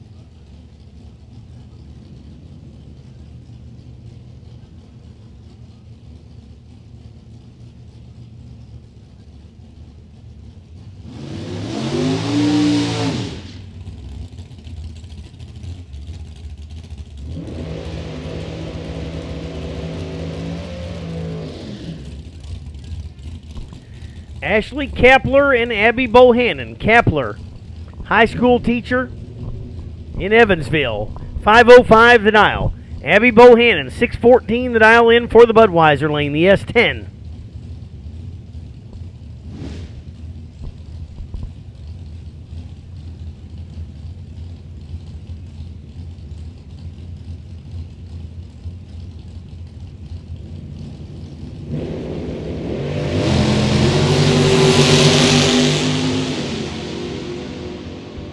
$50 on the tree for Bohannon, and that's enough to get it done. Kapler was a little bit late. Whole shot win for Bohannon there as Abby goes 617.7 on the 614. Kapler goes 508.2, but behind on the starting line. Randy Rice in the Jegs.com lane, 595 for the S10. Left lane 580 the dial for the Vega.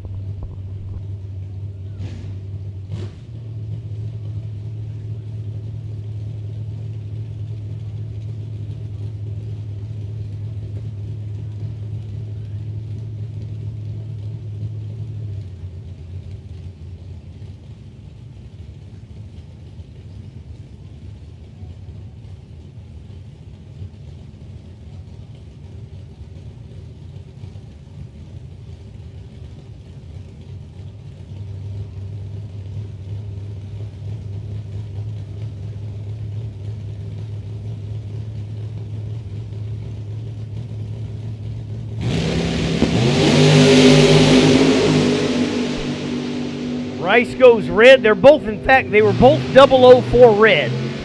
So there's the disadvantage of being the slightly slower car. Rice did it first. They were both 004, but it does not matter. Rice did it first. Ricky Boggs in the Budweiser lane. 588 the dial in for Boggs. Tyler McMillan, Monte Carlo in the Jegs lane. 595.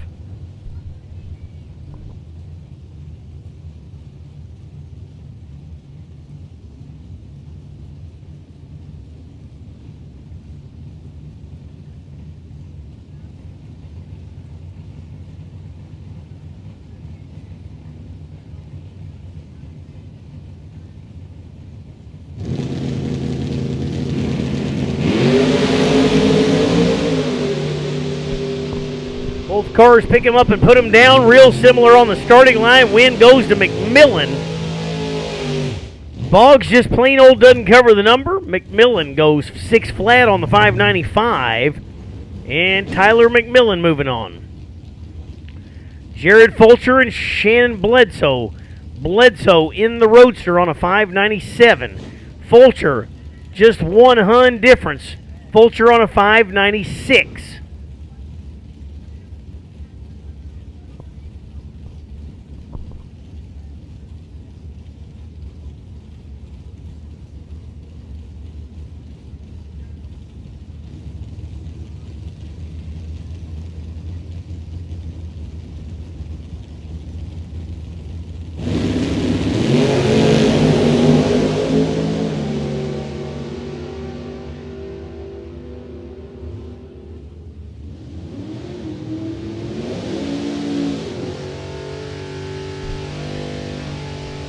We are getting a terrible pile of scooters and golf carts over there in lane 1, sticking out everywhere and kind of starting to get in the way. So please either put it on the inside of the fence.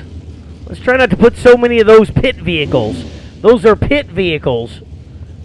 As soon as you make your pass, get it back out of there, please. We just need to open up lane 1 a little bit. It's just so congested people can't get in and out. So help us out. If you can put your pit vehicle on the inside of the fence or somewhere other than the corner out there in lane 1, that would be very helpful. Don Thompson, the winner on that last pair. Tony Roberts was way behind on the starting line. Thompson was 13, and that's plenty to get it done. Dylan Winters and Bo Butner. Winters on a 466 in the Budweiser lane. Butner, the Jigs.com lane, 450 for Butner.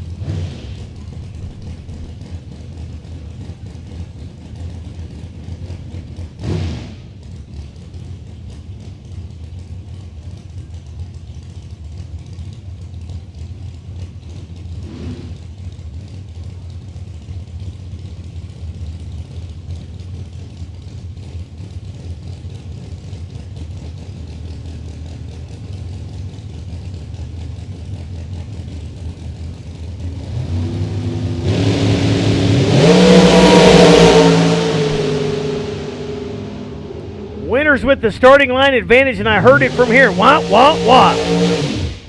Winters was 007. Butner was not bad with a 21, but just can't get around that 007 of Winters. Winters goes 67 with a 9 on the 66 and 007 on the front end, and takes out Bo Butner in round 2. Donnie Atkins and Lester Atkins. I can't say that I know that those two are related, but they're not. That would be a shame, wouldn't it? Here in round 2. $5.99 for Donnie in the Jags.com lane. Budweiser lane Lester, $4.64 for the Dragster.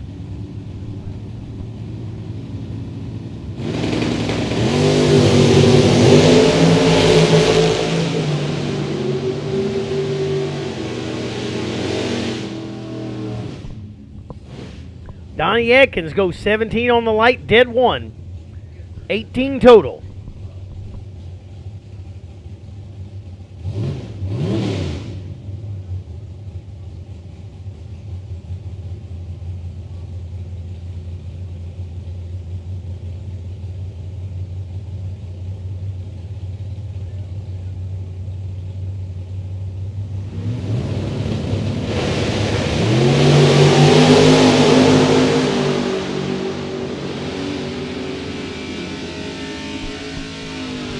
Joe Davis goes 003 against Baxter. Baxter was 31 and can't get around Davis, and Joe Davis moves on.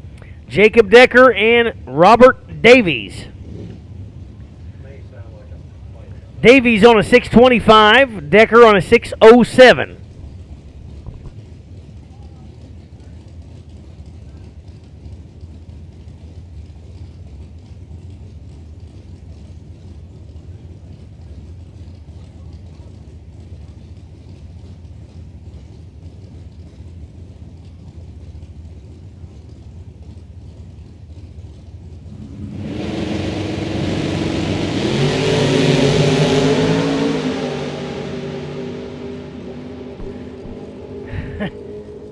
heard that one from all the way up here, too. Decker was 23, Davies was 93.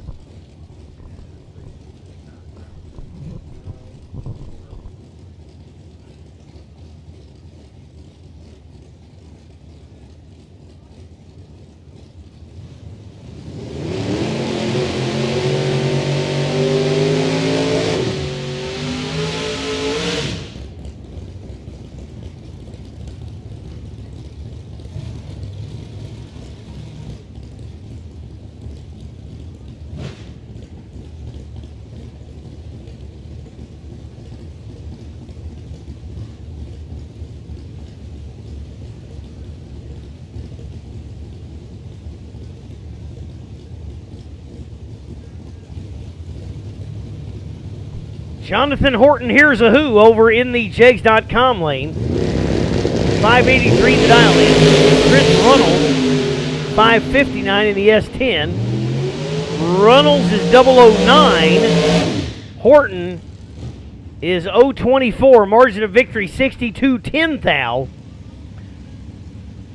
Horton able to hang out front and gets that win.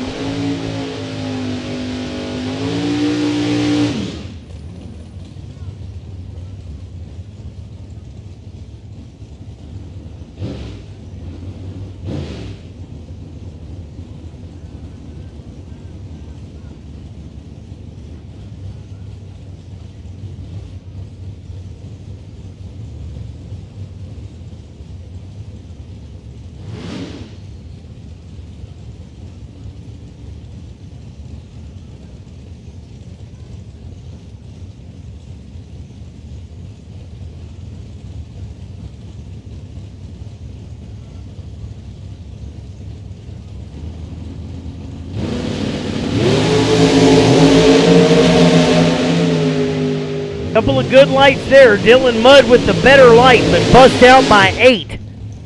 As Mudd was 003 to Fry's 018. Fry does a better job on the big end, and Dylan Mudd busts out. Dan Hobbs. Come on, Dan. 531. He's had some pretty terrible luck up to this point, so we're wishing him for some better luck now. Terry Kamler. Hobbs in that cool-looking little Thunderbird. They've had little gremlins today, so looks like it's moving well now. 531, it's fast. Terry Kamler on a 460 over in the Dragster in the Budweiser lane.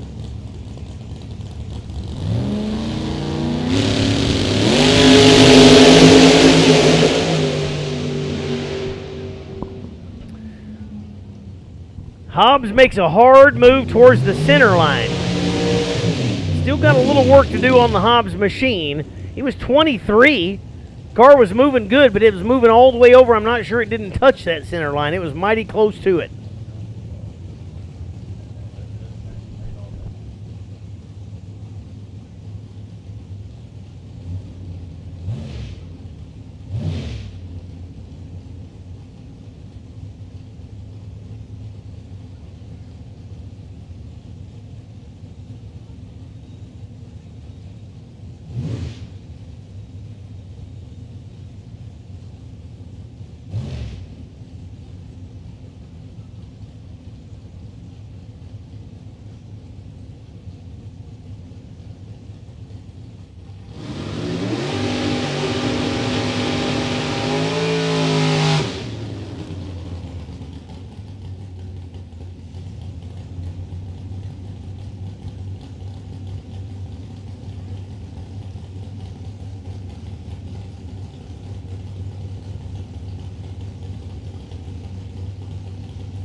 Breaks out was 25. Jay Fox was 16. Fox goes 58-2 on the 57.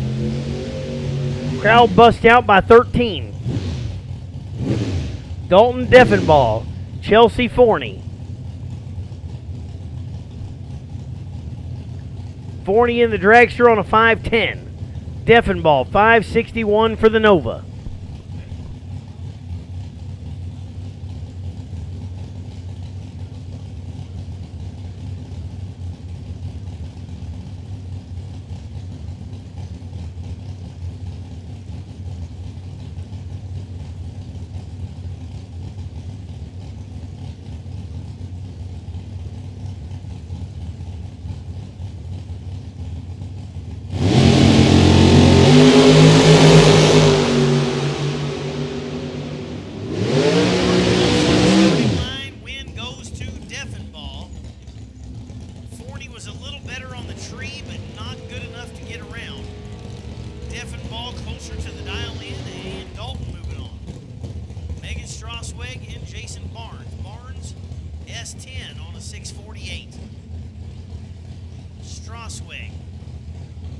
Out of Evansville, 4:45.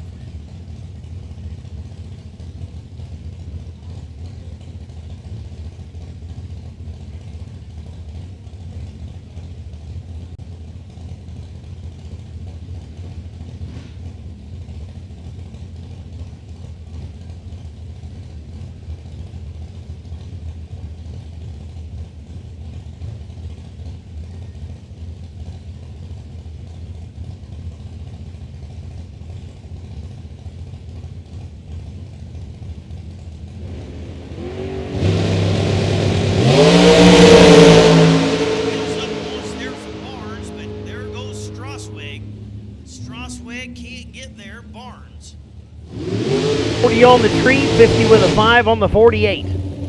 Margin of victory, 40.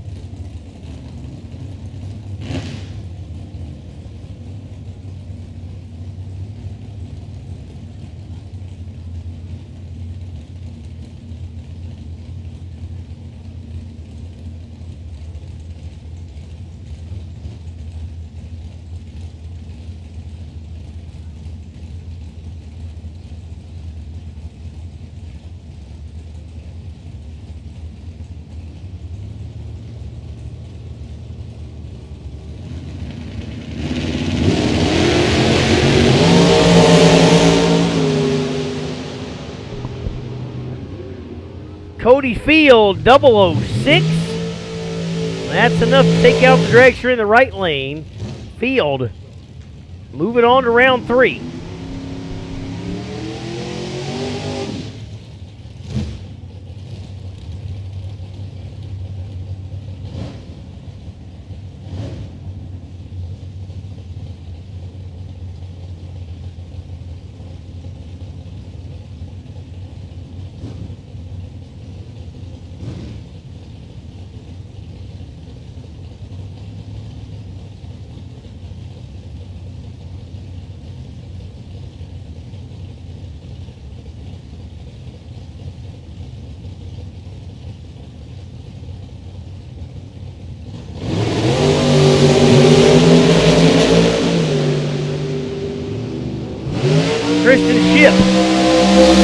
Goes 16 on the tree, but Tommy Mattingly gets around. 23, 454 flat. Margin of victory, 16 thou.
5 in the left lane. Puts out Patton.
Sheena Miller and Tommy Flowers. Flowers 637. Miller 453 out of Roberts in the Dragster.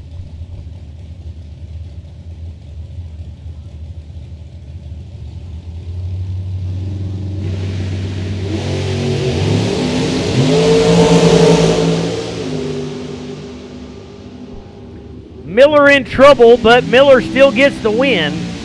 Flowers goes 644. Had 20 up front, but can't hang on to it, and Shayna Miller moving on.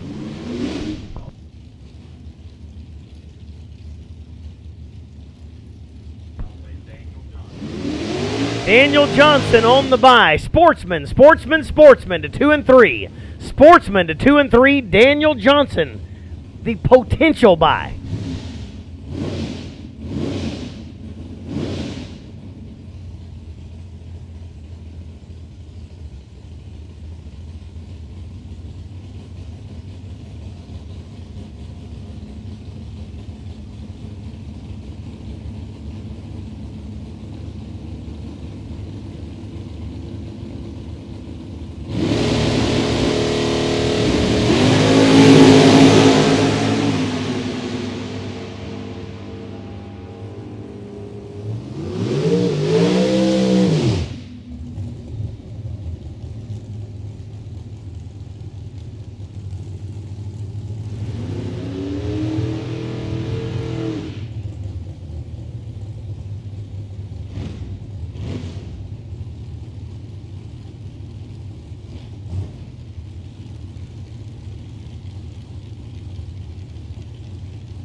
Shauna Whitworth in the Budweiser lane, 609 the dial for the S10. Bobby Kent, 525 for the Camaro Roadster.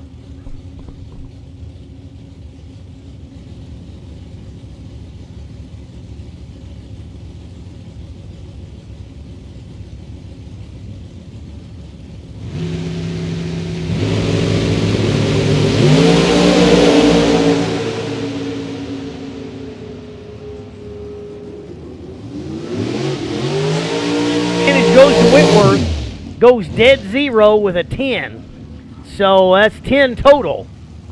And that put Kent out, mathematically out, as soon as you let go of the button. As Shauna Whitworth moving on to round number 3. Austin Boone in the Duster. Right lane, the 450 Dragster. Don't know exactly who it is. It's not in my computer right now.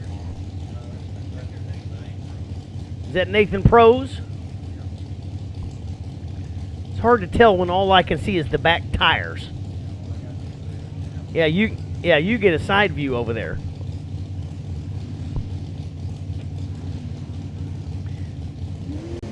If you want a great view, you can get on dragracer.tv. Brought to you this weekend by Oakley Motorsports, Law Chevrolet, and Beach Bend Raceway Park. Trip Zip for pros there. 0-0-0 across the boards from the starting line, and that's tough to handle if you're in the other lane. Trance Baker, 603 dial in here out of Franklin, Kentucky in the jegs.com lane.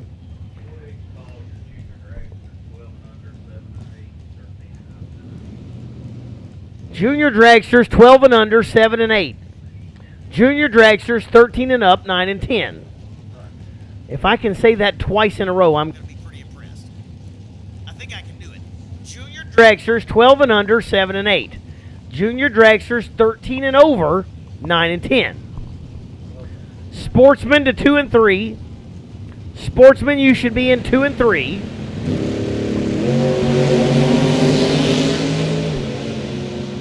Trance Baker moves a good bit towards the outside retaining wall. Was 007, but gave up a little bit trying to gather the car back in. And Derek Adams, 15 on the tree, not bad. Goes 642.6 on the 641 and moves on.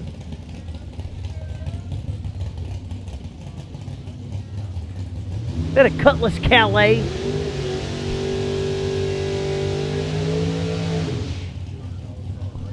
That's what they say.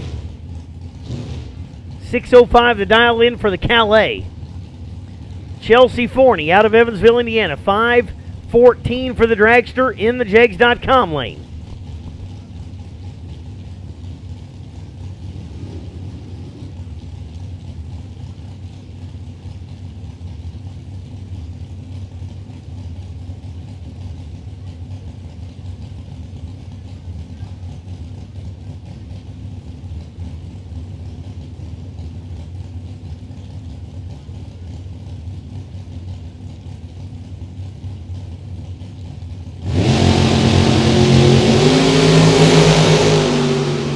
Boy, there's a drag race right there.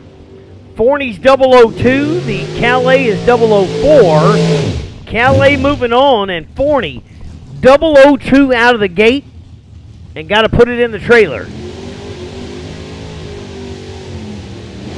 Margin of victory 15 thou for the left lane. Nick Eisenhower and Cody Wiggin.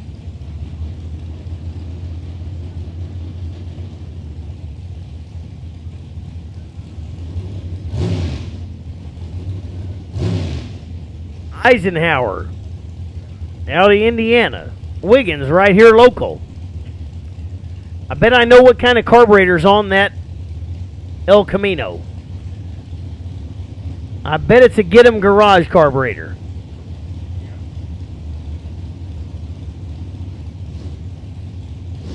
Trevor Wiggins owns Get 'em. There you go. Wiggins is 008 on the tree. Goes 624.7. Eisenhower not.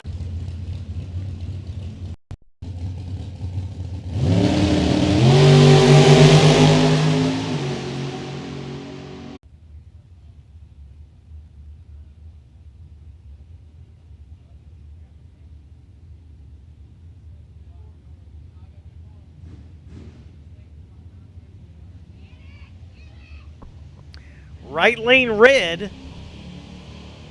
Left lane 68 on the tree. Does not matter as the right lane went red way early. Not way early, 25 early.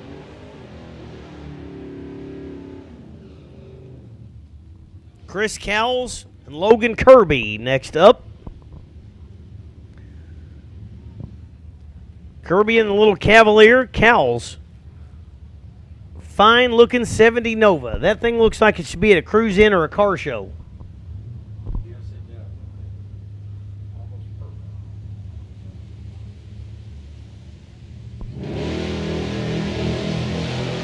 Moves around.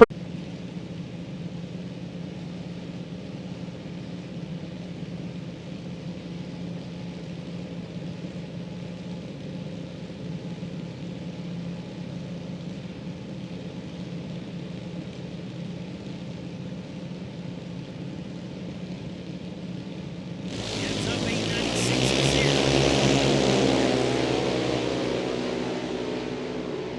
The starting line advantage for the Aaron Bush, but not close enough to the number. Margin of victory 19 thou for the right lane.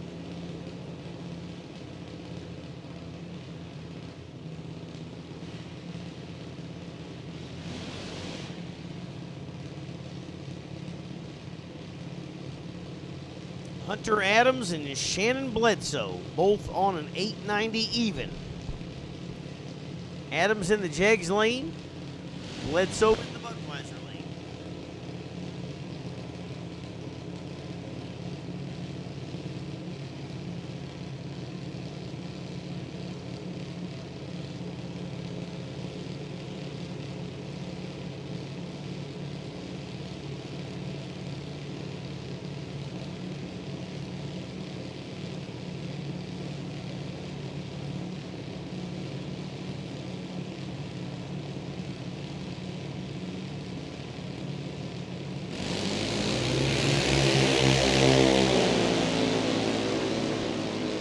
Bledsoe's 33 red, Adams is 39 green.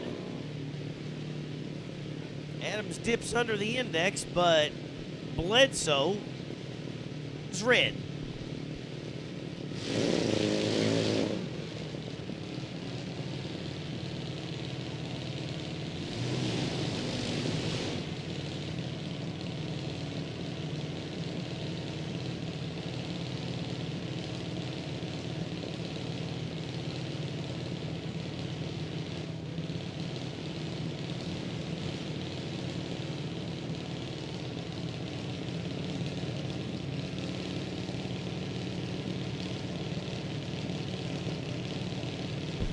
Connor Adams and Dylan Douglas. 890, the number in both these cars. Adams in the Jegs lane. Douglas in the left Budweiser lane.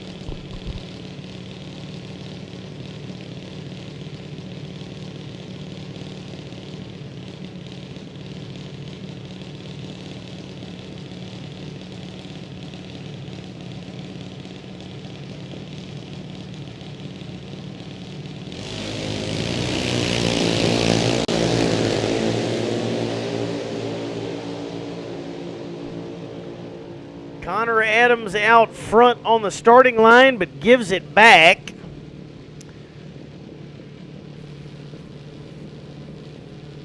Goes 9:29. Douglas goes 9:17. Was behind from the start, but gets by on the big end.